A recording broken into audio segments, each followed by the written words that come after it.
Chapter 17. Chef realized a man was coming towards his little group, bivouacked in a fenced yard on the edge of the village's common grazing land. He seemed uncertain rather than hostile or aggressive.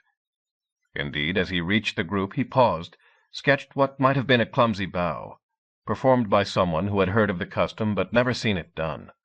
His eyes were on the white priest clothes of Hund, now badly soiled, and the Idun apple that hung round his neck. "You are a leech," he said. Hund nodded, remained seated. "There are many in this village who are sick, or with wounds that have not healed. My son broke his leg. We bound it up, but it is crooked. He can put no weight on it. My mother has the eye sickness. There are others, women whose childbirth tore them, men who have had the jaw ache for years, no matter what teeth we pull. Leeches never come up here. Will you look at them?" "Why should I?" said Hund. The priests of the way did not believe in humility, had never heard of Hippocrates. "If our champion loses tomorrow, you are going to hang us, or maim us and enslave us. If you brand me tomorrow, why should I heal your sick today?" The man looked uneasily at the others in the group. "Vigdjarf did not see that you were a leech. I'm sure, whatever happens, he did not mean you." Hund shrugged. "He meant my companions." Chef got to his feet, looked down at Hund, winked his one eye barely perceptibly. Hund, who had known Chef since they were boys, caught the hint, looked away, his face unreadable. "He will come," said Chef, "when he has unpacked his leech tools. Wait for him over there." As the man walked away, Chef said to Hund in an urgent undertone, "Treat the ones he shows you. Then demand to see the others, even the thralls. Ask anyone you think you can trust about the mill we can hear creaking. Whatever happens, be back here at dusk."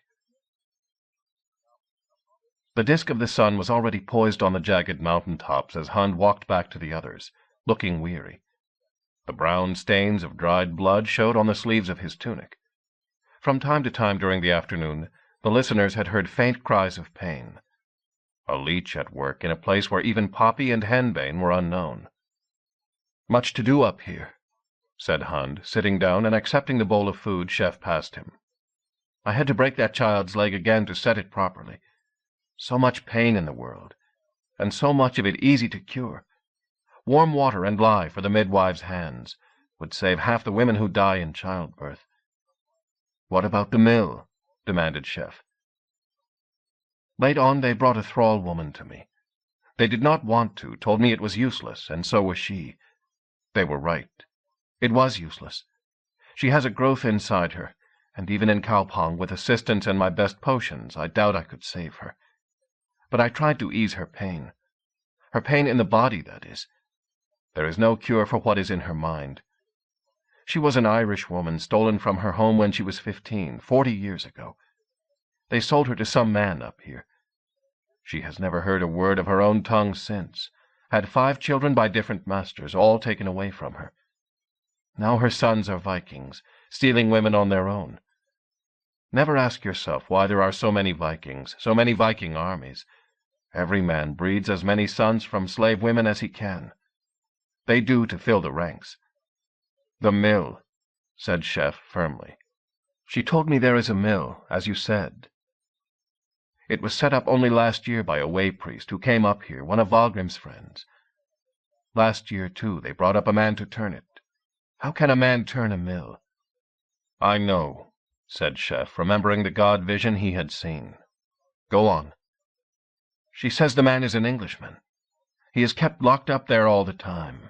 Twice he has broken free and run into the hills. Both times they ran him down. The first time they beat him with rawhide outside the temple. She said she saw that. She said he is a man of great strength. They lashed him for as long as it would take to plow an acre, and he never cried out except to curse them. The second time he ran, they did another thing." "What was that?" asked Bronn, listening keenly. "When they say slaves are gelded, it usually means they cut off their stones, like a bullock or a cut stallion, to make them tame and docile. They did not do that with him. Instead, they cut off the other thing that makes you a man. They left him his stones. He is still as strong as a bull, and as fierce. He has the desires of a man, but he can never act like one again." The men listening stared at each other, each one wondering what his fate might be in the morning. "I'll tell you one thing," said Quicka definitely. "I don't care what promises anyone makes. If Bronn loses tomorrow, and Thor said he won't, the man who beats him gets my first bolt right through him. And then we're all going to start shooting. We may not be able to get out, but I'm not going to be a thrall here. These mountain trolls are as bad as the Black Monks." A rumble of assent came from the others, men and women together. "She said one more thing," Hund went on. "She said he's mad." Chef nodded reflectively. "A mad Englishman," he said, "as strong as a bull and as fierce. We will lose him tonight. I know there are sentries watching us, but they will expect us to try to sneak off with the horses. All of us will go to the latrine separately once the sun is down, but 3 of us will hide the other side of it till full dark. Me, you, Carly, you, Ud. Put your smith tools inside your tunic, Ud, and a flask of grease from the meat pot. Now, Hund, show us as much as you can about how the village is laid out." Hours later, in deep darkness lit only by the stars, the 3 men clustered in shadow outside a rough hut on the outskirts of the village, the place of the mill. Chef glanced round at the lightless houses not far away, waved Ud forward. A heavy door, barred, the bar clamped down and secured with a heavy iron bolt. No lock on the bolt. There only to prevent someone getting out. No need for Ud's skill yet. The little man slipped the bolt, raised the bar, stood ready to open the door. Chef fumbled with lamp and strike light, catching the sparks, blowing on the tinder, finally lighting the wick that floated in the whale oil container, and sliding down the thin-shaved, transparent horn screen that let light out but shielded the wick from wind. A risk to show a light out here, however carefully shielded by tunic and body. But if what Hunt said was right, a greater risk to plunge into the beast den blind. The light working at last, Chef signaled to Ud, who jerked the door open. Chef slid inside like a snake, Ud and Carly just behind him. He heard the door pulled softly shut as he looked inside at the great mill, at the huddled shape lying under sacking a few feet away by the wall. He stepped forward 1 pace, 2, his eye drawn to the massive bar jutting out from the center of the upper wheel, the thick chain leading from it to... A flash of movement and something was lashing at his ankle. Chef leapt in the air, still holding the lamp incongruously upright, came down 3 feet back. The hand missed his ankle by an inch. A bone-wrenching thud. Chef found himself staring down in the uncertain light of the lamp at a pair of glaring, wide-set eyes. The thud had been a chain jerked to the very last fraction of its run by a collar round a thick neck. The eyes glaring up showed not a flicker of pain, only bitter rage at having failed. Chef's eye went to the chain. Yes, from the bar to the collar. Another chain from the collar to a shackle set deep into the wall. The hands jived together and chained also to the collar, so that they could not move further than from waist to mouth. Why had all this been done? Slowly, Chef realized it was so that the chained man could be dragged from the wall to the bar, and from the bar back to the wall again, without anyone having to go within his reach. The room stank. A latrine bucket. It was doubtful if the man used it. A pot for water. He must use that. No food, no light, only sacking to cover himself with in the cold air of the mountain spring. How had he lived through the winter? The man wore only a single ragged tunic, torn till one could see the matted hair of his chest and body. The chained man was still waiting, still watching, without so much as a blink, waiting for the blow, hoping the striker of it would come within range. Slowly he shuffled back, attempting with an imbecile cunning to look afraid, trying to tempt Chef forward, within the reach of the chain. Something stirred within Chef's memory. Disfigured as he was, hair and beard trimmed only where they fell to the length of the circling mill bar, the man looked familiar. And, amazingly, something like recognition was dawning in his eyes as well. Chef sat down, carefully out of reach. "We are Englishmen here," he said, "and I have seen you before. "And I you," said the man. His voice creaked as if he had not used it for many days. "I saw you in York. I tried to kill you, One Eye. You were near the front of the men who broke in, standing next to one of the Viking whoresons, a giant. I struck at him and you parried the blow. I would have killed him with the backstroke, and you a moment later, but the others got between us. And now you are in the Viking lands to make sport of me, traitor." His face twisted. "But God will be good to me, as he was to my king Ella. At the end I can die. God sent me a free hand before that." "I am no traitor," said Chef. "Not to your king Ella. I did him a favor before he died. I can do you one too. A favor for a favor. But tell me who you are and where I have seen you." The crazy twist of the face again, like a weeping man determined never to shed a tear. "Once I was Cuthred, captain of Ella's hearth band, his picked champions. I was the best warrior from Humber to the Tyne. The Ragnarsson's men pinned me between shields after I had killed half a score of them, jived me and sold me for my strength." The man laughed silently, throwing his head back like a wolf. "Yet there was something they never knew, that they would have paid gold to know." "I know," said Chef. "You put their father in the worm pit, to die of adder bite. I was there. I saw it, and that is where I saw you. I know something else, too.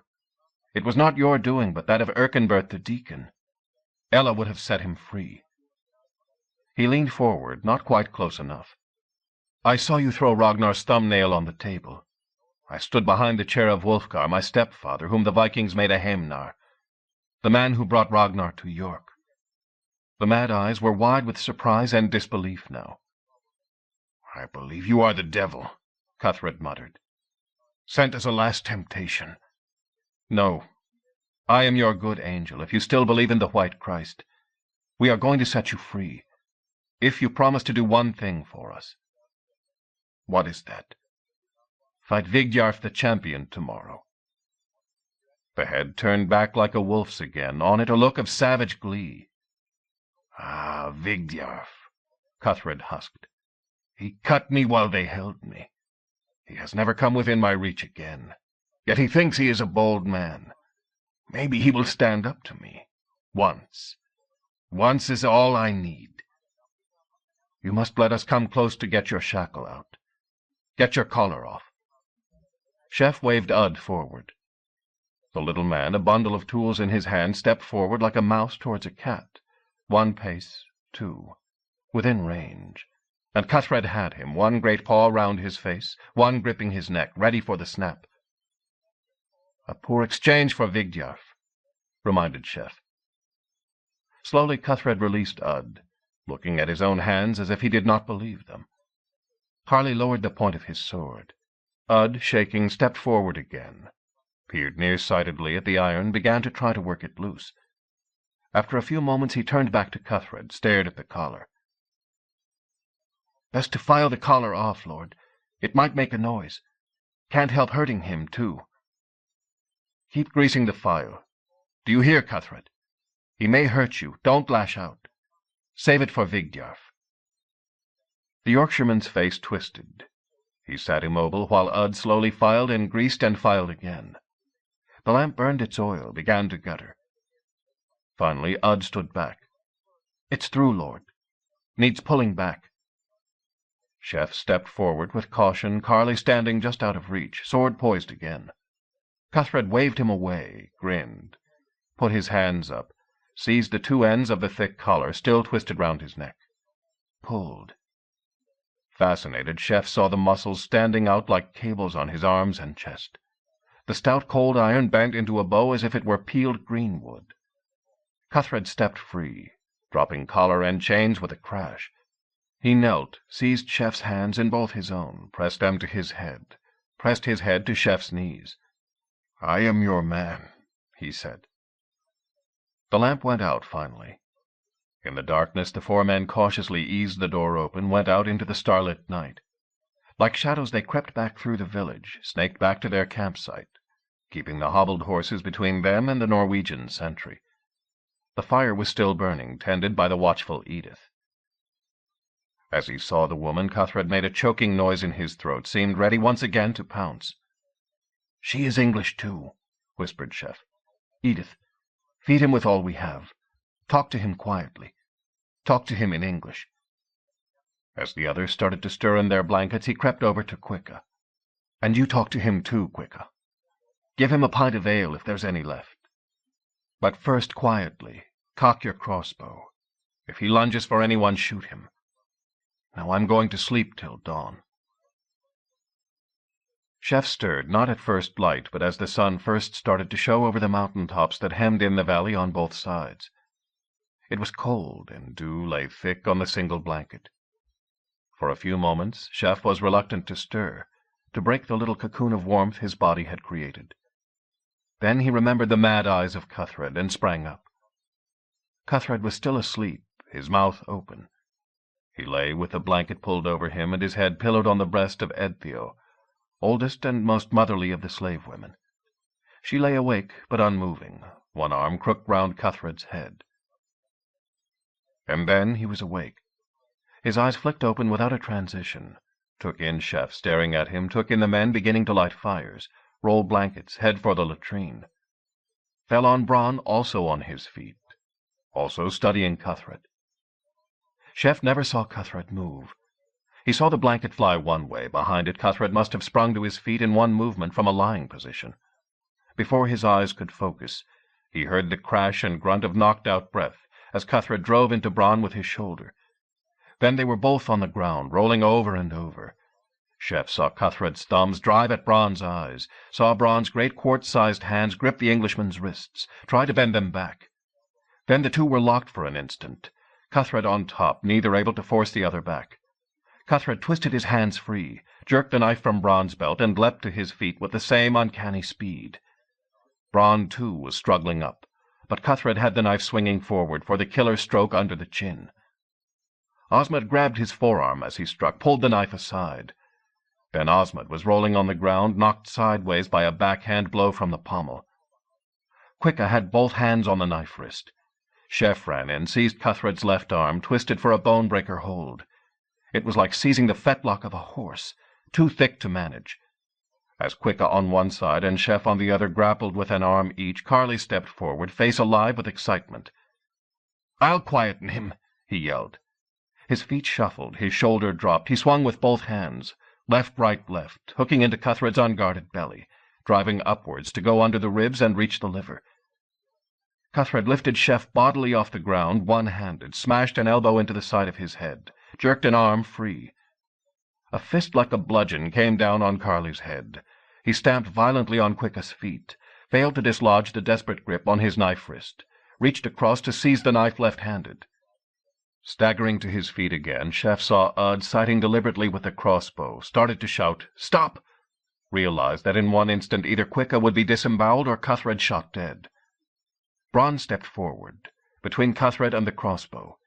He said nothing, made no attempt to grip the other man. Instead, he held out his axe, balanced across both palms. Cuthred stared at it, ceased to reach for the knife, reached instead for the axe helve, paused. Quicka, gasping, slowly let go, retreated out of range. Half a dozen crossbows were leveled now. Cuthred ignored them, staring only at the axe. Slowly he reached out and took it, felt the balance, swung it backwards and forwards. "I remember now," he muttered hoarsely in his Northumbrian English. "You want me to kill Vigdjarf. Ha!" He hurled the axe upwards, twirling it so that it span in the air, the light flashing off its brilliant edge, caught it at its balance point as it came down. "Kill Vigdjarf."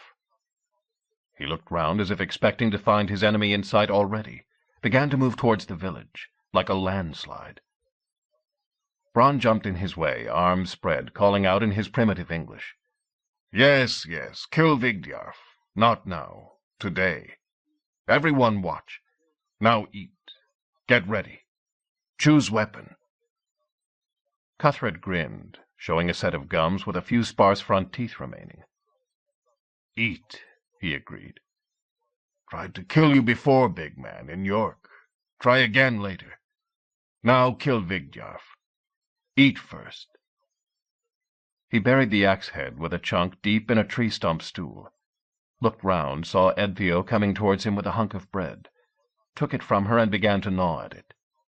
She gentled him like an anxious horse, rubbing his arm through the filthy tunic. "Oh, yes," said Bronn, looking at Chef, still rubbing a buzzing ear. "Oh, yes, I like this one. We've got a berserk here. Very useful people. But you do have to get them pointed the right way." Under Bronn's direction, the entire camp got to work on Cuthred, scurrying round him like men with a champion racehorse. First, food.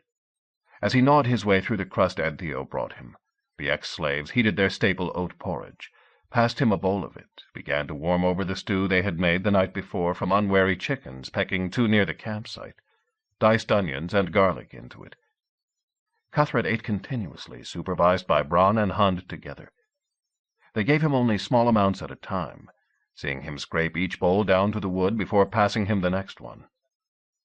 "He needs the food for strength," muttered Bronn, "but his belly shrunk, can't handle much at a time. Give him a pint of ale to slow him down. Now get that tunic off him. I'm going to wash and oil him." The catapult crew prized hot stones out of the bed of the campfire, dropped them into a leather water bucket, watched the steam rise. But when Chef stepped forward, making gestures to take off the tunic, Cuthred scowled, shook his head violently, looked at the women. Realizing he did not wish to show the shame of his mutilation, Chef waved the women away, stripped off his own tunic, turned deliberately so that Cuthred could see the flogging scars on his own back, scars his stepfather had put there, pulled the tunic back on. Frida and Quicka stretched out a blanket on the ground, made signs that Cuthred should lie on it face down, then cut the tunic from his body with their sax knives. When they saw his back, the ex-slaves looked at each other again. In places the flesh had been flogged off clear through to the spine, only thin scar skin covering the vertebrae. With lye and warm water, Frida began to sponge off a winter's accumulation of filth and dead skin. When he had finished, Bronn came forward with his own spare pair of breeches, signed to Cuthred to put them on. The men stared elaborately into the far distance while Cuthred donned them. Then they sat him on a tree stump while Frida worked on his arms, face, and chest. Chef observed him carefully as they did so. Cuthred was indeed a big man, far bigger than any of the ex-slaves, bigger by a long way than Chef himself, not the size of Bronn. The breeches were rolled up twice at the ankles and hung so loose at the waist that Bronn's belt would have gone round him twice. But he was different from almost any man Chef had ever seen, any of the warriors he had known from Bronn's crew or from the great army. Someone like Bronn had no paunch or beer belly, but he was thick-set, he ate well every day. His muscles were covered with a thick coat of padding to keep out the cold. If you seized him over the ribs, you could pull out a handful of flesh. By comparison with Cuthred, Bronn was shapeless. On the mill slave, turning a great weight with arms and legs and back and belly hour after hour, day after day, week after week, fed on little more than bread and water, the muscles stood out as if they had been drawn on paper, like those of the blind man Chef had seen in his fleeting vision. It was the combination of strength and thinness that made Cuthred so blindingly fast, Chef realized. That and his madness. "Start work on his hands and feet," ordered Bronn. "See, he's got toenails like a bear's claws. Trim them, or we'll never get shoes on him, and he needs them for grip. Let me see his hands." Bronn turned them over and over, testing to see if they flexed. "Hands like horn," he muttered. "Good for a sailor, bad for a swordsman. Give me some oil, I'll rub it in." Cuthred sat as they worked on him, oblivious to the cold, seemingly taking the attention as his due. Perhaps he was used to it from his former life, Chef thought. He had been captain of the companions of the King of Northumbria, a rank you could reach only by fighting your way up. Cuthred must have fought more duels than he could remember. Besides the marks of torture, old scars of point and blade were showing up beneath the shaggy mat of hair. Like a horse, he must have grown his own pelt in the heatless hut through a mountain winter. They began to trim his hair and beard with the group's one pair of precious scissors. "Don't want anything blowing in his face," Bronn explained. He passed over his spare tunic to go with the breeches, a splendid one of dyed green wool. Cuthred shrugged into it, unfastened the breeches, tucked it in, and tied the rope belt round himself once more. Washed, trimmed, and dressed, did he look different from the wretched creature they had rescued? Chef asked himself. No, he looked just the same. Any sane person meeting Cuthred on a path or road would have jumped off it and climbed a tree, as if he had met a bear or a wolf pack. He was as crazy and as dangerous as Ivar the Boneless, or his father Ragnar Harrybreeks. He even looked like Ragnar, Chef remembered. Something in the stance, in the careless eyes. Bronn began to show Cuthred the weapons they had available. A poor selection.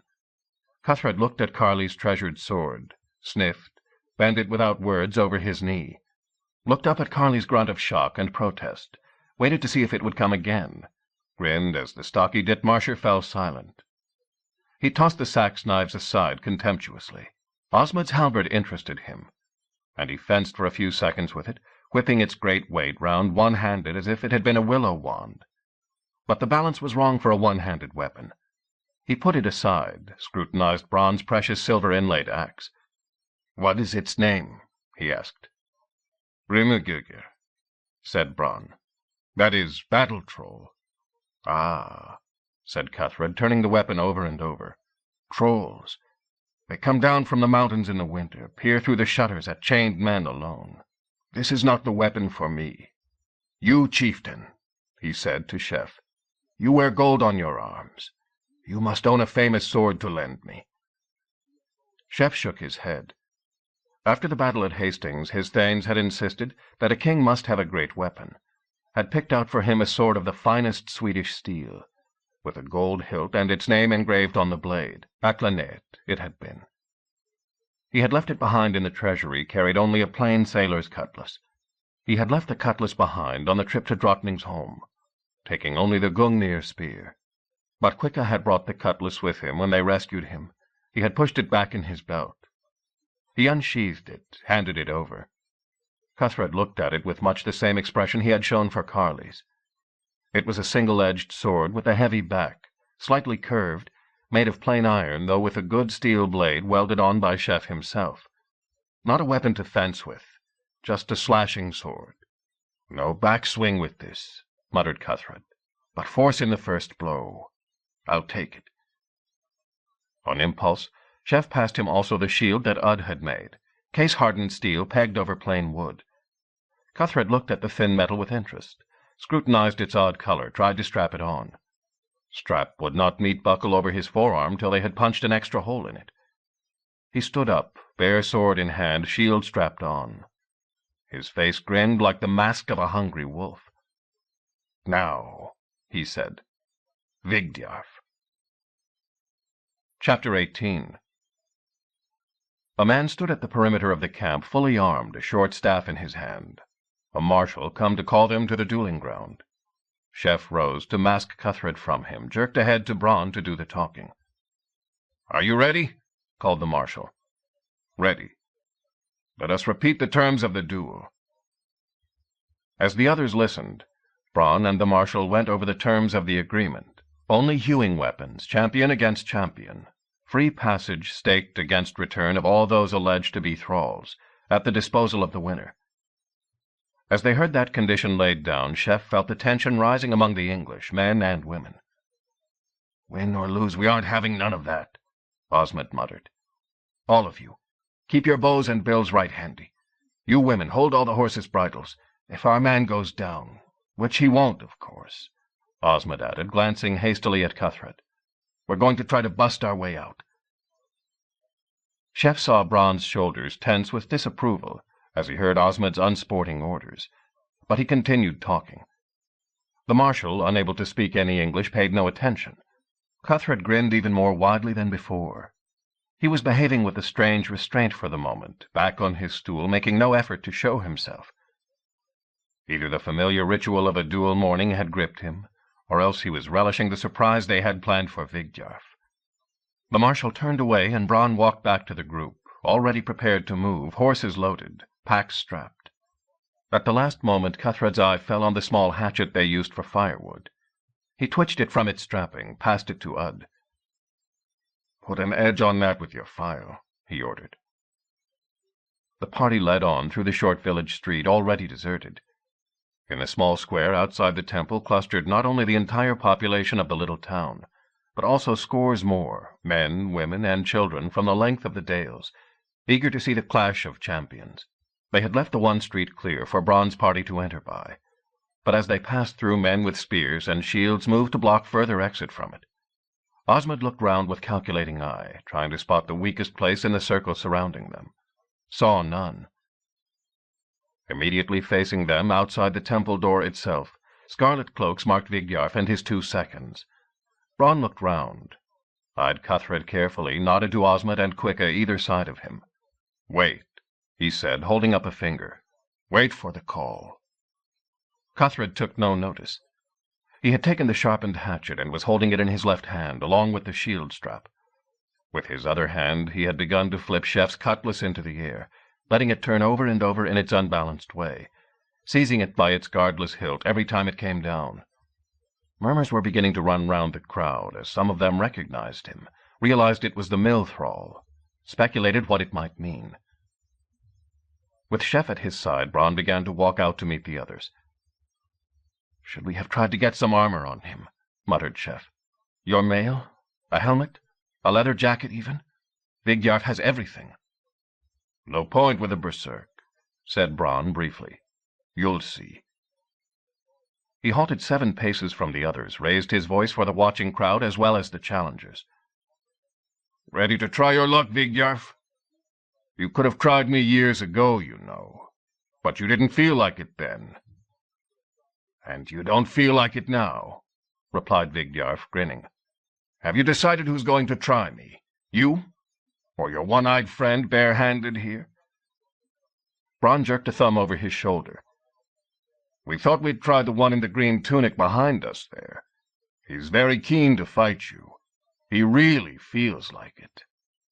Vigdjarf's grin faded as he peered across the square to where Cuthred stood, now clear of the others, standing out in plain sight, still tossing the sword up and down. He had started now to throw the hatchet from hand to hand as well, tossing it left to right and back again while the sword was still in the air. "You can't send him out to fight me," said Vigdjarf. "He's a thrall. He's my own thrall. You must have stolen him in the night. I can't fight my own thrall. I appeal to the marshals." He looked across to the 2 armed and armored men waiting either side of the square. "You're very quick to call people thralls," said Chef. "First you say some travelers are thralls, and they have to fight you to prove they're not. Then when someone wants to fight you, you say he's a thrall too. Maybe it would be simpler if you just said everyone was a thrall. Then all you'd have to do would be make them act like thralls. Because if they don't, they aren't." "I won't fight him," said Vigdjarf positively. "He is my own property, stolen in the night, and you are all night thieves." He turned to the marshals, began to protest again. Bronn looked over his shoulder. "If you won't fight him, that's up to you," he remarked.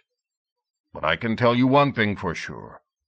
He's going to fight you, and anybody else who gets in his way." With a hoarse bellow, Cuthred had stepped away from his handlers, was walking forward across the square. His eyes were set and unblinking, and as he came he began to sing. From his brief career as a minstrel, Chef recognized the song.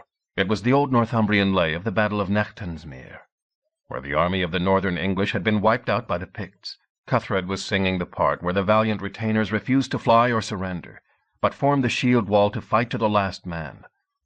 Hastily Bronn and Chef moved out of his path, saw him go by, still walking slowly but braced for a pounce at every step. Vigdjarf, facing him, grabbed at his second's cloak, waved again to the marshals, saw them all back away, leaving him face to face with the enraged man he had gelded. At 5 paces range, Cuthred charged.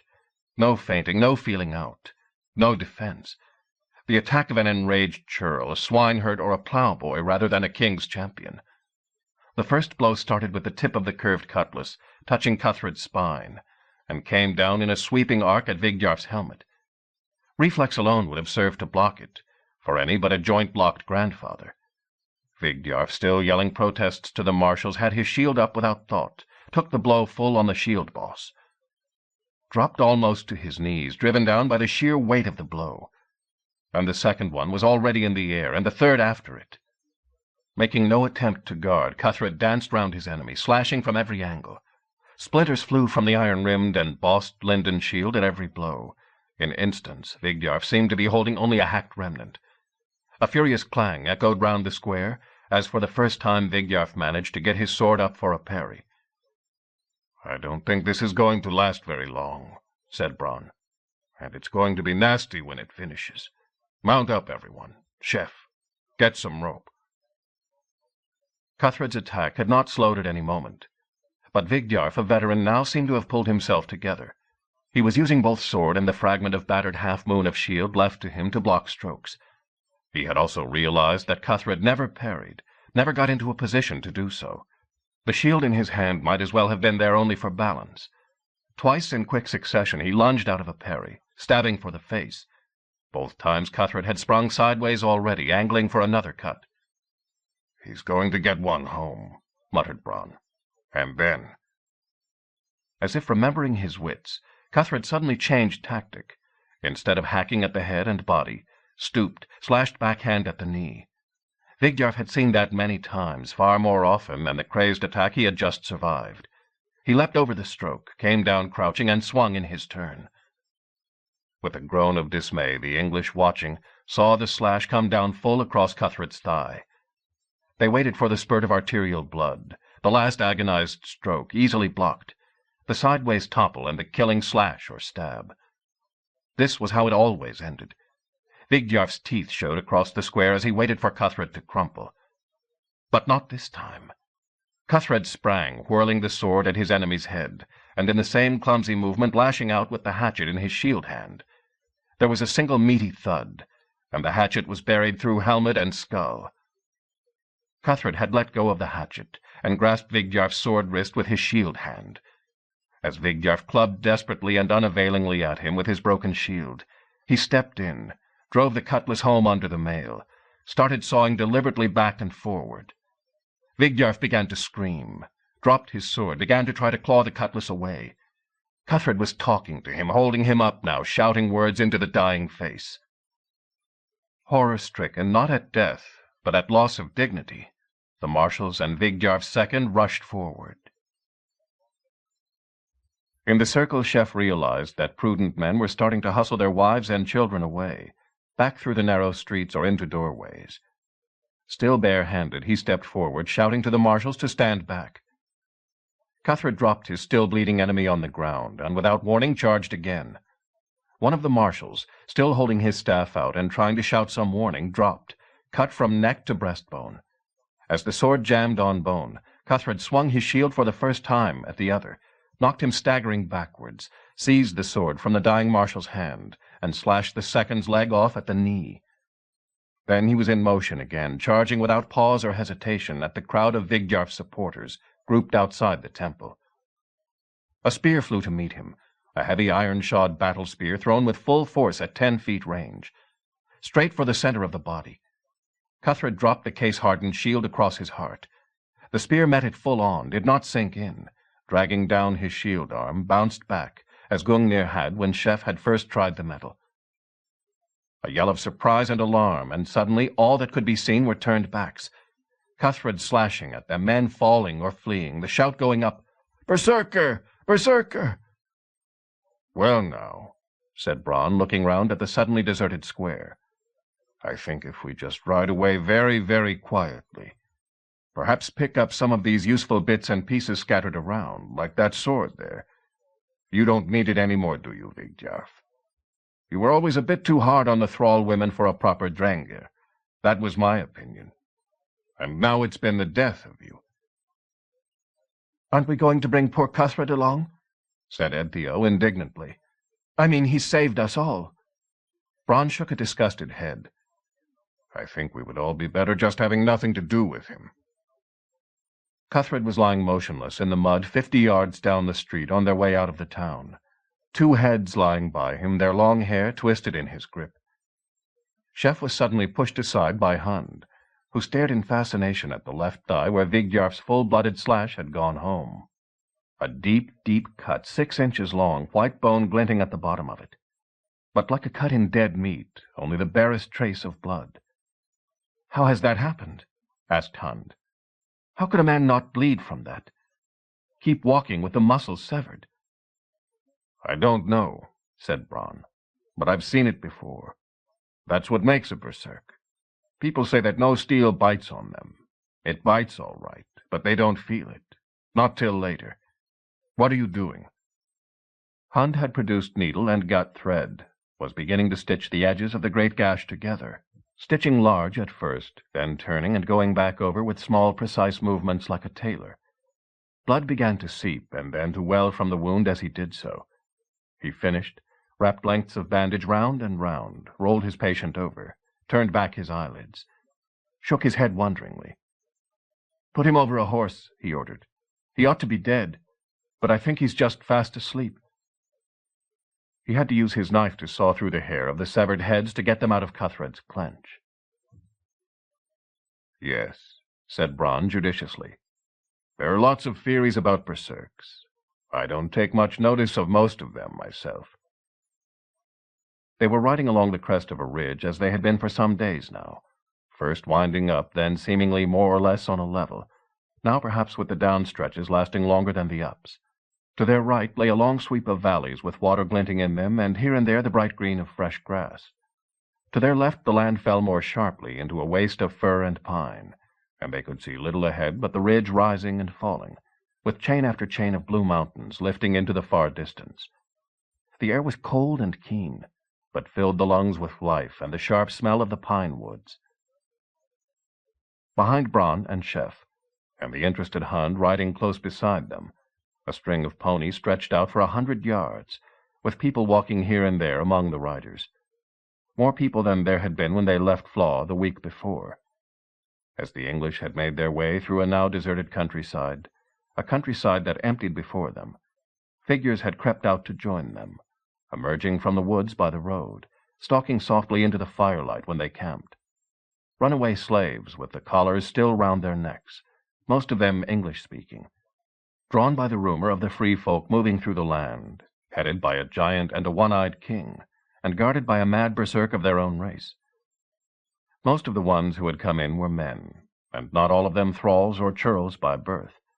It took determination and courage to break free from one's masters in an alien country, and when they could get them, the Vikings were very ready to enslave former thanes or warriors, valuing them for their strength. After brief debate, Chef had agreed to accept all those who could find their way to them, though he would not search farms or pursue their owners to liberate the countryside. Men who could break free, and women too, might be an increase in force. There was no hope any more of passing unnoticed. "Some people say the word really means bear sarks," Bronn went on. "Bear shirts, that is, because they'll fight in their shirts alone with no armor. I mean, you saw our mad friend back there." He jerked a thumb at Cuthred, who now, amazingly, was well enough recovered to sit on a pony. He was riding near the back of the cortege, well surrounded and escorted by those he seemed able to tolerate. "No defense at all, and no interest in it. If we'd put armor on him, it's my belief he'd have torn it off. So bear shirt makes a kind of sense. But there's others say it's really bear sarks, like bear shirts, because they act like bears, that just come at you and can't be frightened off. What they mean is that they're really, you know." Bronn looked round cautiously and dropped his voice. "Like Ivar, not men of one skin. They change into another shape, sort of, when the fit takes them." "You mean they're werewolves?" suggested Chef. "Were-bears, yes," Bronn agreed. "But that doesn't make sense, really. The were-shape runs in families, for one thing. But a berserk can be anybody." "Can this condition be created by drugs?" asked Hund. "It seems to me that there are several things that can take a man out of himself, can make him think he is a bear, for one thing. In small quantities, the juice of the nightshade berry, though that is also a deadly poison. Some say you can make an ointment of it mixed with hog lard and smear it on. It makes people think they are flying out of their bodies. And there are other growths with similar effect. Maybe, Braun said. But you know that wasn't the case with our madman. He'd had nothing but what we ate, and he was as mad as ever before we even fed him. No, I don't think it's really very hard to understand at all. Some men like fighting. I do myself. Not as much as I used to, maybe. But when you like it, and you're used to it, and you're good at it, the noise and the excitement lifts you. You can feel it swelling inside you, and at its peak you feel you are twice as strong and twice as quick as you usually are. And you do things before you know you've done them. Being a berserk is like that, only much, much more. And I think you can only get to that if you have some special reason inside you. Because most men, even when they're caught up with the excitement, remember somewhere deep down what it feels like when you get hit, and how you don't want to go home with just a stump, or what your friends look like when you shovel them into a hole. So they keep using their shields and their armor. But a berserk's forgotten all that. To be a berserk deep down, you have to not want to live. You have to hate yourself. I've known some men like that, born like that, or made like that. We all know why Cuthred there hates himself and doesn't want to live. He can't bear the shame of what they did to him. He's only happy when he's wiping it out on someone else. So you think the other berserks you knew had something wrong with them, too, said Chef thoughtfully. But maybe not in their bodies. That was the case with Ivar Ragnarsson, Hund confirmed. They called him the Boneless from his impotence, and he hated women. But he was normal in body, I saw that for myself. He hated women for what he could not do, and he hated men for what they could do that he could not. Maybe the same is true with our Cuthred. Only with him he was made like that. He did not make himself. I am amazed at the way he healed. That cut was all the way through the thigh and into the bone, but it did not bleed till I began to dress it, and it has healed like a surface scratch. I should have tried tasting his blood to see if there was something strange in it, he added thoughtfully. Braun and Chef looked at one another for a moment in alarm. Then their attention was distracted. The ridge path made a sharp turn to the left by a cairn of stones, and as they followed it round, the land seemed to part before them. There, down far below, was a deep valley with at the end of it a new and silver gleam. Too big for the mountain streams, they could see everywhere a gleam that led widening out to the horizon. On it, for those with the far sight of seamen, little flecks of color.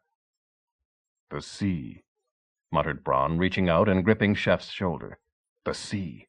And look, there are ships riding at anchor. That is the Gula Fjord, and where the ships are is the harbor for the great Gula thing. If we can reach there, maybe my walrus will be there. If King Halvdan did not take her. I think it's too far away, but I could almost think that one moored far out was her." "You can't tell one ship from another 10 miles away," said Hund. "A skipper can tell his ship 10 miles away in a fog," retorted Braun. He kicked heels into his weary pony's barrel sides and began to plunge forward down the slope. Chef followed more slowly, waving to the rest to close up. They caught up with Braun as his overburdened pony flagged and managed to persuade him to halt as night came on, still several miles from the site of the Gula thing and its harbor. When they finally rode or walked next morning into the half-mile-wide cluster of tents, turf booths, and temporary shelters, all of them leaking smoke into the Atlantic breeze, a small knot of men stood to greet them. Not warriors in their prime wearing armor, Chef was concerned to note, but older men, even graybeards. Spokesmen for the community, the county served by the Thing, and the kinglets or jarls who guaranteed its peace. "We hear that you are robbers and night thieves," said one of them without preamble. "If you are such, you may be hunted down and killed without penalty by all the free men who come to this Thing, and you have no share in its peace." "We have stolen nothing," said Chef. It was not true. He knew his men stole chickens from every farmyard and butchered sheep for their stew-pot without compunction. But he did not think that these petty thefts were the problem. As Osmond said, they would have paid for food if anyone had offered to sell it to them. "You have stolen men. The men were stolen in the first place. They came to us of their own free will. We did not seek them out. If they have freed themselves, who can blame them? The Gula men looked uncertain. Bronn followed up in a more conciliating tone. "We will steal nothing within the circuit of the Thing, and will observe its peace in every respect. See, we have silver, plenty of it, and gold as well." He slapped a clinking saddlebag, pointed to the precious metal shining on Chef's accoutrements, and his own. "You will promise to steal no thralls?" "We will steal no thralls and harbor no thralls," said Bronn firmly, waving Chef to silence. "But if any man following us or here already wishes to claim that any of our company is or ever was his thrall, then we will make countersuit against him for enslaving a free man without right or justice, and claim against him for every injury, blow, insult, or mutilation suffered in the course of that slavery, as also for each year spent in slavery, and for loss of rightful earnings during that time. Furthermore," knowing the intense glee with which the Vikings pursued legalities of even the most trivial kind, Chef cut him off. "Adjudication to be settled by stated champions on the dueling ground," he added. The Norwegian spokesmen looked at each other with some uncertainty. "Furthermore, we'll be out of here as soon as ever we can," offered Bronn. "All right. But don't forget, if any of you gets out of hand—" The old man looked over Chef's shoulder at the lowering figure of Cuthred, slouched on his pony with Martha and Edtheo gently patting an arm each. "Then you will all be responsible. There are 500 men here. We can take you all if we have to." "All right," said Chef in his turn. "Show us where to camp. Show us the water place, and let us buy food. And I need to hire a forge for the day." The spokesmen parted, let the little cavalcade pass through.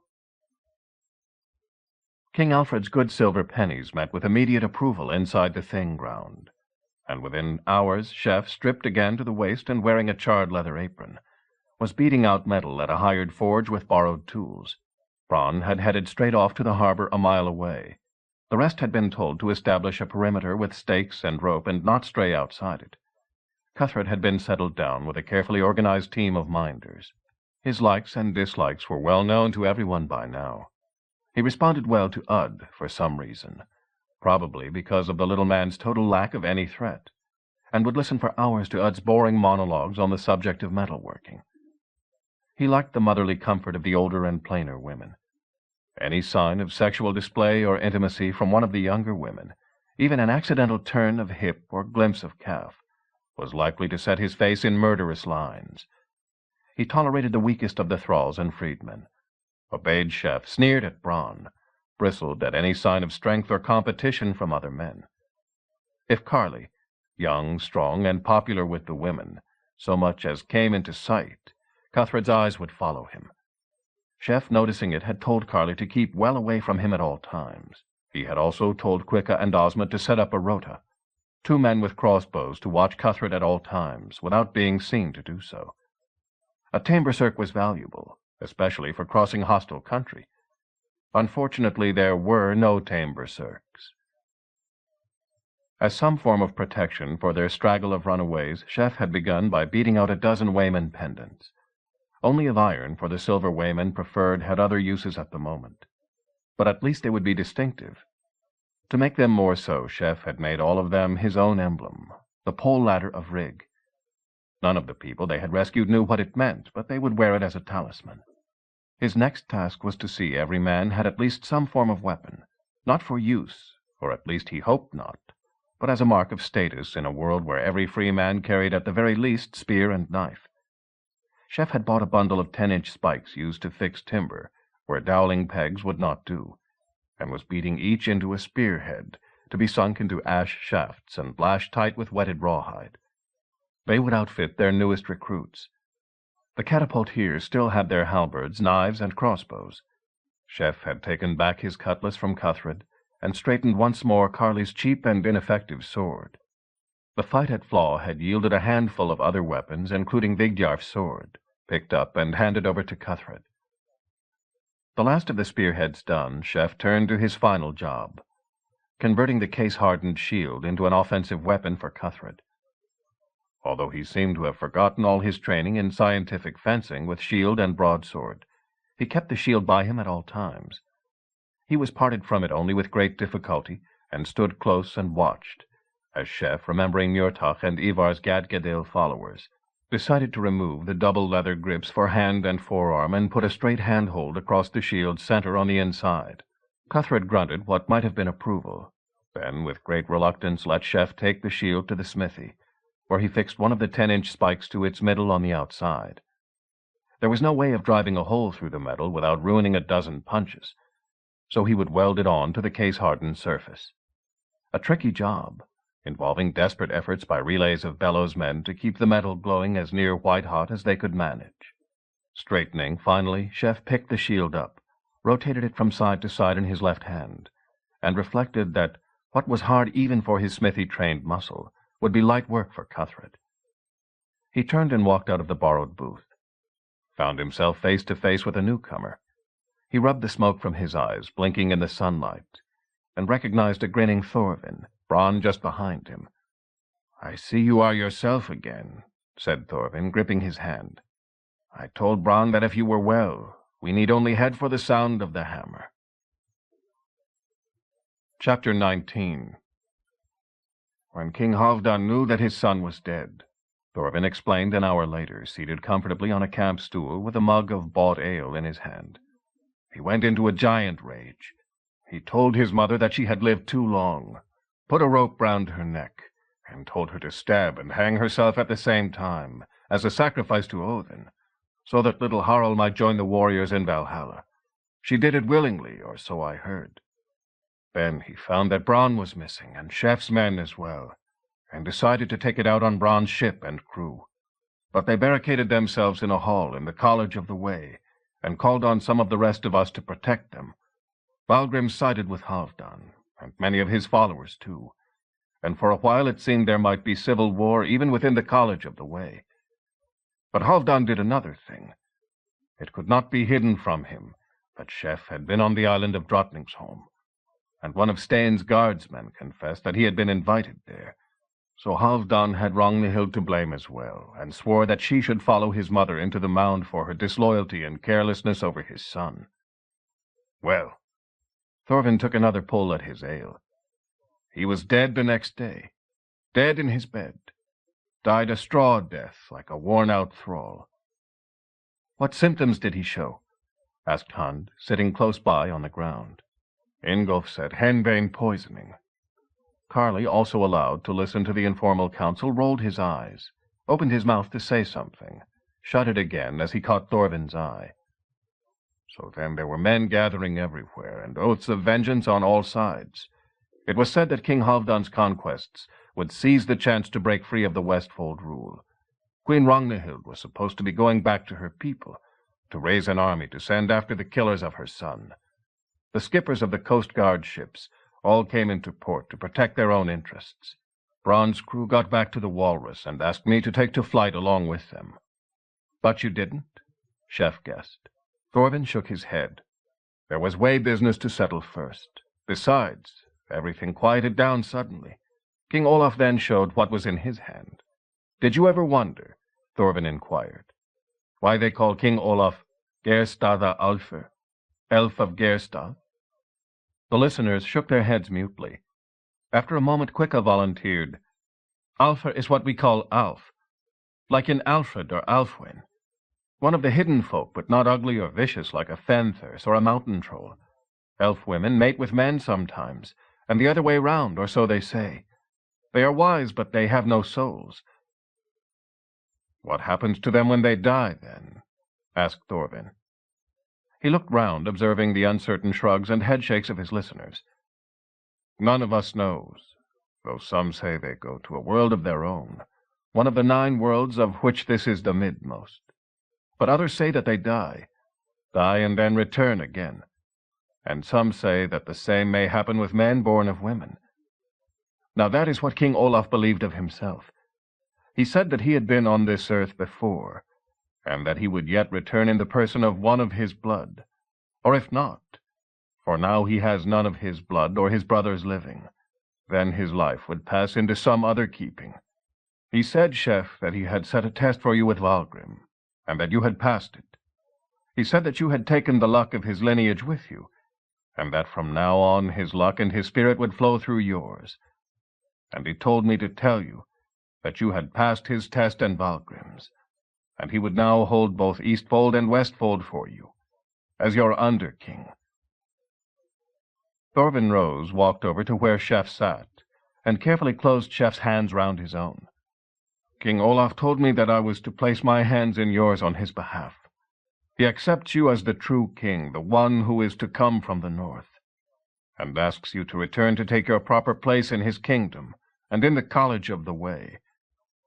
Chef stared round at a ring of equally surprised faces. The very idea of an under-king did not come easily to the Norse or the English alike. A king was someone who acknowledged no superior by definition. How could an under-king who accepted an over-king be a king rather than a mere jarl or herser? "How did his men take this?" asked Chef tentatively. "Olaf has been supported by his brother for many years, has he not? Since they say he lost his luck to him. If the districts were thinking of revolt, Olaf would be able to do little against them, especially if he declared himself under-king to a stranger." Thorvin smiled. "No one had any time to say anything. After all these years, Olaf moved like a Ragnarsson. He burned Ragnhild's brother in his hall before he could get his boots on. He had all the prominent men of the Eastfold who had spoken of revolt and independence brought to him in their shirts with ropes round their necks, and made them beg for their lives. He called a full meeting of all the priests of the Way, in conclave with the fire burning, and made Valgrim say in conclave how he had tested you, and made him admit that you had passed. There was no standing up to him, and now he is out, going from thing to thing in his own territory, making the men of each district accept his authority, and yours." "And what about Ragnhild?" asked Chef. "How has Olaf dealt with her?" Thorvin sighed. "She got away, went back to her father's territory somewhere. I believe Valgrim went with her. His followers were convinced by Olaf mostly, but his fight against you was too strong. He felt you had bested him. Still, the way is clear for us to go back to Kaupang, and then back to England. How soon would you be ready to start, Bron?" Bron scratched his head. "We have the 2 ships here, Walrus and Gudmund Seamew. But you have picked up a lot of people coming across the country. The ships will need to be provisioned for so many passengers. 2 days after next dawn." "So be it," said Chef. "We return south 2 days after next dawn." "When we first met," said Thorvin, "you said you came from the north. Now you are very quick to want to return to the south. Are you sure that you have come as far as you need to along the Nordveer, the North Way?" "You mean there's places north of here?" muttered an unidentifiable English voice from the circle of listeners. "I thought only trolls lived north of here." Many hundreds of miles to the south, in the great palace of the Archbishop of Cologne, the plotters who had removed Pope Nicholas met again. Not all of those present at the first meeting had returned. Hincmar of Reims was missing, delayed by his own affairs. But his absence was more than compensated by a throng of lesser prelates, bishops, and abbots from the length of the German-speaking lands, all now ready and eager to be associated with the founders and rulers of the famous Lanzenorden. Archbishop Gunther looked round at them with both satisfaction and contempt. It was good to find so many supporters, a good sign, too, of the weakening of the power of the new pope, that so many were ready to attend a gathering that old Pope Nicholas at least would have denounced as treasonable. Yet as numbers increased, so strength of purpose was diluted. These men here were followers of success. Success would have to be provided for them. Fortunate that there was so much. Gunther's chaplain and assistant Arno was coming to the end of the report he had been invited to deliver. "So," he concluded, "recruitment to the Lanzenorden continually increases. Teams of priests and guardians have entered all the northern lands. Many captives have been rescued or ransomed and sent home. Among them many of our brothers in Christ, enslaved over many years by the heathen. And while we move freely into the heathen lands, their assaults on us and on our Frankish brothers have ceased or slackened." "Because they are afraid to come down the channel," Gunther thought grimly. "They fear the English apostates, not us." He let none of his doubts show on his face as he led the applause. As it died down, another voice cut across Arno's smiling satisfaction. The voice of Rembert, the ascetic, Archbishop of Hamburg-Bremen and the major force in the spread of the new order. "Yet for all this," he said, "for all the recruits and the money and the slaves rescued, we are no nearer the order's true purpose. We have not found the lance, the holy relic of Charlemagne. And without that, all our success is as a tinkling cymbal, as vain as the ribbons on a strumpet sleeve." Gunther shut his eyes for a moment as the grim voice rasped on, opened them to note the alarm spreading across many faces.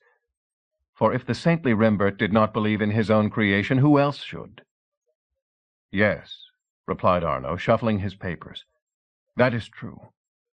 Yet I have reports here from the most daring of our team sent into the heathen lands, a report sent by the English deacon Erkenbert, strong in the strength of the Lord, at the instructions of his commander Bruno, son of Regenwald."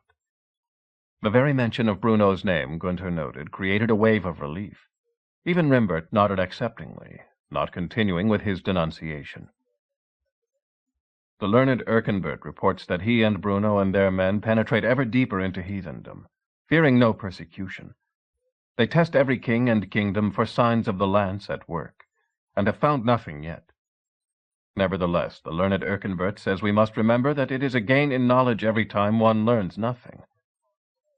Arno looked up, saw that this thought had proved too hard for all his audience, and tried again. He was speaking to an audience at least theoretically literate, and could afford an appeal to writing. "He means that if one has a list of names, like the list of witnesses to a charter, each one written below the other." Puzzled nods from most of the bishops and abbots following so far. "Then every time one crosses such a name off, there are fewer names left to consider. If one crosses every name off but one, then that one must be the one you seek. So you see, even a negative result, even finding a nothing, tells you something." Silence greeted this exposition. Faces looked by no means convinced. Archbishop Rembert finally broke it. "The efforts of our brothers in heathendom are beyond praise," he said. "We must support them with every man and every mark we can raise." He looked round challengingly. "I say, every man and every mark. Yet for all that, I do not think the lance of Longinus, the lance of Charlemagne, the lance of the Emperor-to-be, I do not think this will be brought to light by the hand of man alone." While Bronn and Gudmund sought out provisions for their sail south, Chef spent much of his time wandering round the great meeting, halfway between a shire court and a summer fair, watching how the Norse folk did their business. Those of his band who could be allowed to wander freely did the same, but there were few of them. Cuthred remained under guard at all times, and the runaway slaves never left the perimeter that Chef had marked out, except to visit communal latrines, in groups with Bronn or Gudmund supervising. The thing was a strange custom, Chef concluded. Rightly speaking, it had not happened yet. Round about Midsummer's Day was the traditional time for the Gula thing, still some weeks off. At that time many law cases would be decided by the 36 chosen wise men of the Thinglands, the 3 fylkir of Songen, Hord, and the fjords. These were the areas that provided so many of the horde of summer pirates that sailed south every year. It was therefore no easy business to summon a man for murder, for land disputes, or for a paternity case at midsummer, when they might be or pretend to be away. So a kind of reduced court met much of the time, trying usually to get some agreement without the matter going to the final decision of the wise. At the same time, trade and business of many kinds never ceased, with ships continually coming and going. Chef was amazed at the wealth on display. England was a rich country in land and in food, he had realized during the short period that he had ruled some of it. But the Viking lands had had coined silver and even gold flowing into them for 2 generations or more. The well-off among them would pay high prices for luxuries, making it worthwhile for strongly manned ships to come up from the south, past the pirates of Rogaland. And the flow of materials from the north included luxuries that Chef had never seen. He was now rich himself, from the taxes of East Anglia, some portion of them held by Bronn in the Walrus for his use. At Bronn's urging, Chef bought for himself a hooded coat of the best waterproof sealskin, the hood fringed with wolf hair on which a man's breath would never freeze, even in the coldest weather. A two-edged sword of the finest Swedish steel, its hilt cut from the twisted horn of some fabulous beast of the northern seas that Bronn called a narwhal. A bag for sleeping in, sealskin again on the outside, wool on the inside, with between them a thick layer of down from the northern birds. Chef, reluctant to spend money which he never felt was his, had nevertheless spent enough nights, shivering in thin clothes and blanket, to be ready never to feel cold again. He had marveled at the patience with which these goods were assembled, wondering how long it would take to trap and pluck the rare eider birds that gave the best and warmest down in the world. But Bronn had laughed when he mentioned this. "We don't catch them," he said. "We make the Finns do that." Finns? Chef had never heard the word before. "Up north," Bronn pointed, "where Sweden and Norway run close together, beyond Halogalan, where I live. The world turns into a place where no man can grow anything fit to eat. Not rye, not barley, not even oats. Pigs die of cold, and cows have to be stall-fed all winter. There the Finns live, without houses, in skin tents, wandering from place to place with their herds of reindeer. We put tribute on them, the Finnskatt, the Finn tax. Every man of them has to pay so much a year, in skins, in furs, in down. They spend their time hunting and fishing, so it goes easily for them. What they catch beyond their tax we buy off them and sell all together to the traders here or further south. The kings of the world dress in furs caught by my Finns, and they pay king's prices, too. But I buy the stuff in the first place for butter and cheese. No Finn can milk a cow, and no Finn can walk past a bowl of milk. It is a good trade." Good for you, thought Chef. It must be a difficult tax to collect. Trading done, he had walked over to the area where legal cases were settled. Most of the time, just men standing in groups, fully armed, leaning on their spears, but listening for the most part to what their friends or their adversaries had to say, and to the advice of the wise men of their district. The Gula thing had strict laws, but few men knew what they were, since they had never been written down. It was the task of the wise to learn as much law as they could, or all of it if they wished ever to be law speakers and to announce it to disputants. They might then wriggle or quibble, try to find other laws more suitable for their case, or simply intimidate their opponents into accepting a cheap settlement. But they would not simply deny the law existed. Yet there were some matters, often involving seduction, rape, adultery, or woman theft, where the law might be clear but where passions ran high. Several times during the 2 days, Chef heard voices suddenly raised and the clang of weapons. Twice Hund was called away to patch and bandage, and once men rode away with set faces and a corpse of their own slung over a horse. "Someone will get burnt out over that one," Bronn remarked. "Hard men round here that can get away with things for a fair while. Then the neighbors get together, come down and torch the place. Kill everyone who tries to get out. Works even on berserks eventually. As the poem says, every wise man shall count himself warlike with moderation, or find when he comes among the fierce ones no man has no match." On the second afternoon, as Chef lounged in the sunshine watching Gudmund bargain furiously for 2 barrels of salt pork, his bargaining tactics were much admired even by the victims, who swore that they could never believe a famous abbey robber could express such passion over a mere clipped penny. Then Chef noticed men's attention start to waver, heads turn, and then a general drift begin up to the stones of the doom ring. Gudmund broke off, releasing the pork merchant's collar, slapped his money down, and began to follow the drift, Chef hastening after him. "What's up?" he asked. Gudmund had picked the story out of the crowd. 2 men agreed to settle their business Rogaland style. Rogaland style? What's that? The Rogalanders are poor, couldn't afford proper swords till recently, just carried cutlasses like the one you had, or timber axes. But they really mean business just the same. So if they decide to fight a duel, they don't square off inside an enclosure marked with hazel twigs or fight a formal home gang like you did once. No, they stretch out a bull's hide, and both men stand on it, not allowed off. Then they fight with knives, That doesn't sound too dangerous, Chef ventured. First they tie their left wrists together. The place for duels of this kind was in a hollow, so men could line the sides and watch. Chef and Gudmund found places high up. They saw the bull's hide carefully laid out, the contestants brought forward. A priest of the way spoke words which they could not hear, and the two men slowly stripped off their shirts and stepped out in their breeches alone.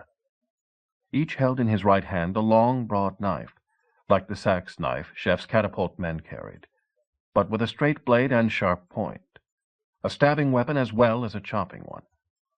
A leather rope was tied first to one wrist, then the other. Chef noted that there was maybe 3 feet of slack left. Each man took half the slack and held it in his bound left hand, so that the fight began with the backs of the left fists touching. One man was young, tall, with long fair hair braided down his back. The other 20 years older, burly and bald, an expression of grim anger on his face. "What's it about?" Chef muttered. "The young one got the other one's daughter pregnant. He says she consented. The father says he raped her in the field." "What does she say?" Chef asked, remembering similar cases from his own time as a judge. "I don't think anyone asked her."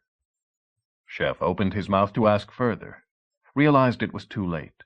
More words spoken, a ritual request to accept mediation, now impossible to take without shame. 2 head shakes. The law speaker stepped carefully off the bull's hide, made a signal. Instantly the 2 men were in motion, springing round each other. The father had stabbed at the first flicker of the judge's hand, stabbed low under the linked hands. But at the same moment the young man had dropped his slack and sprung back to the full extent of the rope. The father dropped his slack too, snatched forward at the rope trailing from his enemy's wrist. If he got it, he could hold the younger man to him, keep him no more than 1 arm's length, perhaps pull him close and stab him in the body. But to commit yourself to a mortal stroke left you open to a mortal counter. In this kind of duel it was easy to kill your enemy, if you cared to give him the chance to kill you. The older man's snatch missed. The younger one was leaping away, keeping near the edge of the hide. Suddenly he stretched forward, slashed his enemy across the back of the arm. A shout as the blood showed, a sneer in answer from the wounded man. "Easy in this game to give a scratch," Gudmund remarked. "But a scratch won't settle it. Loss of blood, if it goes on a long time. But it never does." The fight had reached a kind of pattern, one man trying to close, stabbing always underneath the 2 arms, jerking and grabbing at the rope that joined them. The other ignoring the rope, keeping away, flicking quick slashes at arm or leg, but taking care not to let his knife catch, to trap him for an instant. He did it once too often. The bald father, bleeding from a dozen minor wounds, took yet another slash high up on the left biceps, caught the retreating hand, the knife hand, with his own tied left, started to twist it savagely, shouting something Chef could not catch over the crowd noise. The seducer lashed out with his own left hand, desperately trying to catch the other's knife hand in his turn. But the older man had twisted, holding the knife away behind his body, out of reach, feinting to thrust low, then high, twisting the caught wrist all the time. With no other hope left, the trapped man kicked both feet off the ground, tried to catch the other's thighs in a scissors grip, sent him staggering. As the 2 fell, locked to the ground, Chef saw blood spurt, heard the groan of released breath from the spectators close up. The judge stepped forward, pulled the 2 men apart. Chef saw one knife jutting from deep in the chest of the young man. As they rolled the other over, he saw a second hilt standing up from the older man's eye. Women were shrieking, rushing forward. Chef turned to Gudmund, ready to rebuke a system that lost a woman husband and father in the same heartbeat, and a child father and grandfather. But the words died in his throat. Cuthred was striding down the hollow, spiked shield in one hand, sword in the other. Behind him trailed Frithha and Osmond, Hud a pace or 2 after them, all carrying crossbows but looking helpless. As Chef started to shove his way forward, he heard Cuthred's crazy voice lifted in pidgin Norse. "Bunglers, nithings, have to be tied together not to run away. Hold a man to be cut. Fight an Englishman, why don't you? One with hands free. One hand tied, give you choice. Hornungs, son of Drabs, you there. White spittle was flying from his mouth, and a circle was steadily widening round him, leaving him isolated with the two dead men at his feet. Staring down, Cuthred slashed suddenly at one of them, opening a great gash across the young man's dead face. He began to stamp his feet and breathe in great gasps, ready to charge the entire crowd. Chef stepped in front of him, waited for recognition to show in the mad eyes. Reluctant recognition. "They won't fight," said Chef slowly. "We'll have to find a better time. And striking a corpse is foul play, Cuthred. Foul play for an Ordwig, a Hairkemp, a Frumgar like yourself, a king's champion. Wait for the Ragnarsons, for the killers of your king, Ella." Cuthred's face worked at the string of honorifics, all of which he had earned in former life as captain of the King of Northumbria's guard. He looked at his bloody sword, at the corpse he had struck, threw his weapon down and burst into racking sobs.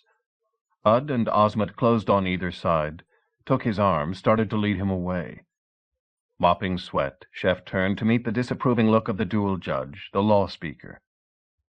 "Mutilating a dead body," the Norseman said, "is punishable by a fine of—" "We'll pay," said Chef. "We'll pay. But someone ought to pay for what has been done to that live one." The next morning, Chef stood by the narrow gangplank leading to Bronn's prized and cherished ship, the Walrus. Gudmund's Seamew, already loaded, rocked easily in the water 20 yards out, a row of faces looking over the low gunwale. Loading the ships had not been an easy business. Each rowed 18 oars aside and carried a normal crew of 40. To this had to be added Chef, Hund, Carly, and Thorvin, the 8 men of the catapult crew, the 4 women they had rescued from Drottningsholm, Cuthred, and the train of runaways they had attracted in their ride across Uppland and Songen. Nearly 30 all told, a large number to add to the cramped quarters of 2 narrow ships. But now they were not all there. Lulla, Frithna, and Edwy of the catapult crew all missing. Had they been cut off somehow? Were they being hidden somewhere in the Thing area, destined for slavery or revenge or even sacrifice? At the thought of his men being strung up on the temple trees of some backwoods town, Chef's patience snapped. "Get all the men off," he shouted to Bronn. "You too, Gudmund. We can muster 100 men between us. We'll go through this place and turn every tent over till they hand our men over. Anyone doesn't like it, he'll get a bolt in his belly." Chef became aware that Quicka and the others were not reacting with the enthusiasm he would have expected. They had donned their glassy expressions, always a sign they knew something they did not dare to reveal. "All right," Chef said. "What's up with those 3? Osmond, usually the spokesman on difficult occasions, spoke up. "It's like this," he volunteered. "We've been walking round, some of us, looking at things, and all they're talking about here is catapults and crossbows and that. They've heard a lot about them, don't know how they work. So we said naturally that we knew all about catapults. And as for crossbows, well, Ud here practically invented them. So they say, by this time they'd stood us all a drink or two. They say, 'Very interesting. Do you men know what's happening down south?' 'No,' says we, naturally enough, since we don't. So then they say, 'Get on with it,' Chef bellowed. They're paying big money for experienced catapult men, men who know how to build and shoot them. Big money. We think Lulla and Edwy and Frithna have decided to go in for that." Chef stared for a moment, uncertain how to react. He had freed those men. They were landholders back in England already. How could they go off and take service with anyone leaving their lord? But then they were free men because he had freed them. "All right," he said. "Forget it, Bronn. Osmond, the rest of you. Thank you anyway for staying. I hope you won't lose by it. Let's get on board and get going. Back in England in 2 weeks if Thor sends us a wind." He did not, or not immediately. All the way down the long fjord, from where the Gulla met the Songen to the open sea, the 2 boats pulled steadily into the teeth of a fresh breeze, low in the water from their weight of passengers and stores. Bronn spelled the rowers, rotating the male passengers with his own men. "Get round the Ness," he remarked. "Wind will be on our beam then. We can stop rowing and sail south. What's that ahead?" Round the point of the promontory that guarded the Gulla Fjord, little more than half a mile away came a ship. A strange ship, not like the traders and fishing boats they had passed half a dozen times already. Her blue and white striped sail bellied in the breeze behind her. A pennant flew from her mast, blowing towards them so they could see it only fitfully as a gust took it wide. Something wrong with her sail. Something wrong with her size. "Thor aid us," said Bronn at the steering oar. "It's one of Halfdan's Coast Guard ships, but she's got 2 sails. She's even got 2 masts. I never saw such a thing in all my born days. What have they done all that for?" Chef's one sharp eye caught sight of the banner, the gripping beast design on it. "Turn," he said. "Get us out of here. It's Queen Ragnhild, and she means us no good." "It's a big ship, but we're 2 to 1. We can fight her." "Turn!" shouted Chef, recognizing something about the motions of the men on deck.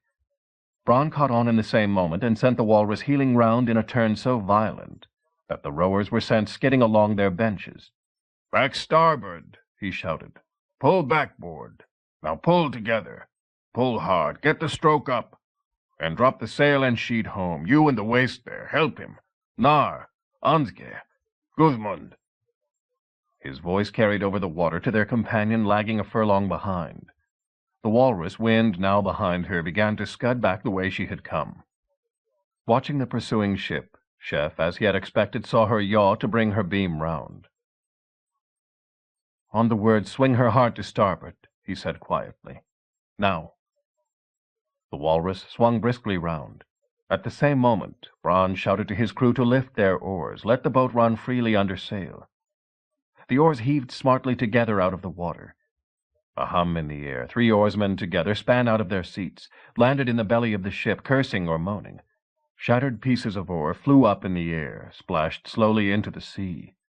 The mulestone that had smashed through them just above head height flew on, hit the water, bounced from wave to wave to wave before sinking. "They were talking about fitting one of those," said Bronn.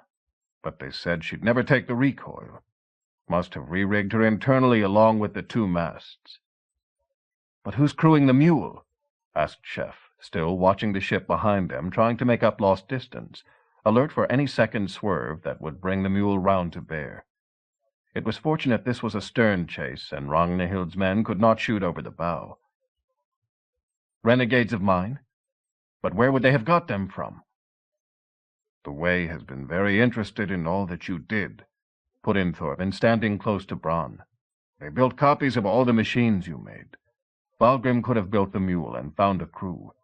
Some of his friends are priests of Njörð, would know how to rebuild a ship. What are we going to do? Run back into the Gullafjord and hope to fight them on land?" Chef was once more staring intently at the activity in the bow of the pursuing ship. She had lost way by turning beam on to shoot, and now both were under sail. The walrus and her consort were making ground with every wave. The ships had begun half a mile apart. Now they were certainly more than that.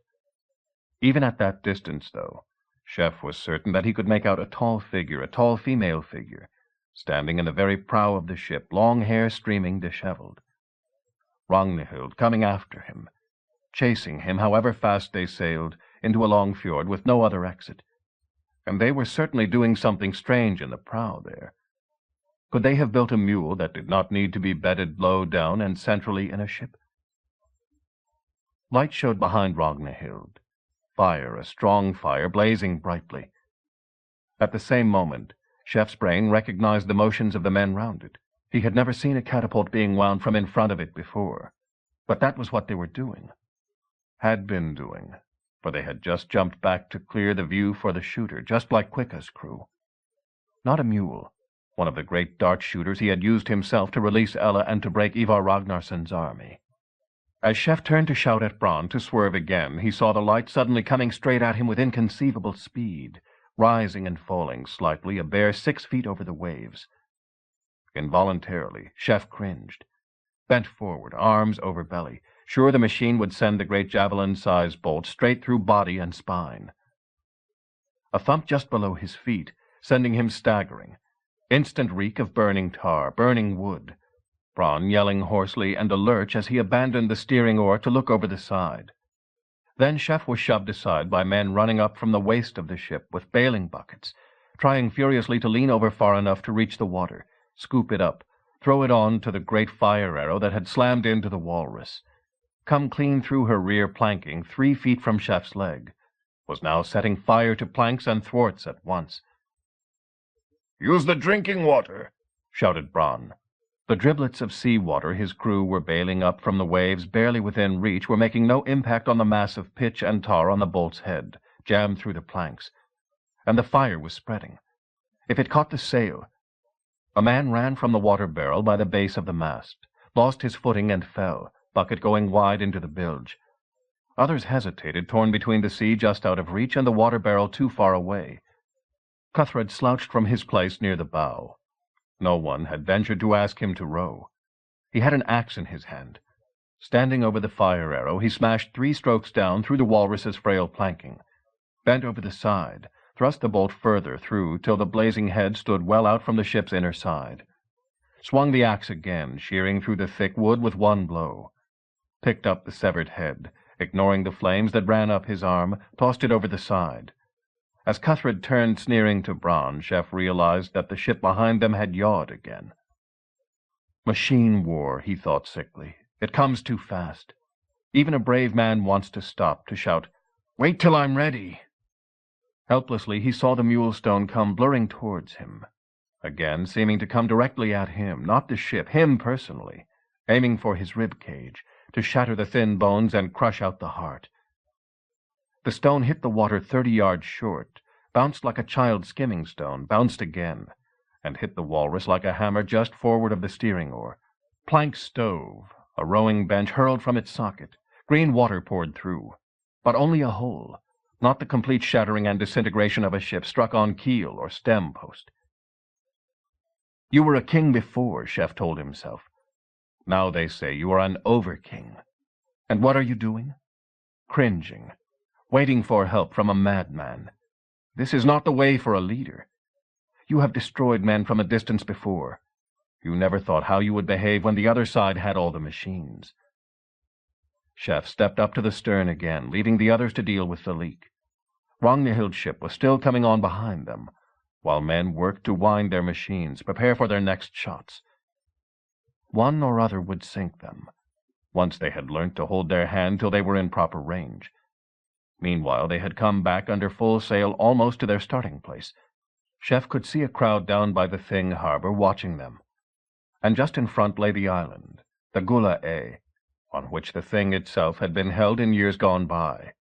Chef eyed the narrow channel between it and the shore, considered the size of Halfdan's warship, remembered the trick Sigurd's snake-eye had played on him. He did not think an experienced Viking skipper would fall for that one. He caught Bronn by the shoulder, pointed. "Take us through there." Bronn opened his mouth to argue, closed it as he caught the tone of utter certainty in Chef's voice. Silently he leant on the oar, steered between rocks, waved peremptorily to Gudmund to follow. After a few moments he ventured to say, "We'll lose the wind in a moment." "All right." Chef was watching the ship behind. As he expected, she had shifted course. Not going to follow. Going to go round the island to the left as they had to the right. Take the wind on the beam, keep up speed, overhaul the 2 ships she was pursuing, destroy them at close range. Probably their skipper thought his enemies intended to beach and escape on foot. Ragnhild would have a plan for that too. But for a few moments the island would be between them. "On the word," said Chef quietly. "Furl sail, turn, and row back as fast as ever you can. Once we're past, it'll be a rowing match. With a ship that size and with that much extra weight, we're bound to win." "Unless she just sits and waits for us. Then we're rowing back to face catapults at 50 yards. Chef nodded. "Turn now." The walrus and seamew turned together, began to row back, the men at the oars heaving in an intense silence. The only noise they could hear, Chef realized, was the hum of voices on the shore 100 yards away. He hoped pointing fingers would not give his plan away. What Bronn said was right. This was like 2 children chasing each other round a kitchen table. If the chaser just stopped... the one who doubled back, would run right into him. Chef did not think the chaser would stop. That ship there, however experienced the skipper, was commanded by Ragnhild, he knew. She would not stop to think. She wanted to run him down. Besides that, he had seen the men lining the bulwarks, waving weapons and shouting. They had acquired machines, but they did not think like machine warriors yet. Their instinct and training was to close and overwhelm, to break the line by force and weight, not to sit back and shoot from a distance, use their weapons' range. As the walrus scudded out from the channel and back the way they had come, Chef looked over the starboard quarter. Relief filled him. Halfdan's ship had raced round the island, realized too late what had happened, was only turning now in a flurry of flapping sails. Badly handled, too. The crew and skipper had evidently still not worked out the problems of their two-mast rig. Nearer a mile off than half a mile, and no chance of catching up. Bronn's oarsmen were throwing their weight on the oars now, one of them singing and the rest giving the refrain each time they swayed their oar handles forward. 3 men were bending planks back into place, plugging gaps with sealskin and sailcloth. The way was clear to run out into the open sea and south again. Carley caught Chef's arm and pointed ahead. A small skiff rowed by 1 man, paddling out from the harbor to intercept them. "It's Fritha," he said. "Must have changed his mind." Chef frowned, stepped forward to the bow again, seizing a rope. As the walrus came up on the small skiff, he heaved the rope across, saw Fritha grasp it. He made no attempt to haul his boat alongside, but abandoned it, dropping the oars and swinging himself waist-deep through the water till he could clutch the walrus's side. Chef seized his collar, heaved him over, stood looking down forbiddingly. "What happened? Silver not paid on time?" Fritha gasped, struggled dripping to his feet. "No, Lord. I had to tell you. The thing is full of the news. A ship came in ahead of that one there. We knew the Queen Ragnhild was coming before you did.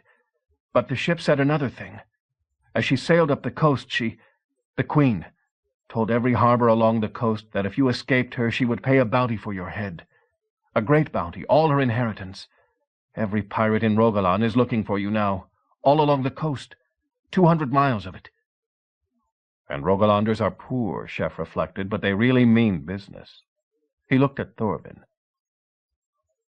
"It seems the way south is blocked. I will have to be the one who comes from the north after all." "We say the words," said Thorvin, "but the gods put them there." Chapter 20. "Sure they'll come after us," said Bronn. He held a seal's flipper in one hand, gnawed carefully along one of its long bones, sucked the blubber noisily from the skin, hurled the remains into the sea.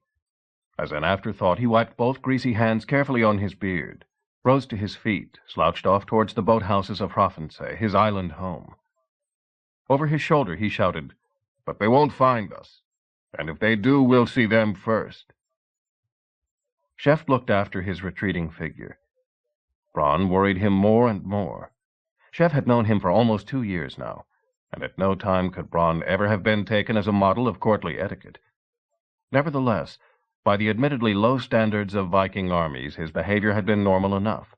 Rough, violent, and noisy, but capable of finer feeling and even of an element of show. Bronn had cut a fine figure at the wedding of Alfred and Godive. When Chef had arrived at Kaupang, Bronn had put up a very creditable impersonation of a courtier welcoming an honored king.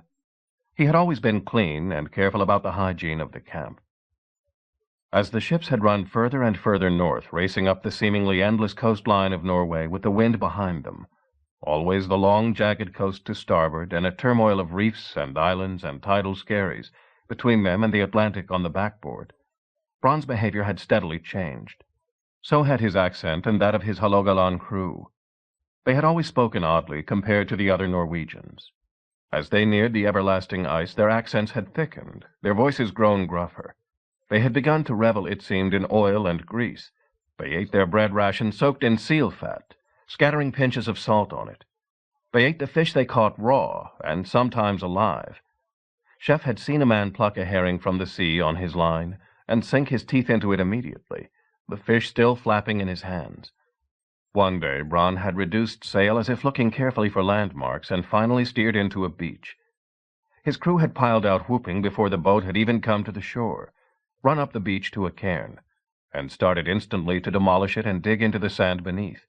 The stench that came up sent Chef and his English crewmen reeling backward to a safe distance, where they were joined by Gudmund and his Swedes from the Seamew, for once in complete agreement with the English as against the Norwegians. "What out of hell have you got there?" Chef had shouted from the safe side of a wood fire, the smoke in his nostrils. "Rotten shark liver," Bronn had shouted back. "We buried it on the way down to age a bit. Like to try a bite?" As one man, the Swedes and English had moved another 50 yards down the beach, pursued by guffaws and shouts of, "It's good for you. Keeps out the cold. Bite a shark and he can't bite you." Once they got to Hrafnsey, things had got worse. The island itself was about 5 miles long and 2 wide and relatively flat. Much of it could be grazed, some even plowed. It lay opposite the most desolate coastline Chef had ever seen in his life, far bleaker and more jagged than even the mountains of Norway running down to the Oslo fjord. Even past midsummer, snow could be seen everywhere. The mountains seemed to run straight and undeviating down into icy water, with only here and there the barest glimpse of green growth on little shelves and ledges, for all one could see inaccessible from the water or from the mountain tops above them. For many days Chef continued to find it impossible that anyone could live and find food there, yet Bronn's crew had dispersed for the most part into the rocky wilderness like water into sand, pulling away in 2- and 4-oared rowboats, or in small sail cobles. In every fjord there seemed to be a farm, or at least a hut or cluster of stone-walled, turf-roofed cabins. The truth was, Chef had realized, that these people, though they grew some oats and barley in favored places, were essentially carnivores. The freezing water teemed with fish, easy to pickle in brine for the winter. Seals were everywhere also, competing with men for the fish and so doubly valuable to kill. There was enough grass to graze cows and sheep in the summer, and to make hay to feed them through the winter. Goats could be turned out to forage for themselves on the mountains. These Norsemen of the furthest north put an immense value on milk and butter, whey and curds and cheese, milking all their animals, sheep and goats as well, twice daily through the summer, and preserving all of it which they did not consume immediately. It was indeed a rich land that they lived in, though it seemed no more than rock. But it needed special qualities to survive in it. Some of Bronn's men had taken Carly, the Flatlander from the Ditmarsh, and a few of Gudmund's crew birds nesting after eggs, to be found in vast quantities on every cliff and skerry during the breeding season. They had returned helpless with laughter after half a day, depositing the white-faced outlanders on the shore with exaggerated care. Only someone with no nerves at all and no slightest sense of vertigo could swing down the iron-bound cliffs on fingertips and toe-holds alone.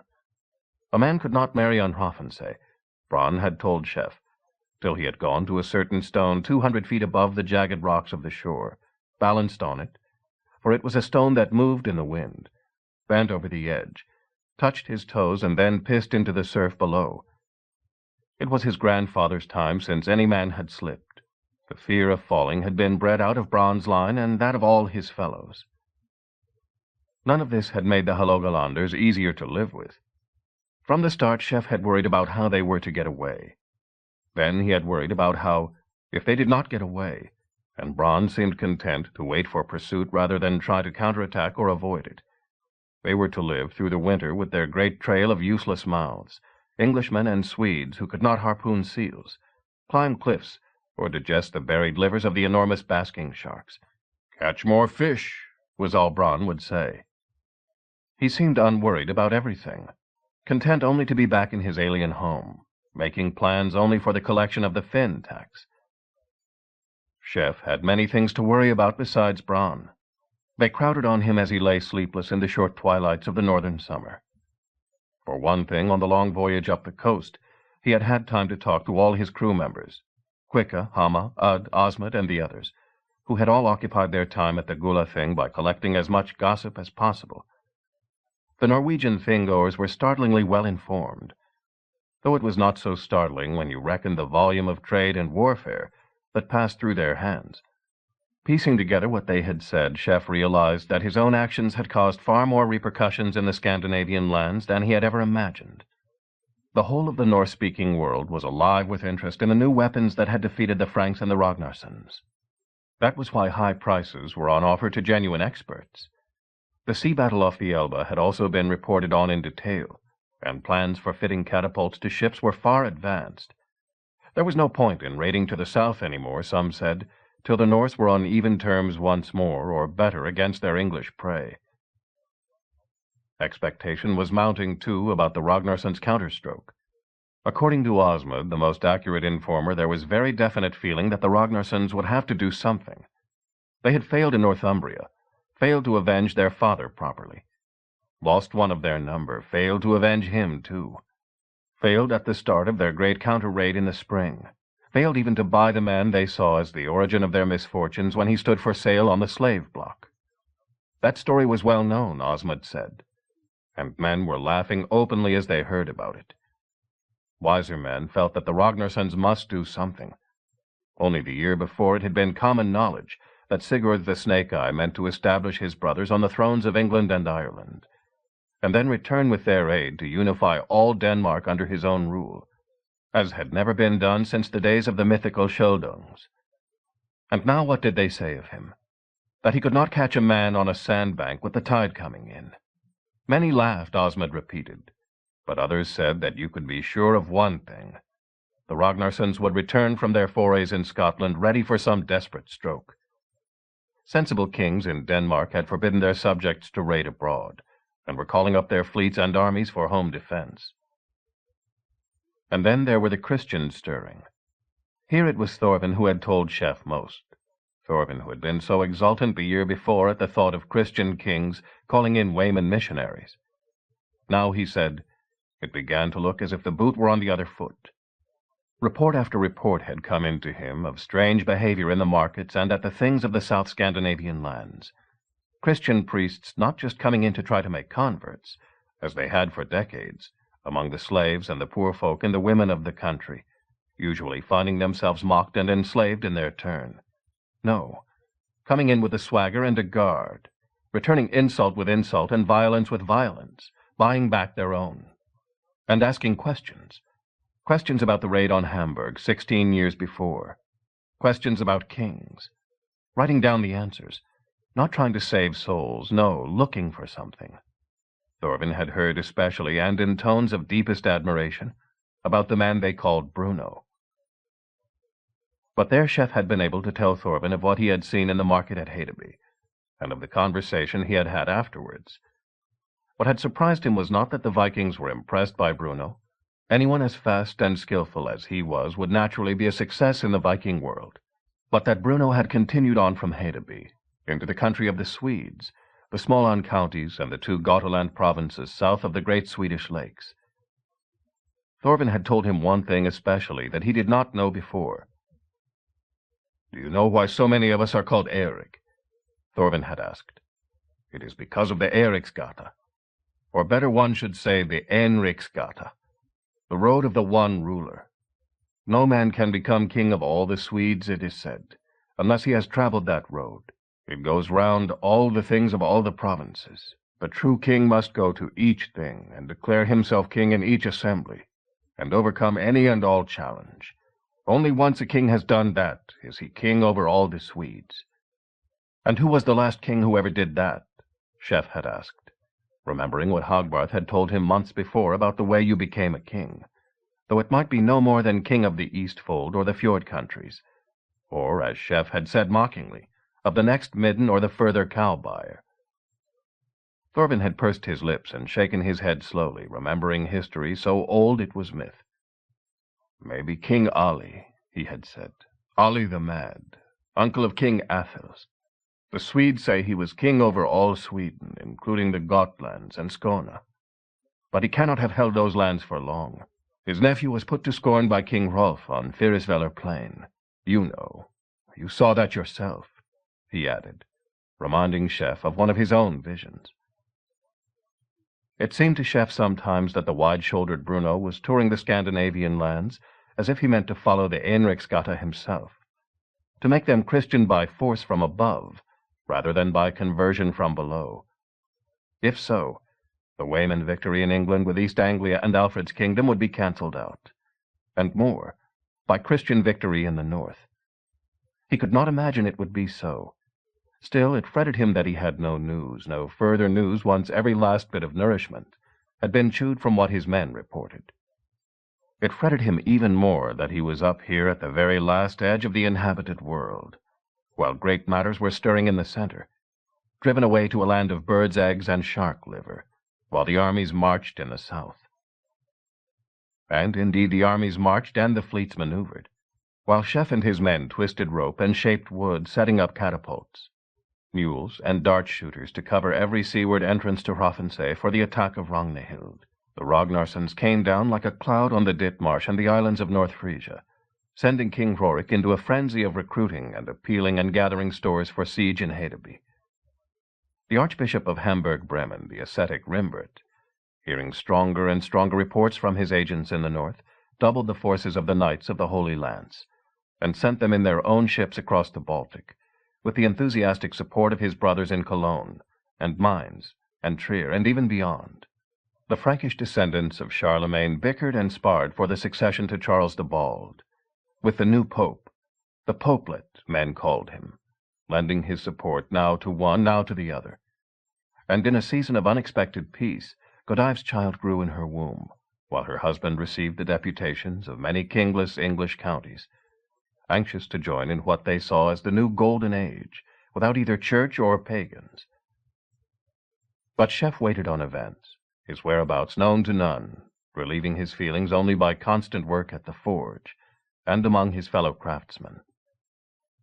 Quicka's gang were attempting to make winter wine in summer. They had been vastly impressed by the strong drink they had been given in Kaupang, and had managed to buy a small barrel between them at the Gulafing. It was gone now, but they had time on their hands, and Udd had explained his theory to them. "What they do with winter wine," he lectured, "is freeze the water out of it, so that what remains is stronger." Nods and general agreement. Now steam is water. There was more discussion about this point, but everyone had seen steam rising from damp ground, or sweat turning into steam when it hit a hot iron. "So if we heat beer up till the steam comes off it, we'll get the water out of it just as if it had been frozen. It won't be winter wine. It'll be kind of summer beer. But it'll be stronger," said Quicka, wanting to get the main point straight. "Right." The men had got a tub of beer. Most of the scanty barley production of Hrafnsay went into brewing rather than bread. Put half of it into the largest copper pot they could borrow, and heated it over a gentle fire, careful not to burn the bottom of the pot out. Slowly the thick brew began to bubble. The steam rose off it in the thick-walled, low-roofed brewhouse. A score of men and half a dozen women were jammed in together, the catapult team, and with them the kraki-wearers, as they were called, the rescues of the trek across the upland.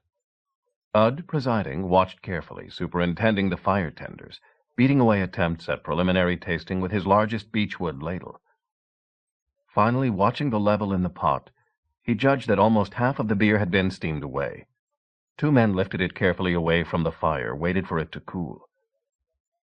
Udd had learned some very elementary man-management over the months, enough for him to give the honor of first taste to someone else, and to someone who would value it.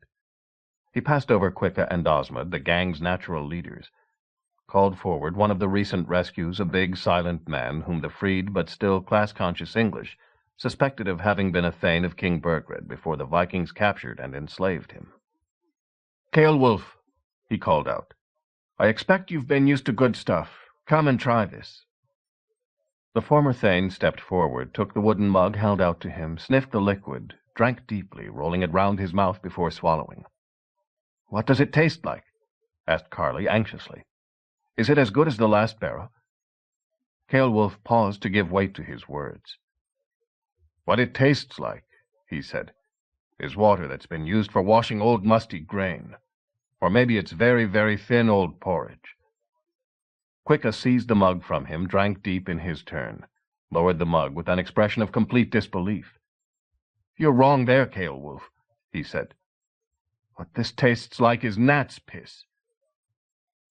As the other men dipped their mugs into the pot to confirm the judgment, Udd stared open-mouthed at the brew, the fire, the condensing steam on the membrane that covered the glassless window. "The strength was there," he muttered. "It's not there now. It must have gone off in the steam. But it doesn't go off when you freeze drink. The ice and the steam are different. The ice is water. So the steam must be something else." Experimentally, he put out a finger, ran it along the steam-wet membrane, licked it. "So don't keep the brew that's left," he concluded. "Keep the steam. But how to collect it?" He looked consideringly at the copper pot. Weary and anxious, Chef decided to spend an afternoon in the steam bath. It was a small wooden hut, built out on the end of a pier, with a platform beside it overhanging the deep water of the fjord that led down to the Huntey harbor. Every day men lifted hot stones out of the pit where they had been heating overnight, and trundled them along to the hut, where they lay glowing for hour after hour. It was a common thing for those who had nothing to do, or who were weary from some task or other, to stroll along and sit in the heat for an hour or so, dropping water onto the stones, and from time to time going out onto the platform for a plunge into the freezing water. When Chef stepped into the dark hut, he realized there was someone already there, sitting on one of the benches. Peering into the gloom, he saw from the light of the open door that it was Cuthred, sitting not naked like every other man who went there, but in a pair of ragged woolen drawers. Chef hesitated, went in. He did not know of anyone else who would willingly sit in the dark with Cuthred, but something told him he had nothing to fear. Cuthred did not forget, even in his berserker gang, who had released him from the mill. He had said also, once he found out how Chef had recognized him, and that Chef had been there at the start of the whole story, the capture of Ragnar, that he knew their fates were twisted. After they had sat together in the dark for a while, Chef realized that Cuthred had started to talk, very quietly and almost to himself. He was talking, it appeared, about Bronn. "Big fellow he is," Cuthred muttered. "But there's nothing special about size. I've known some almost as big, and one or two who were taller. That Scotty I killed, he was 7 feet tall. I measured him. Brittle-boned, though. No, it's not the size that gets me about that son of a bitch. He's just not normal. His bones are wrong. Look at his hands. They're twice the size of mine. And his eyes. Over his eyes." A hand reached out, rubbed firmly across Chef's eyebrows. The voice muttered on. "See, normal people, they have nothing under their eyebrows, just a socket. I haven't felt his eyebrows, can't get close enough, but I've looked carefully. He has a bone ridge there, makes his eyebrows stick out. And his teeth now." Again, the hand peeling Chef's lower lip down. "See, most people, nearly everyone, the top set of teeth goes over the lower set. When you bite with your front teeth, it's like scissors, the one sliding over the other. Now, his teeth aren't like that. I've watched for a long time, and I reckon his teeth fit edge to edge. They don't slide over each other at all. When he bites, it's like an axe on a block. And his back teeth, they must be real grinders. Something very strange about him. And not just him, quite a lot of them round here. His cousins have it too, but he's the worst. And there's another thing. He's hiding something round here. You know, Lord." For the first time, Cuthred acknowledged that he knew who he was talking to. "You know that these days I spend a lot of time rowing round by myself." Chef nodded in the darkness. Cuthred had indeed taken to rowing round in a little 2-man dory he had borrowed or commandeered. There was a general feeling of relief that he was out of the way for as long as he was. "Well, I went right round the island first time, and then I went down the coast a bit to the south. And then I went up to the north, not very far, because I started late in the day.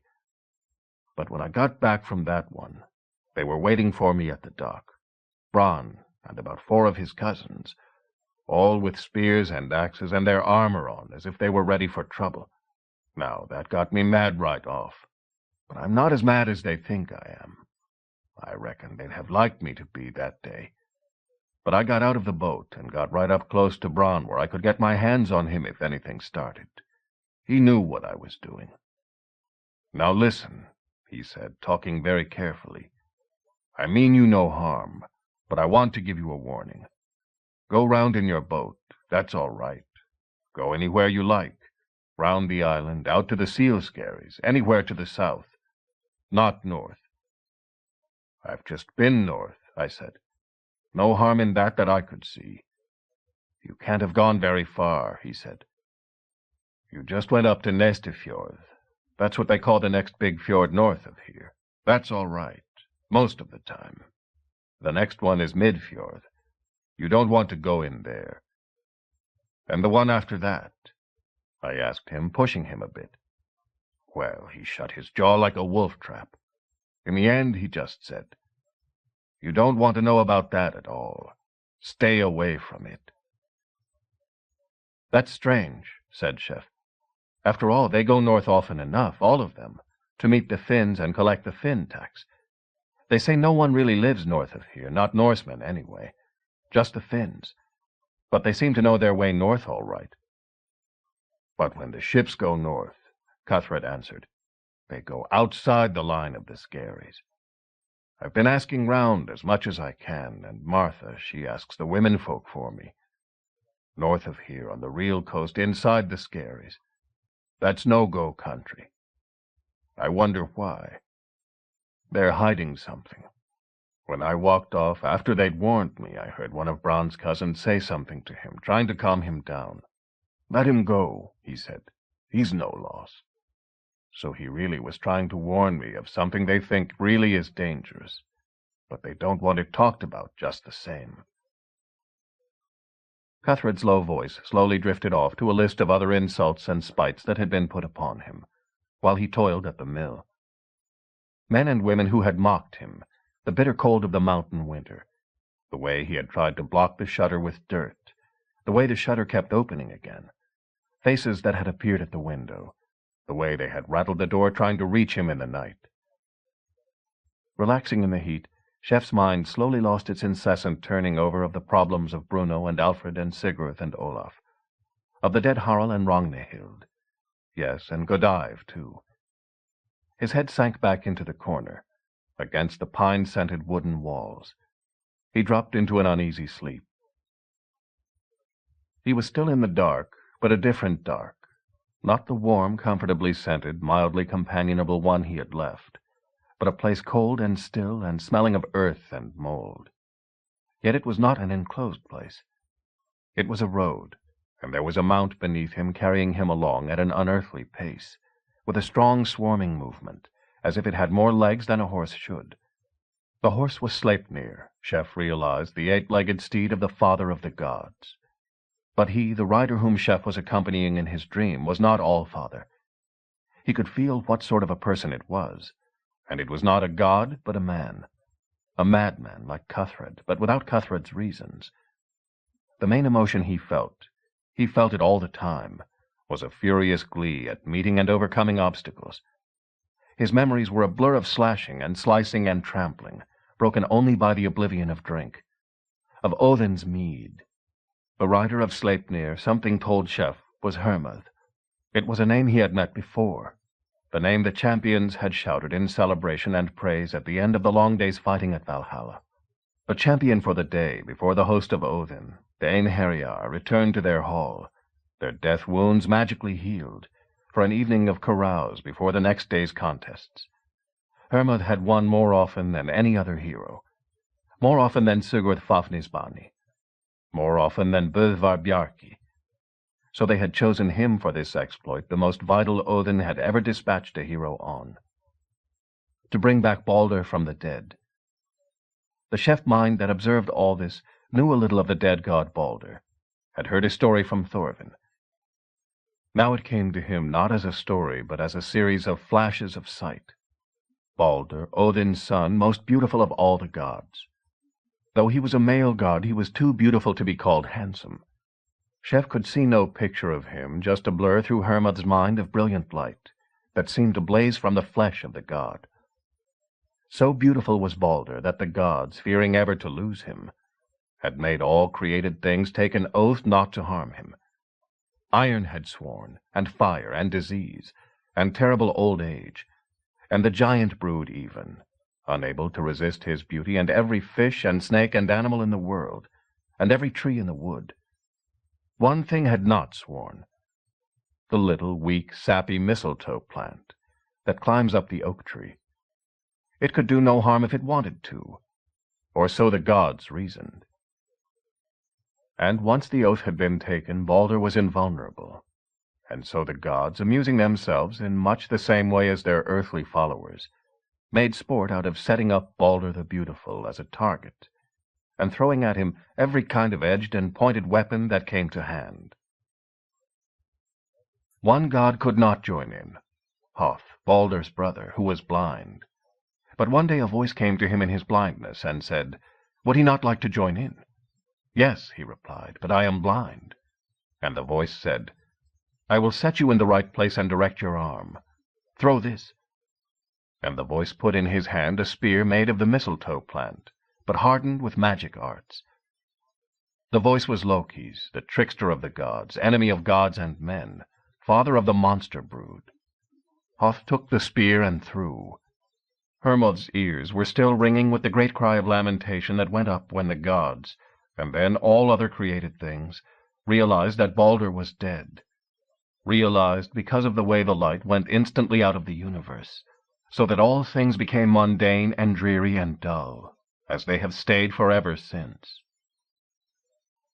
In his mind's eye he could still see the great pyre on which Odin had laid his son, in the funeral ship that would take him down to the hell world, saw how even the giants had been bidden to the funeral and had come. Saw the giant woman Hyrrokin push the boat out weeping. Hermod had been one of the 4 champions chosen to hold her wolf steed with viper reins. Saw, just as the boat was pushed out along the slipway, Odin bend and whisper something in the ear of his dead son. What had that word been? He did not know. It was his task now to ride to Hel and fetch Balder back. The horse was out from its constricting walls now, clattering out onto a great bridge that sprang through the air. What air this could be in the world below, Hermod did not know. He was passing ghosts now, shades that looked anxiously at him, aware of the clatter of the hooves, unlike their own silent passage. They were insignificant ghosts, pale men and women, children, not ghosts chosen for Valhalla or the groves of Frey. And at the bottom of the bridge there were gates. As Sleipnir tore towards them, they swung slowly shut. Hermod stooped, whispered encouragement in the ear of his steed. A clenching of muscles, a leap so high it seemed they would strike the lower surface of hell itself. The gates were behind them, the baffled guardians gaping in their track. This time it was a wall that ran up, or so it seemed, to the sky that was not there. Yet there was a crack, a tiny crack at the top. Too small for Sleipnir, too small for Hermod. Hermod did not need to be told that this was magic. He drew rein, cantered up, stopped, dismounted, beat with his massive knuckles on the stone wall, beat till his knuckles were bloody, ignoring the pain, as he always did. A voice from the other side. Who is that does not beat like a pale ghost from hell? Hermod, I am. Odin's boy, Odin's errand rider. I come to speak to Balder. Another voice, and this one Balder's, slow and dragging and weary, as if the mouth were filled with mold. Go home, Hermod, and tell them I may not leave unless the whole world weeps for me. And I know, just as there was one thing that would harm me, so there is one thing that will not weep. Tell them. And the voice trailed away as if being dragged down some long and dusty corridor. Hermod did not hesitate or falter, for such was not his nature. He knew certainty when he heard it, and he had no fear of returning with such a discouraging message.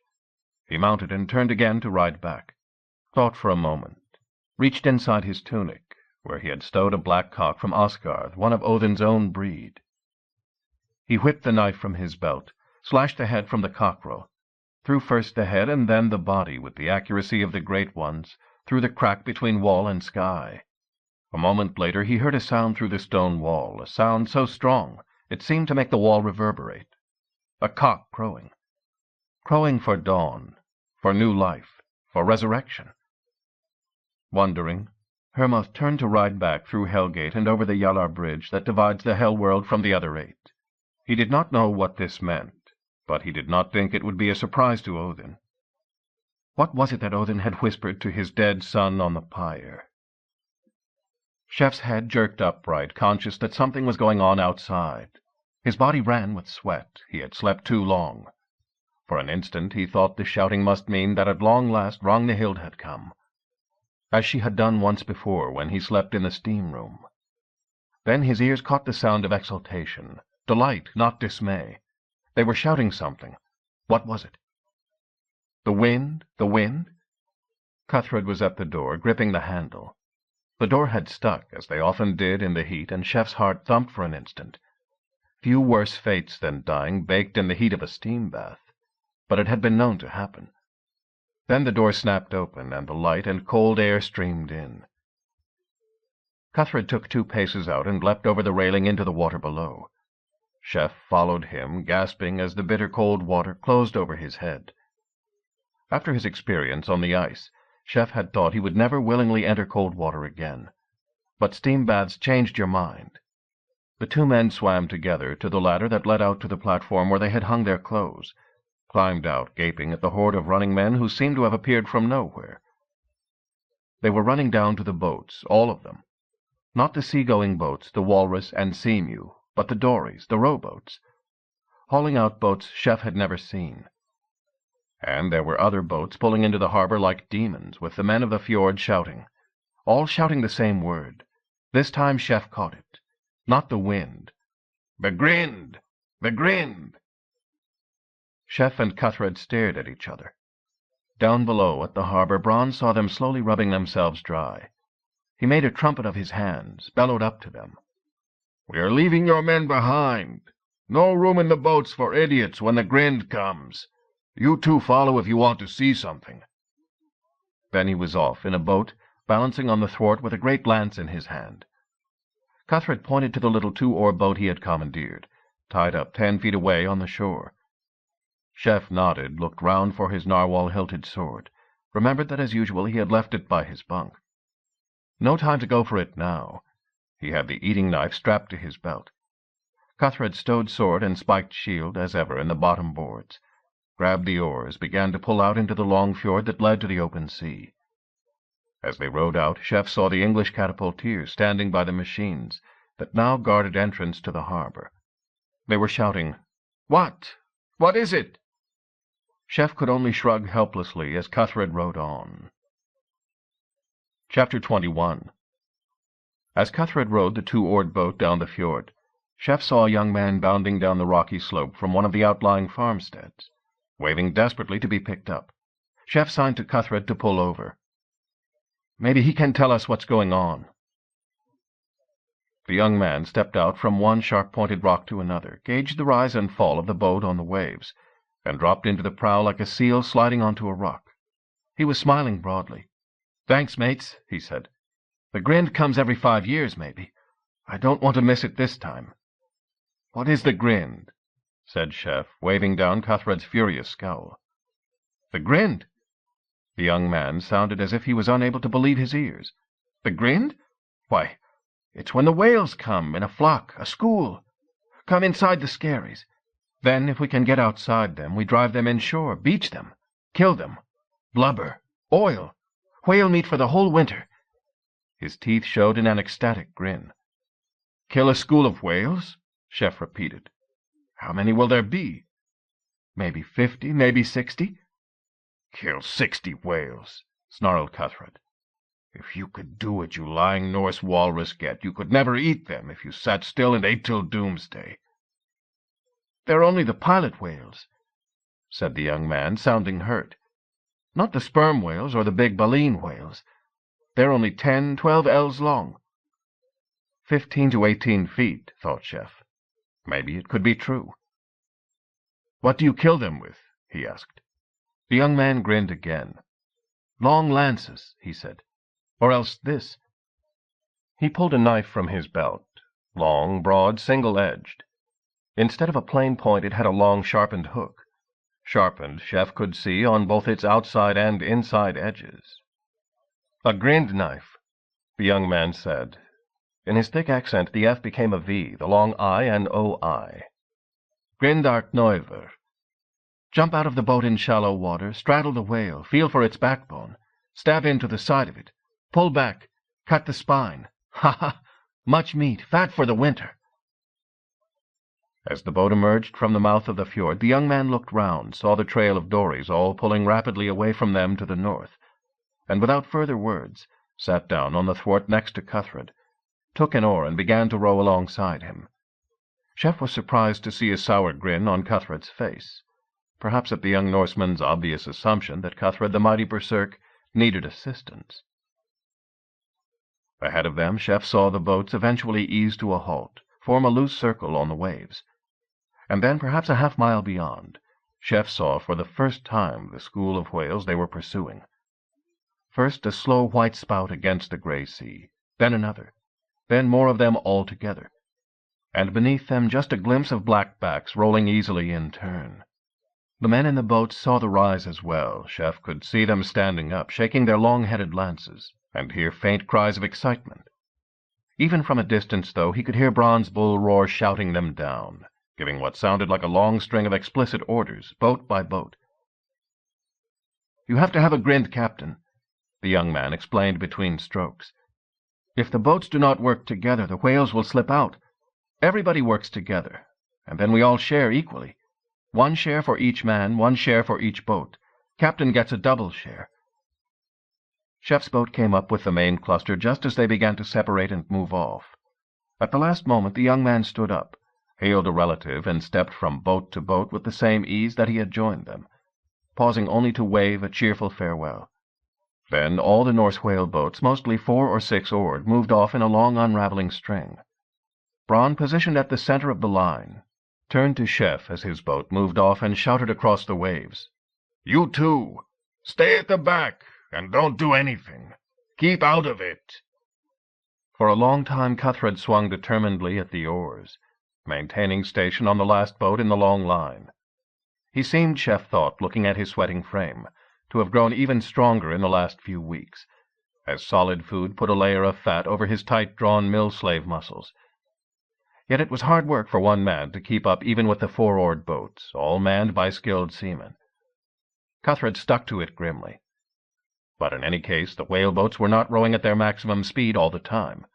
As the chase progressed, Chef realized there was a skill in it, a form of tactics. Bronn's first aim had been to get a line of boats outside the whale pod to the west, between them and the skerries that marked off the coastal channel from the open Atlantic. Once he had done that, he tried to move them inshore. Boats would swerve in close to the pod and then stop, the crew leaning over and slapping the water with their oars. What this sounded like to whale ears, who could tell? But the whales plainly did not like it, swerving away, trying to escape.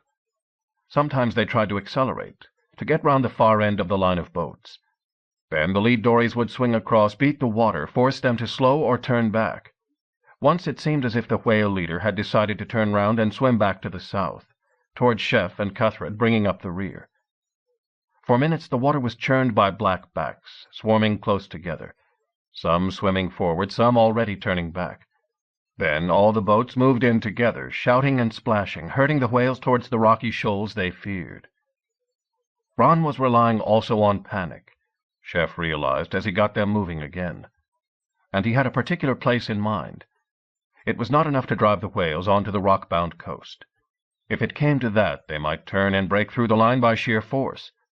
They had to be driven onto a killing ground, a beach for choice, but anyway an inlet or cove that they would be prepared to swim into, but whose mouth could be firmly blocked. Best, too, if it could be done at high tide, so that the ebb would leave the beasts stranded. Slowly Bronn jockeyed boats and whales till he had them where he wanted. The whales in a frothing mass just outside the entrance to the bay he had marked, the boats in a semicircle from point to point of the bay. Then Bronn waved his lance in one wide sweep, and the boats moved in. Bronn himself made the first kill, his boat coming up alongside a slow-swimming cow whale, while he leaned out, 1 foot on the gunwale, and drove home the long lance with its barbed head, just forward of the low dorsal fin. From their position 50 yards behind, Chef and Cuthred could see the instant flow of dark blood into the water whipped up instantly into a frenzy by lashing flukes. The dying whale must have emitted some underwater bellow of agony, for the rest of the pod seemed to panic immediately, leaping forward away from the terror in their rear. Instantly they found themselves in the shallows, bellies grinding on gravel, tails rising out of the water as they fought for room. The other boats came in as one for the kill, a headsman in each prow looking for a place to plant his barb, the men shouting each other on. As he watched, Chef saw the first man leave his boat. It might have been the young man they had ferried, clutching his grind knife, but he was followed by a dozen others, plunging recklessly into the turmoil of heaving bodies, seizing fins and trying to straddle their prey. Knives raised, plunged again as the men tried to find the vulnerable spot between vertebrae, where the hooked knife hauled upwards could sever the spinal cord and cause instant death. The whales twisted and thrashed, unable to fight back, unable to swim out, trying only to keep their tormentors from the kill. "Looks risky," muttered Chef. "But it isn't." Cuthred's voice had a note of disgust in it. "No more than killing sheep. Those things don't fight back. I don't think they have any teeth, even. You could get squashed between two of them, but they're not even trying to hurt each other." A group of men had hold of one whale and were running it up the beach as far as they could, seizing it by its fins and by the spears and blades protruding from it. They left it squirming weakly and ran down into the water for another. Already the whole surface of the bay had turned red from the streams of arterial blood pumping into it from the whales' punctured hearts. From the melee, Chef saw a calf whale, struggling free, having abandoned its dying mother. Barely 6 feet long, it floundered out of the shallows and made towards them for the open sea. A boat steered in front of it. A man leapt onto its back, grind knife flailing. The spurt of blood that rose leapt into the boat, splashing his oar-mates. Chef heard them roar with laughter, saw another group on the shore already starting to flens the blubber from a dying whale, cramming handfuls into their mouths, and shouting with manic glee. "I think we've seen enough of this," said Cuthred. "Nobody ever called me squeamish, but if I hurt people it's because I don't like them. I've got nothing against whales. I don't even like whale meat." He began to pull away from the cove of butchery, with Chef's silent agreement. The Norsemen, intent on their work, ignored them. By the time Bronn thought to look up, they had gone. Outside the cove, Chef was surprised to see how far the sun had gone down. At this time of year, in a latitude as high as theirs, there could hardly be said to be a night time. The sky remained pale continuously. Yet the sun did drop below the horizon for a short while every day. It was now close to it, the low red disk beneath the clouds, sending long shadows across a placid sea. Cuthred bent to the oars and urged the boat along what would be a long trip back to a bed and fire. Chef became aware that it was hours since he had eaten or drunk, and he had begun the long boat ride dehydrated from the steam bath. "Have you anything to eat in the boat?" he asked. Cuthred grunted. "I always keep something in the cuddy there in the stern. Butter and cheese, a crock of milk, fresh water. Let me get us going, and we can take turns to row and eat." Chef found Cuthred's provision box in its compartment and hauled it out. It was well stocked, but for the moment Chef was content to drink water, chew on a wrinkled apple stored from the autumn before. "You know," he remarked between bites, "this is the place Bronn warned you away from, inside the Skerries, north of the island. I guess none of them come here much, from what he said. But with the grind out, they wouldn't take any notice of where they were. And if there was anything dangerous, it probably wouldn't want to mess with the grind boats. Not all of them together, all worked up. But it might just fancy 2 men on their own with the sun dropping," concluded Cuthred. His teeth showed in a snarl. "Well, just let it try." Chef threw his apple core overboard, squinted into the long shadows, reached forward, and put a hand on Cuthred's brawny arm. He pointed silently. Perhaps a quarter of a mile away, a giant fin showed above the water. It seemed almost man-high, stuck straight up at right angles to the water.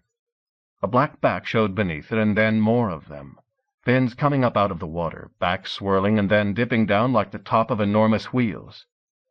"Killers," said Cuthred positively. They had seen several schools of them on the journey north in the Walrus, and each time Bronn had gone to the side and regarded them speculatively. "Never heard of them attacking a ship," he had said. Never heard of them attacking a boat, either. But then you wouldn't. If one of them decided to attack a boat, there wouldn't be anyone left to tell about it. Seals are their meat. People must look pretty much like seals to them. I never go in the water if there's any of them about." The lead fin suddenly changed course, angling sharply towards them. Without hesitation, Cuthred swung the boat and headed for the rocky shore 100 yards off. There was no chance of landing on it. It ran straight down into the water, but any kind of shoal or rock projection would keep the great beast off. It had certainly seen them or sensed them. The fin was coming straight at them, a white wave cresting in front of it as it tore through the water. The orcas had sensed the blood spilled in massive quantities into the water. They might have been following the pod of pilot whales themselves, intending to close in and make a kill. Could such a creature feel frustration at being forestalled? Resentment at the snatching of so many potential prey all at once? Anger against the land apes for so easily and ruthlessly destroying the whale kind? It might just have been excitement from the blood, and a sportive urge to even the score against men moving so confidently out of their native element. The bull orca raced down on the small boat with menace in his very line. Chef felt instantly that he meant to toss the boat in the air, catch the men as they came down, and chop them to bits in the water with snaps of his great cone-toothed mouth. "Head in," he called to Cuthred. "Right against the rock." The boat glided along a sheer rock face, the two men reaching out for handholds to pull it closer in, uncomfortably aware of the deep water still only feet away. The fin lowered, rose up again till its tip was higher than Chef's head, sitting on the thwarts, and the whale surged alongside, almost rasping the boat's seaward gunwale. Chef saw the white markings under the black top, heard the sharp exhalation from the blowhole, saw its cold and careful eye on him. The tail slapped the water, the whale sounded, turning for another pass. Chef seized an oar, thrust it against the rock, drove the boat a few yards along. Only feet away was the dark opening of a cove, a rocky inlet too small to call a fjord. Inside that the whale would be cramped, might turn away. The rest of the school were here now, sweeping past less closely than the bull leader, filling the air with the spray from their blowholes. Cuthred pushed too hard, and the boat swerved away from shore. The bull was there instantly, boring in head first. Chef swung an oar, jerked the boat's bow back towards the inlet shore. As one man, they thumped the oars into the rowlocks, heaved furiously. 2 strokes, 3, rocketing into the quiet water of the inlet.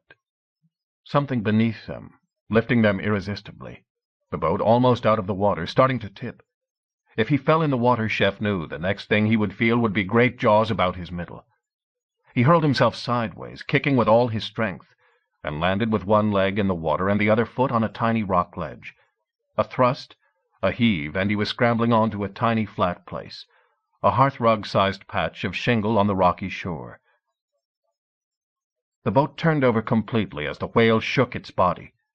Cuthred was launched out like a diver, turned in the air, a shower of objects coming down with him as the boat spilled its contents. His spiked shield, the one made of case-hardened steel, landed a foot from Chef's hand.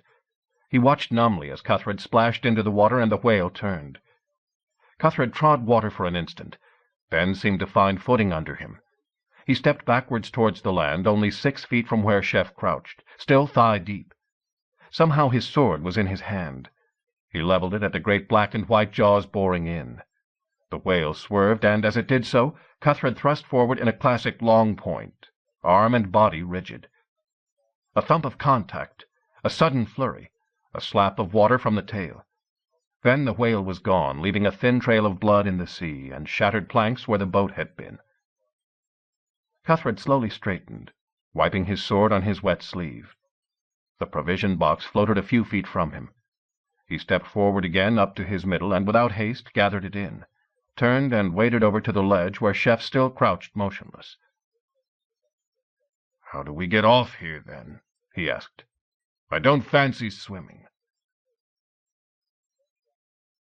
They crouched for a few minutes on the steep rock, looking across the little inlet. The whales were still there, cruising in and out. Once one of them rose to the stern of the boat, floating half intact 10 yards out from shore, took it without haste in its jaws, crunched down. The 2 men turned awkwardly to look behind them at the rocky shore. The best that could be said was that it was not completely vertical, rather a stiff slope, steeper than the roof of a house, but made of a jumble of stone. There were handholds and footholds in plenty for a scramble. But the mountainside seemed to go on, up to the pale sky with never a break. It could take hours to reach the top, hours with never a place to rest. Yet there was no choice. Slowly and carefully, aware of the deadly water a few feet away, the men gathered their meager possessions together. Cuthred had his sword and spiked targe. Impossible to carry them while scrambling up the mountain. After a moment, Chef took the sword, cut a length from one leather shoelace, tied sword and shield together, and showed Cuthred how to sling both on his back. The rope handles on the provision box could be extended, retied so as to make carrying straps. Chef fixed that onto his own back, made certain his short eating knife was still in its sheath, the fire flint he always carried next to it. He carried nothing else except the gold bracelets on his arms, was unarmed save for the belt knife. They began carefully and slowly to make their way up the mountainside.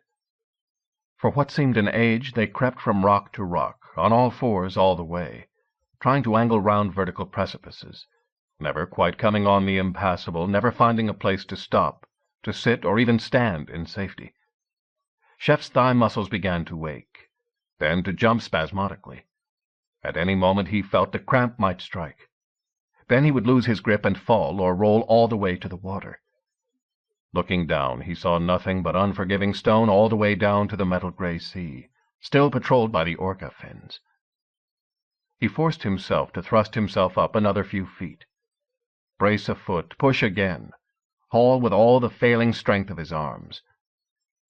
A voice was talking to him, Cuthred's, just a few feet above. "Lord," it said, 3 more steps, 2 more steps. A place here to rest." As if in reaction to what Cuthred said, Chef felt the searing pain of cramp in his right thigh. He knew he had to override it, but there was no strength left. He felt the leg give way, tightened his fingers despairingly on their last hold. Fingers seized his hair, yanked mercilessly with terrible strength. Chef felt himself lifted off his feet like a puppy, hauled up and over a ledge. He lay belly down, gasping. Cuthred seized him by his breeches and hauled him the last few feet, rolled him over and began to knead his thigh. After a score of deep, indrawn breaths, Chef felt the pain ease. He knuckled involuntary tears from his eyes and sat up. They were on what seemed for all the world like a narrow path, no more than 1.5 feet wide, but luxury after the mountainside. It ran along the side of the inlet, visible either way for only a few yards. Just on the seaward side of the place where they sat, it seemed to fork, one part continuing to run along horizontally, the other turning uphill. Cuthred pointed to the second fork. "I reckon that might go up to the highest point of the Ness," he said. "Good lookout point. I'll go along there, see what there is. Maybe we can find some wood, light a beacon. The whalers are bound to come back past here sometime." Not for a while, Chef thought. And even then they may decide to keep outside the line of the skerries, as they do when they're not hot on the trail of the Grind. But Cuthred had already slipped away, sword and shield now ready in his hands. What made this path anyway, Chef reflected?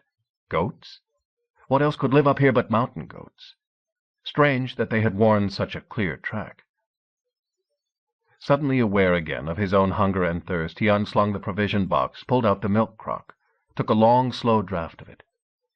As he set it down again, he felt depression and despair settle round his shoulders like a heavy blanket. The view in front of him was unutterably bleak, grey sea far below, tossing restlessly on grey stone. Above it, just rock and jumbled scree rising all the way to a ridge far above the level where Chef sat. And above that another higher ridge and another, rising up to the snow that never melted. White snow and grey stone merged into a sky from which every hint of color had been washed.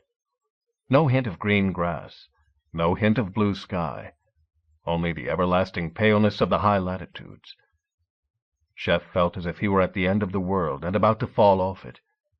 The sweat of toil and pain was drying on him, turning him cold and clammy in the little bitter wind that whispered along the mountainside.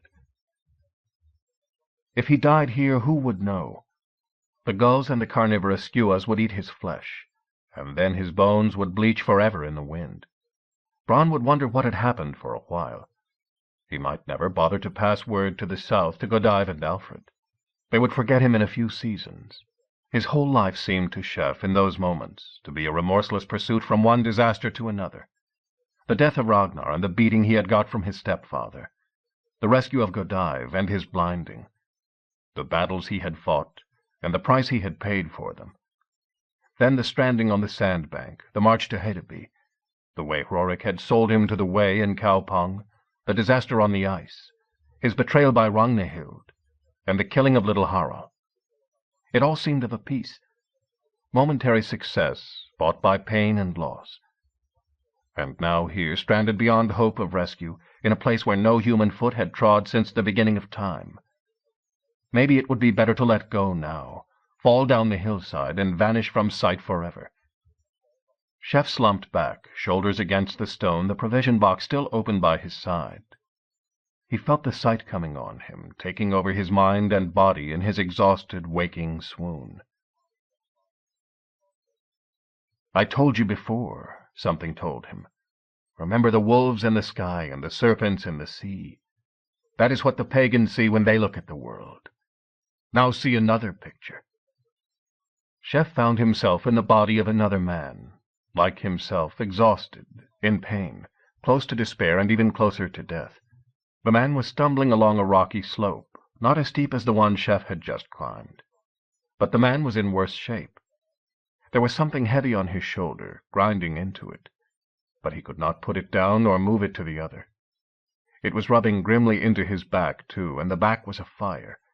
Chef's own back twinged with remembered sympathy, from the pain of a fresh flogging, the sort that tore open the skin and slashed deep into the flesh and bone beneath. Yet in some way the man welcomed the pain and the exhaustion. Why? He knew, Chef felt, that the more exhausted he became, the shorter his sufferings would soon become. They were there, wherever there was. The man dropped the burden he had been carrying, a great wooden beam. Others took it, men in a strange kind of armor, not mail but metal strips. They fitted it to a still larger beam. Why, Chef realized, this is a cross. I am seeing the crucifixion of the White Christ. Why would my patron God show that to me? We are not Christians. We are their enemies. They had stretched him out and were driving home the nails, one through each wrist, not the palms where flesh would tear through as soon as full weight came on them, but between the bones of the forearm. Another through the feet, a tricky job to line them both up. Mercifully, by this stage, the pain was not coming through to the Chef mind observing. Instead, it looked hard at the men doing the grim task. They were working quickly as if they had done this many times before, talking to each other in a language Chef did not understand. Yet as the moments went by, he found he could catch a word or two. Hamar, they said. Nagal. But for cross, they said, not rude as he expected, but something that sounded like Crouchem. Roman soldiers, so Chef had always been told, but talking some kind of German dialect, with a garbled kitchen Latin thrown in. The man on the cross fainted as they hauled him up. Then his eyes opened again, and he was looking out as Chef was doing now, as Chef had done years before after his blinding. Then he had seen the vision of Edmund, the martyred Christian king, coming to him with his backbone in his hand, and then passing on elsewhere. So there was a place for Christians to go, as well as the Valhalla of the pagans. The sun was already beginning to sink over Calvary. For a few brief seconds, Chef saw it as the dying man or man-god saw it. Not the chariot drawn by terrified horses and pursued by ravening wolves of pagan belief, just as the earth and sea below were not the haunt of giant serpents, seeking only to destroy mankind.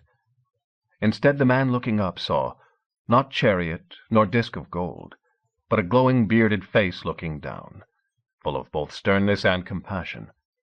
It looked down on a world of creatures that threw up their arms to him and begged for help, for forgiveness, for mercy.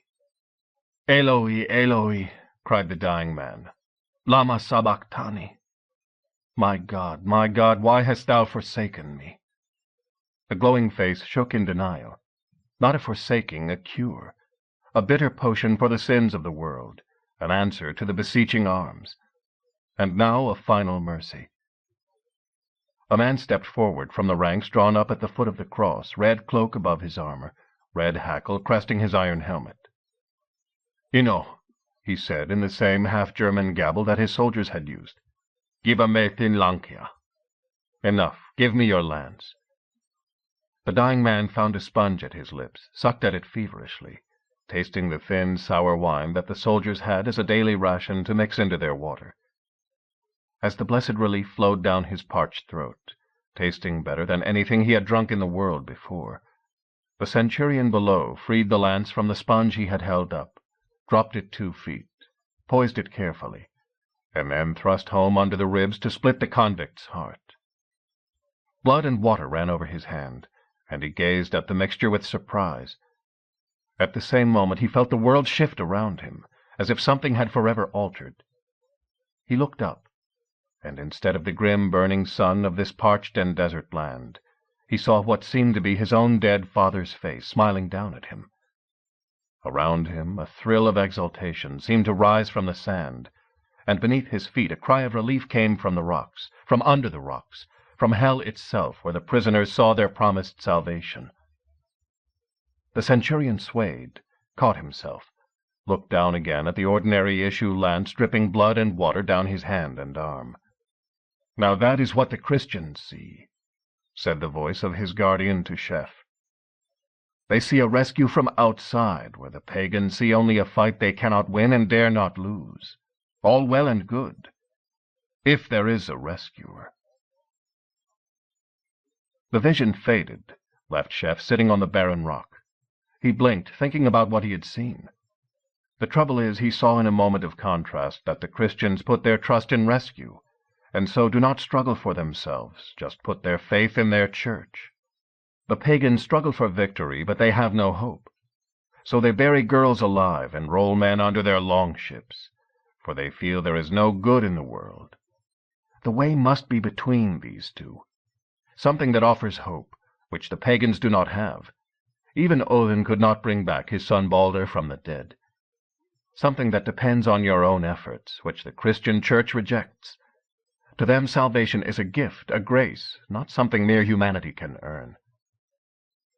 He sat up, bothered by a sudden feeling of being watched, looked round for Cuthred, realized he had still not returned. He groped once more for the open provision box, hoping food and drink would put better heart into him.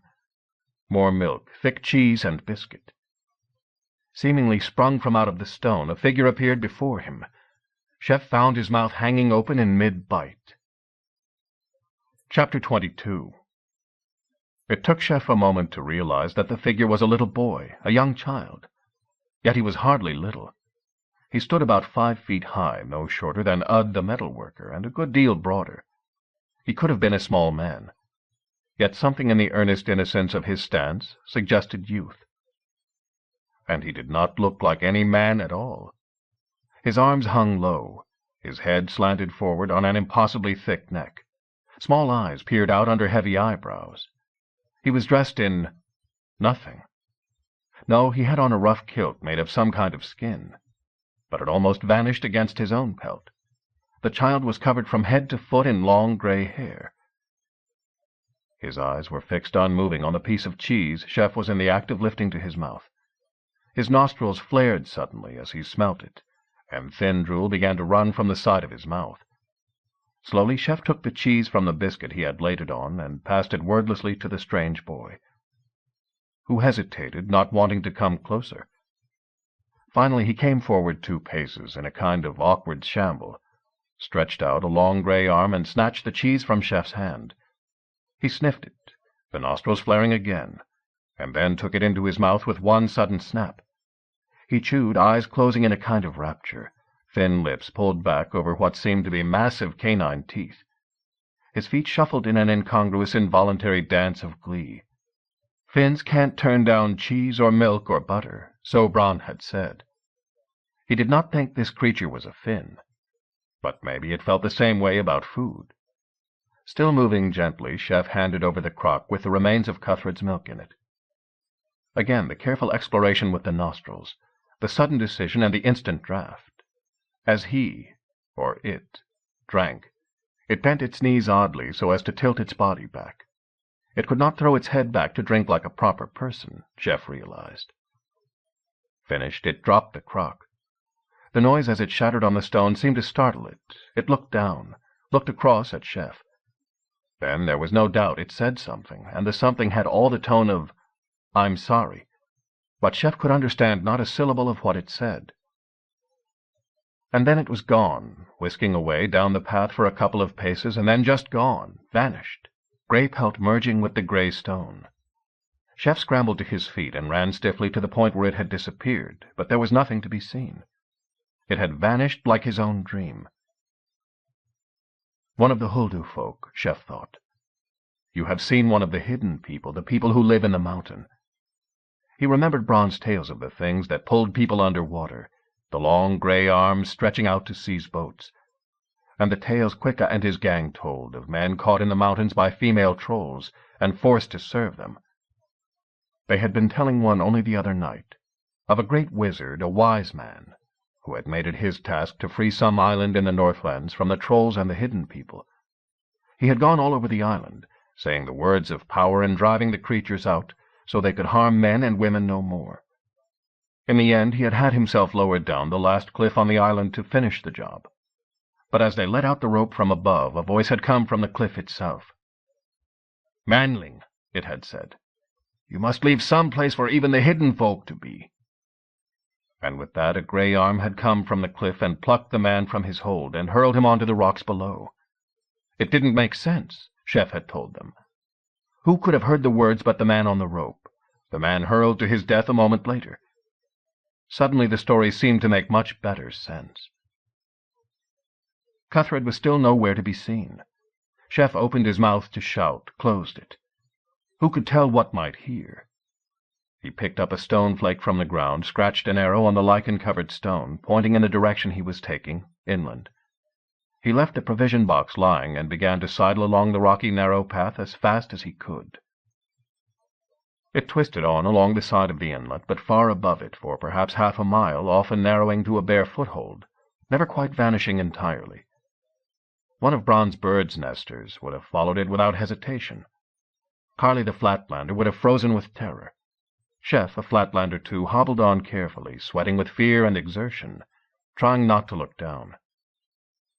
And then there was a clearing in front of him. In the dim half-light, Chef looked round cautiously. A clearing. At least a flat place with a thin, poor covering of grass and weeds in the everlasting stone. Why had they not seen the green from the sea? Because the whole place was hidden, in a dip in the ground between sea and mountain. On the other side of it a chink of light. A fire? A cabin? Stepping very cautiously forward, Chef realized it was indeed a cabin. Stone-walled, turf-roofed, set against the further hillside as if it had grown there. Even at 50 yards, Chef could hardly be sure he was seeing it, though a dim glow came from some chink or other in its wall. As he thought that, Chef realized that his left hand was actually resting on another wall, right by him. He had walked up to another building and still not seen it. Yet a building it was, and a big one, a lean-to of stone slabs running 40 feet from the point where the path came out, to what might be a door at the other end. He could smell something, too. Smoke, and a faint flavor of food.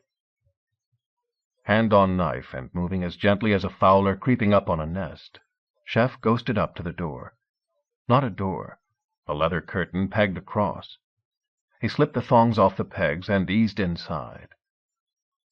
For 20 heartbeats he was unable to see. Then his eye adjusted. Dim light was coming in from cracks in the wall and from an opening in the roof, under which a low fire glowed. A carcass hung over it. It was a smokehouse, Chef saw. All along the far side stood rack after rack of split, smoked, and dried fish. All along the near side, tubs of more fish, salted, fish and meat. In front of him, hanging from a peg, a seal carcass, with more in rows down the length of the building. He stretched a hand up to feel. The peg was of stone, the hook that supported the split seal of wood, not carved but bent and allowed to grow into the correct shape. Nothing he could see was of metal, only wood and stone. The carcasses grew bigger as he walked, fascinated, down the row. A seal, a walrus, so large it stretched from roof to floor, and then a bear.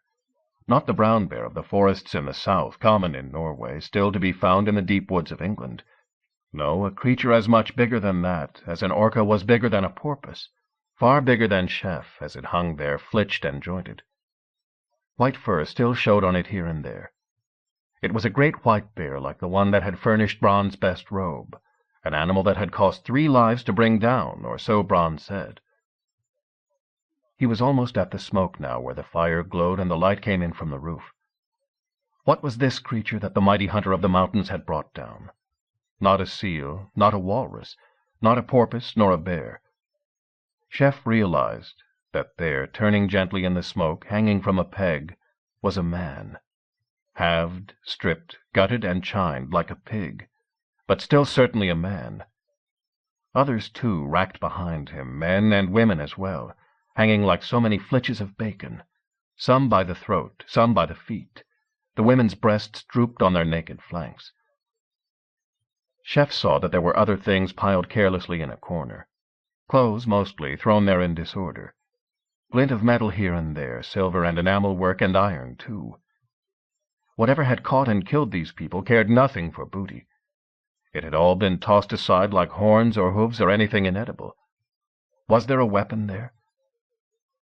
2 pegs on the wall supported between them a dozen long-shafted spears. Chef picked one up, realized immediately it was worm-eaten and bent from lying for years in the heat. He rummaged through them as silently as he could. Junk, all of them. Split shafts, bent heads, metal thick with rust. He had to find something. He had only his tiny belt knife against a creature that could kill walruses and polar bears. There was one. At the bottom of the pile, Chef glimpsed a shaft that seemed to be sound. He picked it up, hefted it, felt relief sweep over him at the thought that he was now not completely defenseless. Somehow, as he hefted it, the idea of using it to strike and kill repelled him. It was as if a voice was telling him, "No, this is not the tool for such a purpose. It would be like trying to pick hot metal from the forge with a hammer, or beating out iron with the haft of your tongs." Puzzled, Chef looked for a moment at what he held, his eye continually glancing in fear towards the entrance. A strange weapon. Not the sort anyone made nowadays. A leaf-shaped blade, unlike the massive triangular head of Sigurd's Gungnir. A long iron spike below it set into an ash shaft. Traces of ornamentation on it. Someone had even cut into the iron and then set gold into the tracery. Once there had been 2 gold crosses at the base of the blade. The gold was gone now, betrayed only by a fleck of color, but the chiseled crosses remained. A war weapon from the iron spike and a javelin from its weight. But who would put gold on a javelin which you hurled at your enemy? Someone had valued it at any rate. Some one of the carcasses now hanging in the smoke. Chef hefted the weapon uncertainly once more. It was madness not to take any weapon that would give him a chance of survival in this deadly place. Why had he already put it back, laying it gently once more across its pegs? Alarmed suddenly by some faint stir of air behind him, Chef span round. Someone or something coming. He crouched, looking along the floor beneath the rows of human and animal bodies. Someone was walking towards him. With a flush of relief, Chef recognized the cross-tied breeches of Cuthred. He stepped out into plain sight, beckoned his companion over, pointed wordlessly to the hanging corpses. Cuthred nodded. His sword was bare in one hand, his shield ready in the other. "I told you," he whispered hoarsely. "Trolls. In the mountains. Peered at me through the windows of the hut. Rattled the door in the night to try to get in. They smelt meat. Thick bars they have on the doors in those mountain villages. Not that all of them need them. What do we do? Get them before they get us. The cabin opposite, you saw it? Let's go. Have you no weapon?" Chef shook his head mutely. Cuthred stepped behind him, picked the spear he had just laid down from its pegs, held it out to him. "Here," he said. "Take this. Go on," he urged, seeing Chef's reluctance. "It doesn't belong to anyone anymore." Chef stretched out a hand, hesitated, gripped the weapon firmly. In the warm, smoky dark there came a faint ringing sound, as if the metal head had struck stone. Chef felt a kind of relief again. Not relief from defenselessness, rather relief that the weapon had been handed to him. It had passed from its owner to the master of the smokehouse, and then to Cuthred, the man who was not a man. It was right for him to hold it now. Maybe not to keep it, maybe not to strike with it, but hold it, yes, for now. The two men made their way out into the suddenly sweet-smelling air. They moved across the small open space like two ghosts, treading carefully round the weeds to prevent the faintest brush or rattle. One mistake here, Chef thought, and they too would be hanging in the smoke. Had the little boy run ahead to warn his people? His father? He had seemed grateful rather than fearful or hostile. Chef did not want to have to kill him. The door of the cabin, like that of the smokehouse, was covered with a pegged leather curtain, seemingly of horsehide. Should they try to lift it gently or slash it down and charge through? Cuthred had no doubts. He waved Chef silently to hold the top of the curtain, then took his sword and applied its razor edge to each of the retaining loops in turn. The curtain hung loose, held only by Chef's hand. Cuthred nodded. As Chef dropped the curtain, Cuthred whisked inside, sword poised, then stood motionless. Chef moved in after him. The cabin was empty of life, but not bare. To their left stood what must be the main room, a rough table in the center with stools round it made of driftwood. The stools were of immense size. Chef would have had to climb up to sit on one.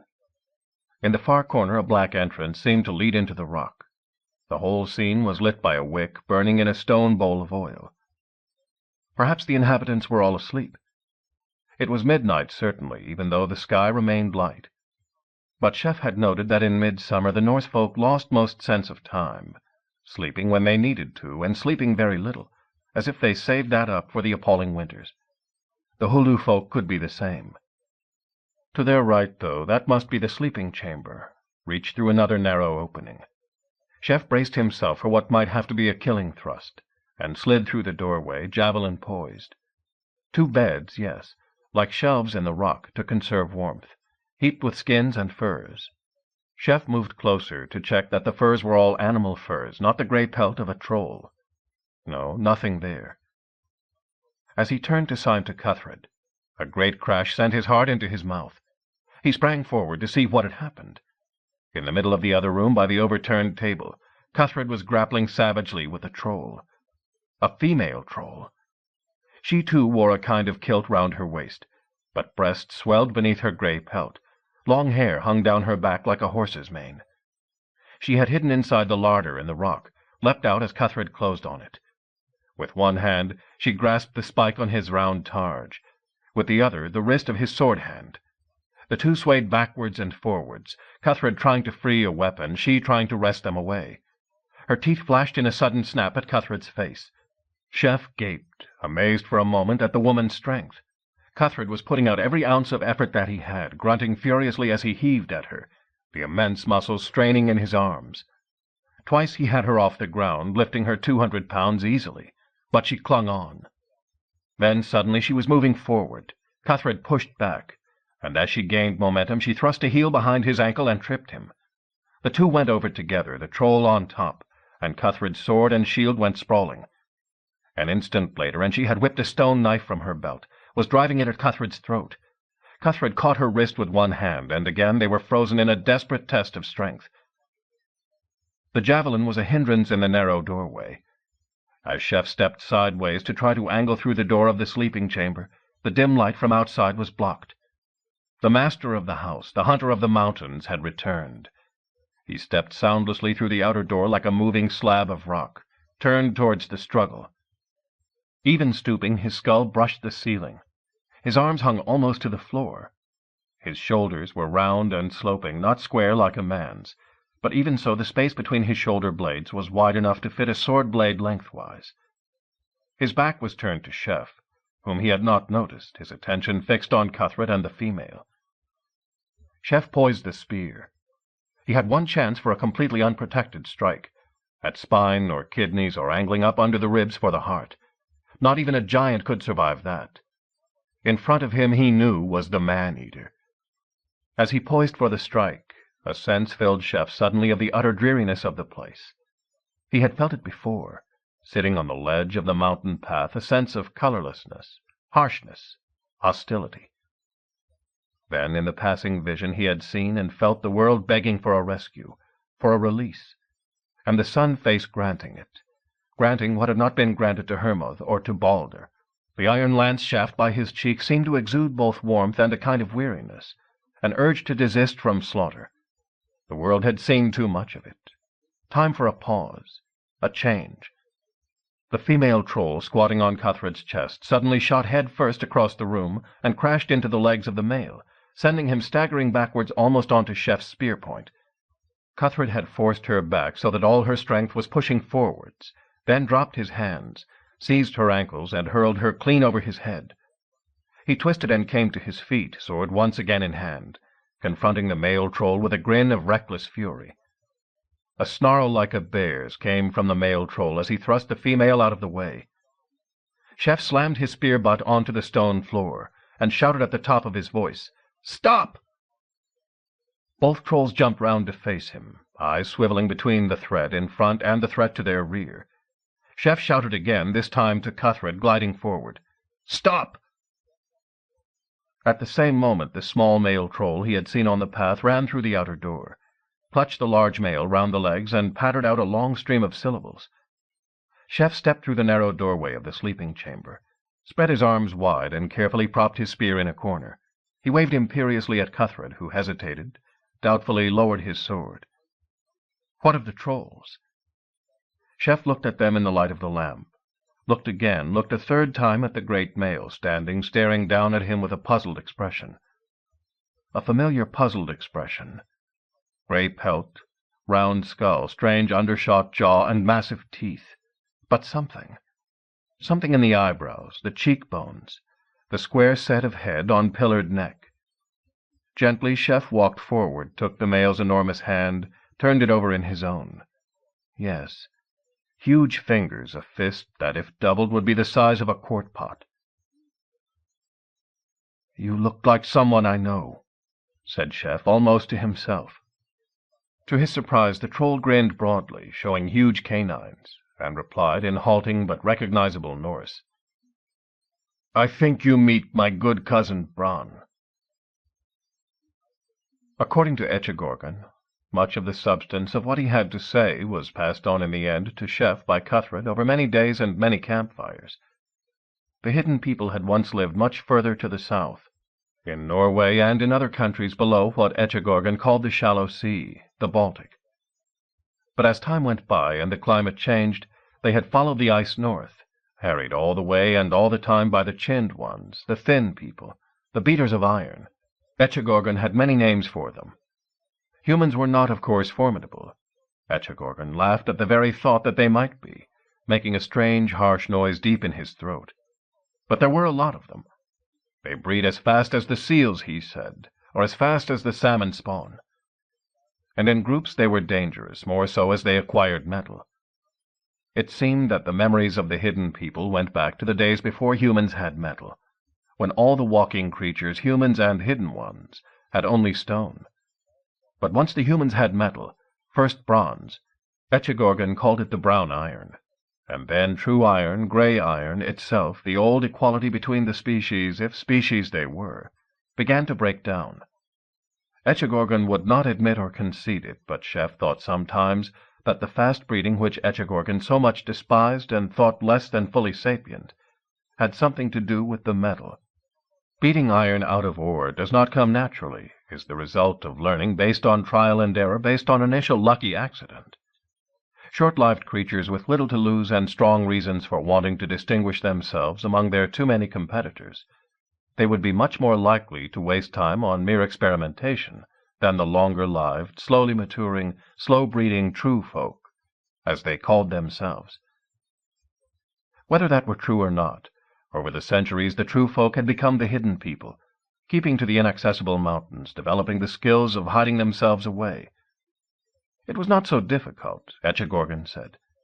There were more true folk around than most of the thin ones realized. They did not inhabit the same ranges or even the same times. The Norse in Halogalan, Etchegorgan said, being specific, were almost entirely coastal. They went up and down the sea road, the north way from which the country got its name. They built their huts in the fjords. They pastured their animals in the bits of summer grazing they could reach. Rarely did one find any of them more than a few miles inland, especially as those who did penetrate inland, exploring or hunting, were not at all likely to return. The Finns were more of a nuisance, for they roamed widely with their reindeer herds, their sledges and bows and traps. Yet their roaming was mostly in the summer and in the day. In the winter they kept to their tents and their cabins and their regular trap rounds, all easy to avoid. The snow and the ice, the dark and the high places, Etchegorgan said, they belong to us. We are the people of the dark. And what about the dead men you hang in your smokehouse? Chef asked him on the afternoon of their first meeting. Etchegorgan took the question seriously. It was the seal skerries that caused the trouble, he said. The thin ones had to be kept off them, or at least off those of them he regarded as his own. Chef slowly realized that Etchegorgan, like the rest of his people, was as near amphibious as a polar bear, which are often found swimming contentedly well out of sight of land.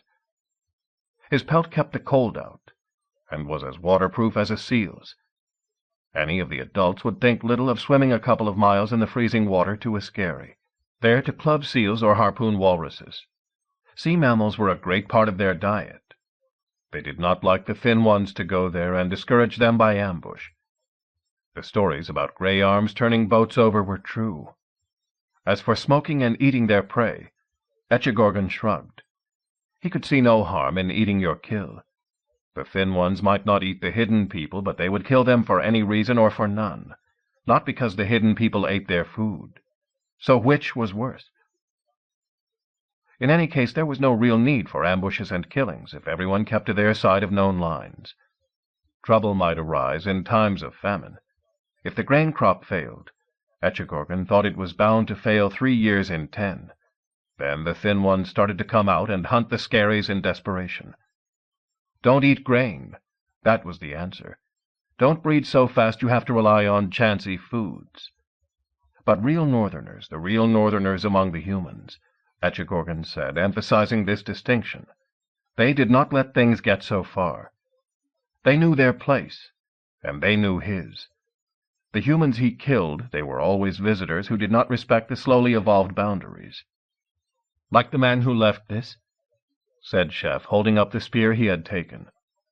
Etchegorgan took it, felt it, snuffed at the metal in a considering way with his great flaring nostrils. Yes, he said, I remember him. A Jarl of the Trons, from Trondheim. Foolish people. Always want to take over the Finn tax and the Finn trade. Take it from Bronn and his family. He came up here in a longship. I followed it till they camped on an island. He and 2 others went to hunt birds' eggs. After he had gone, he and some more, the rest lost heart and went home. How did you know he was a Jarl? Asked Chef. The Huldu folk know a lot. They are told some things. They see many more in the dark, in the quiet. Etchegorgan would say no more at that point, but Chef was confident that he and Bronn's family had ways of getting in touch with each other. Sign left on a skerry, maybe. Rocks left a certain way till there was need of communication, and then altered to bring out an envoy. The hidden folk might have been an advantage to the Halogalanders in getting rid of unwanted rivals from the south. Bronn and his family in return kept pressure off certain fixed areas. And besides, there was family feeling. Etchegorgan smiled salaciously when Chef hinted at it. Years before, he said, the father of Bronn's father, Barn, a man named Bjarni, had been stranded on a skerry by a shipwreck. He had had food with him, good food, milk and whey, and had set it out as bait for the hidden people. A girl of that race had seen it, taken the bait. He had not caught her, no, how could a thin one catch even a girl of the true folk? But he had shown her what he had got for her, and she had been enticed. You thin ones are thick in one place, Etchegorgan said, his eyes rolling to Cuthred, sitting close to the female he had wrestled. Etchegorgan went on to say that the girl, his own aunt, had kept the baby men called Barn, till it was evident that it would be smooth-skinned or too smooth-skinned to live like the true folk. Then she had left it by its father's door. But first Bjarni, and then Barn, and then Bronn had remained conscious of their kinship at need. Chef heard little of what was said then, for he had begun to worry about Cuthred. Thin ones might be thick in one place, but Cuthred had no place at all. He had been behaving well up in the north, yet one thing Chef was sure of. Any reminder of his mutilation, any sexual display by a male or provocation by a female, and Cuthred would revert to the berserker. And yet it was strange. He was sitting talking to the female Miltastarai, daughter of Etchegorgan and sister of the little boy Equetargon, as if she were Martha or one of the least challenging of the slave women. Perhaps it was because he had overpowered her. Perhaps it was because she was female, but so different that there was no need or expectation of flirtatiousness between them. Either way, Cuthred seemed secure and safe, for the moment. Chef turned his attention back to Etchegorgan's story. By this time the 5 creatures, men and a woman, people, humans and not humans, had left the hut and were sitting out under a risen sun in the flat patch between hut and smokehouse. From where they were, they could see a calm gray metallic sea, with islands rising from it, but were sheltered from closer observation. The hidden folk had a keen sense of dead ground, Chef was to note. They kept always out of direct lines of sight, whatever else they seemed to be doing. "So you see much, and are told more," he said. "What do you know about me? About us?" "About him." Etchegorgan pointed with his underslung chin to Cuthred. "Much. He was a thrall in the mountains south of here. Some of our people tried to get him out. Maybe they would have eaten him, maybe not. You people are hard on your own kind. I know what they did to him. It would not mean so much to us. We think of other things than mating. About you." Chef found deep brown eyes fixed on him. "There is no news of you, but people are following you." Chef laughed. "That is no news to me. Other things are following you, too. The killer whales that attacked you. Sometimes they do that, I know, if they feel like sport or if something annoys them. But I have seen that school of them going up and down, and they are not from near here. They have come up from the south, like you. Maybe after you. Still, if you know people are following you, I need not tell you the rest." Etchegorgan stretched his enormous arms over 9 feet from fingertip to fingertip, with an air of complete indifference. "What rest? Are other people following me now?" "There is a ship hidden in the Vitasgjalfi fjord, half a day's swim south of Bronn's farmsteads on Hrafnsey. I would have warned him, but he is away with the Grind. The Grind, you understand, is within his rights. He was careful not to drive them ashore, here or near here. But anyway, he is away, and the ship is down there waiting. A big ship. It has two sticks, those things you put cloths on.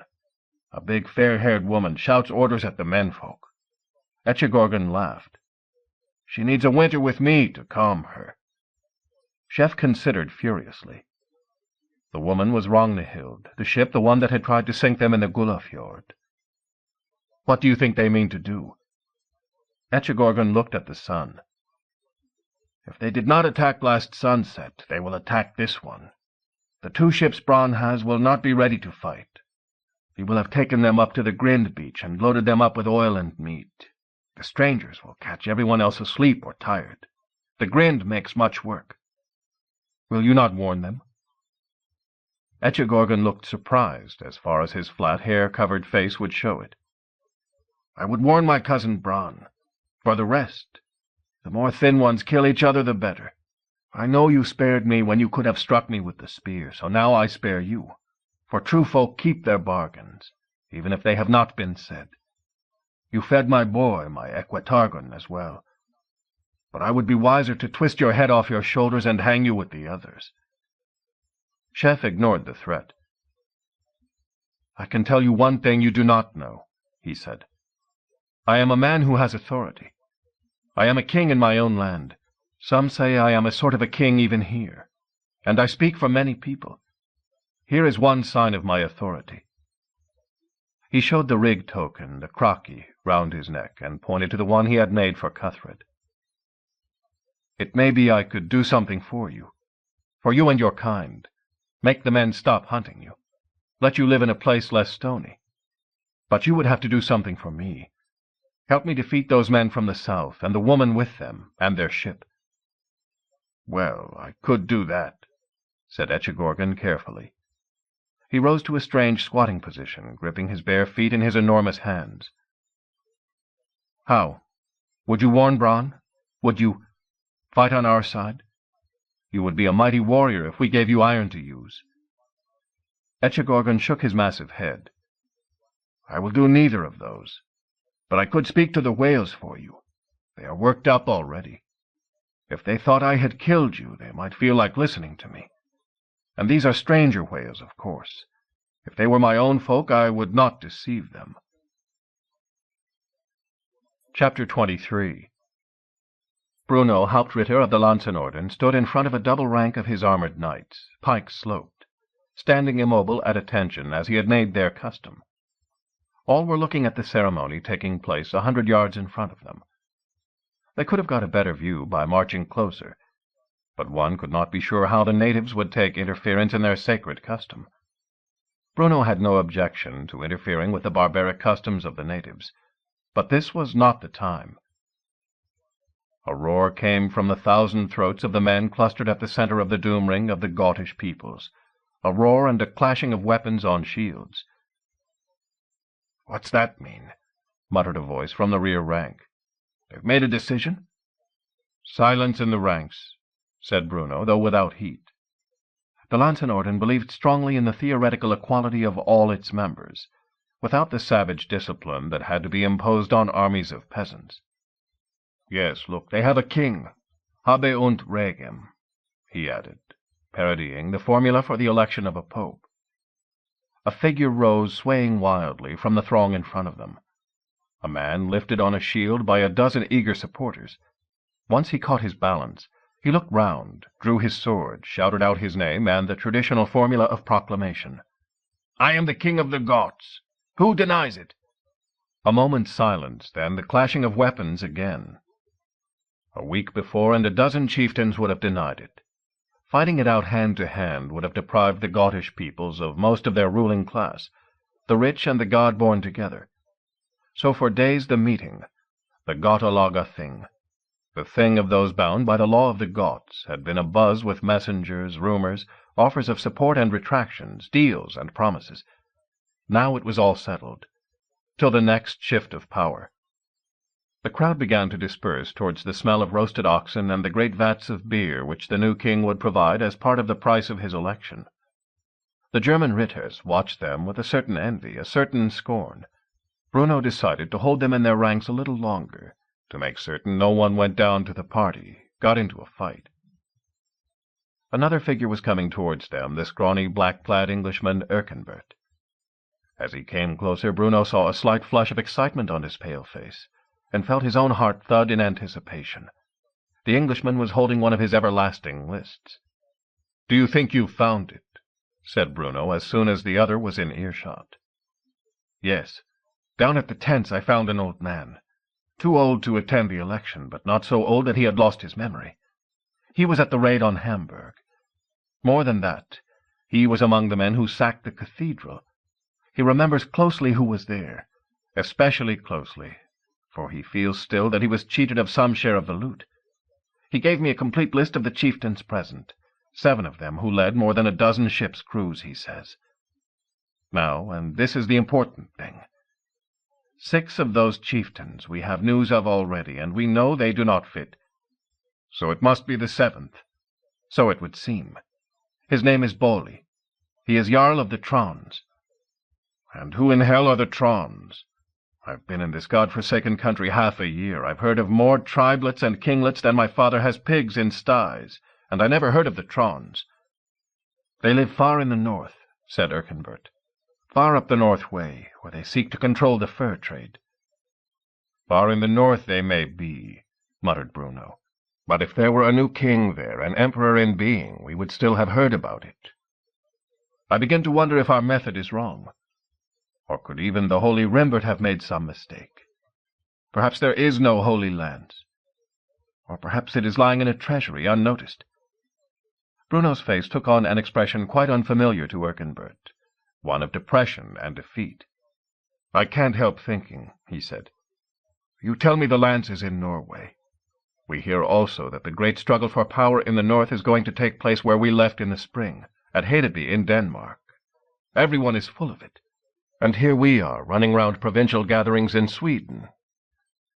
"Gotland," corrected Erkenbert. "Same place. I have gone in the wrong direction." Erkenbert reached up and patted the disconsolate knight on his enormous shoulder.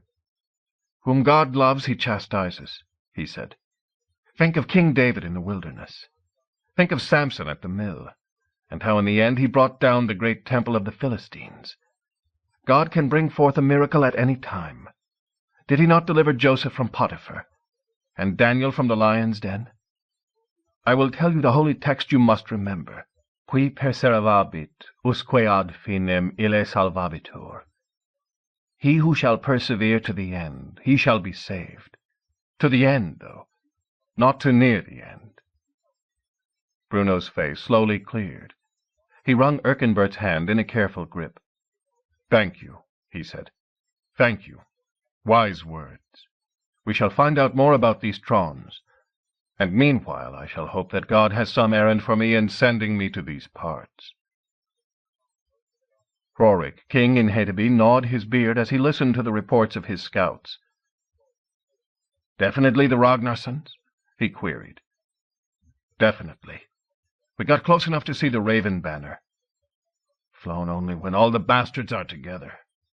Well, at least there's one bastard fewer of them now, and him the worst bastard of them all.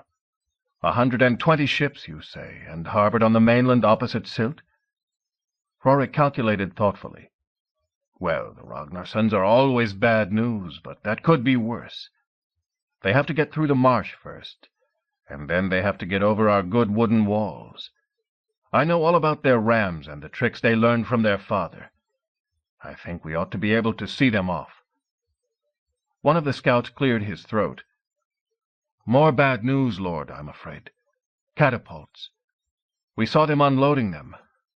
Big jobs, weighing a ton, I would say. 3 or 4 of them." Rorik's face regained its concerned expression. "Catapults. What sort were they? Were they the stone throwers we've heard about, or the dart throwers, or what? We don't know. Never seen one work. We've just heard these stories, same as you. They all come from men who've been defeated by them. Thor help us. This is where we need some men who know about these things." Rorik's port warden, sitting in on the conference, broke in. "I can help you there, Lord. I got a report from a skipper yesterday. He was up at the Gula thing. He said there had been a lot of excitement up there. I'll tell you another time. But at the end of it, he said that one of our ships had recruited 2 Englishmen and was bringing them south. Englishmen," he added with emphasis. "Those are the real experts. These are guys who were there when Ivar got his, and the Frankish king, too. Ship should be in a couple of days. So, while Sigurd Snake-Arse crawls through the marsh, we can have these men building machines to fight his machines. That's good. But let's do the obvious things, too. If the Ragnarssons are there on the west coast, the east coast's clear. So let's get ships out to King Arnott and King Gamli, and ask them to send every ship and man they can spare. Clean out the Ragnarssons, and we'll all sleep easier." "Clean out the Ragnarssons," said the port warden, "and maybe it'll be time to have just one king in Denmark." "Just don't say that anywhere else," agreed Rorik. Many days sailed to the north, far from the gathering war storms that would determine the fate of many kingdoms. Chef and Cuthred crouched immobile in the shadow of a rock. Twice they had got into what they thought was good cover. Both times Echegorgon had moved them out, muttering in his own strange language. "You thin ones," he said finally, "you don't know how to hide, or how to look. I could walk through one of your towns in broad daylight, and you would never see me." Chef did not believe him, but he had to acknowledge the uncanny skill of the hidden people in vanishing in the day, at night, or in the pale twilight that had come again after another long day of sleep and waiting. In front of them Echegorgon stood knee-deep in the water at the edge of the inlet. He had led them down to it by barely manageable paths, the men slipping and scrambling on the rock, propped up by Echegorgon or Miltastari, sometimes lowered from one place to the next. Finally, once they were concealed to his satisfaction, Echegorgon had told them to sit motionless and watch. Watch what a true person could do. They would see something no hairless one had seen for many a lifetime. How the true folk called their kinfolk, the whales. Now Echegorgon stood facing out to the open sea. High above, Miltastari kept watch for any boats that might appear, ferrying men or meat between the place of the grinned and bronze-threatened home on Hrafnsey. In one hand Echegorgon held a long paddle, its blade curiously rounded, cut laboriously with stone tools from the trunk of a mountain aspen. Strange curlicues ran around its inside face. Echegorgon held it up high above his head, the grotesque length of his arm suddenly clear. Then he brought it down with all his strength on the calm water. The sound of the slap seemed to run from horizon to horizon, as the ripples ran out into the Atlantic swell. Again Echegorgon brought it down, and again. The two men crouched, wondering how far the sound would run above water, and how far below it. After a dozen blows, Echegorgon turned and put the paddle carefully on a rock on the steep shore. He took another implement, a long, tapering tube, made out of layers of coiled and glued birch bark, and took another cautious step further out, waist-deep now, standing on some unseen projection. He put the thinner end of the tube in his mouth, the trumpet end deep in the water. From where they crouched, and even in the dim light, Chef could see the prodigious back widening as Echegorgon took a deep breath like the indraft of a bellows. Then he blew. No sound reached the men on the shore, but after a few moments the air seemed to buzz, to vibrate noiselessly. Was the surface of the sea shivering in sympathy? Chef could not tell, though he strained his one eye to see. He had no doubt that beneath the water some immense disturbance was taking place. The blowing went on and on, Echegorgon breathing in continually and somehow blasting out at the same time. Chef was not sure, but he felt dimly that the notes Echegorgon was playing altered now and then, according to some unknown code. He remained motionless, feeling the chill of the high latitudes creeping up on him, feeling his muscles stiffen, the cold stone strike through his breeches. He did not dare to move. Echegorgon had said that at any disturbance he would break off. "Just one pebble rolling," he had warned. "If the whale folk were to think I was playing with them, even foreign whale folk, I could never swim safely again." Beside him Cuthred, too, sat like a rock image. But then, barely perceptibly, even from 2 feet, his eyes moved. His chin rose a trifle, pointing. Between the shore and the skerries a fin rose, the straight-up, right-angle fin of the killer whale, the orca. It was coming towards them, not quickly, deliberately. From time to time the head, too, rose, and the spout went up, white against the grey islands. The orca was taking a good look. Behind it, well behind it, the rest of the school followed. Slowly the fin came closer. As it closed, Echegorgon's breathing seemed to slacken, as if he were cutting down the underwater noise. He seemed to be blowing with a shorter, more varied rhythm. Finally the fin closed right up, the orca swimming along parallel with the shore, turning, cruising slowly back. Every time it turned, it kept its eye on the strange grey creature standing waist-deep in the water. Chef felt his skin contracting at the thought of what might happen. A lunge of the jaws, a sweep of the tail, and Echegorgon would be off his feet and off the rock. Even his mighty frame would be no more than a bull seal to the killer. Nothing was safe with them in the water, not the tusked walrus, nor the polar bear, not even the great whales, which they tore to pieces while they were still alive. Echegorgon put his tube carefully down on the rock behind him. Then slowly he sank down, submerging shoulders and head in the water, and began to swim out. The killer watched, giving him room. The men on shore could see little, only what showed above water. Yet it began to seem after a while as if Echegorgon was acting out some kind of pantomime.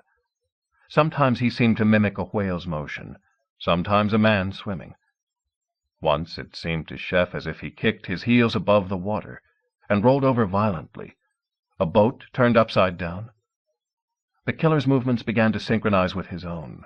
They swam up and down together, both moving at a fantastic speed for a human, a bare stroll for a whale. And then the fin swung away. A great tail slapped the water twice, as if in farewell. The other fins cruising up and down offshore swung too in unison. All together the school began to race down the Sound at top speed, the whales arcing in and out of the water in a complex ballet, as if in exultation. They raced away to the south, towards Hrafnsey. Echegorgon remained in the water till they were out of sight, cruising up and down with an easy overarm stroke, only skull and arms showing, with a faint flurry where his heels touched the surface.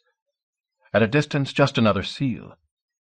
Finally he turned, swam into shore, heaved himself out, shook himself easily like a dog. "Well," he said in Norse, "come out now, thin ones. I told them the one who wounded their leader was dead. They asked, and the one they followed? Dead too, I said. They were disappointed. It was easy to tell them there were more whale foes in the ship, the great ship going into Hrafnsey now. They said they would find sport with it." "Going into Hrafnsey now?" said Chef. "How are we to get there?" "There is a way," said Echegorgon. "No thin one would find it, but I can show you. One thing I had better tell you, though. The whale folk are not good at telling thin ones apart, nor do they care much. Anyone on the water is at risk tonight." "Show us how to get across," said Chef. "I swear to repay you for all this, even if I have to become king of this land to do it." The men of the two-masted ship moving under light sail towards Hrafnsey harbor had had a long voyage up the Norwegian coast, in which to get used to their unfamiliar weapons and sail rig. For the most part they were men of Agdir, Queen Ragnhild's homeland. In the turmoil following the sudden death of Halfdan and the seizure of power by Olaf, one of the skippers of King Halfdan's fleet had decided his best interests lay with Ragnhild, and had placed his ship at her service. Most of his crew had not stayed with him, but had deserted, their places taken by Ragnhild's own men. With them had come Valgrim the Wise, defeated in his plan to control the College of the Way, and eager to take revenge on the one who had thwarted him, not only him, but also to set the Way and his misguided colleagues back on the true path of Odin, the path that would lead to victory, not defeat, at Ragnarok.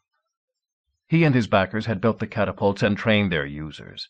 They were eager, too, to redeem their failure in the Gula Fjord.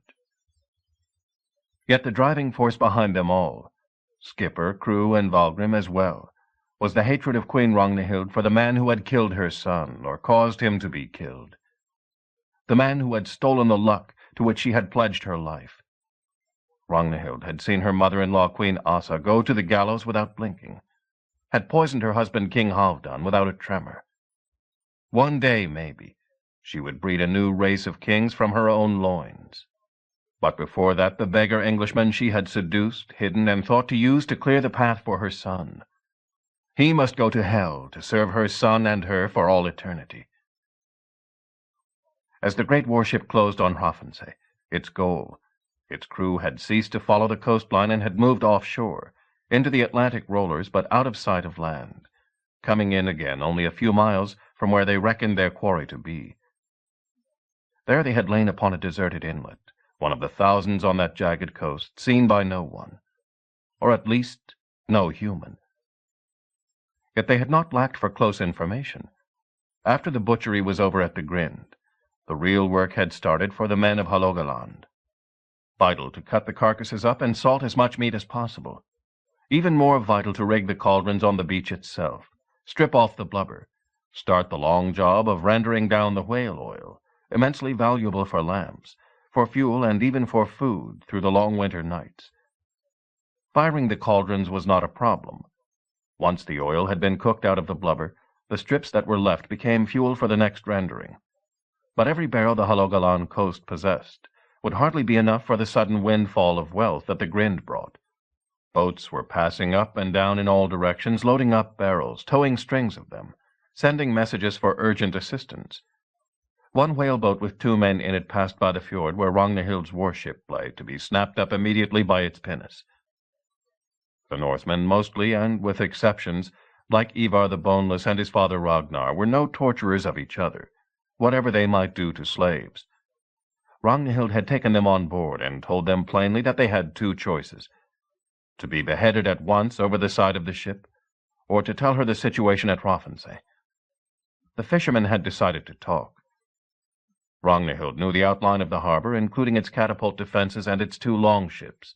She knew, too, that half the men of the area were still boiling blubber at the Grind beach, and the rest were exhausted from hours of loading and unloading, making trip after trip between beach and harbor. What she did not know was that Chef and Cuthred were missing. Her prisoners had simply not noticed, preoccupied with other things. What they had noticed and told her was that Bronn, desperate for men, had taken the English catapulteers from their posts, and Gudmund's Swedes as well, and set them to work on the jetty, since they were all manifestly useless at anything to do with whales. Listening with half an ear to Quicka and Osmond's protests, and their demands that something should be done to search for their master chef, Bronn had sent a sentry up to the harbor point, with instructions to sound a horn for help if he saw any strange craft approaching. The sentry had sat down on the soft turf with his back against a stone, and immediately fallen asleep. Ragnhild's ship, the Crane, moved into Rafnsey harbor a few moments before sunrise lit the pallid sky, meeting no challenge, its oversized crew of 120 men ready for action. They nudged each other as they saw the bulks of the catapults against the sky, unmanned and untended. Bronn, down at the jetty supervising the unloading of another cargo of barrels from his own walrus, saw nothing till the first catapult stone whirred across the water. It was aimed with deadly skill. The men of the Crane had had time to practice, and no shortage of good round rocks to practice with. Coming from a bare 200 yards, the distance between jetty and harbor point, it struck the walrus full on the prow. The prow kicked back. The planks that fitted into it all sprang loose.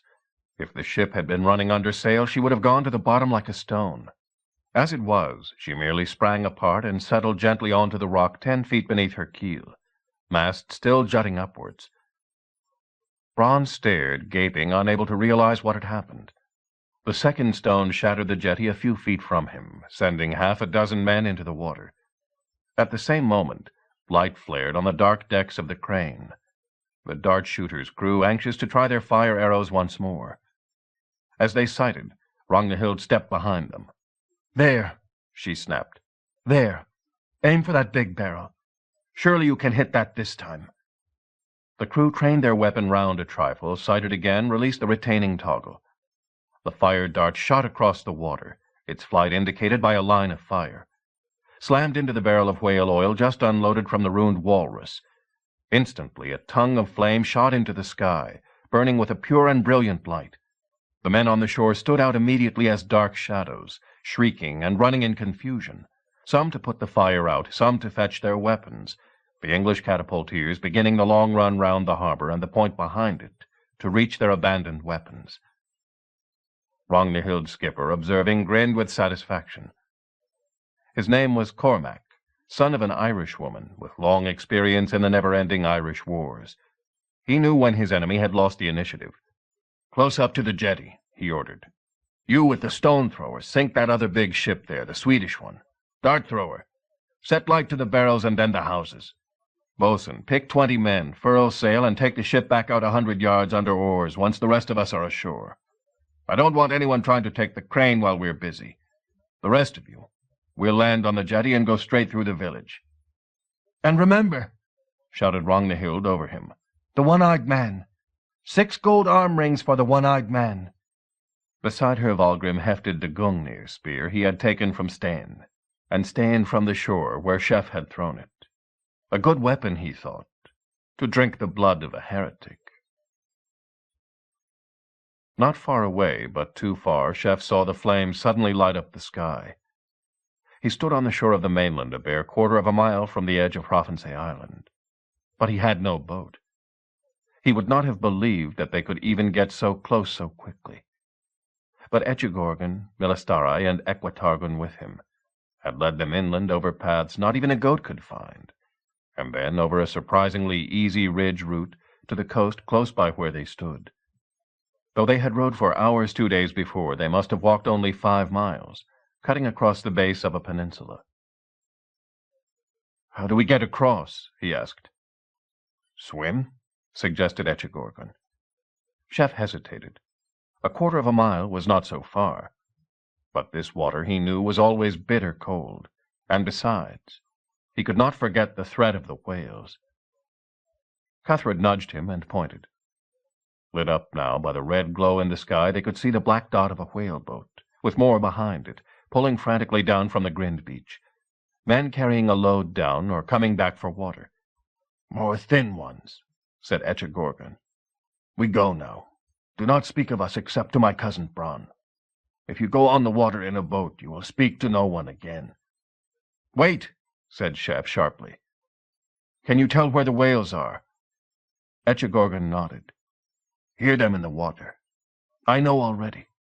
They are outside the harbor. Watch the strange ship. Unhappy. They want small boats to tip over, not big ship to ram. Don't go in boats." "Can you tell us if they go into the harbor? If it's safe for a few minutes just to row across?" Echegorgon sniffed doubtfully.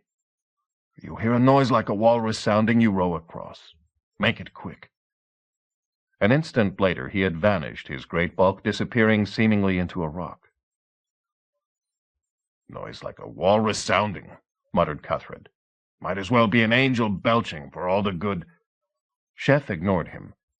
He had stepped on to the highest point he could reach, waving the lance he had recovered in wide sweeps over his head. Moments later the leading whale-boat saw him, hesitated, pulled over.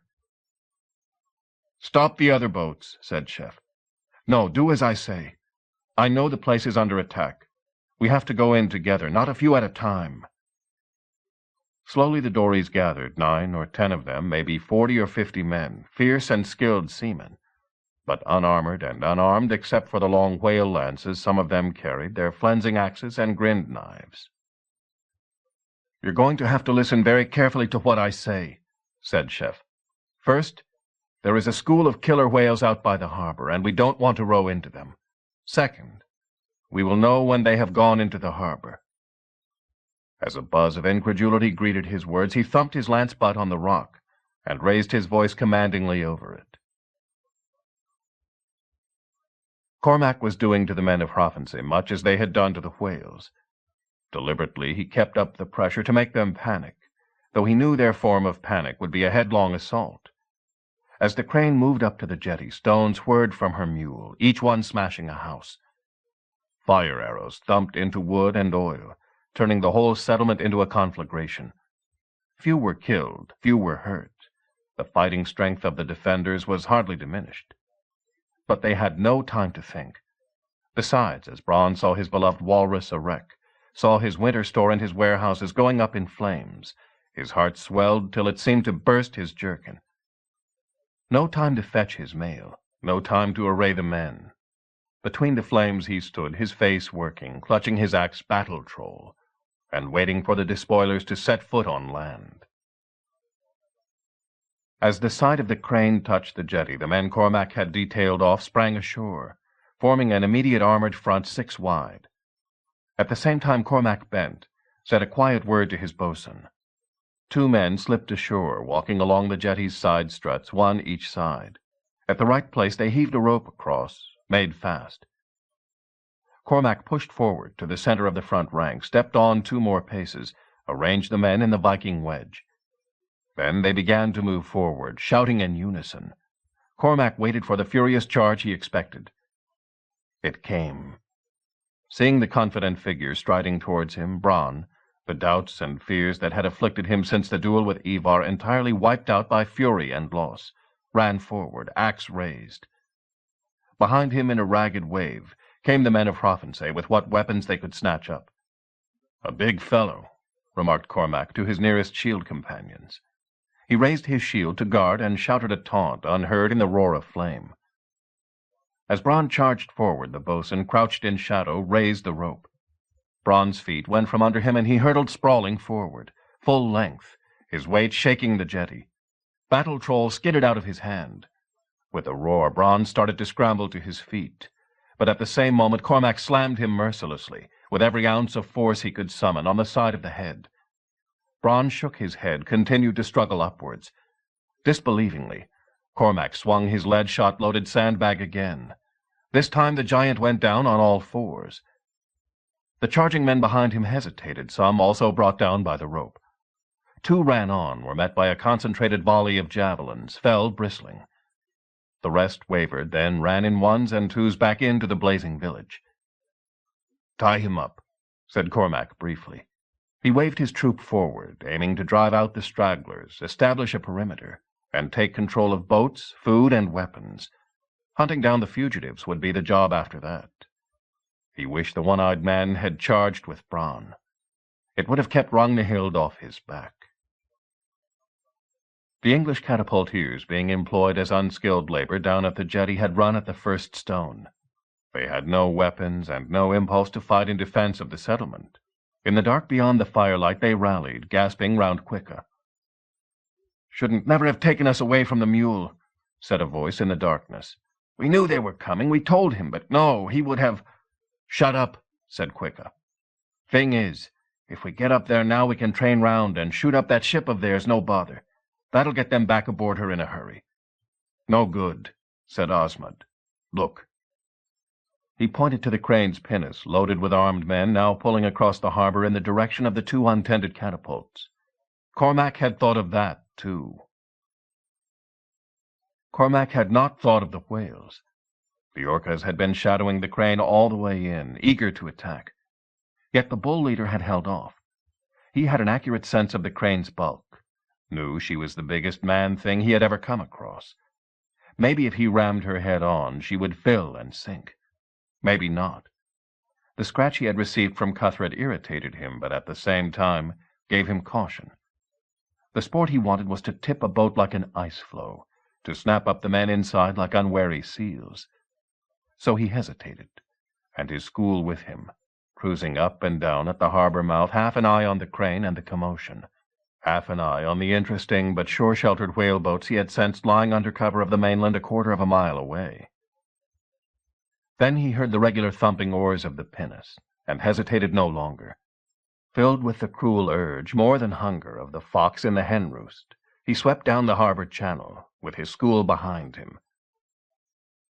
"No good," said Osmond again. "Great holy suffering Christ!"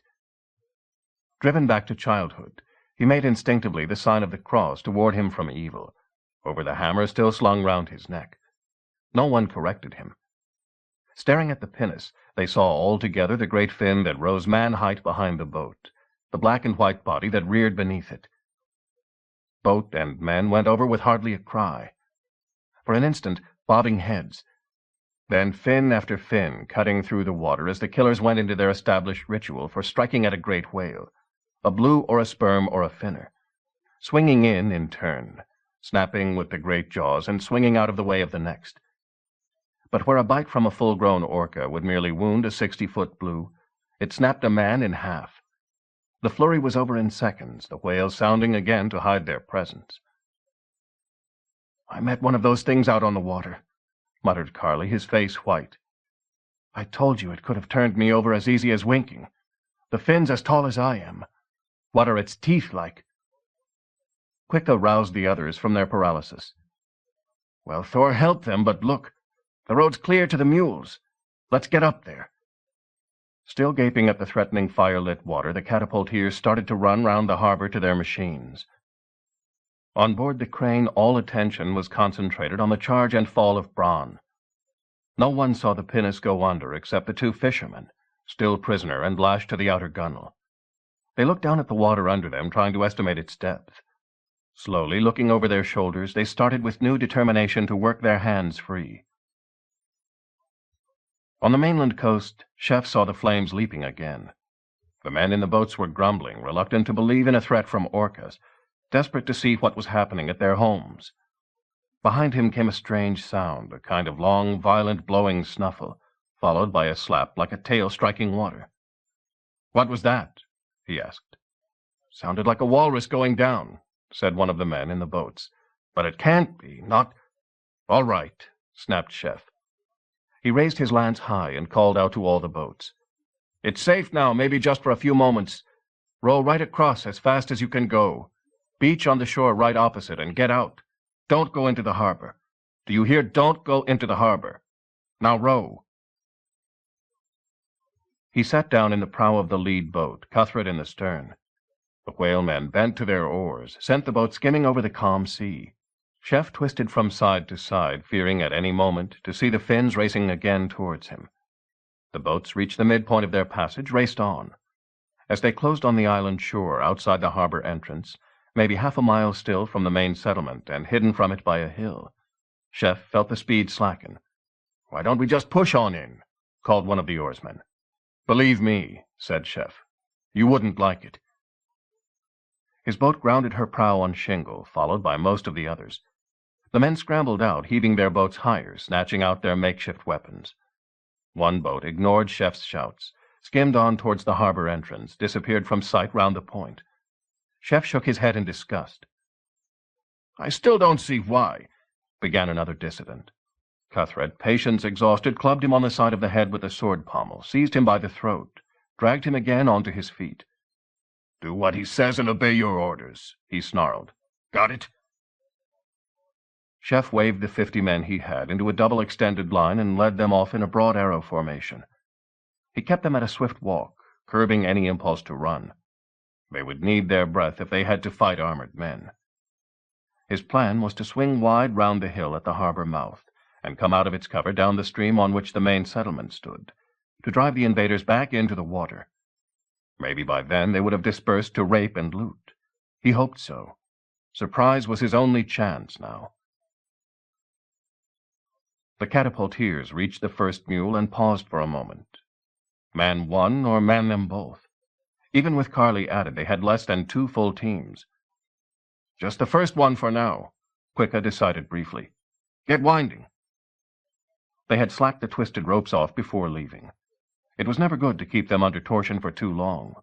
The winding levers were still stacked in their place, though, and the men sprang to it. At the same time, Quicka called Carly to assist him. One improvement they had made in the weeks of waiting. They had never before been able to train their machine round more than a few inches. On a ship, one had to aim the ship rather than the mule. However, by trial and error, Ud had solved the problem.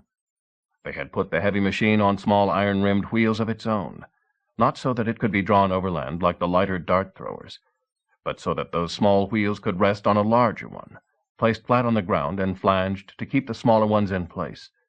2 strong men could tip the whole 1.25 tons forward on its unmoving axle and train it round by a balancing trail.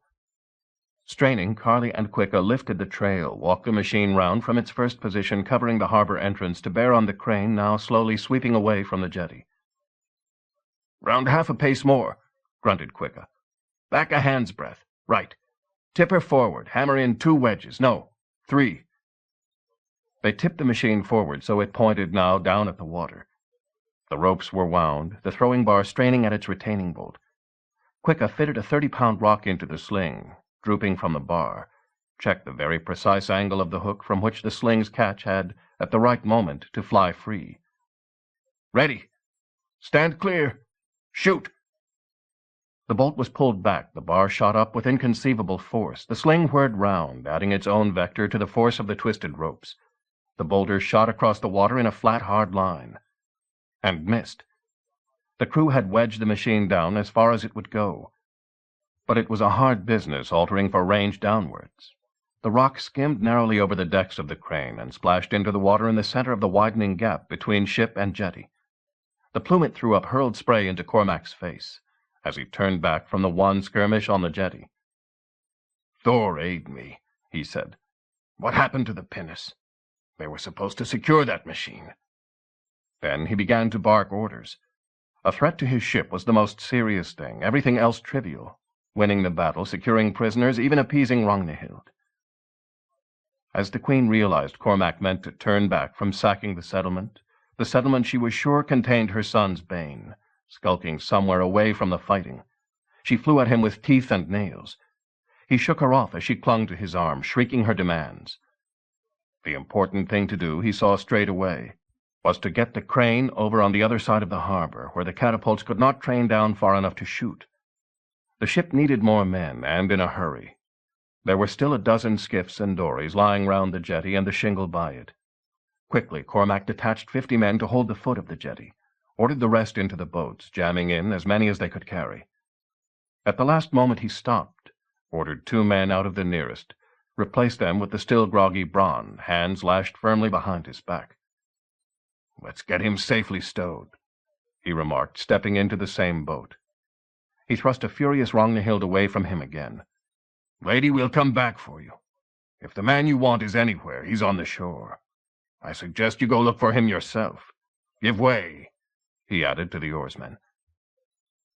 As a second stone thumped into the sea, aimed this time at the first boats creeping out, and missing once more, 50 men set out to cross the intervening 100 yards of water.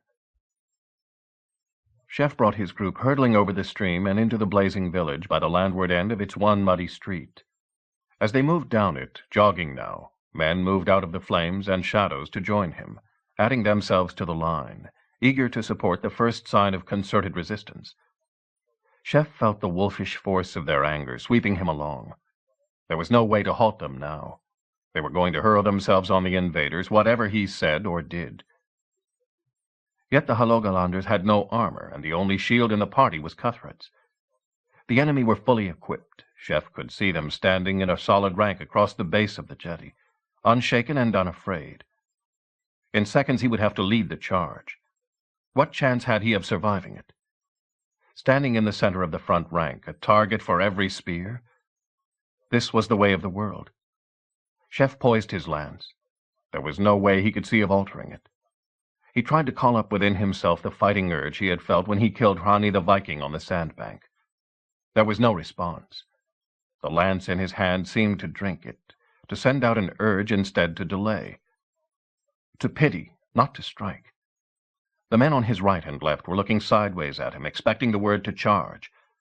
Something made Chef sweep the lance out sideways, holding them back. Behind the shield wall on the jetty, the rising sun cleared the surrounding hills, and shone for the first time that day full on the water. It caught the fins and bodies of the killers as they swept in for the second time from the deep water, confident of what they had to do, emboldened by their first success. A great cry went up from the water as the men in the dories realized what was coming towards them. Brave men, some of them, struck out with spears and swords as the black and white bodies rushed in. Valgrim the Wise, standing disbelieving in the prow of his boat, swung back the Gungnir lance to use as a harpoon. Too weak, too slow. The boats were taken from underneath. A blow from a snout, propelled at 30 miles an hour by a body tons in weight, and each boat disintegrated. The heavily armed men splashed or sank in the water, and as they did so the jaws tore at them, into them, the killers sweeping backwards and forwards in the pattern they used for hunting seals or porpoise. In seconds the bay ran as red as the cove of the Grind. But this time with man-blood, not with whales, crewmen's mixed with that of their skipper, and that of Valgrim the Wise, priest of Odin, now sacrificed to Odin's own creatures. Unnoticed by any, the spear with the Gungnir runes drifted gently to the bottom. It had brought its last owner no luck. Chef's charging line faltered as the men took in what was happening, a thing no one had ever seen before. Seeing their enemies stare and hesitate, Cormac's detachment turned as well. Both sides stood, struck with horror. There was no way for anyone to intervene. After a time, Chef stepped forward, spoke to what seemed to be the leader of the men on the jetty. "Put your weapons down," he said. "We will give you life and limb, and passage home when we can. There is no way for you to escape now. And there has been bloodshed enough." Lips pale, the leader looked at his men, saw their shaken and horrified expressions, the fight drained out of them. He nodded, slowly laid down sword and shield. Cuthred moved forward, shouldered a path through the others for Chef, walked with him to the end of the jetty to see the end of the story. As he did so, a figure rose from the planking, shrieking recognition. Ragnhild, knife in hand, unmoved by the slaughter, desperate for revenge. She came at Chef like a fury, knife low for the thrust. Chef saw her come, recognized the green eyes he had kissed, the hair he had clenched in climax. The lance drooped, disregarded in his hand. He groped for words of apology. She was shrieking something as she ran in. He caught only the words, "Killed my son!" He stood, arms wide, paralyzed, hoping for a word of explanation, another miracle. Cuthred stepped between them, the knife thrust screeching off the hard surface of his shield. Automatically he lifted it to thrust her off. Ragnhild's eyes widened with sudden shock. Then she fell backwards, dragging Cuthred's targe with her, the targe with the foot-long spike Chef had welded on himself.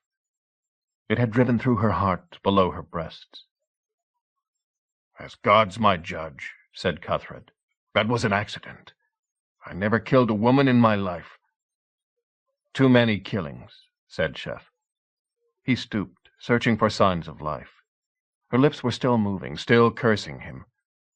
Then they ceased, and he saw her eyes roll upwards. As he stepped away, Cuthred walked forward, put a foot on Ragnhild's outstretched arm, and jerked his shield free. He shook his head in self-reproach, looked to see if his leader had noticed what he had done. But Chef's eyes had turned from the corpse on the jetty to the blood-stained, fin-slashed water. Then, disbelievingly, he looked again across the bay. There in the shallows opposite, 2 figures were sitting, visible in the growing daylight. Behind him a murmur of amazement arose, as more and more men saw the astonishing sight. The second thing they had seen that morning that no living man had ever seen before. One of the hidden people. Echegorgon, gauging the whale's mood exactly, had swum easily and confidently across the narrow strait after the whaleboats. He had seen Chef take the men on shore, had seen the one overconfident boat sweep on into the harbor, to be met and butchered by the whales. He had kept well back, but had followed the whales on into the harbor, sure that he would hear if they turned towards him. He had cruised along the shore, only the tip of his skull showing, and that looking like yet another grey rock. He had watched the doings of the men with interest, but without concern, till he had seen 2 men load an unmistakable figure into a boat. Bronn's son of Barn, son of Bjarni, his own aunt's grandson. Echegorgon knew exactly what would happen next. He had a couple of minutes only in which to avert it, alter it. Like a seal, he had launched himself across the water, clung for a moment to the stern of the crane, gauged the distance between himself and the lead boat with Cormac in it, felt the swarm and flurry of whale flukes only yards away. He submerged, striking out like an otter. Bronn, bound helpless in the bottom of the boat, Cormac's foot resting firmly on his chest, saw only a great grey hand seize the gunwale. Then the boat tipped. Tipped towards Echegorgon, tipped a fraction before the first whale struck. As the men shouted and raised their weapons, an irresistible clutch seized his tunic, dragged him over the side and down deep, deep, away from the splintering planks and thrashing limbs on the surface.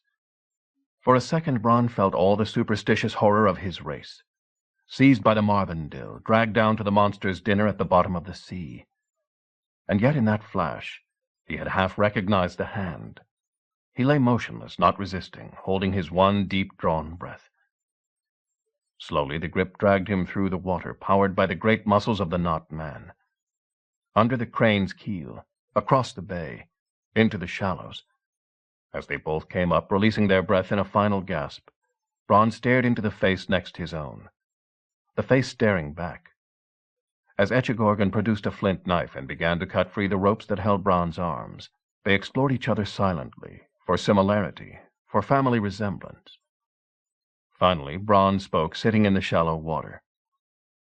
"I have left messages for you and your folk in our secret place," he said, "and I have always kept to our compact. Yet I never expected to see you here in the daylight. You are of the race that Grandfather Bjarni met." Echegorgon smiled, showing his massive teeth. "And you must be my good cousin Bronn." Chapter 24. "It is an expensive business finding you shelter," said Bronn wearily. Chef said nothing. He might have replied that it had sometimes been profitable, too, but allowances had to be made for Bronn's state of mind. He was not sure how many days had gone by since the battle. In the high latitudes it was hard to tell. Everyone seemed to have been furiously at work for longer than they could bear, stopping only when they fell asleep. And yet it was an ominous sign. Dark was returning to the sky. Summer was past, winter coming on. It came on very fast in Halogalan. However many days it had been, the settlement still looked barely survivable. All 3 of the ships in the harbor were sunk or unserviceable. By sheer bad luck, Quicka and his crew had found the range and managed to depress their machine just as the battle was won, and put a rock neatly through the base of the Crane's mast. Driven by terror of the whales, her crew had managed to pole her over and beach her, but she would never sail again. The Walrus still sat at the bottom of the harbor, her mast poking forlornly above the surface. The Seamew had caught fire and burnt. Though there were small craft of all kinds available, there was no ship big enough to sail south for Trondheim, the nearest port, and return with provisions. In time one would be made from the salvaged planks and timbers, for of course there was little large wood readily available on the barren coast or the wind-swept islands. For the same reason, rebuilding the burnt huts would be hard, for all the local skill in using stone and turf. Much of the precious windfall of the Grind had gone up in flame, and with it the storehouses and warehouses, where Bronn kept not only the furs and feathers and skins of the Fintax, which he traded, but also the meat and cheese and butter on which he lived. And besides Chef's train and Gudmund's crew, there were maybe 70 survivors off the Crane. They had been promised their lives, and no one had suggested breaking the promise. But they all ate. There was no way everyone on the island could live through the coming winter, however hard they fished and sealed. Many of the Halogalanders had slipped quietly back to their homesteads, making it clear they wanted no part of Bronn's problem. They would live. It would be the strangers and their hosts, if they were fool enough to share, who would die. "At least we have gold and silver," Bronn went on. "That doesn't burn. The best thing we can do is put a boat together, a makeshift, load it with every man we can squeeze in, and send it off south. If it hugs the shore, it might get to somewhere with food to spare. Then turn Ragnhild's west folders out, buy as much as we can, and head north again." Again, Chef forbore to say anything. If Bronn were not so tired, he would have seen the faults in the scheme. The west folders would be many enough to overpower their guards, take the money, and leave the settlement as foodless as ever. As it was, guarding them was taking far too much of everyone's resources. They would have to be sent off on their own, if they could be brought ever to venture out to sea again, with their new terror of the whales. "I am sorry," said Bronn, shaking his massive head. "I have experienced too much to make any sensible plan. A Marbendil for a cousin. I knew, but now everyone does. What will folks say?" "They will say you are fortunate," broke in Thorvin. "There is a priest of the Way in Sweden whose special devotion is to the goddess Freya. His craft is the breeding of animals, the way you must crossbreed or inbreed to get the best yielding cows or the woolliest sheep. He has spoken to me often of mules, and the breeding of dog and wolf and such things. As soon as he knows, he will come here. For it seems to me that we and the seamen are more like dog and wolf than we are horse and donkey. For your grandfather Bjarni bred with one of their females, and she had a child, your father Barn. But Barn too had a child, and that was you. And your ancestry is plain if we see you together. If Barn had been a mule, a human mule, that could not have happened. So we and the Marbendils are not so far apart. Maybe there is more Marbendil blood in the race than we knew before." Chef nodded. The thought had come to him before as he looked at the northerners with their massive frames, their eyebrow ridges, their hairy skins and bushy beards. But he had not aired the thought. He noticed that the word troll was being used more sparingly around the settlement, replaced by sea folk or Marbendil, as if others were also reckoning their ancestry. "Well, be that as it may," said Bronn, looking slightly more cheerful. "I do not know what we are to do. I don't mind saying it, I wish I had the good advice of my cousin." But Echegorgon had slipped away very soon after dragging Bronn to the shore. He had seemed for a short time pleased with the attention he received, and certainly pleased by Bronn's gratitude. Then the noise seemed to irk him, and he had vanished as only the hidden folk could. He had also taken Cuthred with him, both of them apparently swimming the firth back to the mainland. Echegorgon was impressed by Cuthred. "Not quite a thin one," he had said. "Stronger than Miltastari, anyway. And look at the hair on his back. Grease him well. He could swim with the seals, too. Miltastari likes him. He could be a good mate for her." Chef had gaped at the last thought, and then said cautiously, unsure how to put it. "I thought you said, Echegorgon, that you knew what had happened to him. Well, what happened was that some of the other thin ones, they cut off, well, not what makes him a man, but what—" Echegorgon cut him off. "I know. It means less to us than to you. You know why you live such short lives? Because you mate all the time, not just in season. Every time you do it, more of your life gone. 1,000 times for every child. I have listened at many windows. Ha! Miltastari would look for something else in a man." And with that they had gone. Chef had had time only to speak to Cuthred and ask him to ask Echegorgon to bury his human kills like a civilized person, instead of smoking them like a Marvendil. "Tell him we'll pay him in pigs," he had said. "You haven't got any pigs," Cuthred had replied. "Anyway, I prefer pigs to people." Perhaps they would all have larders like Echegorgon's before the winter was out, Chef thought. As the circular discussion between Thorvin, Bronn, Gudmund, and the others continued, he got up, brooding, and walked away. He carried with him the lance he had taken from the smokehouse. It felt more comfortable than the Gungnir spear, or the expansive swords he had acquired and lost. The best thing to do when you were faced with an insoluble problem, he had found, was to ask everyone about it till you met the one who knew the answer. He found Quicka and the gang sharing a scanty meal in a break from their work of trying to recover planking from the wrecked ships. As he approached, they stood up respectfully. Chef wondered for a moment. They did that sometimes. Sometimes, misled by his accent, when he was speaking English, they forgot and treated him as one of themselves. They seemed to be doing that less often. "Sit," he said, but remained standing himself, leaning on the lance. "Not much to eat, I see." "And there's going to be less," agreed Quicka. "There's talk of sending the prisoners away in a ship when we've built it. If we could build 2, we could trust someone to go south for food." "If we could build 2, demurred Wilfy. "If we can get anyone to sail it," added Osmond. "Right now everyone's so scared of whales they'd run aground if they saw a spout." "Dead right, too," put in Carly fervently. "I mean to say one thing, Lord. You know I saw one of those things when I pulled across from Drottning's right out on the water, close up. Well, one of those here was the same one. I saw a bite mark on his fin. Same thing here. It looks as if they followed us up. Or followed you up, he thought, but did not say.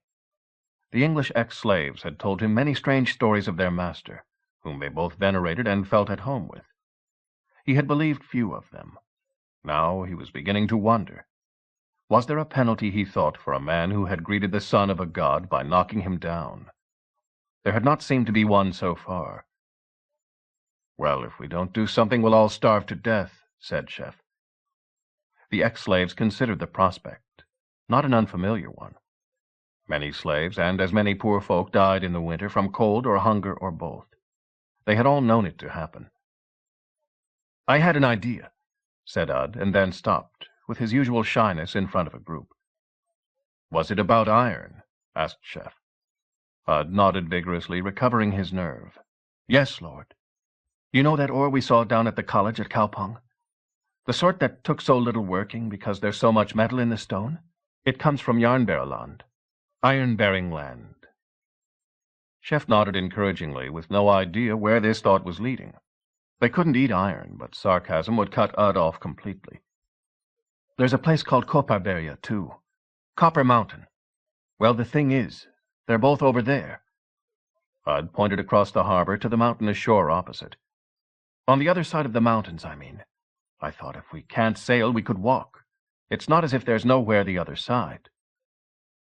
Chef looked at the jagged, forbidding shore, thought of the terrible cramping struggle up the side of Echegorgon's Inlet. The path they had come upon. The easy ridge route Etchegorgan had taken to bring them out opposite the island. "Thank you, Ud," he said. "I'll think about that."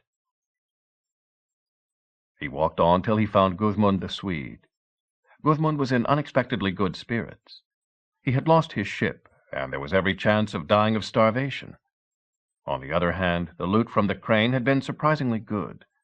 Ragnhild had taken half her ancestral treasure with her, to buy men and revenge, and it had been recovered from the wreck. Deaths in the attack had meant fewer people to share it with, too. Gudmund greeted his young leader with a smile. They called him Gudmund the Greedy. His ambition was to become Gul Gudmund, or Gold Gudmund in English. The smile vanished as Chef asked him about what Ud had said. "Oh, it's up there somewhere, all right," he agreed. "But I wouldn't know where exactly. You folk don't realize. Sweden is 1,000 miles long from end to end, all the way from Skåne to the Lappmark. If Skåne is Swedish," he added. "I am from Södermanland myself. I am a true Swede. But I guess this is about as far north as Jarnbäraland." "How can you tell?" "By the way the shadows fall. If you measure a shadow at noon and you know how far it is from midsummer, you can tell how far north you are. It is one of the crafts of the way. Skaldfinn Njord's priest once showed me. So if we went up there and walked due east, we would come to Jarnbäraland in the country of the Swedes." "You might not have to walk all the way," said Gudmund. "I have heard it said that there are lakes up there in the Kiel, the central range, and they run east and west. Brand told me that when the Finns on this side raid the Finns on the other, Kvens they call them, they take bark boats and paddle along them." "Thank you, Gudmund," said Chef, and walked on again. Bronn looked incredulous when Chef reported the results of his conversations to him and Thorvin, still sitting together. "Can't be done," he said flatly. "Why not?" "It's too late in the year." "A month after midsummer?" Bronn sighed. "You don't realize. Up here, summer doesn't last long. On the coast, all right, the sea seems to keep the snow and ice off for a while. But just think. Remember what it was like in Hedeby. Like spring, you said. Get to Kaupang, and it's still icebound. And how far is that? 300 miles north? Here you're another 600. A few miles in from the coast. And that's as far as I've ever been, even chasing Finns. And there's snow on the ground more than half the year. The higher you go, the worse it gets. The high mountains never melt at all. So cold is the problem. But Ud's right, is he? It is Jarnbäraland on the other side, maybe 200 miles off. 10 days' travel. 20 days' travel. If you're very, very lucky. In some of the country I've seen, 3 miles is a hard day. If you don't get turned round and die walking in a circle. Still, Thorvin put in, pulling at his beard, there is something few people know, and that is that the way is strong in Jarnbäraland. Naturally, for we are craftsmen and smiths go to iron. There are priests of the way there, working with the folk who mine the iron. Some say it is as good as a second college. Valgrim was against it. He said there could only be one college. And he the head of it, Chef thought. Valgrim's errors had finally caught up with him. He had been in the boats that rowed back to the Crane, and only 2 of the men in them had survived, Bronn and a young man who had remained hunched into a ball ever since they pulled him on shore, making small noises of fear. Ragnhild could have died that way too, Chef told himself. Just an accident. Another of the ones that surrounded him. Part of his luck, Olaf, Elf of Gerstad, would say, and King Alfred with him. So if we cross the mountains, Chef went on, we might even find help the other side. But you can't cross the mountains, Bronn repeated, exasperated. The mountains are full of Finns and the hidden folk, Chef completed for him. Thank you, Bronn. He rose to his feet and walked off yet again, the lance marking his paces. The final word came from a man whose name he did not know, one of the Crane's crew, sweating in the pale sunlight as he and his mates heaved rocks onto a sled, to drag to the settlement to make a few more winter shelters. Hålogalanders watched them from a distance, carrying bundles of seal harpoons, Chef, still unsure of his proper course, paused to watch them for a moment. One of them looked up. A relative of Cormac, he spoke bitterly. "Today we sweat, you watch. We were defeated, but not by men, by whales. That cannot happen twice. Next time you will find no protectors. The Rogalanders are still looking out for you, and Ragnhild's kin will pay her bounty. And behind them the Ragnarsons. Sigurd's Snake Eye will pay as much for you as Ragnhild would have. If you go south, you will meet someone. You will never see England again, One Eye. The only man who could get through what waits for you would need an iron skin, like Sigurd Fafnir's bane, and even he left a weak spot." Chef looked down reflectively. He knew the story of Sigurd who killed the dragon Fafnir. He had seen a part of it himself in vision, seen the dragon mask. He knew, too, that Sigurd had been betrayed by his lover, and killed by her husband and his kin, once they found out that the dragon's blood that had made his skin impenetrable had been checked at one spot by a leaf that stuck to it, and left him vulnerable only in the back. He, Chef, had had an angry lover as well, though she was dead and her husband too, and he had killed a dragon, if Ivar Boneless might be considered as such. The parallels were too close for comfort, and it was true enough that the north way down the coast was also the one way south, and all too easily blocked. "I hear what you say," he answered, "and I thank you for your warning. But you meant it in malice. If you have nothing better to say, do not speak next time." He reached out carefully and tapped the angry Viking on the very throat ball with the point of his lance. The human mind is strange. Nosebleeds start from fear. A stammer is cured by a shock. Feeble old women start from their beds in a crisis and lift great timbers from their sons' bodies. Cormac's relative knew he had spoken too freely, knew that if the one-eyed man ran him through with the lance, there would be no complaint against him. As the point touched his throat, his gullet froze with fear, and remained frozen. As Chef walked away, one of his mates said to him in an undertone, "You chanced it there, Svipdag." Svipdag turned to him, eyes wide, tried to speak. Tried again and again. Nothing came out but a low gargling. Men saw the terror in Svipdag's eyes as he realized that he meant to speak, but had been robbed of the ability as if a cord had been tied round his windpipe. The other prisoners looked after Chef's retreating back. They had heard stories of him, of the death of Ivar, of Halfdan, of how King Olaf had handed over all his luck and his family's into this man's keeping. They knew he bore the sign of some unknown god round his neck. His father, some had heard. "He said, 'Do not speak,'" one of the Vikings muttered, "and now he can't." "I'm telling you, he called the whales in too," said another. "And the hidden folk come to his help. If I'd known all that, Ragnhild could have whistled herself hoarse before I came on this god's forsaken trip." "You don't have to do this, you know," said Bronn when Chef told him of his decision. "We'll think of something. Get those greedy louts from the crane out of the way. Things will look better. We can send some lads south in the dories, maybe buy a boatload of food in Trondheim, and a boat to put it in. You don't have to walk off into the snow, even if someone else does." "That's what I'm going to do anyway," said Chef. Bronn hesitated, embarrassed. He felt he had spoken too gloomily earlier, provoked this insane decision. He remembered when he had first taken Chef under his protection, after they had put his eye out. He had taught him Norse, taught him how to use a sword properly, taught him the way of the Drengr, the professional marching warrior. And Chef had taught him much, too, raised him to glory and to riches, for the crisis now was one of food and fuel and ships, not of money.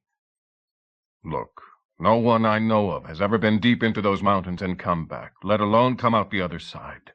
Maybe the Finns do, but they're different. It's wolves and bears and cold. And where are you if you get through? Sweden, or Swedish Finnmark, or somewhere. I can't see why you're doing this." Chef thought for a few moments before replying. "I think I have two reasons," he said. "One is this. Ever since I went to the cathedral this spring, saw Alfred and Godive marry, I felt that things were getting out of my hand. People pushed me, and I went along. I did what I had to. From the sandbank to the slave market to Kaupang to the Queen. Across the upland and up to here. chased by the Ragnarsons and Ragnhild and even by the whales. Now I think I've retreated as far as I mean to. From now on I'm going to go back.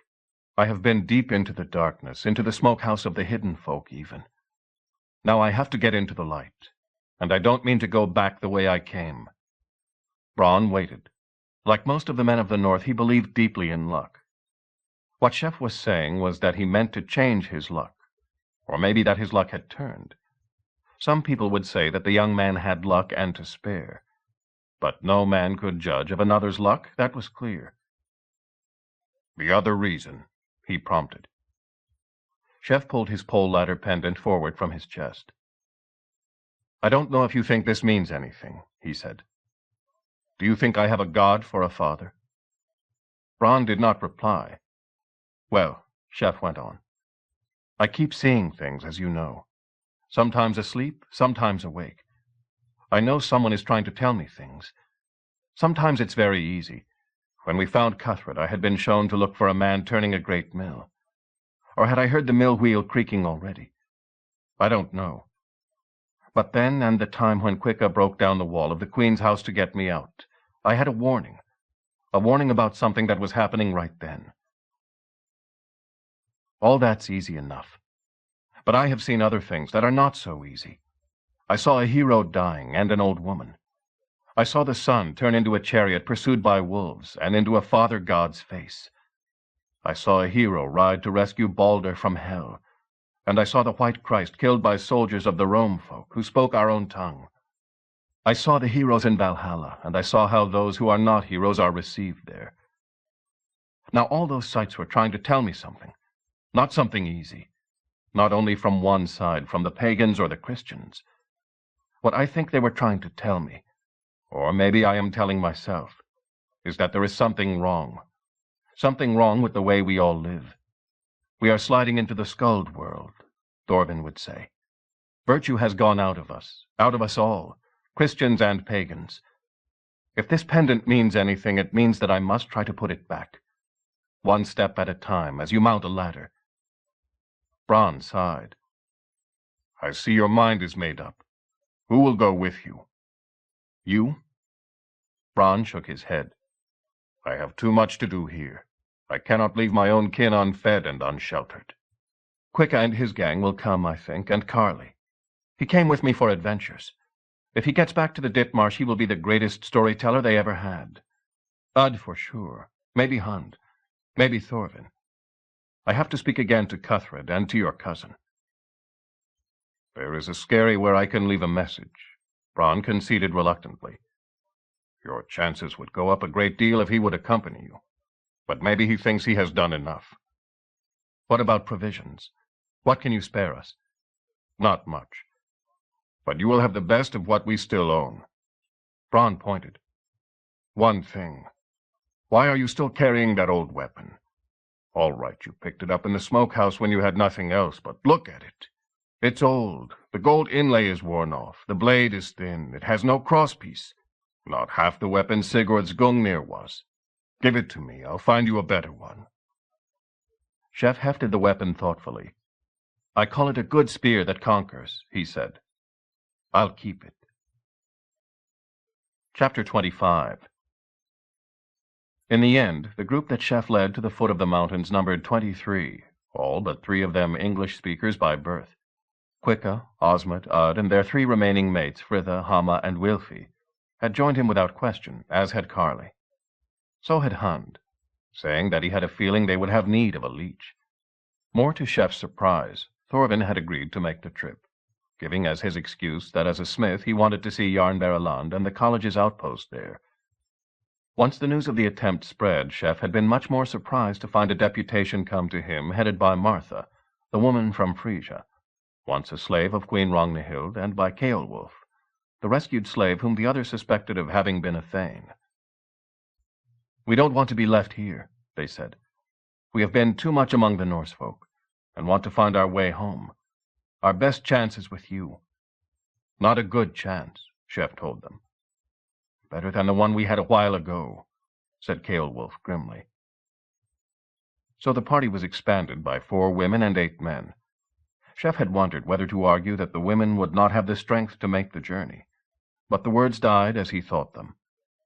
He had traveled from Kaupang to the Gula with them, and they kept up as well as the men, certainly better than the puny Ud or the short-legged Osmond.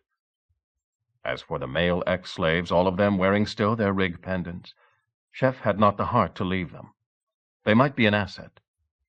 Certainly some of them, like the formidable Ceolwulf, had talents of their own. They had fought well, if briefly, in the skirmishes against the crew of the Crane.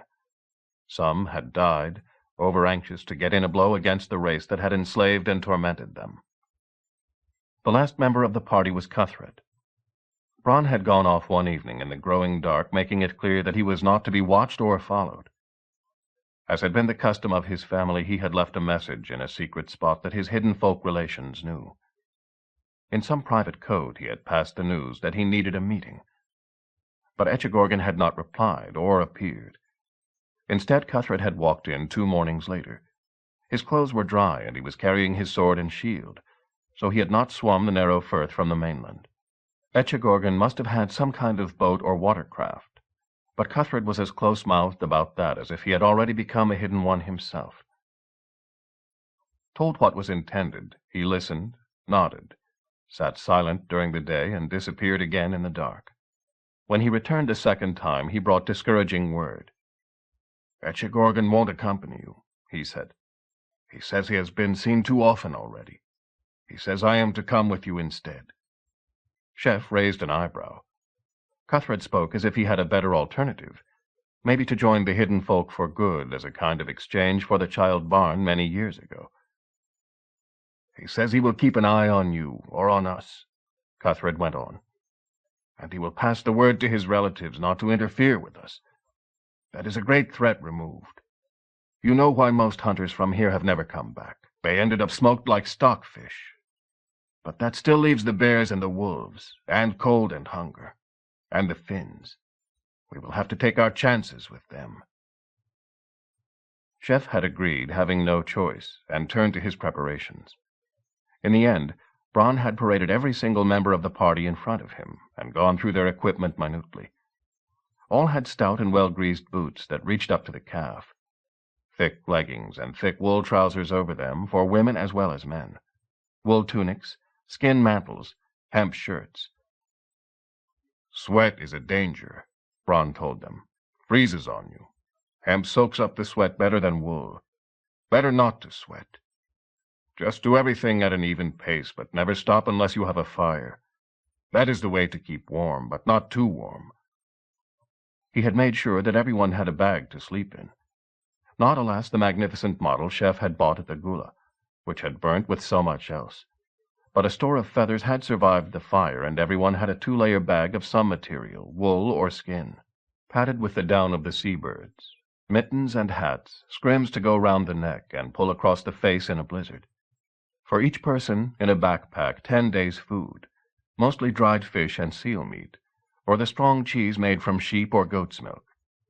Not enough, but a person walking all day in the cold needs 4 pounds weight of food a day. Carry more, travel less. "If you see anything living, eat it," Bronn said. "Spin out what you carry as long as you can. You will be hungry before you reach the other side." The party's weapons had been carefully selected as well, and not for war. The catapulteers carried their crossbows and their knives. Even Osmond had been made to abandon his halberd, too heavy and cumbersome. Thorvin had his smith's hammer. Hund was empty-handed. The others carried either wood axes or spears, stout-shafted ones with cross-pieces, not javelins or harpoons. "Forbear," Bronn explained. "You don't want one of them walking up the shaft at you." 4 short hunting bows were spread among the group as well, given to those who considered themselves good shots. Cuthred carried the sword they had taken from Vigjarf, and his spiked shield. Chef had his lance, as well as a broad, sharp-pointed Rogalan knife taken from the Crane. Finally, Bronn had insisted on pressing upon them 6 pairs of the strange sticks the Norwegians slid on, the skis. "None of us can use them," Chef protested. "Thorvin can," Bronn replied. "I learned too," added Ceolwulf. "Learned the first winter." "You might need to send scouts out," Bronn urged.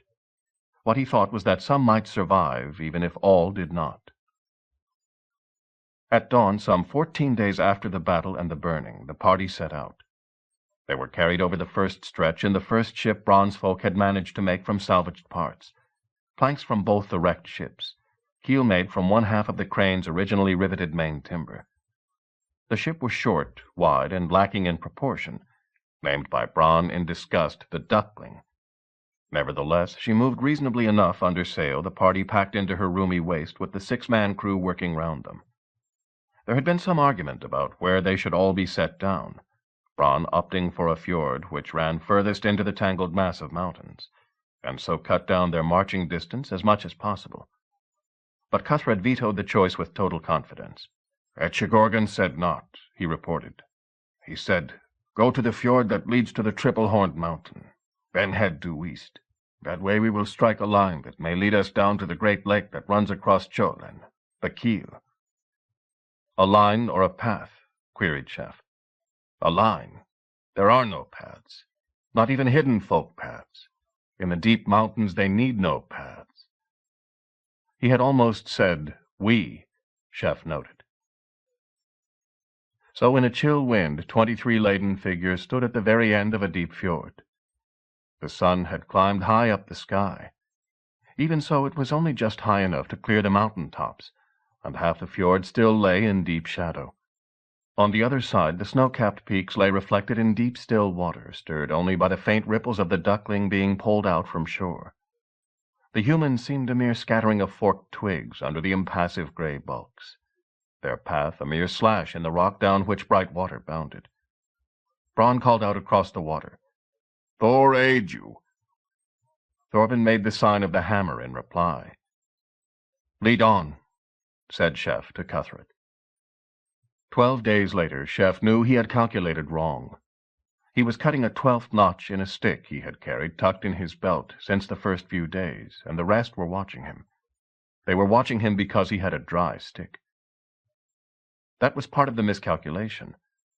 The first day had been as bad as Chef had thought it would be, remembering the agony of the climb up the shore where he had met Equitargan. The mountainside had never been a vertical wall to be scaled. Yet it had never flattened out enough to become a place where a person could walk either. First the thigh muscles ached. Then the arms began to join in as the weary climbers pulled themselves up more and more, pushed with their legs less and less. The breaks for rest became longer, more frequent, the pain worse at each restart. All that Chef had predicted. After all, it was only a matter of climbing, say, 5,000 feet. 5,000 steps would do it. "We must have done 3 already," he told the others. 2,000 steps. We can count them. And though he had been wrong about the number, he had been right that there would be an end. So then, for a few days, high spirits. Cooped up in slave quarters or on shipboard for so long, the English had reveled in the air, the sunlight, the immense distances they could see, the exhilarating bareness. The bareness. That was the trouble.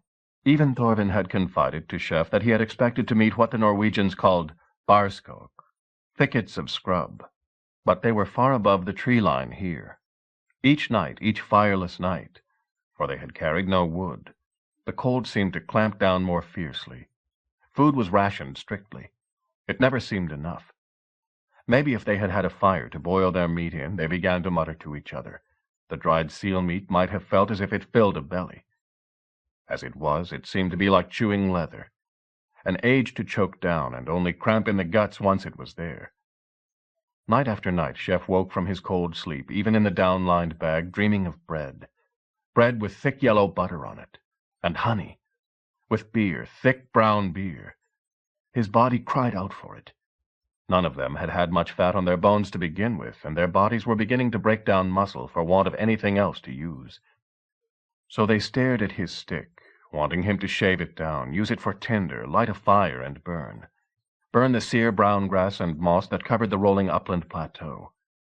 It was impossible. But they thought it. At least they had made some distance, Chef reflected. Neither hills nor woods had detained them, though swamp and bog had. Yet they had not come upon the lake he had hoped for, and all Cuthred would say was that it must be further on. A lake, he said, with trees round it, with bark that would make light boats. So Etchegorgon had assured him. Pity Etchegorgon won't come and show us, Chef had felt like saying again and again, keeping silent in view of Cuthred's doubtful loyalties. A few days ago he would have told himself that at least the party was staying united. The ability of the ex-slaves to endure hardship had been a great asset. Where proud warriors would have argued and fought and blamed each other, making something out of every blister or bellyache, Chef's party had behaved to each other like women, Chef had to say. When Martha got the gripes one morning and might have delayed their start, it was Wilfy who acted the fool and distracted attention. When Ud, the weakest of the party, began to limp and go whiter and whiter in the face trying to disguise it, afraid that he would be abandoned, it was Ceolwulf who halted the march, dressed Ud's sore heel with his own ration of seal fat, and walked by his side to encourage him. Yet the strain was starting to tell, showing in bickerings. Cuthred especially was getting worse again. The day before, Carly, still irrepressible when it came to women, had caught up with Edith as she walked ahead and fondled her buttock for a moment. He and Edith had been bed partners since Drottningsholm, when the chance came, and she had not protested. But Cuthred, walking behind, had said nothing, merely caught Carly a great sweeping blow on the ear. For a second Carly had squared off to him. Then he saw Cuthred's ostentatious openness to the punch, knew that the counter would be lethal, dropped his shoulders, and turned away. Now Carly was humiliated. Not as much as Cuthred had been, but there was enmity there now, and spreading as people took sides. Chef tucked the stick back in his belt, looked up at the stars coming out in the frosty air. "Sleep now," he said. "March at dawn. We've nothing better to do. We'll find wood tomorrow and Cuthred's Lake." When the leader weakens, then the army is hindered, so goes the proverb. When the leader has to joke, then the army is weak already. Somewhere above, a mind was watching, looking down at the little comfortless party, nipped by the cold and by the belly pinch, one of them, at least, sobbing silently with an internal pain. It watched with satisfaction, tempered only by caution. "He survived my whales," it thought. "He survived my disciples' test. He carried my spear, and he still bears my mark. But he does me no honor. Has never done me honor. But what is honor? The important thing is, he weakens me and mine for the day of Ragnarok." Yes, thought the Odin mind, I have slept little since the death of my son, since they took Balder from me, and the best of my men, my Einherjar, failed to bring him back from hell. Since then the world has been gray and dull, and so it will stay till the day of Ragnarok. And if we do not conquer on that day, what hope is there? But this creature, this manling born in a bed, wants to make the world better as it is, to give men happy lives before Ragnarok comes. If that belief spreads, where will my Einherjar come from? He must die here, and his thoughts die with him, and his followers too. And yet there is a loss there as well. For the creature with my one eye has a kind of wisdom. I wonder who put it there. Sometimes he reminds me of one of my other sons. In any case, he sent me a great champion for the day of Ragnarok, Ivar, slayer of kings, who now fights daily in Valhalla with his fellows. And the one he takes with him, he is a great champion too, the mutilated one. There are no women in Valhalla to irk him. He would be welcome. Baptized to the White Christ he may have been, but there is no belief there now. He could be mine, come to me for my collection. But to do that, he must die with weapon in hand. It would be a pity to lose him. Even the one eye, he has a kind of cunning, and that is scarce enough in the fields round Valhalla. What shall I send them? Shall I send my wolves? No. If the wolves ate them, that might be well enough. But just now they would eat the wolves and find them tasty. No, the whales failed and Valgrim failed, and the old Jotun was never mine, but rather the brood of Loki. The wolves would fail too. So I will send them snow.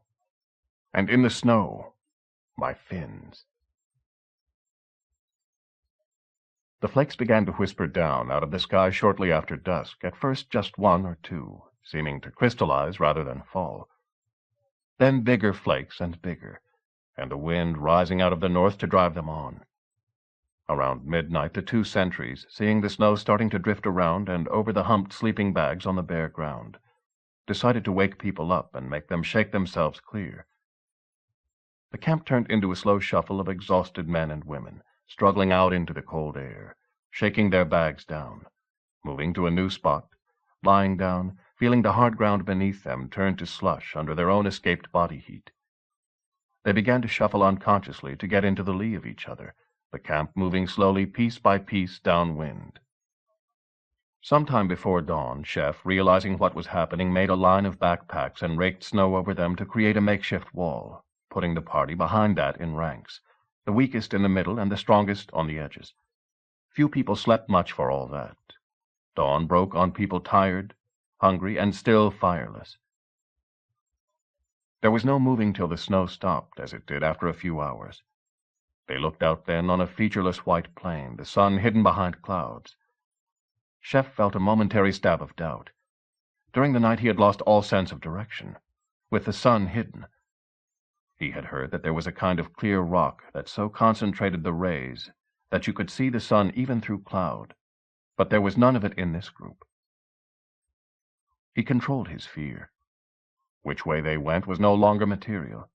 They had to find wood and shelter, and any way that led to that was good. Salvaging the skis from under the snow, he told Thorvin and Ceolwulf, their only skilled users, to go in different directions as far as was visible, to look for a break in the plateau. Only after they had left did he think to count heads. They were one short. The missing woman was Godsib, a fair, silent, sad girl, who had trudged along without complaint ever since they had taken her from Drottningsholm. Even Carly had not bothered to try his luck with her. She had never responded even to his good cheer. They found her body, a hump in the snow surprisingly far away, showing how much they had moved in the night. "What did she die of?" asked Chef after they had swept the snow off the body with their hands. "Cold, exhaustion, hunger," said Hund. "People have different levels of resistance. She was a thin girl. Maybe her bag got damp. Nobody noticed her in the night, and she fell into the snow sleep. It is a peaceful way to go. Better than the fate Queen Asa would have given her," he added, trying to deflect Chef's self-criticism. Chef looked at the worn face, too tired for a young girl's. "She came a long way to die here," he said. And in dying she had caused him a problem, too. Impossible to bury her in the frozen ground. Could they leave her in the snow, under the snow? It would look all right as they marched away, but no one could avoid thinking of what would happen when the snow melted and left her exposed. Hund touched Chef's arm and pointed silently. On a knoll 100 yards away, a four-legged shape looked at them, then sat down to wait, tongue lolling. Others drifted up behind it, took in the situation, and sat or lay down. There were different views about wolves. Some of the English were quite used to them, said they were hardly dangerous at all. Bronn had contradicted that with his usual finality. "They'll pull you down," he said. "Not frightened of people at all. Of course they won't attack a score of you, armed and together. 2 men off in the forest, that's another story." The wolves meant they could not possibly leave Godsib, not till they could find earth to lay her in, fire to soften it, and stones to pile on her grave. Carrying her would just weaken the carriers further. If they ended up with another corpse to carry, and another. Chef called 2 men over, told them to tie her in her bag, attach ropes to it, and drag her through the snow when they moved on. He waved aside Fritha's eager offer to shoot a wolf with his crossbow. Waste of a bolt. There would come a time when their need would be greater. Meanwhile, the hunting bows had been lost in the night, put down on the ground and buried in the snow. Chef organized the party into a line and made them move back over the whole area they had covered in the night, back to where he thought was their original campsite, probing with feet and gloved hands. They found 2 of the 4 bows, but only 1 quiver of arrows, also a set of skis and someone's discarded backpack. By then it might have been noon, and not a step advanced on their journey. A poor start for the first day of bad weather. Chef scowled at the man who had lost his pack and rubbed the lesson home with harsh words. "Keep everything by you, or on you. Don't leave anything ever till the morning, or there won't be a morning. And remember, your mother isn't with us." Thorvin and Ceolwulf were back, looking annoyingly warm and cheerful from hours of positive action. "Head that way," said Ceolwulf, pointing. "There's a dip, a valley going down, and what looks like trees a few miles off." Chef reflected. "All right," he said. "Look, just 2 of you might not be safe with our new escorts. Pick 4 of the youngest and show them how to use these skis. Then take them forward ahead of us. Even your beginners will be faster than people floundering in snow. When you get to the trees, break wood and bring back as much as you can carry. A fire will put heart into people and make it easier for them to walk on. I will bring everyone on as fast as I can. Take care not to lose sight of us, and come back at once if the snow begins again." The skiers went ahead of them, Thorvin and Ceolwulf calling advice and helping fallers to their feet. Chef and the rest, 16 of them towing one body, kept on trudging forward, occasionally stumbling into drifts. The snow crept down boots and inside mittens. Pirosi the Finn reveled in the snow the first fall of the year, early and welcome. He had left his snug-skin tent at dawn, watered the bone runners of his sleigh, and left them to ice, wiped his face and his skis with yellow reindeer fat, and skimmed away, bow in hand. He hoped for ptarmigan or Arctic hare, but anything would be welcome, even nothing. Winter was the time of release for the Finns, and if it came early, then their ancestral spirits looked kindly on them. As he swept up to and past the tent of old Peto, the shaman, Peto came out and hailed him. Pirosi stopped, frowning. Peto was too powerful with the spirits to vex, but he called always for attention, respect, food, and fermented milk. Not this time. Capering professionally and shaking his rattle, Peto nevertheless for once spoke sense. "To the west, Pirosi Great Hunter, Lord of the Reindeer. To the west something comes. Something with power, Pirosi, and a god's disfavor. Aye!" And he began a manic stamping dance which Pirosi ignored. Nevertheless he swung out of the low birch wood, its leaves already turning brown from the first frost, and pushed up the gentle slope to the west. His skis hissed smoothly across the snow, Pirosi moving without thought and without effort. Ski poles were slung across his back, but on anything less than a full slope he had no need of them. More important to hold the bow and arrow, ready for a shot at any moment. One lived in the winter wild by preying on every opportunity, never turning down a chance. There was something there, sure enough. Had the old fraud really seen them with his mystic vision? Perhaps he had risen early to look, for they were plain enough, astraggle across the snow. First men on skis. Men.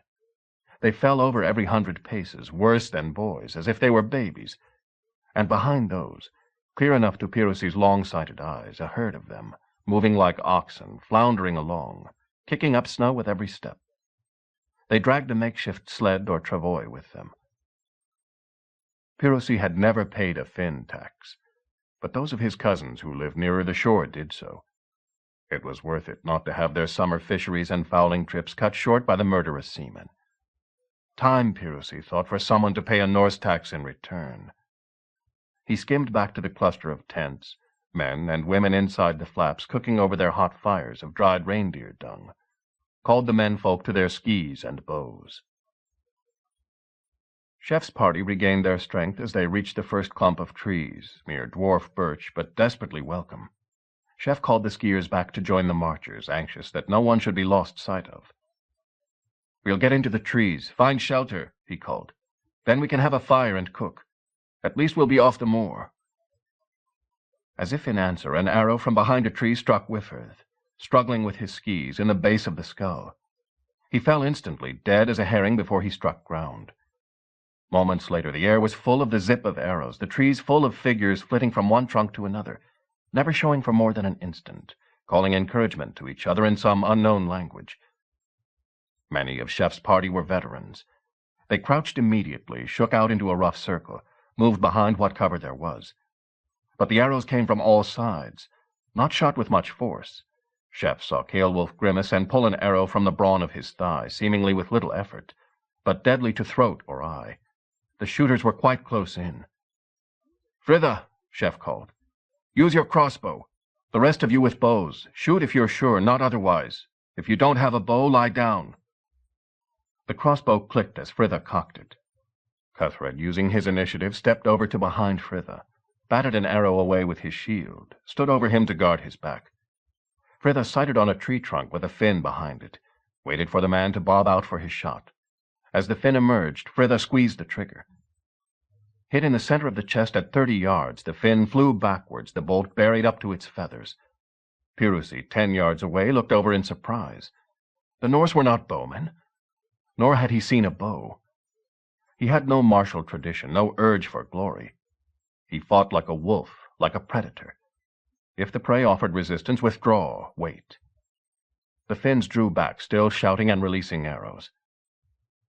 "Well, that seemed easy enough," muttered Chef, rising to his feet. "Wait till we try and move," answered Cuthred. A few hours later, with still time left before the dark came down, the position was clear enough. Chef's party had lost 2 dead. They now had 3 corpses to drag, and half a dozen with minor arrow wounds. Crossbows or the threat of them kept the Finns at a distance, but Chef believed only a couple of the dozen bolts shot had taken effect. They had not too many left, and the Finns were growing adept at creeping up, shooting and skimming away in the trees. They were deep in the wood now, and the shelter they had looked forward to so eagerly was proving a menace. On the open moor they had left, their longer-range weapons would have been decisive. It was a bad prospect for the night. Time to fell trees, make a barricade. At least they could have their promised fire. As the first axeman struck at a birch tree, Chef noticed a bundle wedged in its branches. He stared up. A long bundle. An ominous long bundle. He pointed it out to Thorvin, both men crouching for fear of the flying arrow. "What is that?" Thorvin pulled his beard. "I have heard that up here, where the ground is often frozen too hard to bury their dead, they place them in trees instead." "We are in the Finns' churchyard?" "Hardly a church, but a burial place, yes." Chef waved the axeman on, looked round for other tree bundles. "Get a fire lit," he called. "A big one. Maybe they will pay a ransom for their dead." Pirusi, watching, scowled again. The fire the Norse folk had lit silhouetted them, would make them good targets in the night. But that was his own grandmother they had cut from her rest. What might they do? Not burn her? A burnt ghost lost its body in the other world, would come back to haunt its careless relatives. His grandmother had been trouble enough while she was alive. Time, Pirusi thought, for trickery. He skied away from the reindeer sleigh they had brought up to carry off their dead, broke off a branch with leaves still on it, waved it in token of parley, alert all the time for any sign of one of the strange weapons being brought to bear on him. Chef saw the man in the skin coat and trousers waving a bough, noting with envy, even at that moment, the beautifully supple leather. Pirusi's wives had spent many a day chewing the skin to that grade of softness. He saw his alert readiness to dodge, pushed aside Fritha's crossbow, broke off a bough himself, and walked forward a little way. The Finn stopped maybe 10 yards off. As Chef wondered what language he might speak, the Finn solved matters for him by calling out in fair, if fractured, Norse. "You," he shouted. "Why fire? Why cut down trees, take down old people? You burn them? They do you no harm. Why you shoot arrows at us?" retorted Chef in the same style. "We do you no harm. You kill my friends." "You kill my friends," replied the Finn. Chef noted a flicker of motion out of the corner of one eye, something moving from tree to his left, and to his right. The Finn was calling out again, trying to fix his attention, while the others came in on him from either side. He was trying to take a prisoner, not make a parley. It might be a good idea if they did try. If Chef could embroil 2 or 3 of them, Cuthred would charge to his rescue, and that might frighten them enough to ensure free passage. Of course he, Chef, might not survive it. There was something else moving in the forest, not to either side, but behind the parleying Finn. He had left his sleigh and the 2 reindeer that pulled it behind him.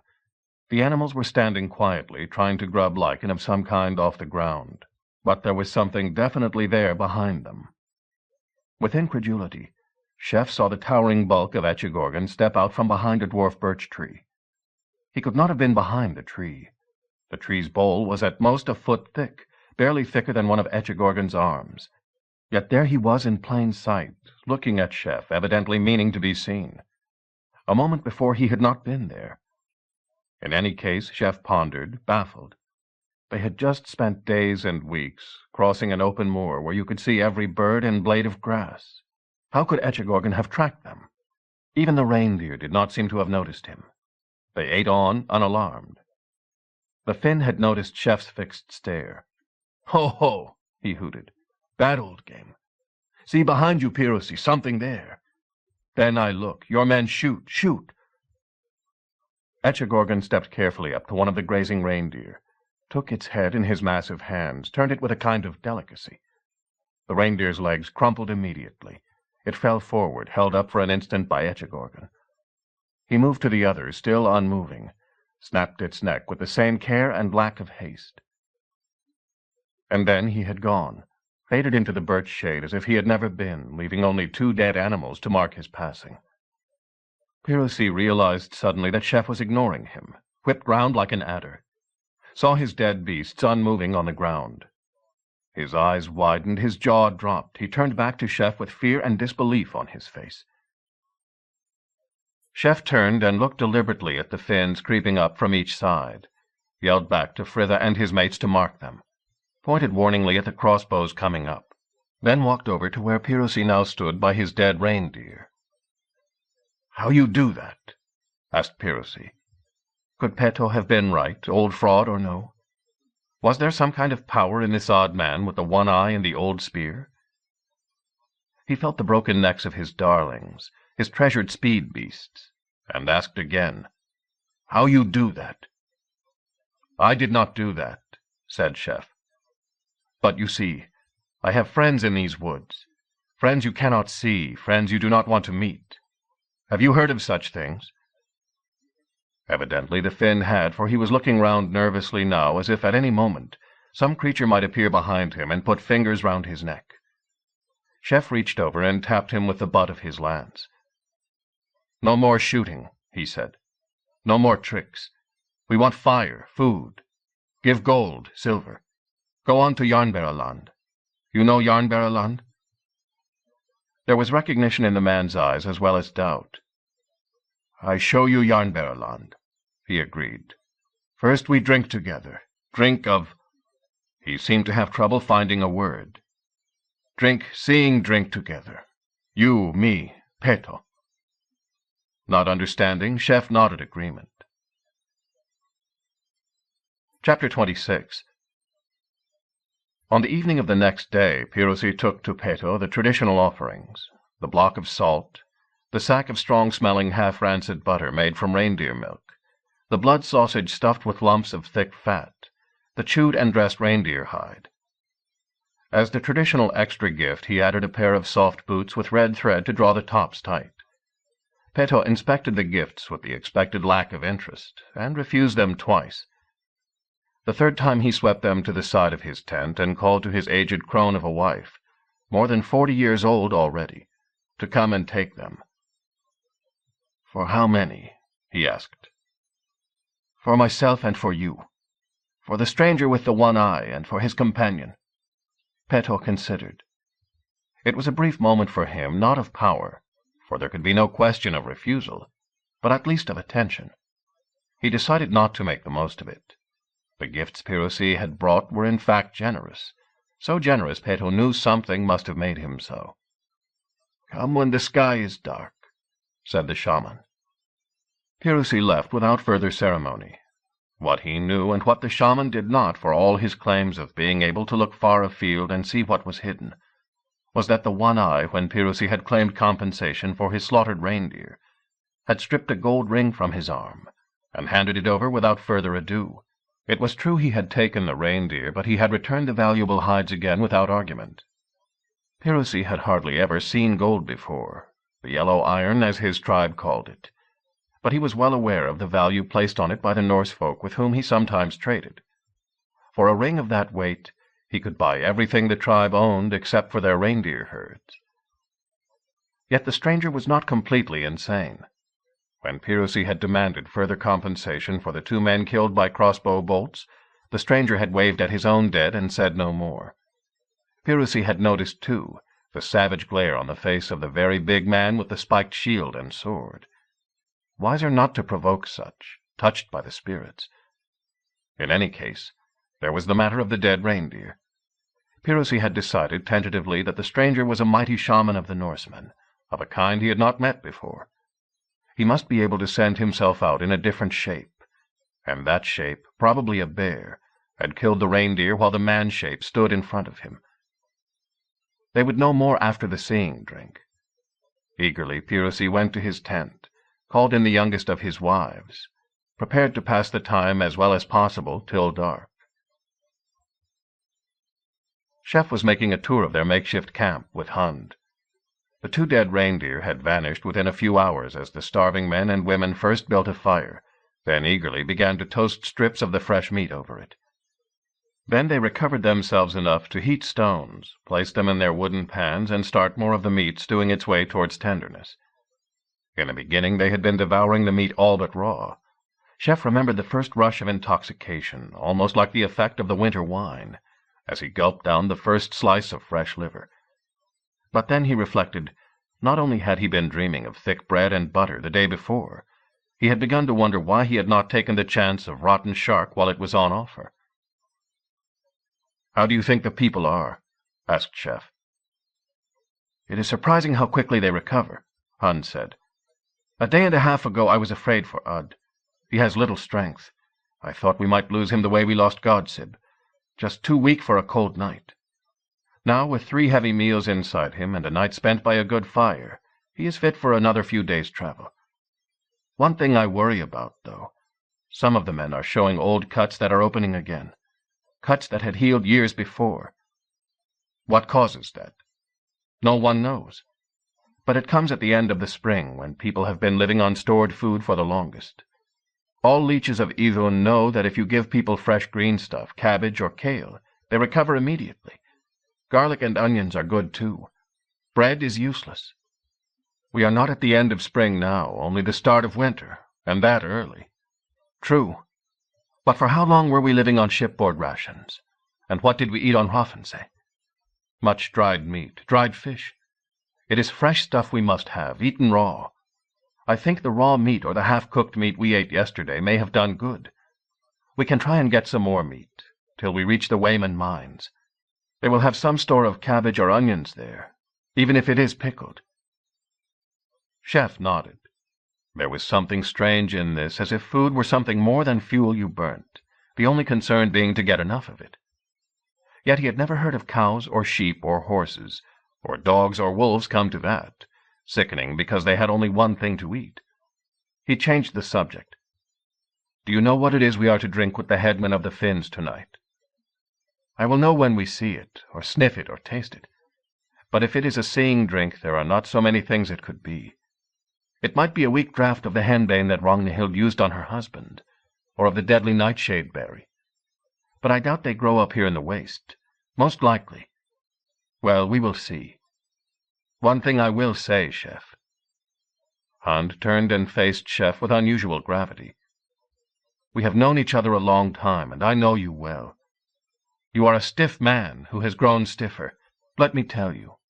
You are in a strange country now, stranger than Hedeby or Kaupang or Hrafnsey. They may ask you to do things that you would find demeaning. They mean no harm. If the headman does it, you do it. How about you? I am a leech. It is my place to sit and observe, and see you come to no harm. Take another man to drink with you, if that is what they expect. But do what they expect." Chef remembered a proverb from their shared youth that Father Andreas had been accustomed to say. "If you're in Rome, do as the Romans do, you mean?" The other way to say it is, "If you are with the wolves, you must learn to howl." A short while later, Chef, lance in hand, led Hund and Carly towards the Finn encampment a short quarter-mile from their own. He felt a certain release and anticipation, as if he were going to a drinking party in Emneth in his youth, not to some strange ritual among people who had just tried to kill him. Examining his feelings, he realized why. It was freedom from the overpowering presence of Cuthred. Obviously, there could be no question of taking him among strangers, who might provoke him by accident. Carly seemed relieved as well.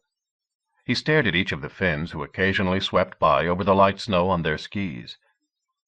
"Some of them must be women," he remarked finally. Chef led them to the tent he had heard described, the tent of the sorcerer. The flap was open. A withered old man beckoned them in to where Pirosi the headman already sat. Pirosi seemed irritated at the sight of 3 men. "Only 2, he said, holding up 2 fingers. "Not enough for more." "I shall not drink," said Hunt carefully. "I watch only." Pirosi did not seem mollified, but he remained silent as the old man waved the others to sit on the skin floor, handed each of them a birchwood frame to support their backs. He began to sing a monotonous chanting song, from time to time shaking a rattle. From somewhere outside the tent a small drum thumped in accompaniment. "He is calling the spirits to guide us," said Pirosi. "How many reindeer do you want for that gold ring on other arm? I can give you 2, fat ones, though no other man would give you more than 1. Chef grinned and made a counter-offer of 3 entire silver pennies for 3 reindeer, 1 penny to be returned in exchange for their hides. Realizing with some relief that his guest was not completely insane, Pirosi cackled professionally and tried again. As they reached a final agreement, 10 silver pennies and a gold finger ring for 5 reindeer, hides to be returned, and 20 pounds of bird feathers for sleeping bags, Peto ended his song. With the lack of ceremony which the Finns seemed to use, he reached out of the tent and took a large steaming vessel passed in by the unknown hands that had beat the drum. He dippered out of it in turn 4 large mugs of hollowed pine and handed 1 each to Pirosi, Carly, and Chef, kept the 4th himself. "Drink," he said in Norse. Chef passed his mug without words to Hund, who sniffed it carefully, dipped a finger in, and licked it. As he did so, Pirosi's brow cleared. At last he had realized the function of the 3rd man. He was a taster. Certainly the One-Eye was a man of great importance to have such a functionary. "It is water in which the fly-killer mushroom has been boiled." "Is it safe to drink?" "Safe for you, I think. You are used to these things. I dare say it will do Carly no harm." Chef raised the mug politely to his host and drank deep. Round him the others did the same. Chef observed that it seemed to be the polite thing to drink a third, pause, drink some more, pause again, and finish the draught. The liquid tasted hot, musty, with a faint bitterness. Not pleasant, but better than many things Hund had made him swallow. The men sat in silence for a while, drifting into their own thoughts. Chef felt his soul rise through his mouth and out, through the tent as if it were impalpable, out into the wide air and wheeling like a bird over the dark wood and the great expanse of white moorland that lay all around it. He noted with interest the lake, part frozen, that lay on the other side of the wood, not far away. Ceolwulf had been right. But while his mind was interested, his soul was not. It darted away like a flash, winging westwards. As it shot across land and sea, as fast as thought, the light came back into the world. At the place where it hovered, it was still evening, not night. Still autumn, not winter. It was Hedeby. Chef recognized the mound where he had sat outside the walls and seen the terrible defeat and sacrifice that took place long ago. But the air of peace that hung over the countryside then, when he had sat there, was gone now.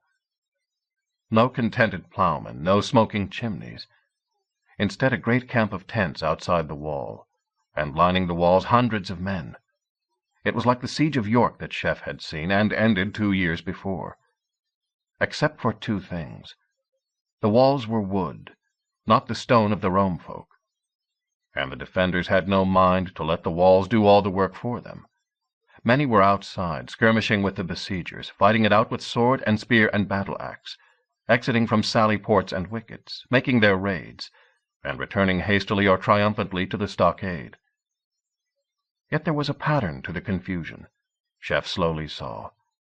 And as he saw it, the conviction grew on him that he was not seeing the past, or some mythical story, or something that might have been. What he saw was taking place at the same moment as he sat in the Finn's tent. It was a vision, but a vision of the real, one that needed no interpretation. The besiegers were fighting to set up catapults, mules, by the knoll where Chef had sat. The besieged were trying to hinder them, not successfully. But then they had only been playing for time. The skirmishers heard a horn blast, drew back. On the walls nearest to the 3 mules that the besiegers had set up were 6, 10, a dozen of the simple stone-lobbing machines that Chef had himself invented, the pull-throwers. They were set up now on platforms broadening the stockade's fighting gangways. Pull teams clustered round each one, 8 men to a machine, holding the ropes. The long arms were lowered. The thrower captains loaded rocks into the slings, tugged the arms down. The pullers heaved in unison. Not quite in unison, Chef noted professionally. The fault of the unbiddable Norsemen. The arms swept up, the slings lashed round. A rain of stones landing round the mules, each one 10 pounds weight, coming from the top of a 200-yard arc, enough to batter a helmet in on a skull and the skull into the neck. But only landing round the mules. The trouble with the pull-throwers, as Chef remembered clearly, was that they were easy to aim for line but very hard to adjust for range. The missiles were lobbed, not flung. Fine against a static army, especially one caught in a long line. Against a point target, like trying to lob stones into a bucket 30 yards off. Chef's vision seemed to sharpen as he watched. He recognized on the wall, shouting exhortations, the fat but formidable figure of King Rorik, who had sold him on to the way. He was wearing a silver helmet and carried a painted shield, and he was shouting in the far-off tent in the birch woods, the Chef body grunted with surprise, shouting at Lalla, who had deserted at the Gula thing. So that was who had been paying the high wages for experts. Lalla, Chef could see, was trying to set up a mule, and Edwy, the other deserter, another one 10 yards away. They were having trouble. Unlike the relatively light pull-throwers, their force given by muscle power, the mules were made of the heaviest timber to take the shock of the throwing arm's strike. Difficult to get up high onto a fighting platform, and not easy once you did it. But they had swayed the machines up on sheer legs, and both the Englishmen were running round, each one trying to do or to check what would normally take a full catapult team of 8. They were going to be too late. The besiegers. Who were the besiegers? With a feeling of growing doom, Chef saw the Raven banner advancing across the battle plain. The 3 Ragnarssons clustered about it. Even at a distance, the strange, white-surrounded pupils of the snake eyes seemed to pierce the walls and the defenses, and Chef flinched as the gaze seemed to pass through him. They were calling their men on, rallying them for a charge, because they knew. Their own mules shot first, 2 of them. One had taken a rock from a pull-thrower right on its retainer bolt, and the crew casualties lying around them were struggling frantically to free the bent metal. But 2 was almost enough. One shot low sent its ball skimming along into the earth wall at the base of the stockade, where it bounced and flew just over the stockade. The second struck square on. In an instant, beat flat a gap 3 tree trunks wide. The Ragnarsson stormers surged forward, were stopped and heaved back. Lalla had got his machine ready, was yelling at King Rorik, who shouted back and hit him over the shoulder with his sword flat.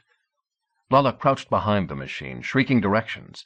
His crew seemed baffled by them, trying to get line and elevation correct. Then, battered again by the sweating Rorik, he pulled the release. And a hit! Chef heard voices cheering, wondered if one was his own. One of the Ragnarsson mules had disintegrated, hit square on by the much more powerful mule ball. Its crew scattered round it, laid low by splinters or the lashing twisted ropes suddenly released. Edwy's mule shot an instant later. For a moment Chef could not follow the flight. Then he realized, seeing the Ragnarsson crews duck their heads in automatic reflex, that it had shot a foot too high, skimming over the crewmen's heads and speeding on to land half a mile over. And now the Ragnarssons had the range, had got their 3rd mule repaired as well. Chef saw the mule captains glance at each other, lift arms to show they were ready, drop them together as the signal to shoot. They had learnt that well. Who had taught them? More deserters? Many men had learned how the machines worked in Chef's army or Ivar's, or maybe even from their first makers, the Black Monks of York. Chef's soul in the sky saw the flying stones trundle through the air as if they flew through treacle. He had time to project their flight, to see where they would strike, to try to gasp out warning. Then time was at the right speed again. He saw the stones smash through the logs, hurl aside the machines they had been aimed at, sweep the whole pile of wood and rope and stones and men off the wall in a shrieking pile. There was Lulla on the ground, looking up, trying to struggle up, his arm broken, while down on top of him, brushed from its base, came the 1.25 tons of his machine. Chef flicked his gaze away as he heard the thud, the snap of shattered ribs. He could not see Edwy. The Ragnarssons were streaming straight for the gap in the wall. King Hrorik was in the center of it, sword drawn, calling to his men to come on. Behind him, others tried to rig up a makeshift barricade. The battle was not yet lost. Chef sprang to his feet in the tent, shouting, "The warriors round Hedeby!" Realized where he was, realized the others were all conscious and watching him. He wiped cold sweat from his brow, muttered, I saw a siege. In Denmark." Pirosi caught the word Denmark, a place he knew was far away, and grinned. Clearly this man was a great shaman of the Norse folk. His spirit flew wide. "What did you see?" Chef asked Carly. His face was full of unusual dismay. He looked down, said in a low voice, "Oh, a girl." The Finnish headman caught the word, slapped him on the back, grinning cheerfully. He said something Chef could not catch, said it again. Chef turned inquiringly to Hund. "He says, do you need to piss?" Chef realized he did indeed feel a pressure from his bladder. The mug had held at least a pint of the strange drink, and he must have sat in his vision for most of an hour. "Yes," he said. Where?" The old man had brought out another vessel, a larger one, again of hollowed pine. He put it on the ground, made inviting gestures, passed another to Pirosi, who began to struggle out of his laced breeches. No easy job in cold weather clothes. Chef looked round, wondered if it was not possible at least to go outside. Perhaps they didn't do that here. Perhaps you could get frostbite leaving the tent much of the year. Untroubled by inhibitions, he followed the lead of his hosts, as did Carly. The old Finn picked up Pirosi's chamber pot and Chef's mug, dippered the steaming fluid out, held it out to Chef. He recoiled, pulling his hand away. An outburst of angry Finnish from both the Finns. Then old Peto took Chef's pot and Pirosi's mug, and did the same action for him. Pirosi took it, held it up, and deliberately drank a third. "Remember what I told you," said Hund quietly. "Among the wolves. I think this is to show trust. You drink what went through him, he drinks what went through you. You share your visions."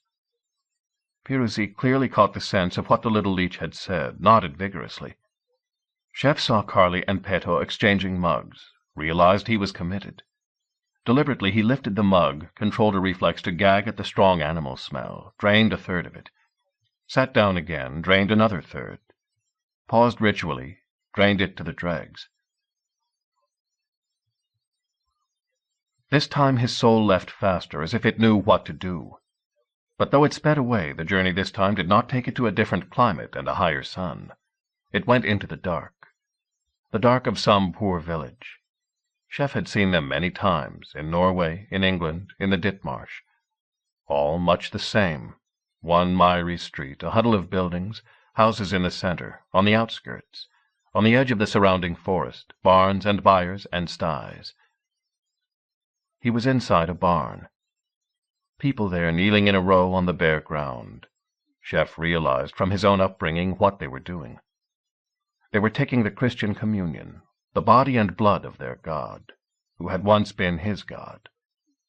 Yet Father Andreas would never have countenanced this miserable procedure, in a barn piled with sacks, only 2 candles burning.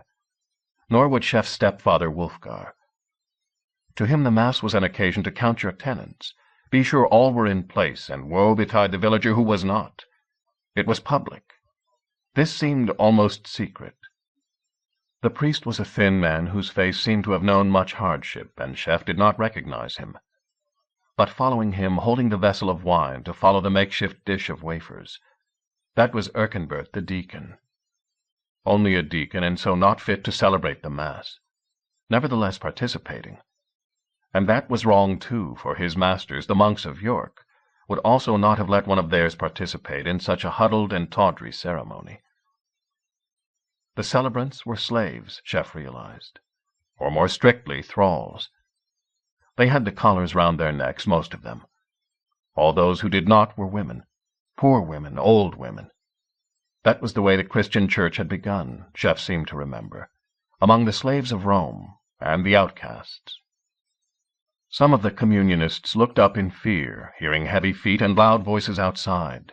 Chef's view shifted. Out there in the village street, a dozen angry men were approaching, talking loudly to each other. They had thick Swedish accents like Gudmund's, true Swedes then, from the Swedish heartland. "Taking my thralls from their work," shouted one of them. "Getting the women in there, and who's to know what happens next with their love feast? We'll teach them their place, and the priestling with them. He should have a collar on by rights." The one in the lead rolled a sleeve above a brawny arm. He carried a heavy leather strap. Chef's own back twinged in memory. As the Swedes came to the door of the temporary church, two shapes moved out from the doorposts. Armored men with helmets, cheek flaps. In their hands they carried short pikes, though they had swords belted on as well. "Have you come to the church to pray?" said one of them. "If you have, you will not need that strap," said the other. The Swedes hesitated, began to spread out. They were not armed except for knives, obviously not expecting resistance. But they were big men, angry, used to command. 12 of them, 6 to 1. They might just try a rush. From somewhere in the night a voice barked an order, and round the corner of the barn came a double file of armored men, marching along, to Chef's surprise, with their feet all moving at the same time, a thing he had never seen. The voice barked again, and they stopped all at once again, and they turned to face the Swedes. A pause, no further order, and the front rank stepped forward, 1, 2, 3, halting with their pike points almost touching the leading Swede's breast. They stood, impassive. From the rear strolled Bruno, the German Chef had met at Hedeby. As usual he seemed amused, affable. He carried a sheathed sword in one hand, drew it out a few inches, thrust it back. "You can come into the church, you know," he said. "We would like you to. But you have to behave, mind. And if you thought you could see who was there and maybe take it out on them later—" His voice hardened. "I wouldn't like that. Someone called Thorgisel did that, not so far away." "He was burnt in his house," said one of the Swedes. "Yes, burned to ashes. But, you know, not one of his household was harmed, and all his thralls escaped. It must have been the hand of God." Bruno's good cheer vanished suddenly. He threw the sheathed sword on the ground, stepped forward to the leading man, the one still holding the strap. "When you go home, pig, you will say, 'Oh, they had weapons and we had not.' Well, you have a knife, pig, and I have one too." A flicker, and Bruno was holding a long, straight, single edge with a brass hilt. "Oh, and look, you have a strap. So why don't we just strap our wrists together, and I'll teach you to dance?" Bruno stared up at the big man, started to reach for his arm, face working like Cuthred's. But the big Swede had had enough. He said something no one could catch, backed away down the dark street. The others trailed after him, their voices raised in defiance only at a safe distance. Behind them song pealed suddenly from the barn that was now a church. Chef did not recognize the mangled Latin words or the tune. But the German Ritters, straightened even tauter, began to sing as well. "Vexilla Regis prodeunt." The battle standards of the king advance. And in a room not so very far away, an earthly king, with a golden coronet on his long fair plaited hair, listening to a crew of men, richly dressed but carrying strange things, rattles and dried horse penises and polished skulls. "No respect for the gods," they were shouting. "Bad luck for the country. Christians wandering free and never put down. The herring gone and a poor harvest, and now the snow earlier than any man has ever known. Act or go the way of foolish King Orm." The king raised a hand. "What must I do?" "Make the great sacrifice, the true sacrifice at Uppsala. Not 9 oxen and 9 horses and 9 dogs, but all the worst of your realm, all the poison. 90 men and 90 women you must hang on the sacred tree, and more to bleed on the plain outside. And not old broken slaves bought cheap, but the evildoers. Christians and witches and warlocks and Finns, and the cheating priests of the Asgarth way. Hang them high and earn the gods' favor. Leave them, and we will look again along the Eiriksgata. The way of the one king, Chef remembered, from Hogbarth. The road every would-be king of the Swedes had to travel, to expose himself to challenge. This one must have traveled it. Very well, the king's voice rumbled. Now here is what I will do. Outside his palace again, Chef saw the bulk of the great heathen temple at Uppsala, rising in jagged layer above layer. Dragon heads at every corner, fantastic carvings from the age of the mythic kings on its door, and outside that, the holy oak tree where the Swedes had come to sacrifice for 1,000 years. Things swayed, creaking on the branches. Men, women, dogs, even horses. They hung there till they rotted and dropped, eye sockets empty, bared teeth grinning. Over the whole place lay the holy stench. And Chef was back in the tent, eye clearing. This time he did not jump up for the weariness and horror on him. "What you saw?" asked Pirosi. He too looked drawn, as if he had seen something he did not want to, but he was intent as well. "Death and danger. To me, to you. From the Swedes." Pirosi spat on Peto's floor. "Always danger from the Swedes, if they find us. Maybe you see that too?" "If I see it close, I will tell you." "You need piss again?" "Not again. Yes, again. You great spa-mother. Drink what went through our spa-mother." What was that in English? Chef wondered vaguely. A man would be a witcha, a woman a witche, a cunning one. It rhymed with pitch and flitch, a flitch of bacon, like a halved human hanging in a smokehouse. He struggled to his feet again, stood over the bowl. The last two things he had seen had been now, he knew. Not here in the sense of by the Finnish wizard's tent, but here in the world. His spirit had traveled only in place. Where he was this time was neither here nor now, not in the same way. He was in a different world. It felt as if he was underground in some lightless place, but there was glimmering light from somewhere. He seemed to be walking over an immense arching bridge, with a noisy river running below. Walking down the arch now to something blocking the way. Not a wall, a lattice, really. It was the grind wall that blocked the road to hell. Strange that grind should mean that, and also the death of the whales. There were faces pushed up against the lattice watching him, faces he did not wish to see. He walked on.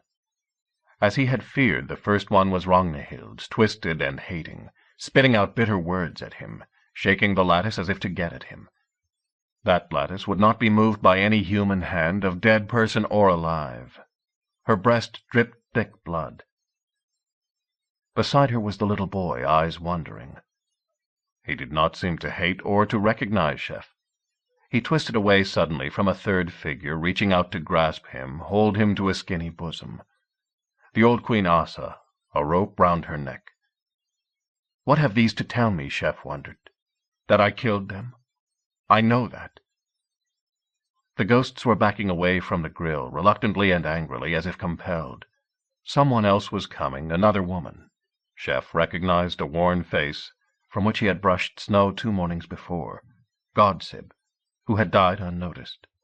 Her face was tired still, but less lined than he remembered, more peaceful. She wanted to speak.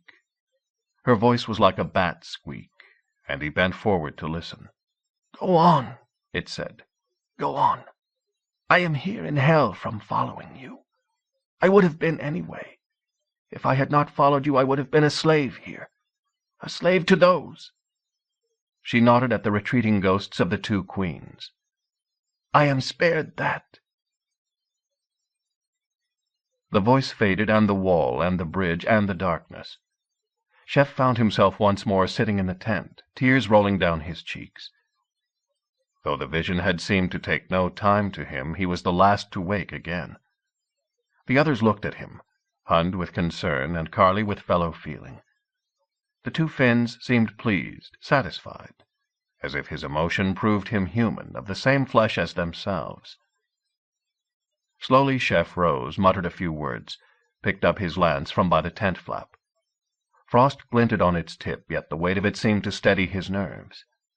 The three walked out into the freezing night and the dark birch woods. As they crunched through the snow towards the fire and the sentry's challenge, Chef said to the others, "We must bury Godsib and the others properly, not burn them or hang them in a tree.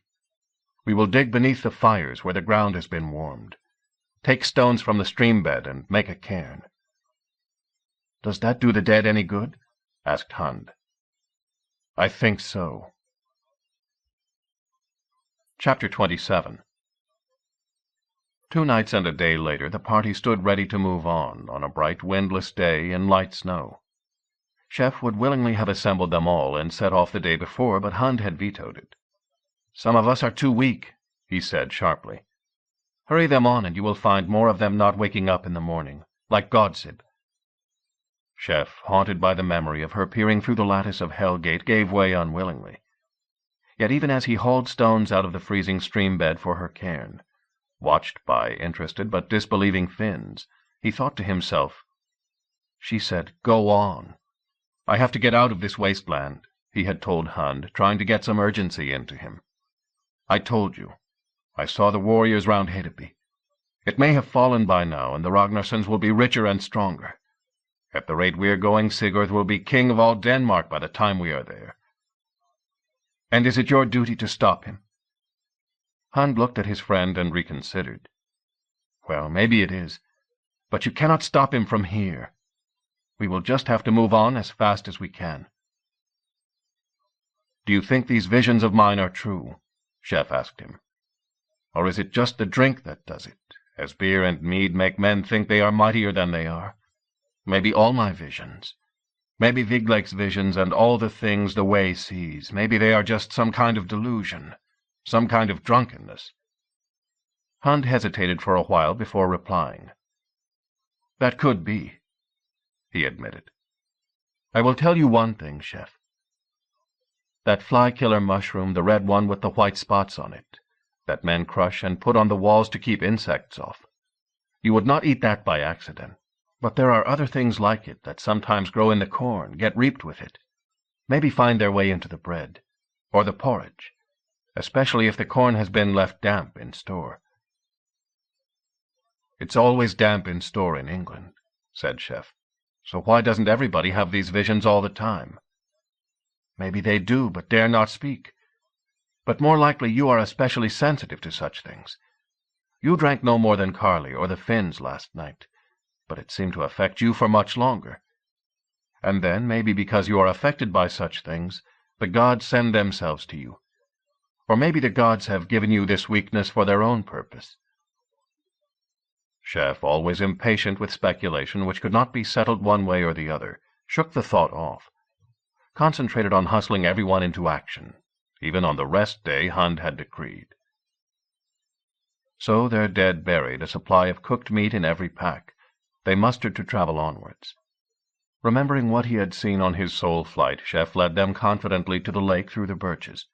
It was where he thought, stretching away as far as the eye could see, long and narrow, a natural water road, still unfrozen, but not for long, as the chill of autumn gave way to winter. Yet they had no boats. Chef had had the idea of making light boats from bark, as Bronn had said the Finns did. A little experiment proved that none of Chef's party had the faintest idea how it was done.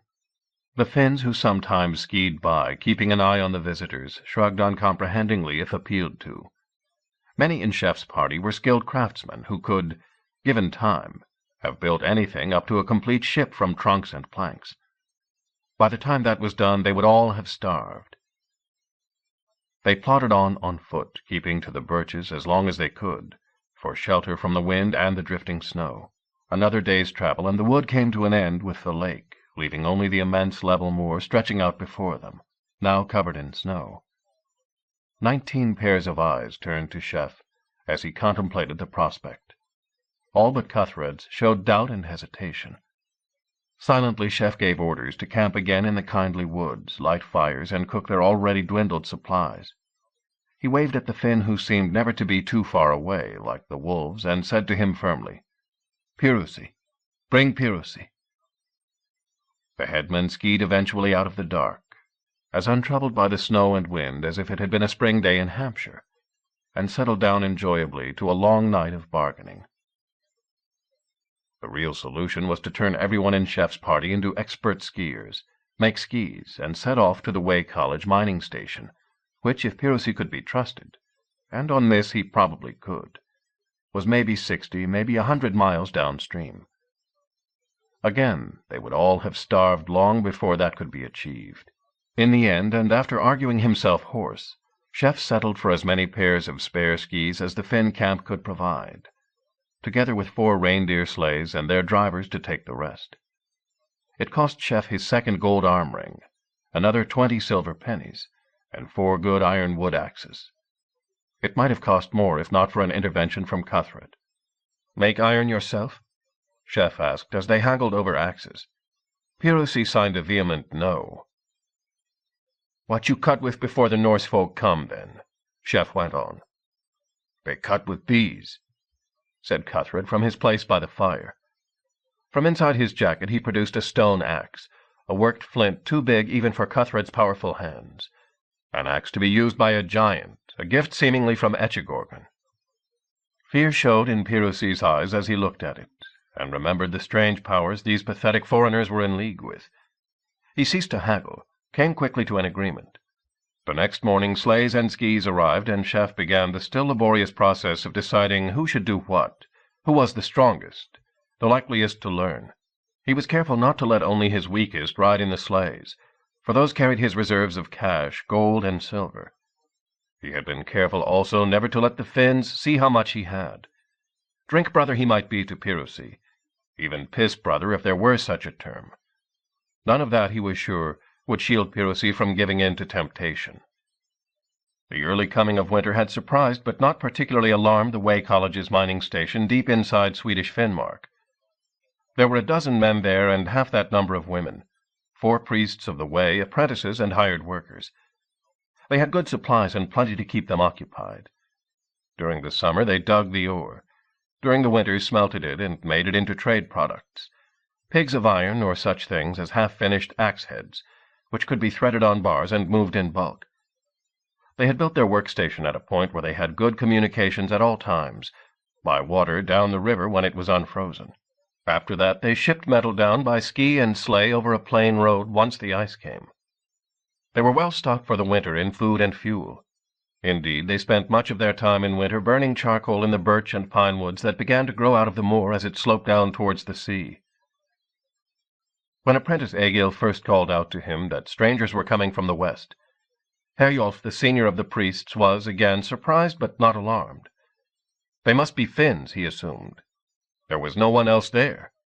He would soon find out what they wanted. Meanwhile, he ordered work to cease and the men to arm themselves quietly, many with the new crossbows that had come out of England the year before. The Swedish steel made these, he was sure, the best weapons known in the world. Far better than the English example his friend Hogbarth, priest of Njörth, had given him as a model. His men covered him, most of them keeping out of sight, as he watched the black dots sweeping across the snow. Not Finns after all. Some of the skiers were passable, some astonishingly inept, but even the best of them did not have the easy grace of the Finns. Yet the sleighs must belong to Finns, and they were being driven well, as if sedately, as if they were taking a crowd of old grandmothers to a funeral. Herjolf's expression of doubt turned to incredulity as the leading skier put on speed, away from the others, and hissed up to him. Eyes red-rimmed from the snow glare looked at him out of a wilderness of untrimmed beard. "Good day, Herjolf," said the apparition. "We have met. I am Thorvin, priest of Thor, like yourself. I would show you my pendant if I could get it out, and my white tunic if it were not deep under my skins. But I call on you as a way fellow to help us. We have done the way good service, and come a hard journey to find you." As the sleighs and the slower skiers swept in or crept in, Herjolf called to his men to put their weapons down and come to help. The wayfarers climbed stiffly out of the sledges where they had been loaded, took out packs, looked round in relief. One of the skiers seemed to chaffer with the Finnish sleigh drivers. In the end, paid them off and walked hobbling over as they swung away, cracking their whips and racing off in the wild style Chef had forbidden for the last 3 vexing days of travel. "This is Chef Sigvardsson," said Thorvin, introducing the one-eyed man. "You have heard many stories of him." "Indeed I have. Now tell me, Thorvin, what are you all doing here? And where have you come from? And what do you expect me to do now?" "We have come from the coast of Norway," said Chef.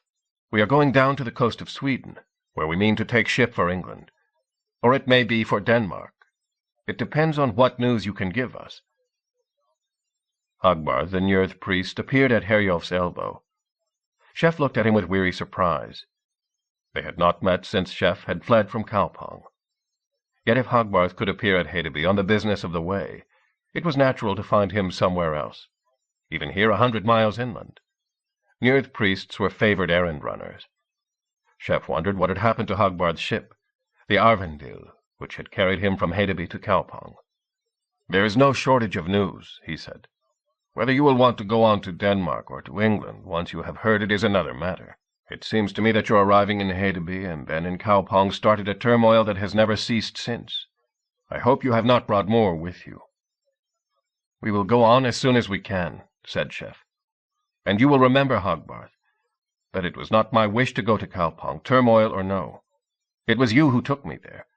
If you had followed my wishes, you would have let me take passage home." Hagbarth nodded in acknowledgment of the truth of what Chef said, and Thorvin spoke up again. "You will give us shelter for a while then, Herjolf.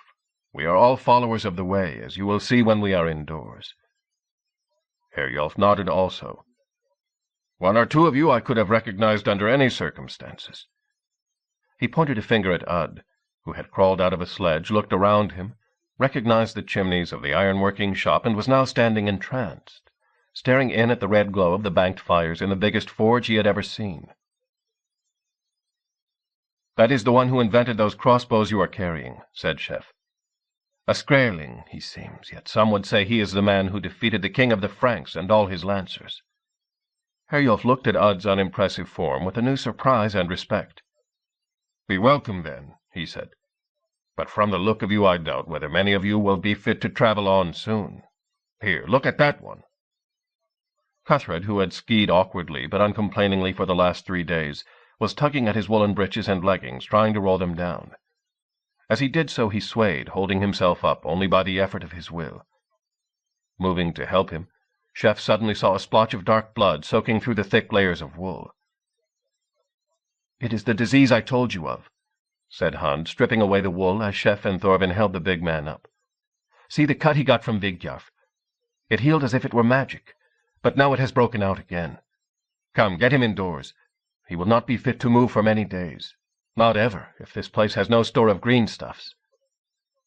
The poor condition Chef's people were in became obvious once they had been taken indoors, and the clothes they had worn for weeks on end stripped from them. It was the disease a later age would call scurvy, a disease of long voyages and dried food. The symptoms were obvious: long-healed wounds opening of their own accord, teeth loosening in the jaws, fetid breath, and over it all a general weakness, lassitude, and gloom. It was not unfamiliar to anyone in the north, but they expected to find it in the late spring, when folk had been cooped up in their cabins for months, eating salt herring and stored grain. The cure was light and sun, some said. Fresh food, said others. The two went together usually. This time, Hunt pointed out, there was a chance to know for sure, since there was no chance of light and sun, but leeks, onions, garlic, peas, and beans to hand. If the sufferers improved, then food was the cure, which showed reasonably enough that there was something in some kinds of food that there was not in others. One day a true priest of the way might be able to extract it, dry it, and store it, for the benefit of all. But not this year, as Herjolf pointed out. There was no chance of moving on. When Herjolf, Hagbarth, Thorvin, and Hund came to Chef in a body to confront him with the fact, he sat silent for a while. Ever since the first meeting with Etchegorgon, he had felt a fierce urge to turn, to attack his pursuers, to act instead of reacting. For weeks he had been driven on by desire to get back to the main cog-wheels of the action, instead of lurking out on the edges, The desire had been sharpened by the vision he had seen in the shaman's tent, of the Ragnarssons round Hedeby, and King Rorik in the breach of the stockade. Yet at the same time there was something very tempting in the idea of staying where they were, in the wilds yet under cover, unknown yet not lost. Patiently the priests explained things to him. They had supplies, they could get more. The road was easy to drive in any but the worst weather, or one could take sleigh down the river, once it was firmly frozen. Cultivated farmlands lay not impossibly far away, with surplus of grain and meat and all kinds of stores. No great suspicion would be aroused by the priests of the way buying more. It might be thought they had miscalculated or needed the food to trade with the Finns. "And you can make yourselves useful," added Herjolf. "Your little man Ud is never out of the forge even now, and he knows a great deal. Has learnt it for himself, too. Have you seen how he has found to harden steel? He should be a priest of the way." Herjolf barked with amusement at the thought of the scrawny Englishman reaching that dignity, then said more soberly, "No, if he were to think of that, I would be willing to stand his sponsor. He is talking already of mill wheels and devices, of great hammers to pound out the iron by machinery rather than by muscle. If a tenth of what he says is true, his stay will be worth all the supplies it costs us. So stay. Thorvin tells me you are a smith too, and a seeker of new knowledge.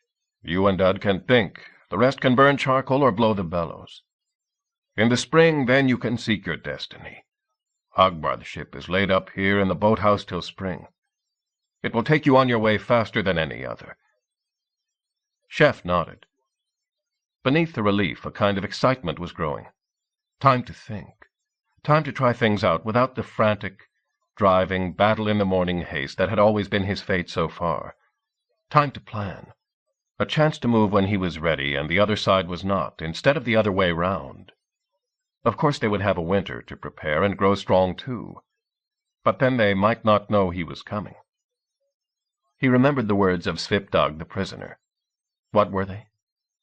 "The only man who could get through what waits for you would need an iron skin."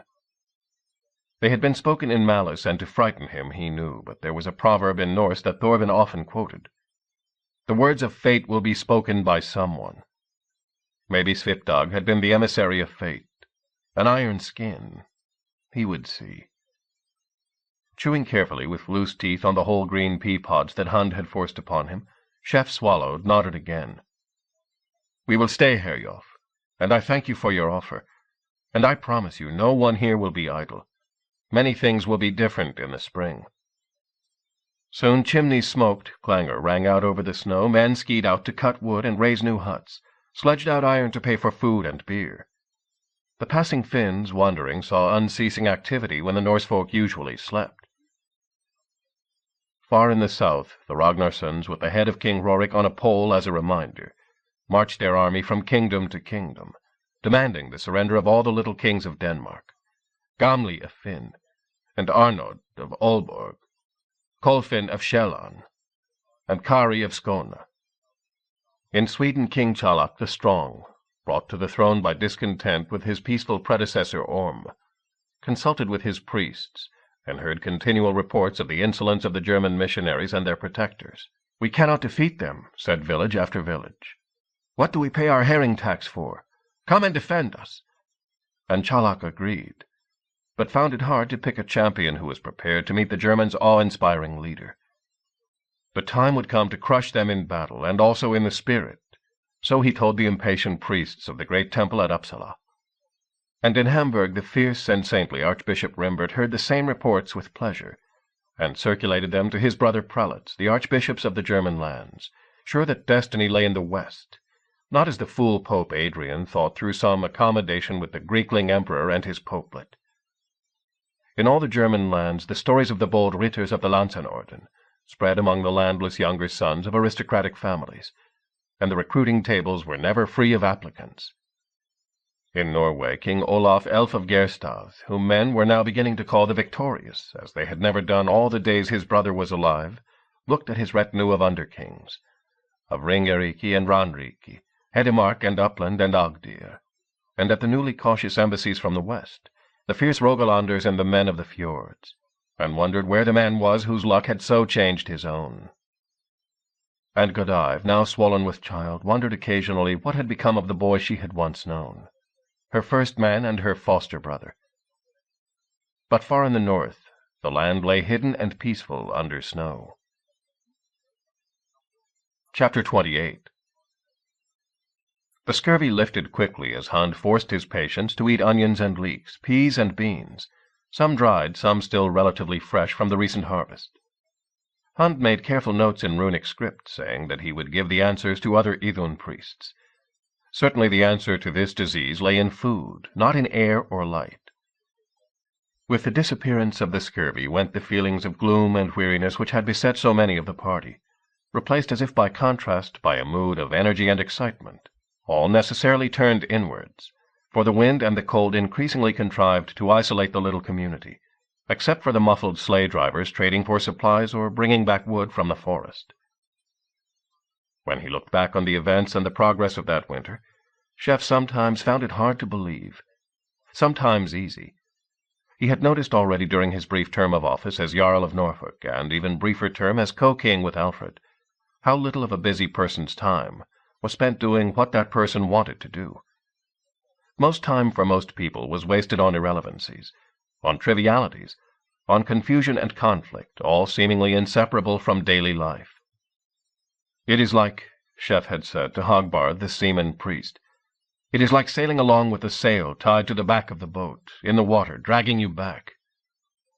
"You mean a sea anchor," said Hogbarth. "Very useful sometimes. In a storm at night when you fear you may be running on shore."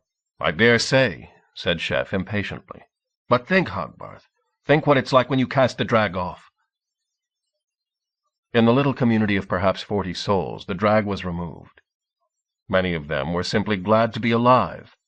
Those who had once lived as slaves were disinclined to quarreling or self-assertion. And of the 40, a high proportion, perhaps the highest proportion ever assembled in the history of the world under such circumstances, were curious, inquisitive, and skilled. The 40 included 7 priests of the Way, all committed by faith and temperament to the quest for new knowledge. They had 10 apprentices between them, all eager young men with their way to make, a way that would be much eased if they could show contributions to new knowledge. There was Chef himself, inventor and builder of the machines that had set the northern world on a new course. And there was Ud, perhaps the most creative and persistent of all, in spite of his shyness and life's history of low regard. Even the others made a contribution, Quicka and Osmond, Fritha, Hama and Wilfie. What they all shared, Chef eventually realized, was belief. They were men who had been raised from the dirt by machinery, who owed everything they had to it. Furthermore, they had seen the pride of the Vikings and of the Frankish lancers fall before them. One might almost say they did not have belief or faith, but something even stronger, impossible for any skeptic to argue with. They knew new machines could be made for new purposes. They were certain that novelty would work. It was impossible in their presence to shrug one's shoulders and say, "That's how it's always been done." Yet it was something like that which triggered the first major project and innovation of the winter. Large supplies of grain had been brought back from the farms toward the coast, and the bread-starved travelers were eager to have it baked. First it had to be ground. The task was handed over without thought and, as a matter of course, to the women in the community.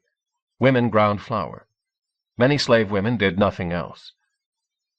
However, in the spirit of fellowship which joint travel had brought, it was argued that men should take their turn too.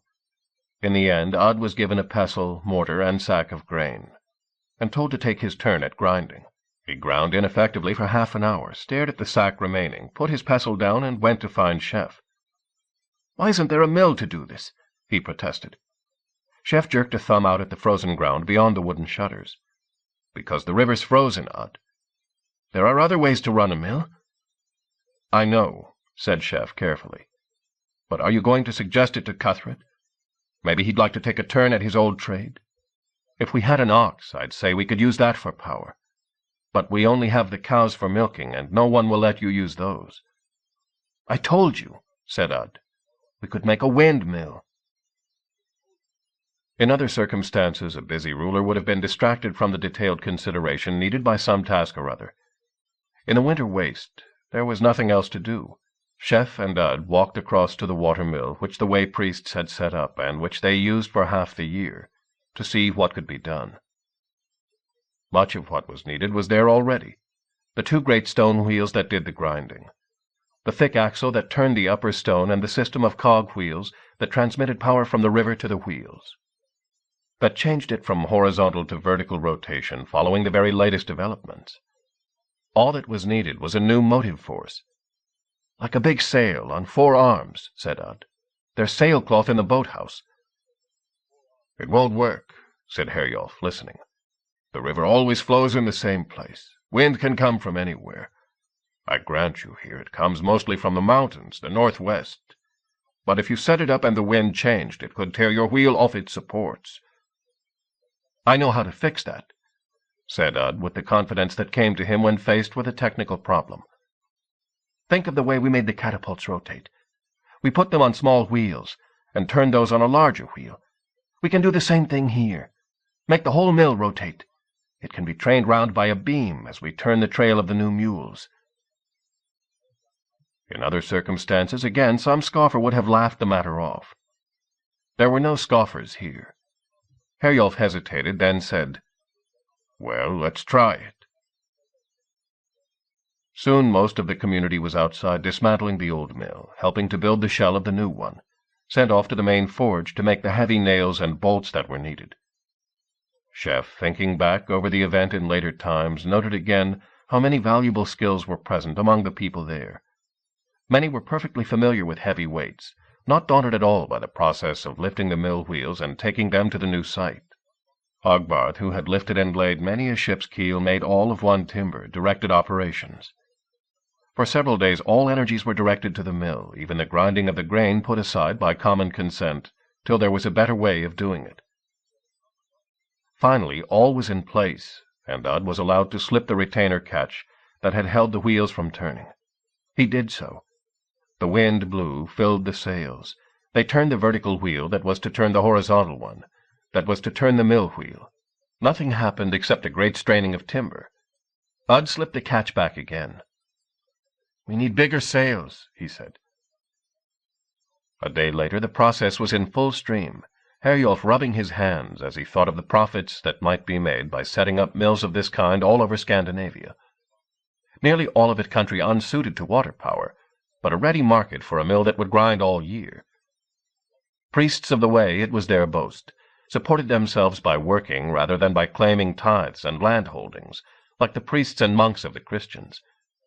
There was no objection, furthermore, to priests becoming rich by their knowledge, as long as they shared it. Yet the success of the first windmill seemed only to whet Ud's appetite. As soon as the first one was working, he was at Herjolf's ear with plans for another, this time to drive the trip hammer that he had sketched out for Chef the year before in Kaupang. Herjolf listened dubiously at first, not hostile, but not able to understand what Ud was proposing. The appeal was clear enough. Iron, though well known and well understood everywhere in the Western world, remained, if not a precious metal, a valuable one. One reason for the dominance of the Franks and Germans' armored lancers was the weight of metal they carried. This was a great investment in a world where the peasant spade characteristically had only an iron tip over a wooden blade, and where many plows, as well, were little more than iron-shod scratching sticks. Iron was expensive not because it was hard to find, like gold or silver, but because it took so many man-hours to work. The ore had to be heated again and again, and beaten by hand with hammers until the slag was worked out of it, then being smelted in the crude charcoal-burning ovens. The iron of Jarnberland was the best in the world. Still, it needed working, as did every grade of iron except the very rare pieces taken from fallen thunderstones. Herjolf had fuel, he had ore. If the hammering time could be cut, he would have the more trade goods in the spring. But how could a turning wheel make a hammer go up and down? Ud drew his pictures in the snow again while Chef called into service as the argument grew heated, translated from English to Norse. Ud's Norse had never reached the technical stage. Finally Herjolf sighed and agreed to let Ud try. "It's a blessing," he remarked, "that this time he only wants something half the size of the last one." "A hammer is easier to lift than a mill wheel," Chef explained. "Ud says he is willing to start with only a light hammer." How light? 100 weight. Herjolf shook his head and turned away. Tell him to see Narfi, Tyr's priest, the chronicler, and ask him for a vellum and a pen. His sketches will be easier to follow if they are in pen and ink, not drawn in the snow. Besides, if what he says is true, in time to come men will fight for a page of them. Soon, when the wind blew, the trip hammer pounded, beating out metal at unheard-of rates, like the never-ceasing hammer of Volund, the lame smith of the gods. It was Quicke who was responsible for the next step. Not having a skilled trade other than playing on the bagpipe and shooting a catapult, he was usually assigned to some repetitive task. One day, struggling with the leather bellows which provided forced draught to the forge, yelled at continually by the smiths not to stop or everything would be ruined, he stepped off the upper handle he had been working with his leg and shouted, "We need a machine to do this as well." Converting a trip hammer to pump a bellows was almost easy, and yet the alteration brought about more change, as if one change was feeding off another. The very much improved flow of air through the ovens, which smelted the finished ore, raised the temperature very markedly. The smith said iron went first blue hot, when it was dangerous because you might put a hand on it without realizing, to red hot, when it was soft enough to work. Only rarely had they seen iron white hot, beginning to melt. Though cast iron had been made, usually by accident and under especially lucky circumstances, the forced draught bellows made molten iron for castings a possibility. Underlying all the activity was the threat and fear or certainty of war. Chef had consulted Hogbarth and Narfi, the priest of Tyr, and following his custom tried to make a map of where he and his fellows had been. From all that they said, and from his own experience, he was in what looked very much like a trap, more of a trap even than the coast of Norway. From there, if he had had a ship, he could have sailed out into the open sea, and tried to make the long passage to the Scottish shore, and then down the east coast to England.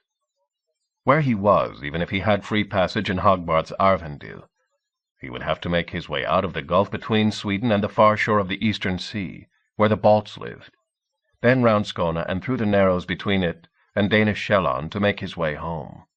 "How wide is the gap there?" he asked. 3 miles, said Hogbarth. "That's how old King Kolfin got rich, levying tolls. Last I heard, he wasn't likely to be there much longer. If you're right about the Ragnarssons getting rid of Hrorek, there wouldn't be too much left to stop them." "And where is their famous Breiðrabor, the stronghold of the brothers?" "There," said Hogbarth, tapping the map at a spot on the north shore of Sjælland, maybe 50 miles from the Narrows. Half a day's sail. The only other way back to England that Chef could see was to go back to Hedeby and walk across the marshes to the Ditmarsh, and so be back where he started. He would be once more without a ship. And anyway, if his vision was true, and it was confirmed by Hogbarth's definite knowledge that the siege had started, then Hedeby was in enemy hands, Ragnarsson hands. Nothing anyone could imagine was worse than falling into Sigurd Ragnarsson's hands. Chef would rather have died and been hung up in Etchegorgen's smokehouse. So the ironworkers made not only ingots of pig iron and easily traded goods like axe-heads. They also, following Udd's direction, made bow after bow of spring steel, cocking handles, iron quarrels. Men and women carved wooden parts, set them in piles. Every few days they would turn from that task and assemble them. Chef noted how much quicker it was, say, to make a dozen sets of parts and then assemble them all the same way, instead of following the time-honored procedure of working on one implement till it was done, and then starting the next one. The pile of crossbows grew well beyond the numbers they had to use them. "We can always sell them," said Herjolf cheerfully. "That is looking on the bright side," said Chef. Of all the innovations Udd had brought, though, none interested Thorvin and the other smiths more than the case-hardened steel. They had borrowed Cuthred's shield repeatedly, testing its powers, and been amazed. Ideas sprang up quickly. Make mail of the strange hard metal. It proved impossible to work, too hard to bend, too hard to fit together. An attempt to take a mail shirt and case-harden it as one unit produced only an extremely expensive lump of rings half welded together, the waste of a month's work for a skilled smith, as Herjolf pointed out. Flat plates were relatively easy to make, but useless once made. People did not have flat surfaces to fit them over. The metal seemed to have no use in war except for shields, and even then it had disadvantages. Shields were convex both because missiles tended to fly off such a surface and, no trivial consideration, because a rounded shield could be carried on the shoulder. No one, not even Bronn or Cuthred, could march all day long holding a shield up on his arm alone. Most deaths in battle went to the side whose shield arms tired first. The hardened metal, while fascinating, seemed to be practically useless in war. Yet Chef could not shake off the words that Svipdag the prisoner had hurled at him. The only man who could get through what waits for you would need an iron skin. He knew who would be waiting for him at the Breithrebor. Where was his iron skin? And how to carry it? Chef found himself talking often to Hogbarth. Hogbarth was interested especially in the details of the various new types of ship that Chef had sailed or had encountered. He had nodded consideringly over Ordloff's design for the English mule-armed battleships, and pressed Chef again and again for details of the short action with the Frani Ormer, a famous craft in her own right, the greatest warship of the North, of the traditional ocean-going type. "It's no wonder you were outsailed by her," he remarked. "I am not sure even my own Arvendil would have done better. Faster by sail, I dare say, but the more oars you have for foot of keel, the faster you are rowing. In enclosed waters, Frani Ormer might be better." He was interested also in the design of the two-masted crane, about which Chef could tell him a good deal, having helped to dismantle her for planks and parts. King Halvdan's coastal patrol ships were familiar to Hogbarth in any event. He could make a good guess at how one would have been strengthened to take catapult shock. It was the sailing qualities of the two masts that puzzled him. Yet Chef assured him the crane had sailed, and sailed well. The Norfolk, on the other hand, had been something of a tub. "Now we've got the idea of putting the mules on wheels, to rotate them," Quicka said one mealtime. "What we'd really like would be a mule at each end, front and back, high and up. But I suppose all that weight high up would make the boat tip over, like, if the wind came from one side. Even the Norfolk wasn't very high out of the water." Hogbarth, listening, snorted beer through his nostrils. "Make the boat tip over, like," he gasped. "Each end, front and back. It's well for you. You're not at sea, and the sea trolls listening. They punish sailors who do not use the proper half-words, the words to be said at sea." "So how would you make a boat like Quicka said?" asked Chef, ignoring the complaint about sea language. "I've been thinking," said Hogbarth, scratching lines in the table with his dagger. "What you want, I think, it's what they did with the crane, but they only did it halfway, is a rigid frame for the ship, much more solid than the way we build." Remembering the way the Arvendil had flexed on her passage from Hedeby to Kaupang, both Chef and Carly nodded. "Then you would want to build up the sides like this." Hogbarth drew on. Studying the plan on the table, Chef said thoughtfully, "What you have there looks to me in a way like one of your own ships with a second one built over it." Hogbarth nodded.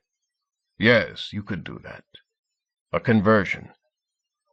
So we could convert, for instance, your Arvendil, out there in the boathouse. Extend the keel and rivet it. We have plenty of hard steel. Put in a frame, build up the freeboard, as you call it, ballast her heavy, and put mules on fighting platforms bow and stern." Hogbarth cried out in honest pain. "Not the Arvendil, the most beautiful sailor in the north." "Though not as fast as the Frani Ormer," Chef pointed out. "If you did all that," said the unnoticed Ed Theo, who had been staring grimly at Hogbarth's dagger marks on the polished table, "you could put iron plates all over it and really weigh it down." Chef stared at her open-mouthed. "The words of fate will be spoken by someone," remarked Thorvin yet again. In the end, Hogbarth was sent out on skis while work started on Arvendil. He had been reconciled to the idea and confessed that he would have been fascinated to see it tried on anyone else's ship. He could not bear, though, to watch them slice into his own. After the main sawing was done, he promised he would watch and assist. Till then, he would stay away. Cuthred volunteered to escort him.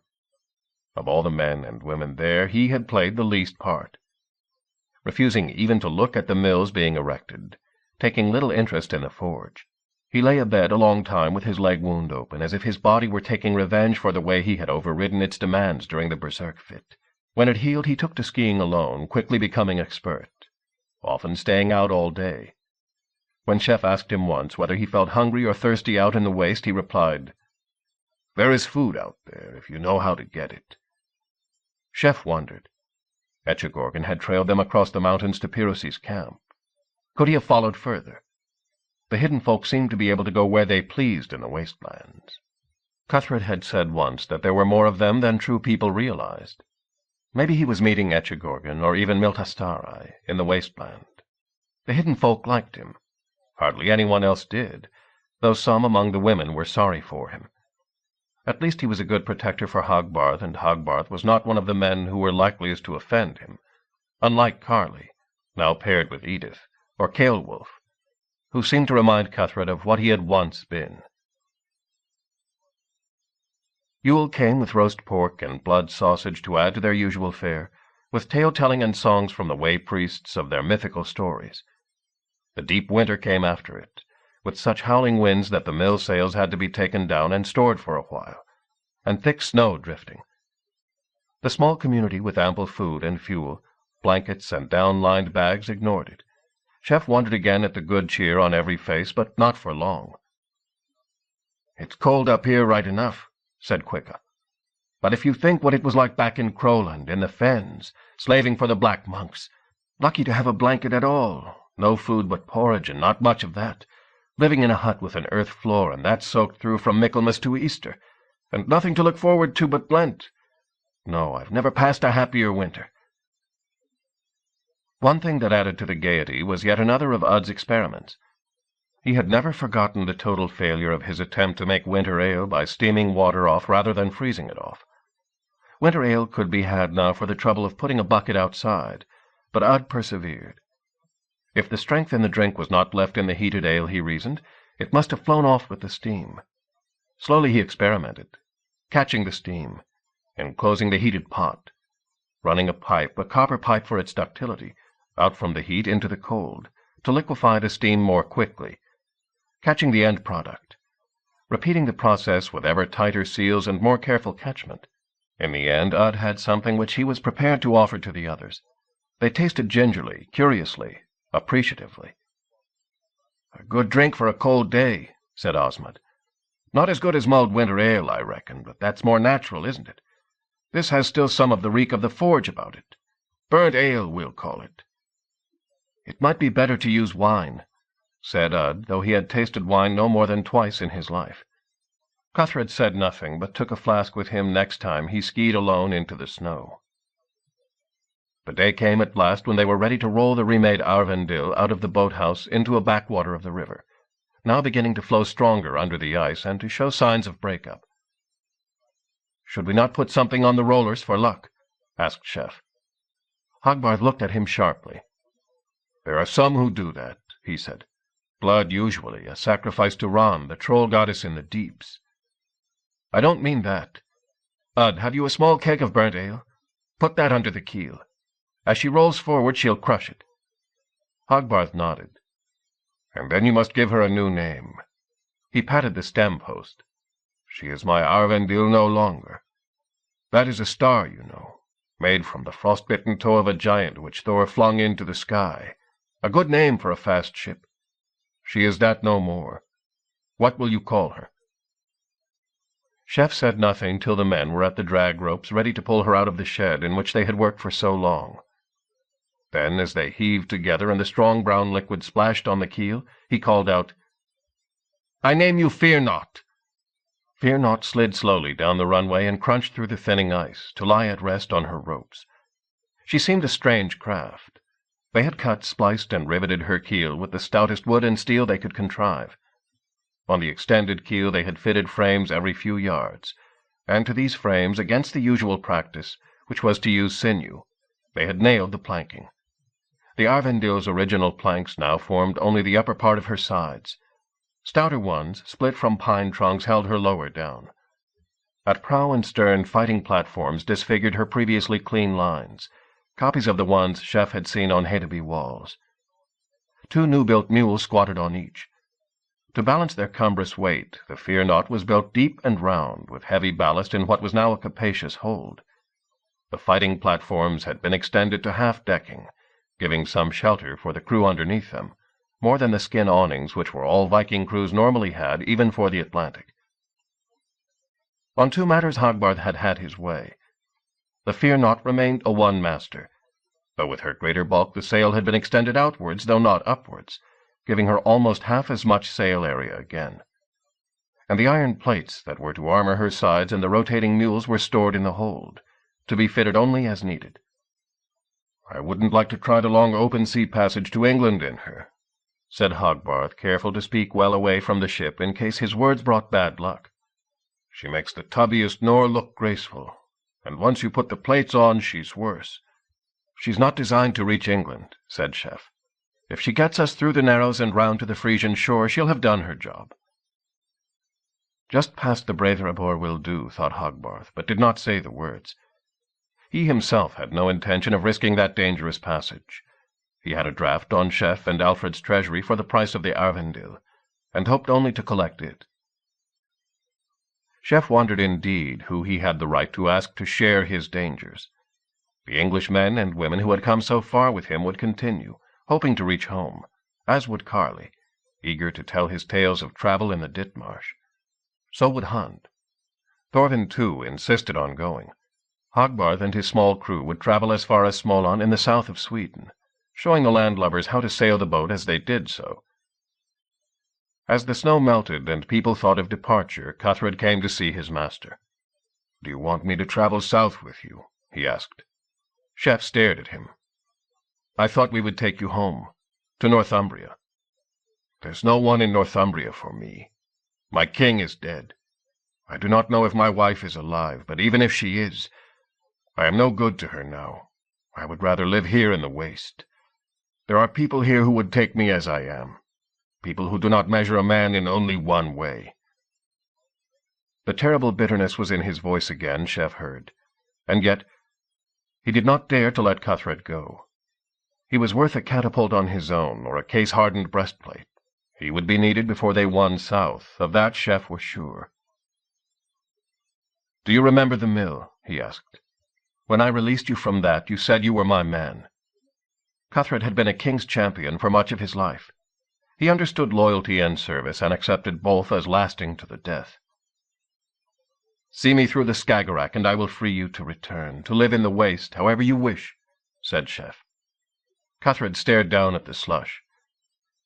"I will see you through the Skagerrak," he agreed, "and past the Brethrabor. There will be someone waiting for me here." Chapter 29. The new king of the Swedes, Tjalak, knew well that he had been chosen to succeed his murdered predecessor Orm for one thing only, to cope with the menace of the German Christians, and to a lesser degree the way-folk now spreading through the country, to return the land of the Swedes, Sveariki, to the old ways and old customs of the priests. Failure, and the priests of Uppsala Temple would choose again. He laid his plans carefully. A sacrifice had been demanded. A sacrifice he would give them, and it would consist of men and women from all the groups that the Swedes hated and feared, Christians, way-folk, Finns, and even the Skogar men, the small scattered communities of borderers who lived in the forests or on the moors and paid no taxes. Chasing Finns in the winter was useless. In the summer it was hard also, because they retired with their reindeer to the deep tundra. There was a time to strike, a time when the Swedes had a natural advantage. In the deep mud of the melting season, when no one moved if they could avoid it, but when the matchless horses of the Swedish horse-breeders could make their way. Tjalak sent sleigh-loads of forage during the winter to selected places, picked his men and instructed them carefully, sent them out a week before the equinox in wind and driving sleet. Chef, too, had laid his plans. At the equinox he thought the ice might have gone from the fast-running river, and conditions would be good to take the Fear Not downstream, on the first stage of the voyage home. His men were arming the ship carefully, stowing her dragon plates of steel in the hold where they could be unshipped quickly, fitting beckets to the gunwales to hold crossbows and quarrels, chipping rocks for the mules. As he watched, Chef realized that a group of Finns was heading towards them. They moved clumsily without their skis. There was still some snow on the ground, but much of it had churned to slush or mud. The Finns looked graceless, like birds with clipped wings. Yet they were often enough about the station, coming in to trade or to examine what went on. One of Herjolf's priest companions was a devotee of the goddess Skavi, the ski goddess of the mountains. He spoke the Finnish tongue and often traveled with them, learning their lore. Chef saw him go to meet them and turned back to the loading. A while later he found Ottar, Skavi's priest, at his shoulder, and with him the Finn Pirusi, a look of sullen anger on his face. Chef looked from face to face, wondering. "He says the Swedes attacked his encampment 2 days ago," said Ottar. "Many men on horses. They had not seen them come because the snow was melting. Many Finns were killed, some taken." "Taken," repeated Pirusi. "One Swede got drunk, fell from horse. We catch him. He tell us Finns to go to the temple at Uppsala. Hang there on a tree in honor of Swedish gods." Chef nodded, still wondering why he was being told. "He wants you to rescue them," said Ottar. "Me? I know nothing of Uppsala." But then Chef fell silent. He remembered the 3 visions he had had in Pirusi's tent. Of them all, he had thought most about the first, his old enemies the Ragnarssons seizing power and blocking his path. Yet he had seen the king, too, the new king, threatened by his priests into promising a proper sacrifice, not the cheap disposal of surplus slaves that the Swedes had carried out for many years. And the Christians, they had been in it too. "Did he say anything about Christians, your Swede?" Pirusi's face lightened. He said something in Finnish. "He says he knew you were led by the spirits," said Ottar, translating. "Christians, too, are to go to the Great Oak. And the men of the way, or so Pirusi says." "We've had no trouble," said Chef. "We live far upstream, and in any case we aren't all here." Chef felt his heart lurch at the correction. Thorvin had gone to the farm town 30 miles off, while the snow was still good for sleighs, taking with him Quicka, Hama, and Udd to trade iron for food. They had not returned.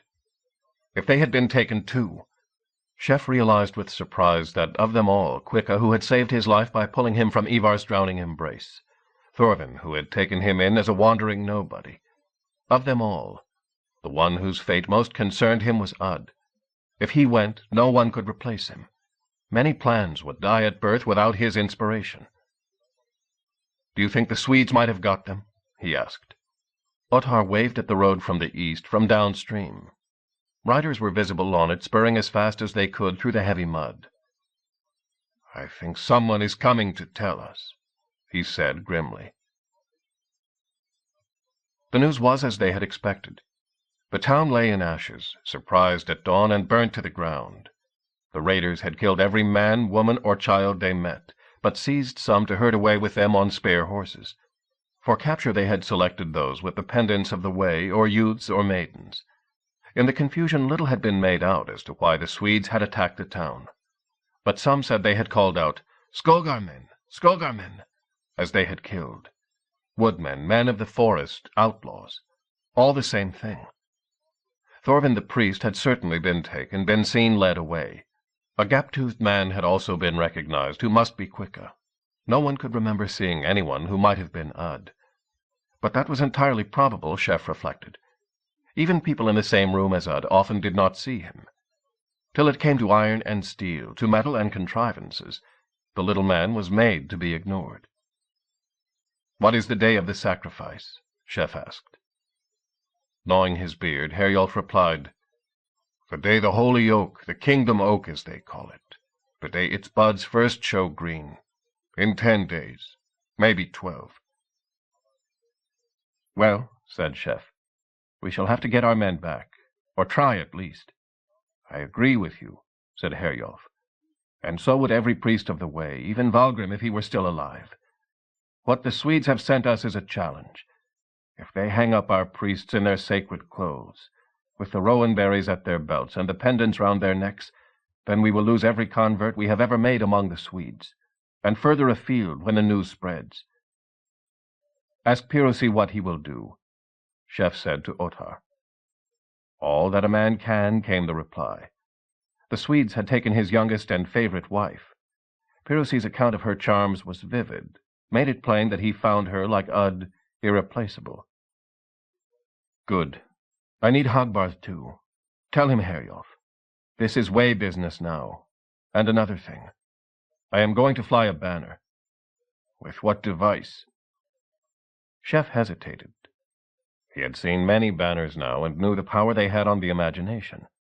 There was the dreaded raven banner of the Ragnarsons. Had been the coiling worm of Ivar.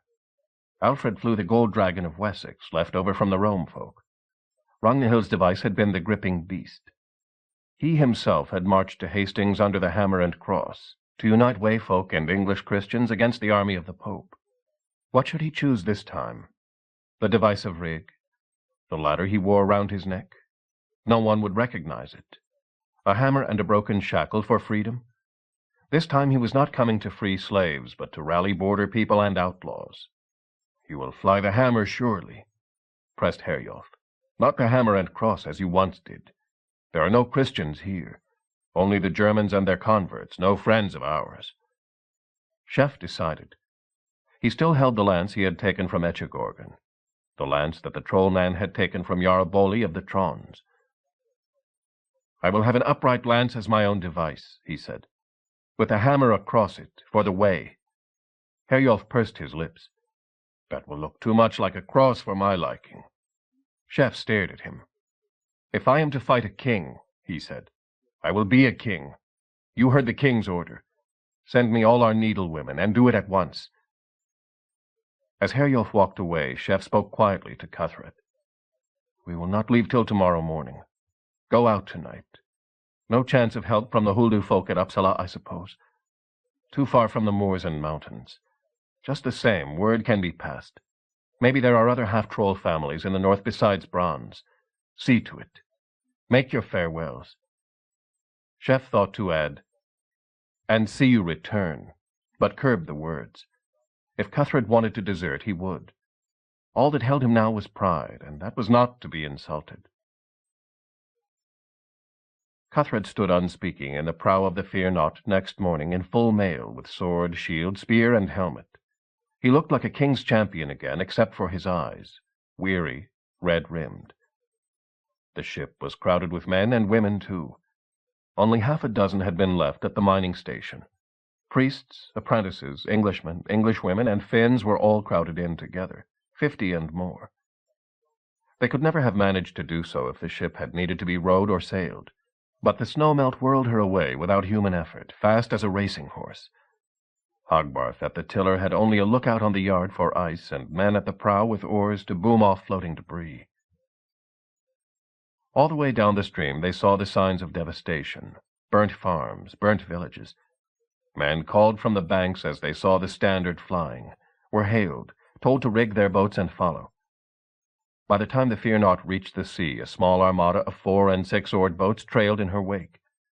At the sea itself, the fishing villages of Finnmark yielded larger craft. Chef reorganized, commandeering the largest boats, filling them with men from the smallest. You can't take them very far like this, protested Hogbarth. They can't carry enough water for one thing. No, don't tell me, I know. Obey orders. You have a plan. As the Fear Not and her tail of small craft nosed down the Finnish Bight, as the Swedes called the deep gulf between Swedish Finnmark and the land opposite, they sighted a cluster of small islands. Pirusi, hitherto silent, came to Chef and pointed. Finns on those islands, he said. I cross sometimes on ice. Sea Finns. Chef motioned to Ottar, put him, Pirusi, and a clutch of his Finnish followers into a boat, told them to bring on every boat and man they could. They pressed on under light sail, waiting for the challenge that must come from King Chalak's coast guards.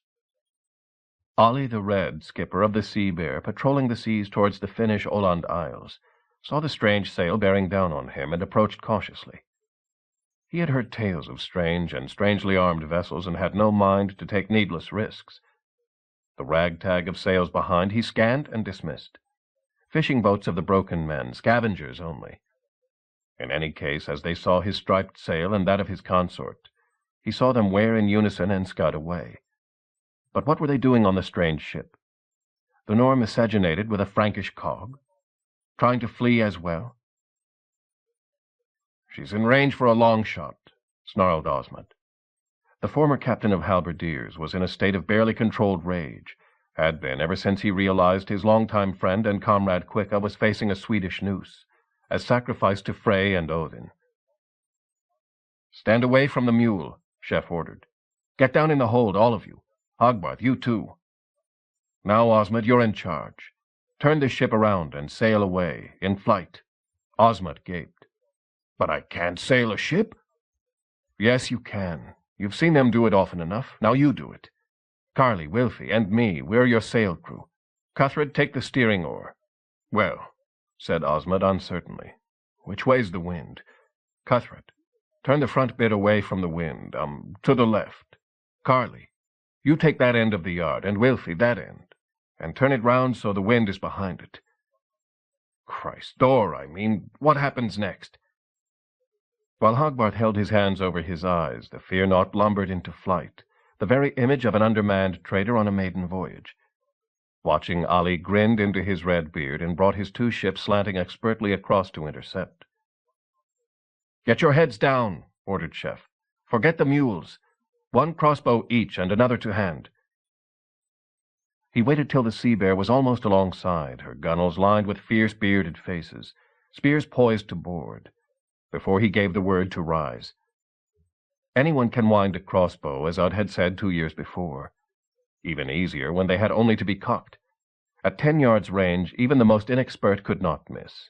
And at 10 yards range the stout iron quarrels went through wood and mail, flesh and bone as if they were so much canvas.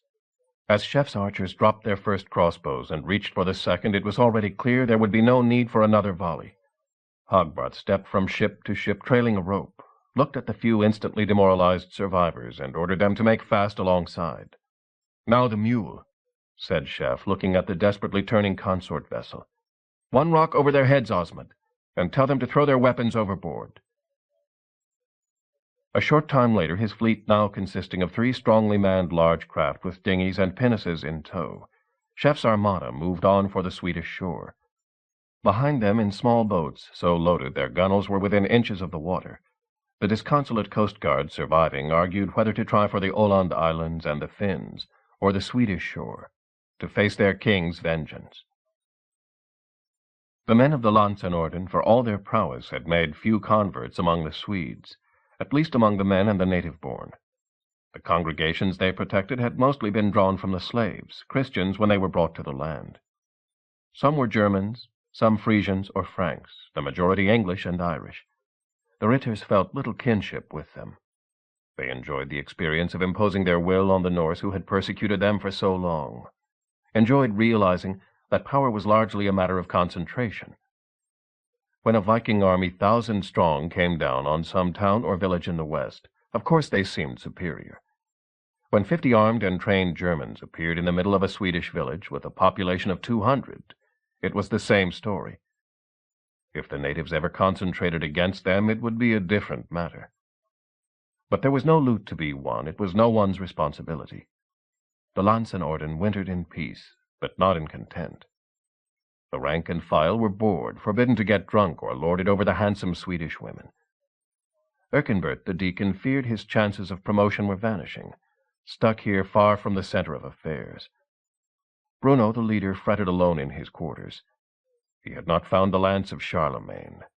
If it was anywhere, it was far away in the north in another country. The god in whom he trusted seemed to have deserted him. When the frantic knocking sounded on the door of the knights' quarters, they sprang out of their torpor, chessboards flung to the ground. Weapons were seized from walls, men struggled into their armor. Someone opened the door cautiously. A thin, shabby figure scrambled in. "They've taken them," he babbled. "Taken who?" snapped Bruno, alerted by the uproar. "Who's taken who?" The fugitive's wits seemed to desert him, faced by hostile looks and bared weapons. Erkenbert stepped forward, spoke in English to the frightened man. "He's from Hadding," he reported. "The town 10 miles off, where we have held mass. He says that this morning soldiers of King Chalak came, rounded up all the Christians who have attended our services. They had a list, and took them away under guard. It is said by the Swedes with great satisfaction that they are to be sacrificed to pagan idols at the great temple, maybe in 5 days' time. A challenge for us. said Bruno, looking round and grinning. "Isn't that right, boys?" "A challenge to the holy God," said Erkenbert.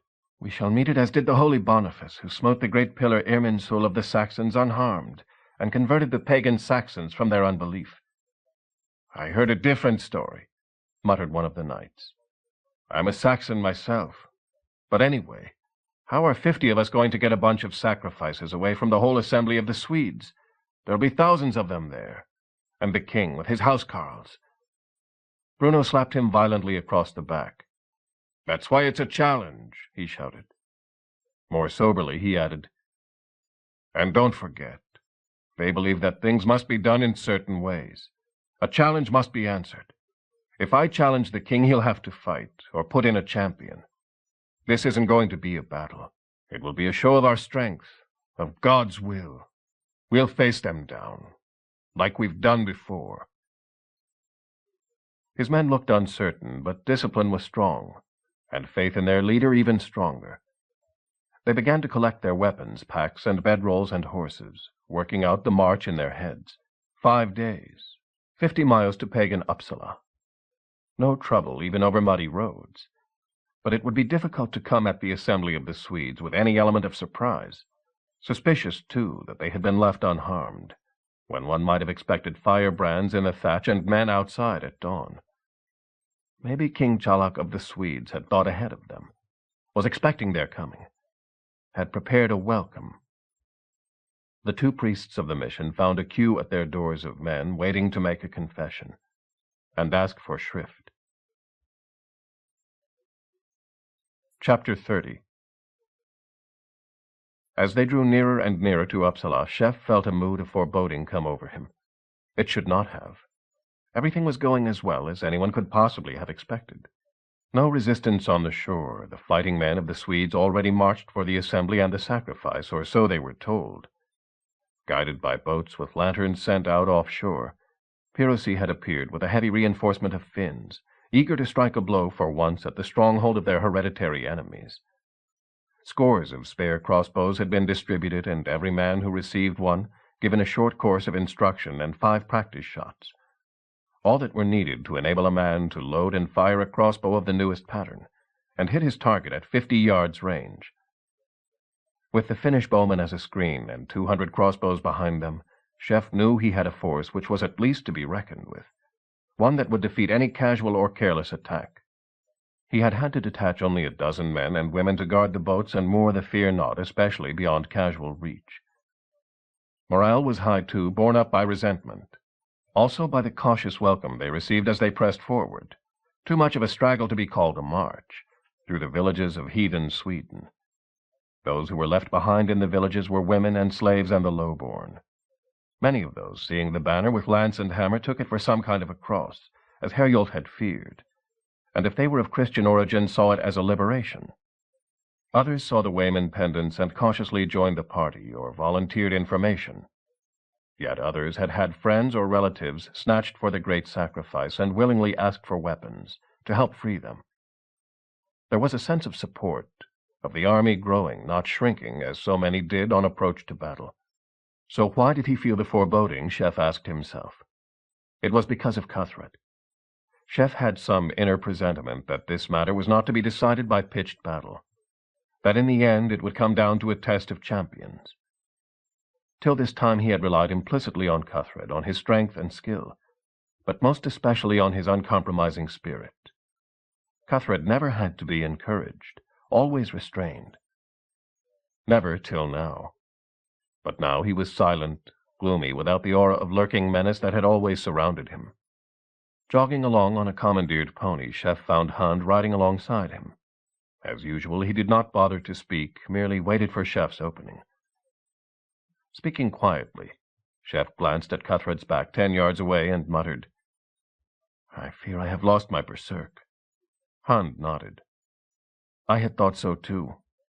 Do you think you will have need of one?" "Yes." "I remember Bronn talking of what makes a berserk. He said they were not men possessed by other spirits, but men who hated themselves.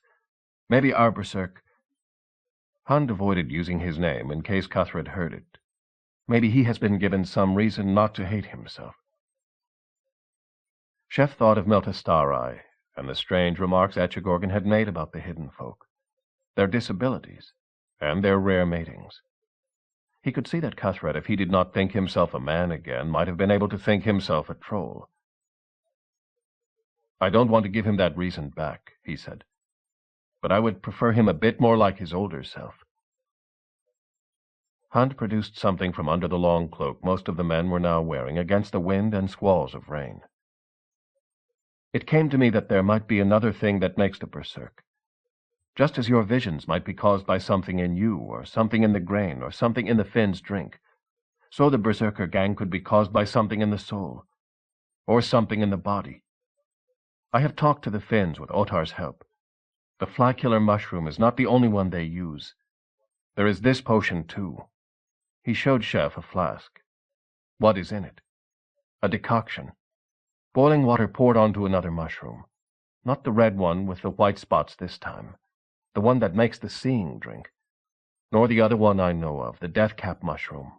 The one—" Hund lowered his voice again. "That looks like a prick. There is a third. The Finns call it the tuft-ear mushroom, after the big cat that lives in the forests. It sends men into frenzy, makes berserkers of the mildest." He handed over the flask. "If you need it, take it. Give it to our friend." Chef took it thoughtfully. Outside the great temple at Uppsala was a yard, roofed over with thatch but earth-floored, wattle-walled, the rain driving in through every chink. 90 men and women crowded into it, hands tied into iron rings set into long bars. Given time and effort, a man could break free, untie others. But guards patrolled up and down, clubbing savagely at anyone who shifted, made anything that looked like an attempt at escape. The guards were having more trouble than usual, as they remarked to each other. Not only were there far more for the sacrifice than in living memory, they were not the usual bone bags, dying by noose or blade only days ahead of death from cold or starvation. That was as it should be, the guards said, aiming blows to break fingers or collarbones. The gods would have fresh meat for a change. Perhaps the Swedes' ill luck was caused by the gods having to boil their victims down for soup. Quicka, nursing a fractured arm, gained when a guard saw him trying to pull the iron ring out of its bar, whispered out of the corner of his mouth to Thorvin next to him, "I don't like the look of Ud." The little man, indeed, seemed almost on the point of tears. Natural enough, but neither Englishman nor Wayman wanted to give their enemies a chance to mock. He was staring at one of the Swedes, a priest who had come into the slave pen. It was the custom of the Swedish priests of the temple of the Kingdom Oak to taunt and jeer at their captives, believing that their fear and despair were acceptable to the gods. Some said it was a custom set by their ancient king Angantyr. Others said the bastards enjoyed it. Ud's lower lip was trembling as he listened to the Swedes' shouts. "Don't think it will be quick. Don't think you'll get off easy. I have made the sacrifice at this assembly for 20 years. When I was young, then I made mistakes. I let men slide to the gods, not knowing they'd gone. Not now. Those I hang, they'll still be awake with their eyes open, when the ravens of Odin come to peck them out. How will you feel then when the raven sits on your head and reaches out its beak? I've seen them. You'll try to lift your hands, won't you? But I'll have tied them down. And that's not all. Even after you've gone to death, gone to the gods, what do you think will happen then? You'll sit on clouds with harps in your hands, you Christians, eh? No. You are slaves here, and you'll be slaves there." The priest began to sing a sacred song, his voice and rhythm strangely like Thorvin's. This was where the way had come from, Quicka realized with a flash of insight. From beliefs like this one. But changed, not made gentle exactly. The way followers were as fierce as any, but without the undercurrent of desperate anxiety that made the true pagans, the hardcore, so addicted to pain. "The thirst who shall have thee is called Hrimgrimnir. Behind Hell's gate your home. There the wretched slaves beneath roots of trees get dog's piss for drink. No other draught shalt thou ever drain." Ud's head dropped. His face twisted. The pagan priest saw and broke off his chant with a crow of victorious laughter. As he did so, Thorvin too began to sing, his deep voice carrying on the very tune of the pagans, but to a different rhythm. I saw a hall standing, sun bright it shone, thatched with gold on Gimli plain. There shall the trusty dwell in troops, live forever in love unfading. The pagan shrieked with fury, ran down the rows of chained prisoners towards his rival, shouting curses, a weighted club in his hand. As he raced past, Hama, chained with the others, stuck out a foot. The priest tripped over it, landed sprawling almost at Thorvin's feet. Thorvin eyed the club regretfully, his hands chained above his shoulders. He stepped forward at full stretch, brought a booted heel down. A crunch, a snoring sound from the pagan deep in his throat, then a choking. "Snapped windpipe," remarked the guards, removing the body and clubbing Thorvin dispassionately senseless. "In Thruthvanger, when we reach it," Thorvin gasped between the blows, "he will be my servant, our servant, and we are not dead yet, though he is." Unnoticed now, Ud began to weep again. He had traveled far, endured much, done his best to counterfeit the warrior. Now his nerve had gone, his reserve of courage drained empty. As Shef's army closed on Uppsala the last night before their informers insisted the sacrifice was due, the rain came down harder. The muddy tracks began to be thronged with worshippers, sightseers, adherents of King Chalak and devotees of Odin and Frey, all mixed in hopeless confusion. Rather than trying to fight a way through all at once, Shef simply told his men to put their unfamiliar weapons under their cloaks and press on as if they were just another group, an unusually large one, heading for the ritual. In better weather, the Finns at least would have been recognized. With all heads bent in the streaming rain and the Finns kept in the center, no remark was made, no opposition organized. Shef heard many voices say that the gods had not relented. They would demand blood in torrents before the Swedes would see good harvests again. In the dark hour before dawn, Shef saw the dragon gables of the temple rear against the clouds. Even more unmistakable, the great bulk of the oak tree itself, the kingdom oak, around which the Swedes had worshipped their gods and elected their kings since before they were a nation. 40 men with hands outstretched would not span the trunk, it was said. Even in the growing crowds, no one ventured under its branches. Some of the offerings of last year still swung there, human and animal. A charnel of uncleared bones lay beneath it. As they halted, Shef sent word along to Herjolf, Osmond, and the others to try to get the men into a deep line unblocked by Swedes and prepare them for whatever might come. He himself moved up to Cuthred's shoulder. The big man stood unspeaking, weapons hidden. "I may need you at my shoulder soon," said Shef. Cuthred nodded. "I will be there when you need me, Lord. Maybe you should drink this. It makes a man readier, or so Hunt tells me." Cuthred took the flask, unstoppered it, and sniffed it gingerly. He snorted with sudden contempt, threw it onto the sodden ground. "I know what that is. They give it to the striplings they do not trust before battle. Offer it to me, Ella's champion. I am your man. I would have killed any man else who gave me that." Cuthred turned his back, stood angrily aside. Shef looked at him, bent, and picked the flask up, sniffed it himself. Perhaps a third of the draught remained. They gave it to the striplings before battle? He was a stripling, or so people kept telling him. On impulse, he lifted the flask, drained it, threw it back to the ground. Carly, a few feet away. He took care not to get too close to Cuthred, watched anxiously. Horns had started to blow somewhere, low and heavy in the damp. Was it dawn? Hard to tell. Hard to tell, too, whether the kingdom oak was budding. But the priests of the temple seemed to have decided to begin. Doors opened as the sky slowly paled. Priests filed out chanting, circled the oak. Another blare of horns, and a gate swung slowly open. Guards began to herd a double line of shuffling figures out into the chill.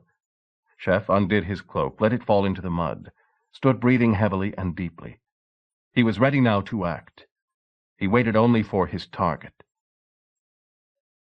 Not very far away, behind a low ridge that fringed the temple plain, Bruno had mustered his riders. He had decided to keep his men mounted for the shock effect.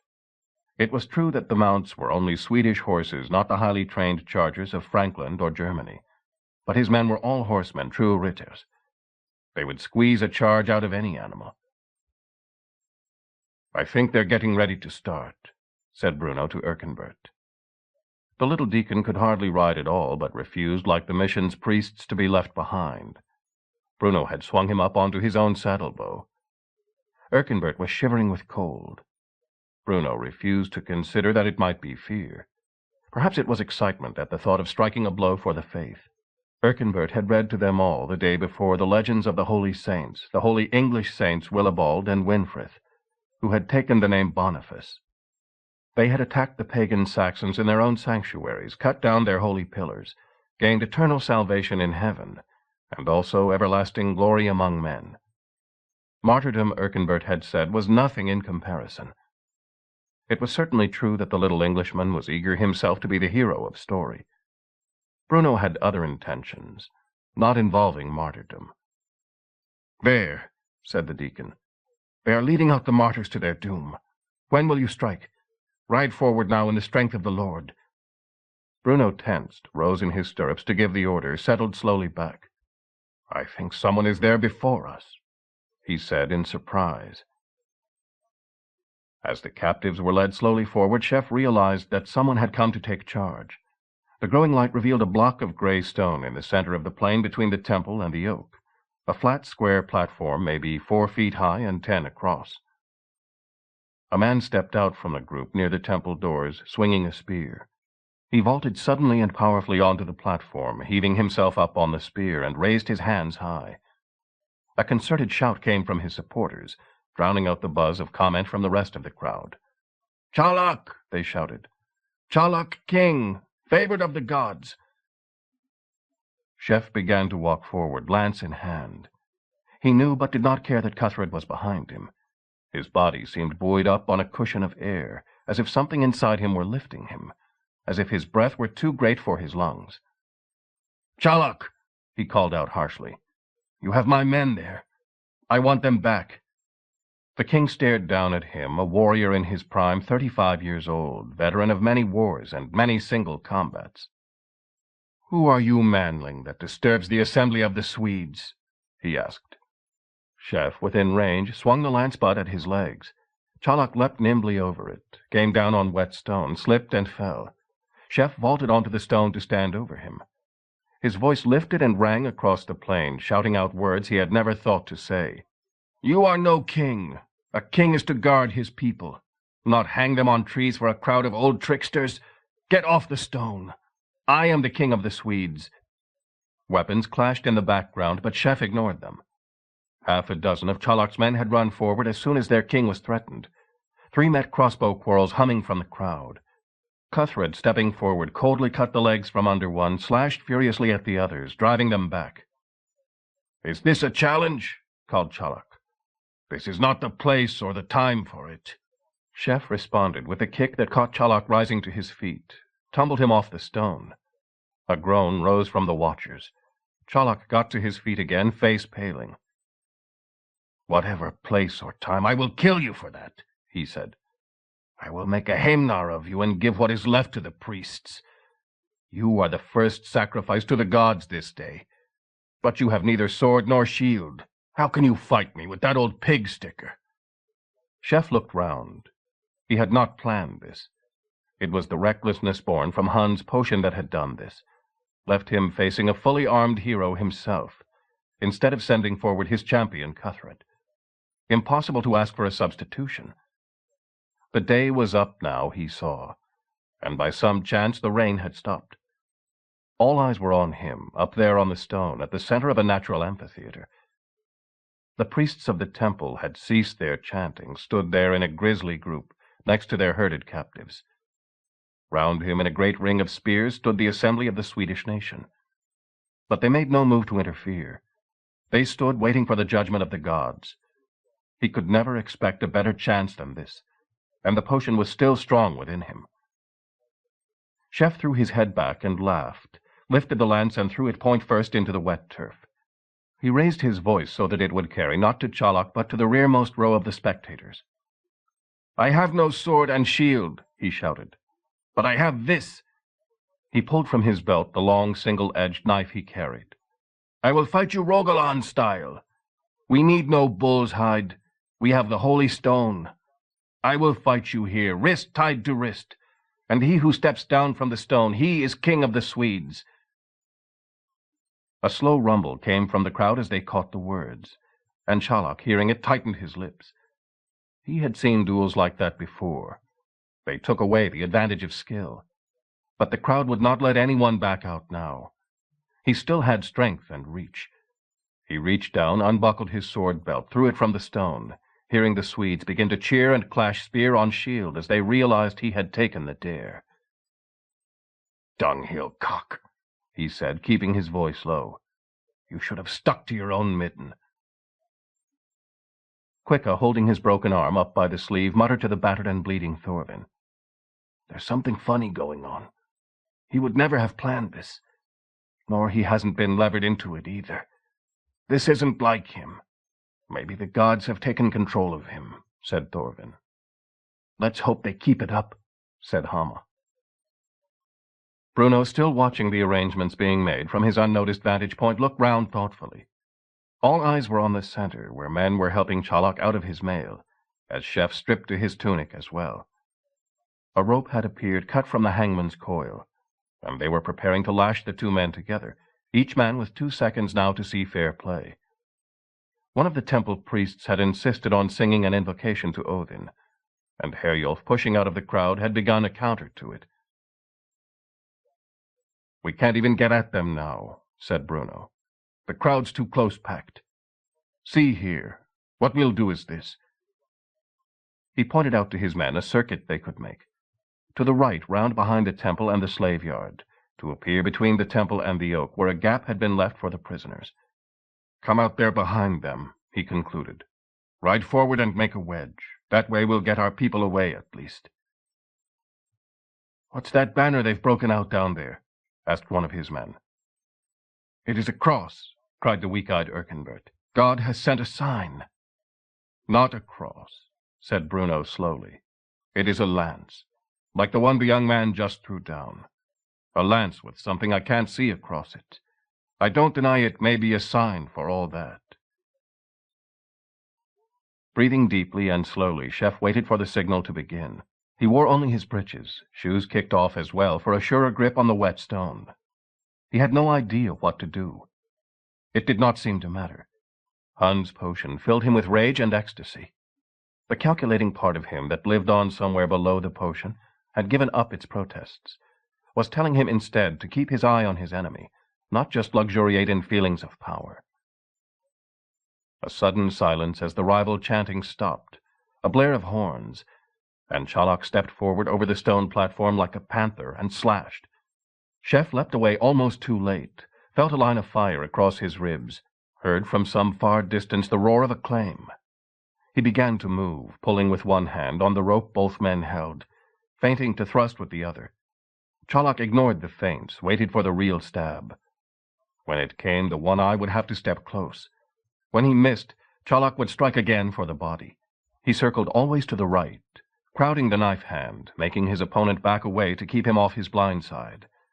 Every few seconds he slashed quickly, professionally, at Chef's exposed left arm, enough to make the blood run, the strength go. "How's it going?" asked Thorvin, his left eye swollen shut. "He's cutting our man to bits," answered Quicka. "He's cutting me to bits," thought Chef. He felt no pain, no physical fear, but there was an undercurrent of panic rising, as if he were out on a stage in front of thousands of people, and had forgotten what he was supposed to say. He tried a sudden sweep with one leg, a wrestling trick. Sherlock evaded it economically and sliced him across the knee. Chef slashed back at Sherlock's rope arm, drawing blood for the first time. Sherlock grinned and thrust suddenly over their joined arms, forcing Chef to jerk his head aside and leap back, dropping the rope, to avoid the instant second thrust for the heart. "Learning, eh?" panted Sherlock. "But not fast enough. You should have stayed with your mother." The thought of his mother, her life destroyed by the Vikings, stabbed Chef into a flurry of thrusts, coming forward recklessly. Sherlock dodged them, caught a couple with his own knife in a clang of metal, waited for the surge to die down. Like a berserker, he thought. Don't take them head on. Keep out of their way and wait for them to tire. He could feel it already, the spasmodic strength draining. "Stayed with your mother," he repeated. Maybe had a nice game of knucklebones. Knucklebones, thought Chef. He remembered the lessons from Carly in the marsh, remembered Haideby Market. Seizing the trailing rope again, he jerked it taut, slashed it suddenly through. A groan from the crowd, a look of surprise, disgust in Challoch's eyes. Chef threw his knife high in the air, spinning end over end. Challoch, whose eyes had never left it, looked up, followed it automatically for an instant, his head rising. Chef stepped forward, pivoting from the waist as Carly had taught him, and threw a clenched left fist in a sweeping hook. He felt the blow run up his arm, felt the crunch of fist on beard and bone. Challoch staggered, but he was a man with a neck like a bull's, knocked off balance but not down. The spinning knife came down. As if he had practiced the catch for a dozen years, Chef caught it left-handed by the hilt, thrust upwards at the raised chin. The blade skewered through beard and chin, mouth and palate, drove on till the point wedged hard in the roof of the skull. Chef felt the dead weight fall forward, twisted the blade, jerked it free. He turned in a slow semicircle towards the crowd, raising the bloody knife. A roar of applause from his own men, confused cries from the rest. "Foul!" cried one of Challoch's seconds, stepping towards the stone. "He cut the rope. That's against the rules." "What rules?" said Cuthred. Without further words, he slashed at the second, half severing his head. From the stone, Chef saw spears poised, crossbows leveled. A ray of sunshine broke through the clouds, fell on the bloody stone. This time a groan from the crowd of awe. And in the same moment a clash of metal. Chef looked up, saw between the oak and the temple a solid line of armored horsemen, driving between the prisoners and their guards, hustling the temple priests towards him. He did not know who they were, but they gave him a chance. The potion filled him with one more inspiration, a surge of fury. "Swedes," he called out, "you are here for good harvests and prosperity. They grow from blood. I have given you blood already, king's blood. Follow me, and I will give you more." Voices from the crowd, shouting about the oak and the sacrifices. "You have sacrificed for years, and what good has it done? You sacrificed the wrong things. You must sacrifice what is dearest to you. Start again. I will give you a better sacrifice." Chef pointed across the clearing. "Sacrifice your oak. Cut it down now and set free the souls that hang from it. And if the gods want blood, send it to them. Send the gods their servants, the priests of the temple." Across the clearing, a small black-clad figure had scrambled from a horse, was running under the ghastly swaying boughs. He had an axe in his hand, snatched from a gaping priest. He reached the oak, raised the axe, and swung. A groan again from the crowd at the sacrilege. Chips flew, men stared upwards for the avenging thunder. Nothing. Just the hard noise of metal on wood as Erkenbert swung like a man possessed. Slowly eyes turned towards the priests. Bruno's men rode forward, herding them towards the stone. Herjolf turned towards Chef's followers, seizing the moment. "Right," he shouted. "Crossbows, down here and make a ring. Ottar, get your Finns organized. The rest of you seize those men. And you," he called to Bruno, "stop your little fellow before he does himself an injury. Make a ring round the oak and get 4 men at it who know their business." The Swedes watched in amazement and acquiescence as Herjolf made his grisly preparations. Before the morning was over, the kingdom oak would be in flames, and tossed onto it as a pyre, the bodies of its servants. "Does that make the One-Eye king of the Swedes?" they asked each other. "Who knows?" went the answers. "But he has brought back the sun." Chapter 31. The Ragnarsson brothers heard the news in their quarters at the Bredhrabor, the stronghold of the brothers, their city barracks on the island of Sjælland in the heart of Denmark. After they had rewarded and dismissed the messenger, it was a settled policy with them always to pay for news, however unwelcome. They sat alone to consider it. Wine was on the table between them, wine from the south in a jar. It had been a profitable year for them after a poor start. Ever since they took Haideby, they had marched or sailed from one small kingdom to another, forcing submission on the petty kings, each victory bringing them allies and troops for the next. The trade between north and south was now entirely in their hands, every load of furs or amber from the north paying toll to them, every load of wine or slaves from the south. Yet they had not succeeded in one thing. were left uneasy in their minds. Killed Chalak, ruminated Halfdan Ragnarsson. I always said he was a good boy. We should have kept him on our side. It was that business with Ivar's girl that spoiled it. Pity we couldn't get Ivar to see sense. Halfdan felt the most strongly of the brothers about the code of Drengskaper, had taken a liking to Shep ever since his victory over the Hebrideans at the home gang outside York. His feelings, as his brothers knew, made no difference to his loyalty. He was merely expressing an opinion. And now they say he's rowing south.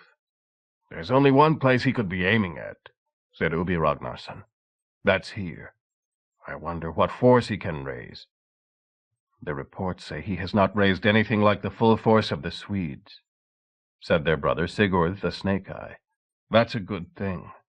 I know we laugh at the Swedes. They're old-fashioned, haven't had the campaigning in the West to teach them their trade. But there's a lot of them if they got themselves together. Still they haven't. Volunteers, they say, and a force he brought with him from the far north. Finns and Skogar men. I doubt there's much to worry about there. What makes me think a bit harder are the Norwegians. Olaf, Elf of Gerstav, once he heard from the emissaries of the Way what had happened at Uppsala, had responded by calling out his full levies from all the kingdoms he had dominated since the death of his brother, and rowing south as soon as the ice would let him, to meet the man he considered to be his over-king. Norwegians, said Ubi, and led by that fool Olaf. They'll start to fight among themselves before long, and he has sat at home for 40 years. He is no threat. He was no threat, said Sigurd. What bothers me is the way he's changed, or been changed. He sat silent, sipping the wine and pondering. His brothers exchanged glances, sat silent also. Of them all, Sigurd was the one who best read the future. He was sensitive to every change of fortune, every shift of luck and reputation. What Sigurd was thinking was that he smelled trouble. In his experience, trouble came always from the quarter least expected, and was worst when you had had a chance to settle it, and had failed to take it. He and his brothers had neglected this man Chef to begin with. He himself had let him off with the loss of one eye when he was entirely in his power. Then, alerted to his ability to make trouble for them, they had tried once and twice to deal with him. The first attempt had cost them their brother. The second had almost cost him and his two remaining brothers their reputation. And the man had got away from them again.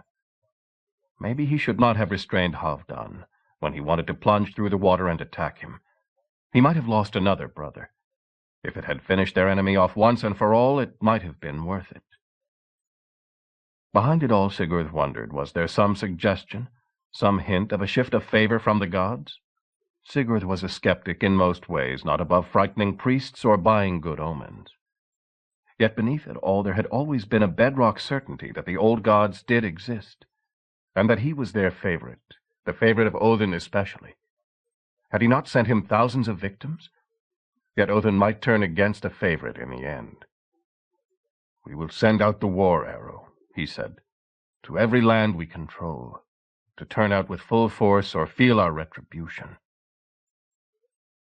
You know what else worries me," he went on. "Think of this table as the Scandinavian lands, Denmark here, Norway here, Sweden here." With flasks and mugs, he began to trace a primitive map on the table.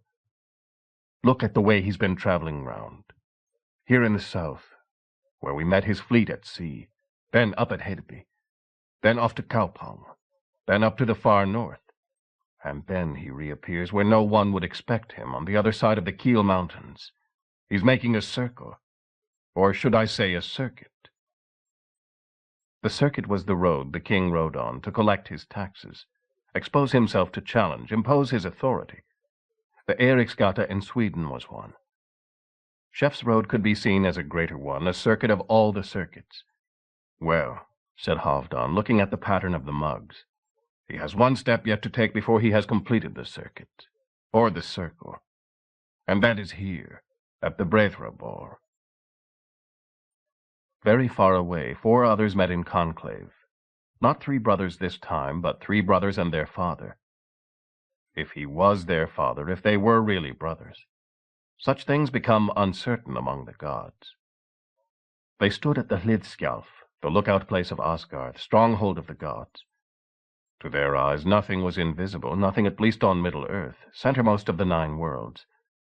They saw the fleets crawling across the sea, the fish swarming beneath it, saw the corn growing and the seed springing.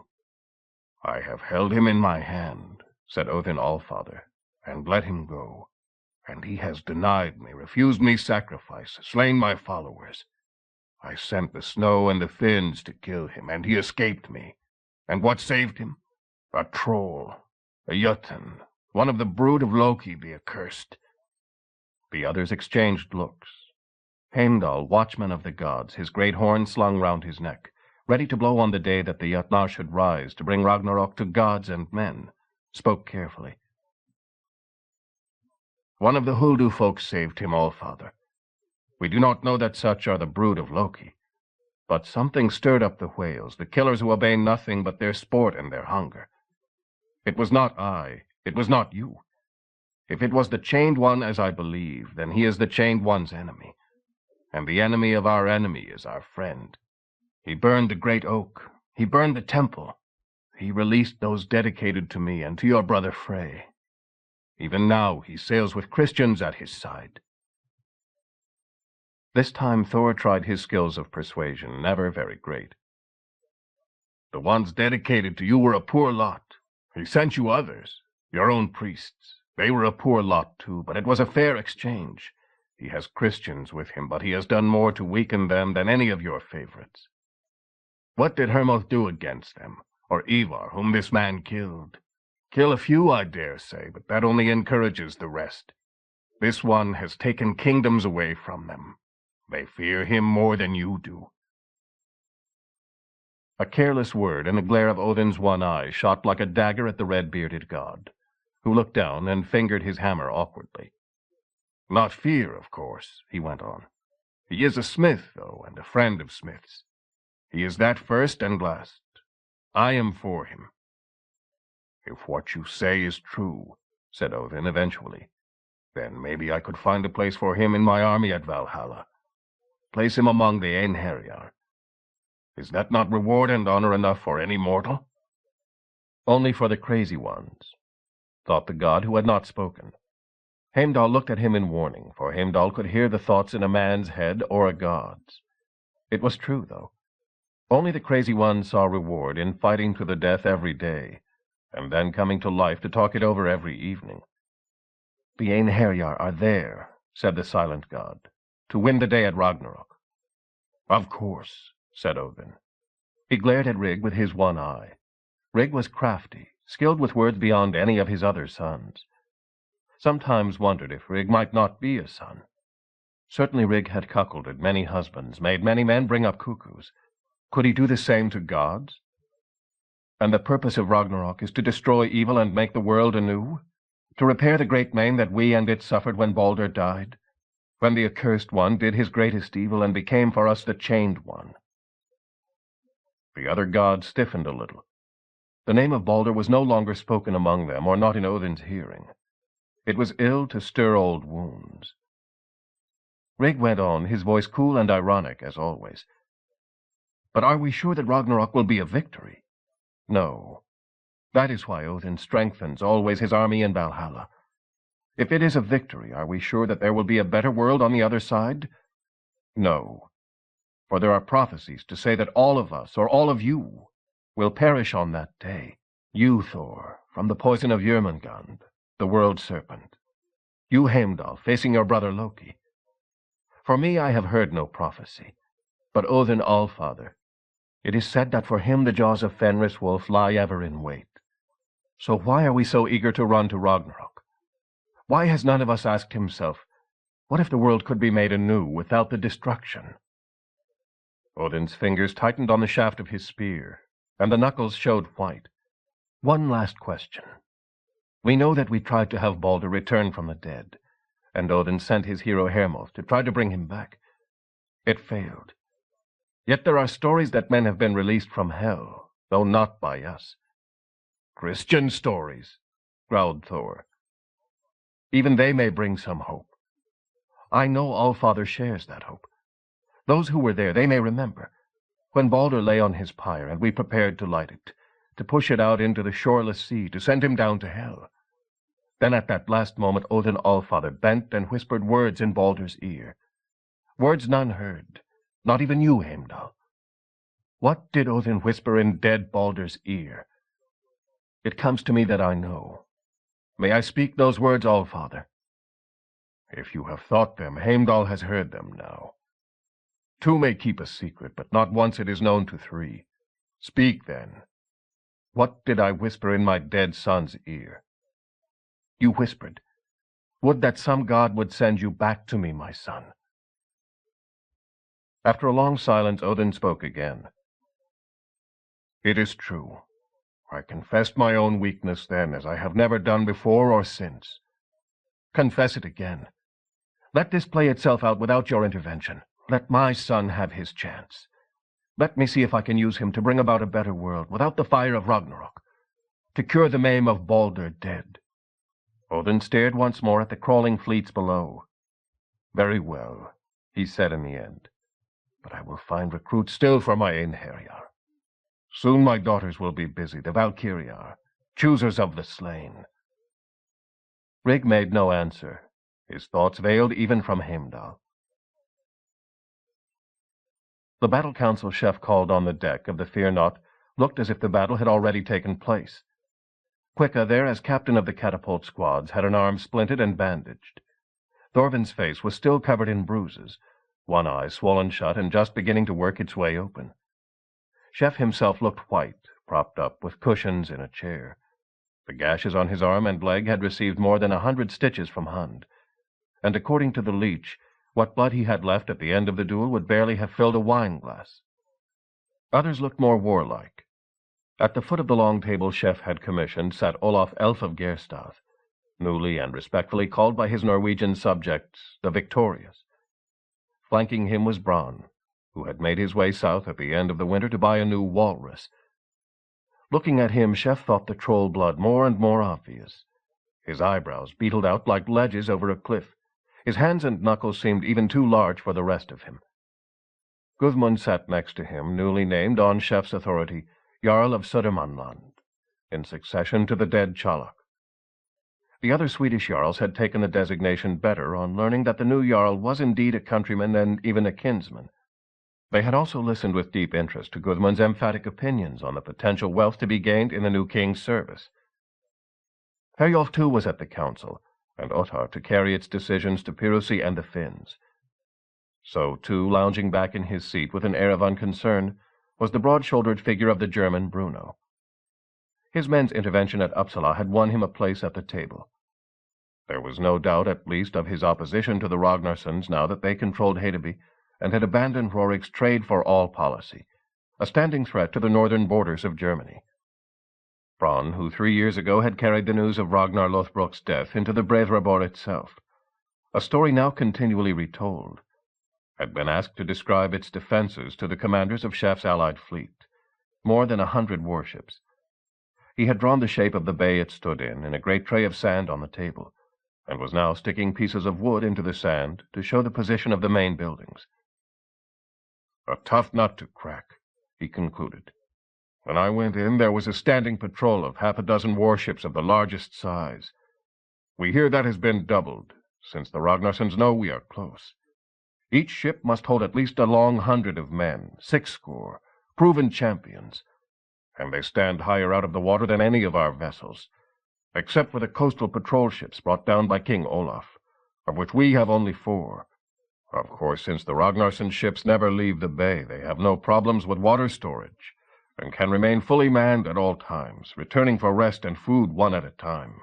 And then there are the catapults. Everyone agrees that the first success of the Ragnarssons against Hedeby was caused by their use of the new machines. Since then they have continued to build them and train men in their use, all directed, so they say, by a renegade monk or lay brother from the minster at York." Eyes turned with a certain reproach to the small black figure of Erkenbert sitting at Bruno's side. Erkenbert took no notice. Since his attack on the Kingdom Oak, he had lived in a perpetual daydream, in which he continually rewrote the legendum of Erkenbert Arithmeticus, smiter of the pagans, in the form of a saint's life. He was unsure still about the role that should be given in it to the one-eyed apostate who had smitten the pagan king. Perhaps it would be best to omit all mention of him, to ascribe the victory to a Christian champion. In the Christian world, only the Church recorded history. "The catapults are here," Bronn went on, driving a handful of pegs into the promontory that guarded access to the inner bay. "They can wreck any ships that approach, and get past the standing patrol at a range of close on a mile. And finally, there is the Ragnarsson main force. Armed longships, beached here. Another handful of pegs. At least as many of them as we have, and again without problems of water storage or provisioning."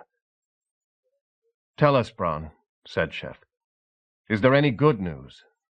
Bronn grinned. "Well, Lord, I could say it isn't raining, but it probably will be soon. But yes, there is. When it comes to it, many of the Ragnarsson allies are there under coercion. They're there because the Ragnarssons came against them one at a time and forced them to surrender and contribute forces. But if they thought they could get away with it, they'd desert like a shot. If the Ragnarssons are winning, they'll fight for them. If it once looks as if they're losing, support will crumble very fast. To be honest, I think we would stand a good chance. If we could get past the hardcore. But the catapults are a problem, and so are the big ships." Bronn hesitated, unsure whether he was explaining the obvious, but the council contained so many non-Norsemen it was best to be explicit. "You see, in a sea fight, the size of your ship is like being behind stone walls. These big ships would go to the bottom in an hour in an Atlantic storm, and their keels are always weak. But if one of them comes alongside you in enclosed water, all they have to do is throw a couple of rocks down from behind their scantlings, and you'll be swimming. They're feet higher than an ordinary ship. The men in it are protected from anything you can do, but your decks are wide open to their bows or spears. If they board you, they're coming downhill. You'd have to climb a rope on a grapnel to board them, and as long as there's anyone alive on board them, that's impossible. One of King Olaf's ships could fight one of them on even terms, but they outnumber us 3-to-1 in that class. And they'll be manned, I repeat, by the Ragnarssons' best. Only Danes, I dare say, not Norwegians," Bronn added with a bristle of national pride. "But not beardless boys for all that."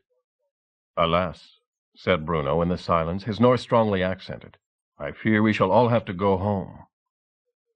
Bronn flushed angrily and started to reach over the table to grip Bruno's hand in his own, meaning to crush it till he screamed for release. Bruno evaded the grasp easily, the smile never leaving his face. Chef rapped the table. "Enough. Thank you, Bronn, for your report. Count Bruno, if you wish to go home, we will continue without you." Chef held Bruno's gaze for a moment, forcing him to drop his eyes. "The Count intended a mere pleasantry. He is as determined as the rest of us to put an end to these mad dogs, and restore law to the Northlands."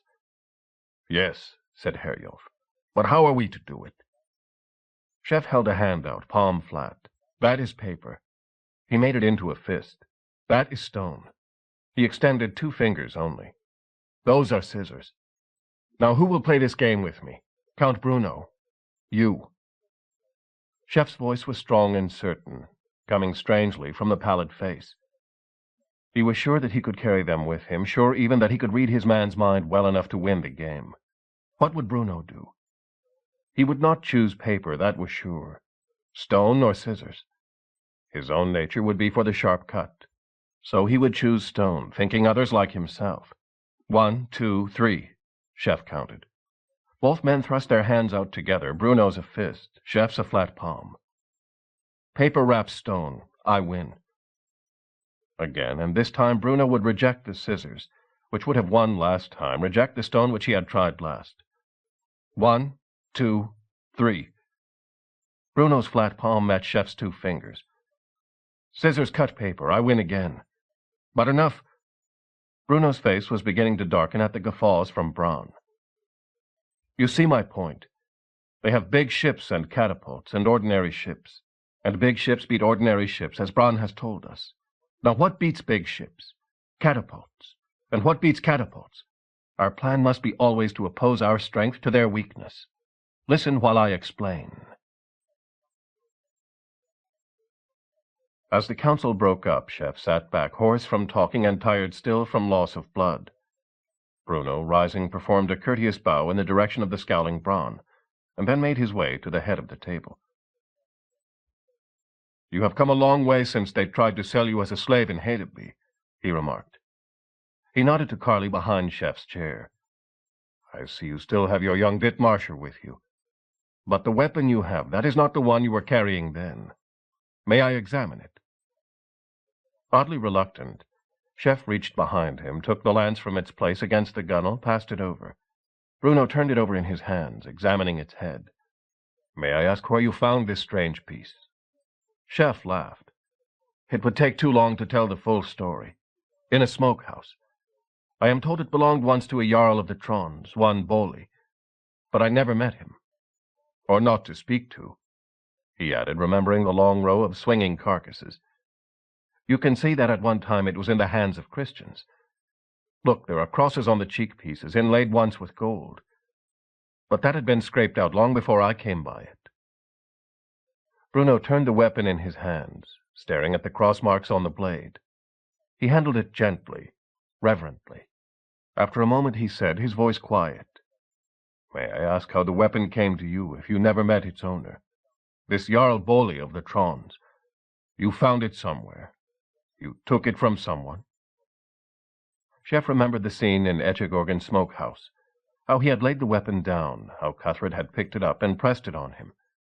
There was something odd in the way Bruno was pursuing this. He was reluctant to tell him the full story. "Let's say it passed into my hands. It belonged to no one at the time. Some man had kept it, though. Some man gave it to you." Echegorgen kept it, thought Chef. A Marbendale, not a man. And it was Cuthred who handed it to me. "Not exactly a man," he replied. Archbishop Rimbert's words had been reported to Bruno. How he had said that the Holy Lance of Longinus and of Charlemagne would not come to light through the hand of man. His doubts vanished. He held the holy relic of empire at long last in his hands. God had favored him for all his trials. Yet he was on the deck of a heathen warship, surrounded by potential foes. What was it the little deacon had said to him? "He who perseveres to the end, he shall be saved." To the end, not just to near the end. His voice as casual as he could make it, Bruno grounded the lance butt gently on the deck. "It is clearly a Christian weapon," he said. "No offense, but I would rather not leave it in the hands of one who is no longer a Christian. Perhaps I can ransom it from you, as we ransom Christian slaves." Bronn tried to persuade me to get rid of it too, thought Chef. Strange. "No," he said, repeating what he had said to Bronn. "I call it a good weapon that conquers, and it has brought me good luck. I have taken a fancy to it. I will keep it." Bruno handed it back, straightened and bowed in the stiff German fashion. "Auf Wiedersehen, Herr. Bis auf die Schlacht." "Farewell, Lord, till we meet in the battle." "Awkward bastard," muttered Cuthred to Quicka in English, watching him go. Chapter 32. Chef lay in sleep, conscious at some level of his mind that tomorrow would be the day of battle. The fleet lay beached some dozen miles from the entry to the Bay of the Brethrabor, strongly guarded against any surprise sortie. In his sleep he was in the Bay of the Brethrabor itself, down at the far end, looking out in the direction that he knew he, Chef, must come in the morning. And indeed it was morning, and the man looking out of a just unshuttered window could see ships creeping down the fjord towards him. Those ships he knew would bring his death. The man watching swung the shutters fully open, stood facing the oncoming navy, and began to sing. The song he sang was one Chef had heard often before, a famous song among the Vikings, a favorite of Bronn's. It was called the Song of Bjarki, or the Old Song of Bjarki. But this man was not repeating it. He was making it up for the first time. He sang, "The day is come up, the cocks whir their wings, time for the wretches to rise to their work. Wake now, awake you warriors, my friends, all the best of you, beaters of Athils, Har with the hard grip, Hrolf the archer, men of good stock who scorn to flee. I do not wake you to wine nor whispers of women, I wake you for the sharp showers of battle." The voice of Chef's frequent mentor cut in above the voice of the singing man, amused and ironic as usual. "Now you will not fight like that," it said. "You want to win, not to gain glory. Remember, though, I have done my best for you, but you must take every advantage you can. There is no room for weakness." The voices faded, both the impassioned singer and the cold voice of the god. As he woke, or perhaps they were what woke him, Chef heard the horns of the sentries blowing to signal dawn and battle morning. Chef lay where he was, aware that now he was a king. He could at least wait for someone else to light the fires and make the breakfast. No question of fighting on an empty stomach, not in the heavy manual labor of hand-to-hand battle. He was reflecting on the vision and on the song. "Men of good stock," the singer had said, "who scorn to flee." Was he a man of good stock? He supposed so. Whether his father was a god or a jarl, or even if he had been Wulfgar the Thane, there was no churl blood there. Did that mean that he, Chef, would scorn to flee? That those who fled were always of bad stock? Perhaps the singer thought that not fleeing and being noble were always the same thing. If he did, he was wrong. And the god had said he must take every advantage. Something told Chef that was wrong, too. That was it. There was something that had been bothering him. He sat up, called to his attendant. "Pass the word for the Englishman, Ud." By the time Chef had his shoes on, Ud was there.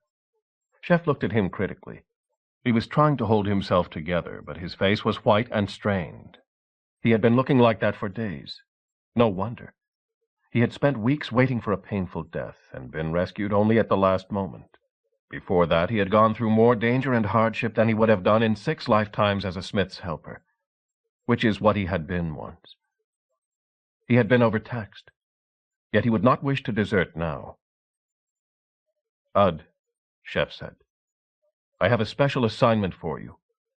Ud's lower lip quivered. The look of fear became more pronounced. "I want you to leave the Fear Not and stay with the rear guard." "Why, Lord?" Chef thought quickly. "So you can pass a message for me if the day goes badly. Here, take this money. It will buy you a passage back to England one day, if that is what it comes to. If that happens, you are to greet King Alfred for me, and say I am sorry we could not work together for longer. And greet his queen from me as well." Ud was looking surprised, relieved, slightly ashamed. "And what is the message for her, Lord?" "Nothing. Nothing. Just greetings, and the memory of old times. And listen, Ud, I wouldn't trust anyone to do this for me. I'm relying on you. Don't let me down." The little man went out, still looking relieved, but less ashamed. Pointless, thought Chef, and directly against what the god said. We might need Ud during the day, but I could not bear to see those terrified eyes any more. Taking Ud out of the battle was an act of kindness, also of defiance against the cynic god Rig, his father and mentor. Chef came out of the tent whistling, startling the sentries, who were used at least to reflective silence on mornings like this one. He hailed Quicka, listening to Ud's explanation a few feet away. "Have you got that bagpipe you made over the winter, Quicka? Well, play it today. If that doesn't scare the Ragnarsons, nothing will."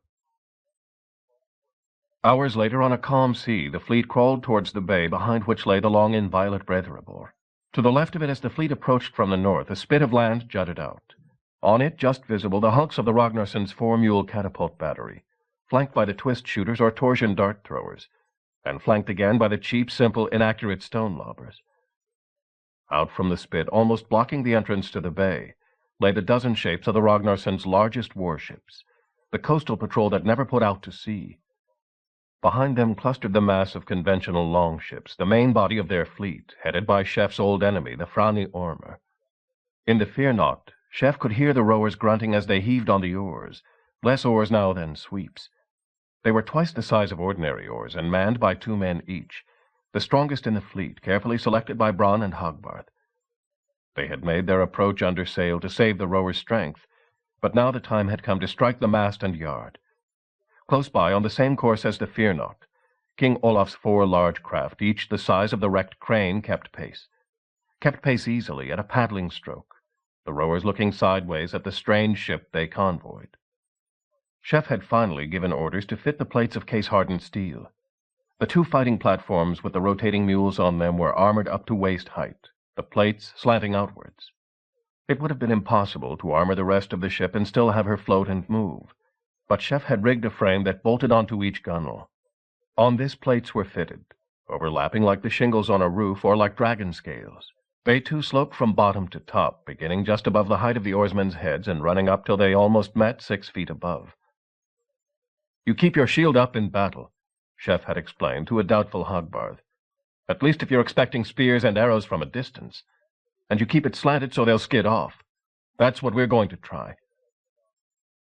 Behind the laboring Fear Not and the large ships, as with the Ragnarsson fleet, came the mass of the attackers in the 18 oar-a-side craft that were the backbone of all Viking navies. Each towed behind it, hard to see in the sun-dazzle of the water, a smaller boat, fishermen's skiffs like the grinned boats of the far north, all that the local fishing villages could raise. Each held 4 to 8 rowers and 2 pairs of extra men jammed in. The rowers had again been carefully selected from the best of the Swedes and Norwegians. In each boat 2 men clutched crossbows. 2 more were Bruno's German ritters. Watching from his place in the center, Sigurd Ragnarsson remarked, "Mast stepped, I see." "Does that mean there'll be no funny business this time?" asked Ubi. "I doubt it very much," answered Sigurd. "But we know some tricks ourselves now. Let's hope they're good ones." Chef stood on top of the forward mule, almost the only place left on the Fear Not from which one could now see anything. With his one eye he watched the Ragnarsson catapult battery. He was sharp-sighted, but not enough to see what he needed to. There had to be a way to look closer. He needed to know if they were ready to shoot. If they were cunning, they might hold their first volley till Olaf's ships were in range, conceivably sink all 4 of them with their first rocks. If that happened, the battle would be lost before it started. Chef's scissors, for so he had mentally labeled the big vessels in his plan, blunted by the catapults, stone. Yet he did not want to stop the ships too far out. The less distance that had to be covered by the small boats, the paper in his plan, the better. They were close to being in range, he decided. He turned and waved to King Olaf, standing next to Bronn on the forecastle of his heavy ship 50 yards off, 3 sweeps from side to side. Olaf waved in reply, called in order. As the rowers tossed their oars and the ship lost way, a 30-pound boulder came sighing out of the sky at extreme range. It plumped into the water 10 feet from the prow of Olaf's heron, the splash throwing spray over the king. Chef grimaced. A little too closely calculated. Would they try again? The 4 big ships had lost way, were being left behind as the Fear Not ground slowly on into catapult range. Behind them, the mass of the fleet had tossed oars as well, were drifting gently forward. As they did so, they dropped their toes. The dead silence of the approach was broken suddenly by harsh cheering. The skiffs had cast off, their fresh rowers straining at their oars, each boat making the best pace it could, treating the last mile as a race.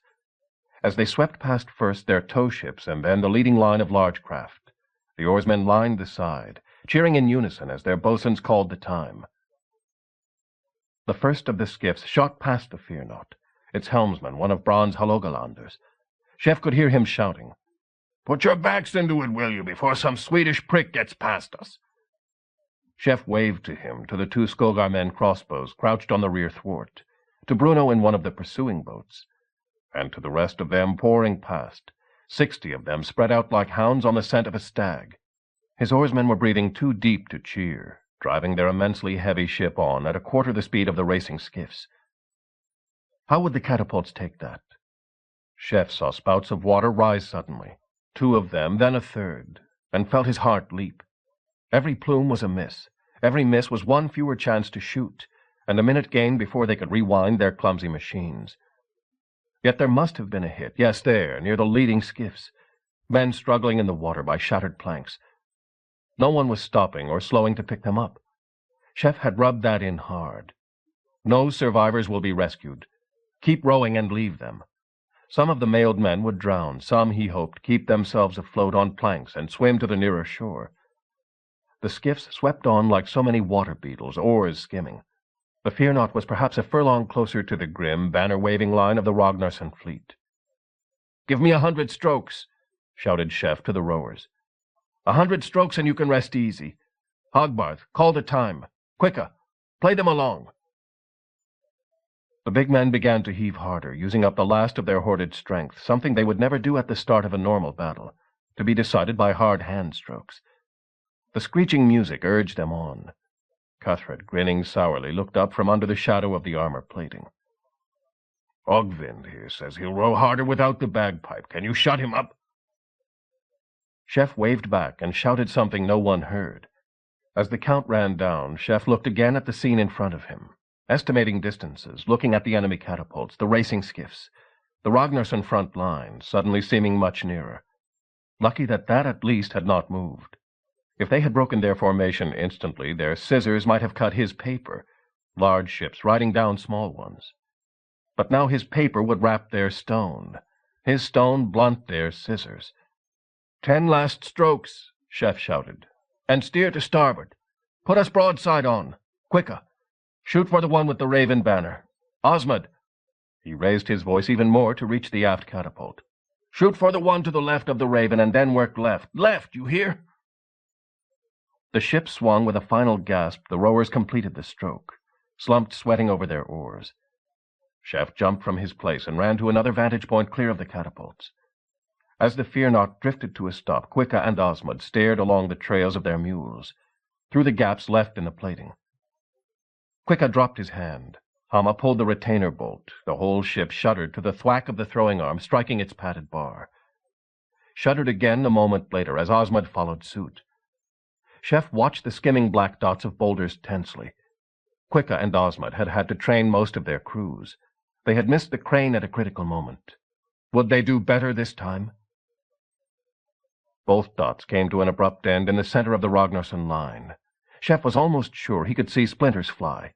He waited for the sudden collapse. The disappearance of a ship opened up like a flower, as he had seen happen at the battle off the Elbe. Nothing. The line was still there, dragon heads glaring. What had the Ragnarssons done? Had they armored their ships? 2 hits, Chef shouted. Work out to left and right as ordered. He did not know what was happening. But in machine war, as in the old kind, once battle was joined, you just had to put your head down and keep doing your job. The winders whirled their levers. The oarsmen backed water gently to Hogbarth's directions, trying to keep the ship broadside onto the enemy line. Again the double shudder as the stones released. Again the black streaks of boulders flying into the line of ships. Still no gaps, no sagging prows. But he could see men running, leaping from ship to ship. Something was taking effect. As he stared out, the Fear-Not was suddenly battered down in the water. A great clang made Chef cringe. Something whirred over his head in pieces. He looked round, realized that the catapults up on the spit of land had changed their aim, were shooting now not at the skiffs closing on them, but at the ship destroying their battle line. If the Fear-Not had not been armored, she would have sunk then and there. The boulder had hit dead center, in line with the stepped mast, had shattered on impact with the case-hardened plates, the fragments whistling overhead. Chef stepped through the rowers to join Hogbarth looking at the damage. The plates were unharmed, but the wooden frame that held them had cracked clean through, leaving the outer shell sagging. Again the Fear-Not quivered to her own discharges, and again came the violent clangs of boulders striking. One struck forward of center, again shattering the frame, the other on the aft catapult platform. Osmond stepped up, pushing sagging plates out of the way, shoving winders back to their places. "Some rope," he called. "Tie these timbers back. We can shoot again." The whole platform was out of line. Chef saw something broken deep in its mounting. They could not take very much more of this battering. A steel plate slid free of its broken frame, fell into the sea, leaving a gap of sunlight. "Turn the ship while they're winding," Chef shouted. "Turn the undamaged side towards them. 3 more volleys and we're done." The leading skiffs had reached the shore on the spit 100 yards short of the battery. As they closed, they had been engaged first by the dart shooters, then the quick-shooting stone-lobbing devices Chef's men called pull-throwers. The former were no danger to boats, but demoralizing as they drove their huge darts through man and mail. The latter could sink a boat, but only by random shooting, unaimable. The boats pressed on, clumping at the last moment to make a concerted charge onto the shore. 200 picked men faced them knee-deep in the water, ready to beat them back, protect their own catapults, give them more time to destroy the ship that was destroying their own front line. In the boats, the crossbowmen cocked their weapons, prepared to shoot them down. In machine war, all the parts had to fit together, each part doing its job. If the parts separated, they were useless. If they fitted together, battle turned into butchery. The air filled with the zip of crossbow quarrels, shot at short range through shield and mail.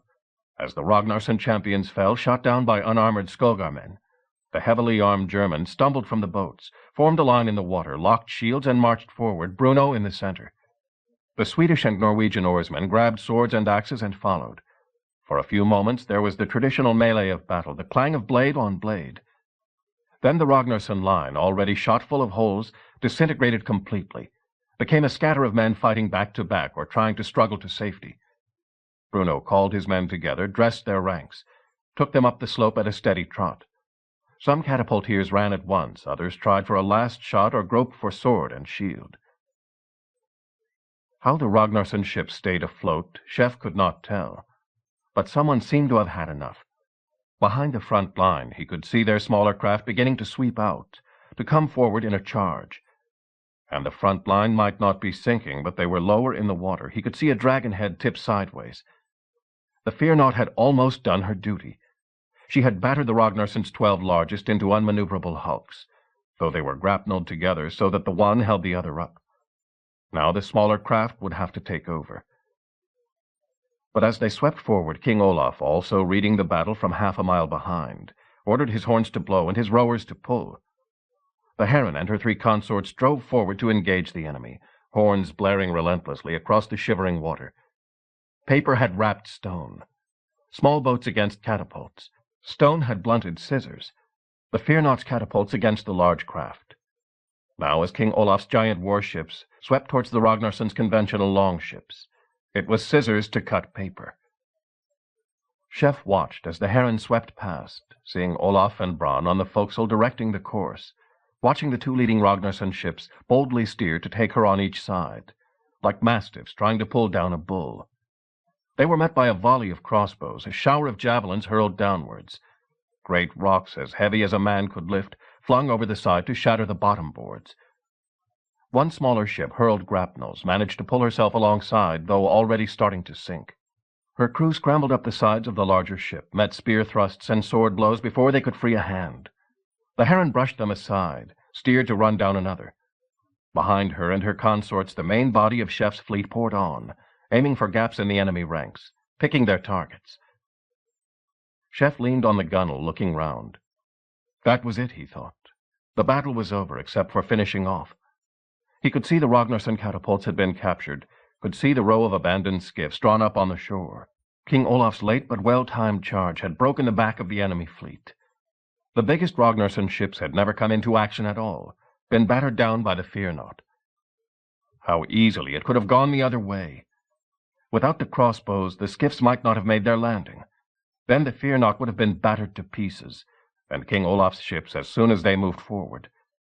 If the Fear Not had not been there, then even if the Ragnarsson catapults had not done the business, their 12 great dragon boats would have come out and engaged Olaf 3-1.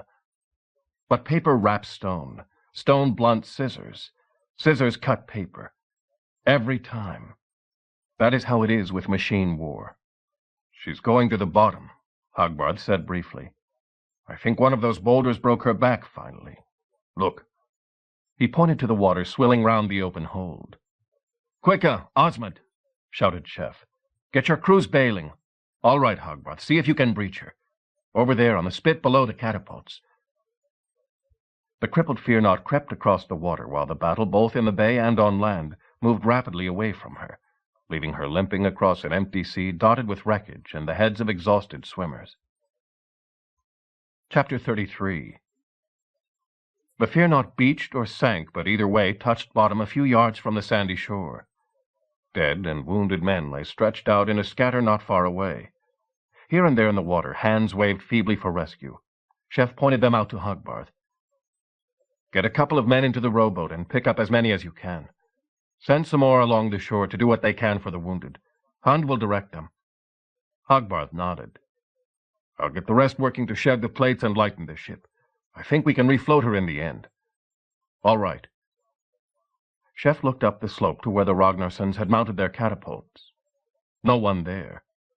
The battle had moved on. The catapulteers fled, the men from Chef's small boat flotilla pursuing them and heading for the loot to be found in the now undefended Breiðabor itself.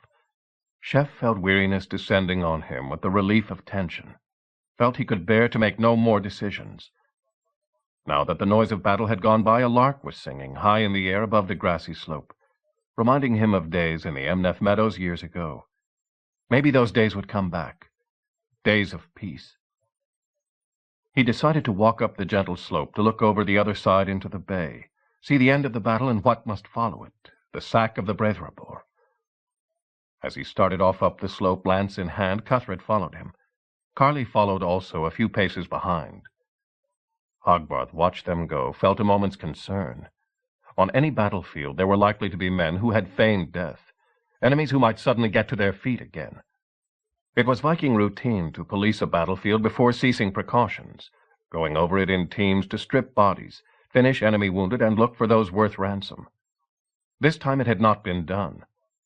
Still, the king had 2 bodyguards with him, and there was much to be done on shore. Hogbarth put aside his concern, began to detail the others to their tasks. At the top of the slope, Chef saw again the scattering of dead, not many of them. The catapulteers had mostly run as they saw the drilled German line come up the hill at them. From the highest point, he looked out over the scene he had seen in his vision, from the other end of the fjord, a long, green, peaceful bay.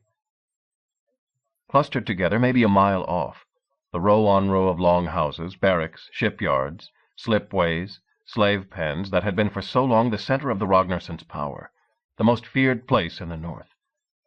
Now the core of that power was sinking in the bay, smashed by King Olaf's ships now making their stately way towards the main dock.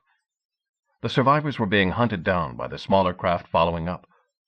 Some ships, manned by Sigurd's reluctant levies, were steering widely round in an attempt to make their escape. At the center of the whole scene, battered into hulks by the Fear-Nought's artillery, the 12 great dragon boats lay holed, awash, their crews clinging to timbers, waiting to be rescued or to drown. All over the bay, small boats, makeshift rafts, or strong swimmers made for the shore. "Not much for me to do today," said Cuthred behind Chef. "I might as well have stayed behind." Chef did not reply. His eye had been caught by 3 bedraggled warriors beaching a small boat below him, on the side of the spit away from the grounded Fear-Nought. They had seen him too, were walking briskly up the slope. "Maybe this could be a good day after all," said Sigurd Ragnarsson in the lead. He had begun the battle in the center ship of the line of the great warships. It had been struck and all but split open by the first stone that came flying from the strange metal-plated boat the Sigvardsson had deployed. The grapnels which held ship to ship all along the line had kept his own afloat. But still the stones had come flying, while he waited in a fury of impatience for his own artillery to find the range, smash the interloper. In the end he had torn the Raven banner from the mast and transferred it, himself, and his brothers to his beloved Frani Ormur, leading the main fleet behind the shelter of the great patrol craft. Then, with the metal boat at last sinking and out of action, he had led the charge of the smaller ships against King Olaf's heron. That had failed too. The Frani Ormur sunk under him, her bottom smashed open by a boulder heaved from a higher deck. He and his brothers had had to kill several of their own men in the melee that followed, to get off the sinking ship. His fleet and army had disintegrated behind him. In a bare hour, without the chance to strike a blow, he had been cast down from power and kingship to being once again a mere warrior, owning only his clothes and his weapons and what he carried on his person. Sigurd had heard that Odin betrayed his followers, but only, so the stories said, to glorious death, sword in hand, not to ignominious defeat without a chance to strike. Yet now Sigurd thought it might be that Odin stood his friend after all. For there in front of him was the source of all their troubles, with 2 men only by him to match Sigurd and his 2 mighty brothers, 3 against 3. Chef looked round, recognizing from 50 yards the strange eyes of the Snake Eye. Sigurd, Halfdan, and Ubi, every one of them a champion, and all of them fully armed for the hand-to-hand battle that had not taken place. Against them himself, carrying only his old and fragile lance, with neither armor nor shield, Carly still clutching his cheap sword, and Cuthred. Could even Cuthred fight 3 champions at once, with only the doubtful help Chef and Carly could give him? This was what Chef had always hoped and schemed to avoid, the fair fight on even ground against better and more experienced men. The sensible thing to do was run at once, down to the shore and the cover of the Fear-Not's crossbows. Chef turned to the others, starting to signal to them, point the way back over the little hill. Too late. Cuthred's eyes had gone wide. He was breathing in with great gasps, slaver beginning to run from the corners of his mouth. He too had recognized the snake-eye. Chef shook him by the arm, was shrugged aside with a careless sweep from the shield, its spike missing his face by a fraction. "Cuthred!" he shouted. "We must run for now. Kill them later." "Kill them now," came a hoarse, inhuman answer. "Remember, you are my man. I released you from the mill. You swore allegiance." Cuthred turned to look Chef full in the eye, some fragment of intelligence still under his control, despite the coming berserker gang. "I was someone's man before you, King. Those are the men who killed King Ella." He struggled to form words, his face twisting. Chef thought he caught the word, sorry. And then the berserk had thrust past him, running gleefully over the grass at the oncoming trio. He stopped feet short of them, called out tauntingly, his voice clear and high, full of delight. "Sons of Ragnar!" he shouted. "I killed your father. I tore out his fingernails to make him talk. Then I bound him and put him in the snake pit, the Ormgarder. He died blue in the face with his hands tied. You will not meet him in Valhalla." He threw his head back with a crow of triumphant laughter. Quick as a snake came the javelin from Sigurd, as quick as the parry from the hardened shield that sent it flying high overhead. Then Cuthred had charged. Sigurd stepped deftly away from him, dodging the first slash and ducking the backstroke. Then Ubi and Halfdan closed in, one from each side, sword swinging. The air was full of the clang of metal as Cuthred beat blows aside, swung and stabbed himself, pressing both men instantly back. Yet he could not pursue 3 at once. Sigurd looked for a moment at the melee he had evaded, then turned from it, came on, sword drawn, shield up. Chef looked round. Carly stood by him, face pale, still clutching the reforged sword Chef had given him, taken from the unlucky Hrani. Chef had his lance. Neither had shields. Sigurd outnumbered them 1 to 2. Yet he could not run now and leave Cuthred alone. "No water between us this time, clever boy," said Sigurd. As he jumped forward, Chef stabbed at him with the lance, the first time he had ever tried to wield it in earnest. Sigurd slashed head from wooden shaft with one forehand blow, swung the backhand instantly at Chef's neck. He ducked, sprang back, dropping the useless shaft, and pulling out the belt knife with which he had killed Chalak. He still felt numb, useless, unprepared. Now was the time he needed Hund's potion, but Hund was on the other side of the hill. Carly stepped forward to protect his master, swung with the sword he had carried proudly since the day Chef gave it to him. With sick recognition, Chef saw that he had forgotten once more everything that had ever been told him about how to wield it. He struck like a ploughboy, like a churl, like a web-foot from the fen. Sigurd took the first blow easily on his blade, waited with something like disbelief for the slow second, caught it on his shield, and swung with an adder's speed before Carly could recover. Carly had no shield, no helmet. Chef heard the butcher's chunk of cleaver into bone as sword bit deep into skull. The stocky man from the dipmarsh dropped his weapon, sprawled at the snake-eye's feet. Downslope, Cuthred was beating Halfdan to his knees with a furious assault. Ubi, head slashed from shoulders, lay a few yards from him. Sigurd saw the scene out of the corner of his eye and turned again to Chef. "I'd better make sure of you, then," he said, stepping round Carly's body. Chef faced the veteran warrior with knife alone, too close to turn his back and run. From far above, Odin, the one-eyed god, looked down on his devotee, Sigurd, son of Ragnar. "He is a great warrior," he said ruefully. "But he has lost the battle," came the reply from the clever-faced god beside him. "If it had been a fair match, he would have won. Take him for your Einherjar, then." Odin paused in thought. Should he allow his worshipper one last victory? The words of his son Rig came back to him, and his own words too, the words he had whispered in the ear of his beloved son Balder on the funeral pyre. "Would that some god would bring you back to me, my son." No god had, no hero had, not even his trusted Hermod. Maybe they were right. Blood was not the cure, but tears. He would never draw tears from the snake eye. Regretfully, he made his decision. "Not for nothing do they call me Bolverk, doer of evil, betrayer of warriors," he muttered, heard only by Rig and the all-hearing ears of Heimdall. He whistled a call to his Valkyriar, who fly unseen over every battlefield, choosing the slain and throwing over them their nets of weakness, paralysis, making weapons turn in the hand and eyes miss the flight of spear or arrow. With his great spear he pointed out the snake eye. Sigurd came up the slight slope like a hunting beast, sword point low, shield high, his white-rimmed eyes never leaving Shef's face. Shef backed away from him, short knife in hand, open to slash or thrust as soon as Sigurd could close the 6 bare feet between them. As he backed, he felt suddenly the ground beneath him at a different angle.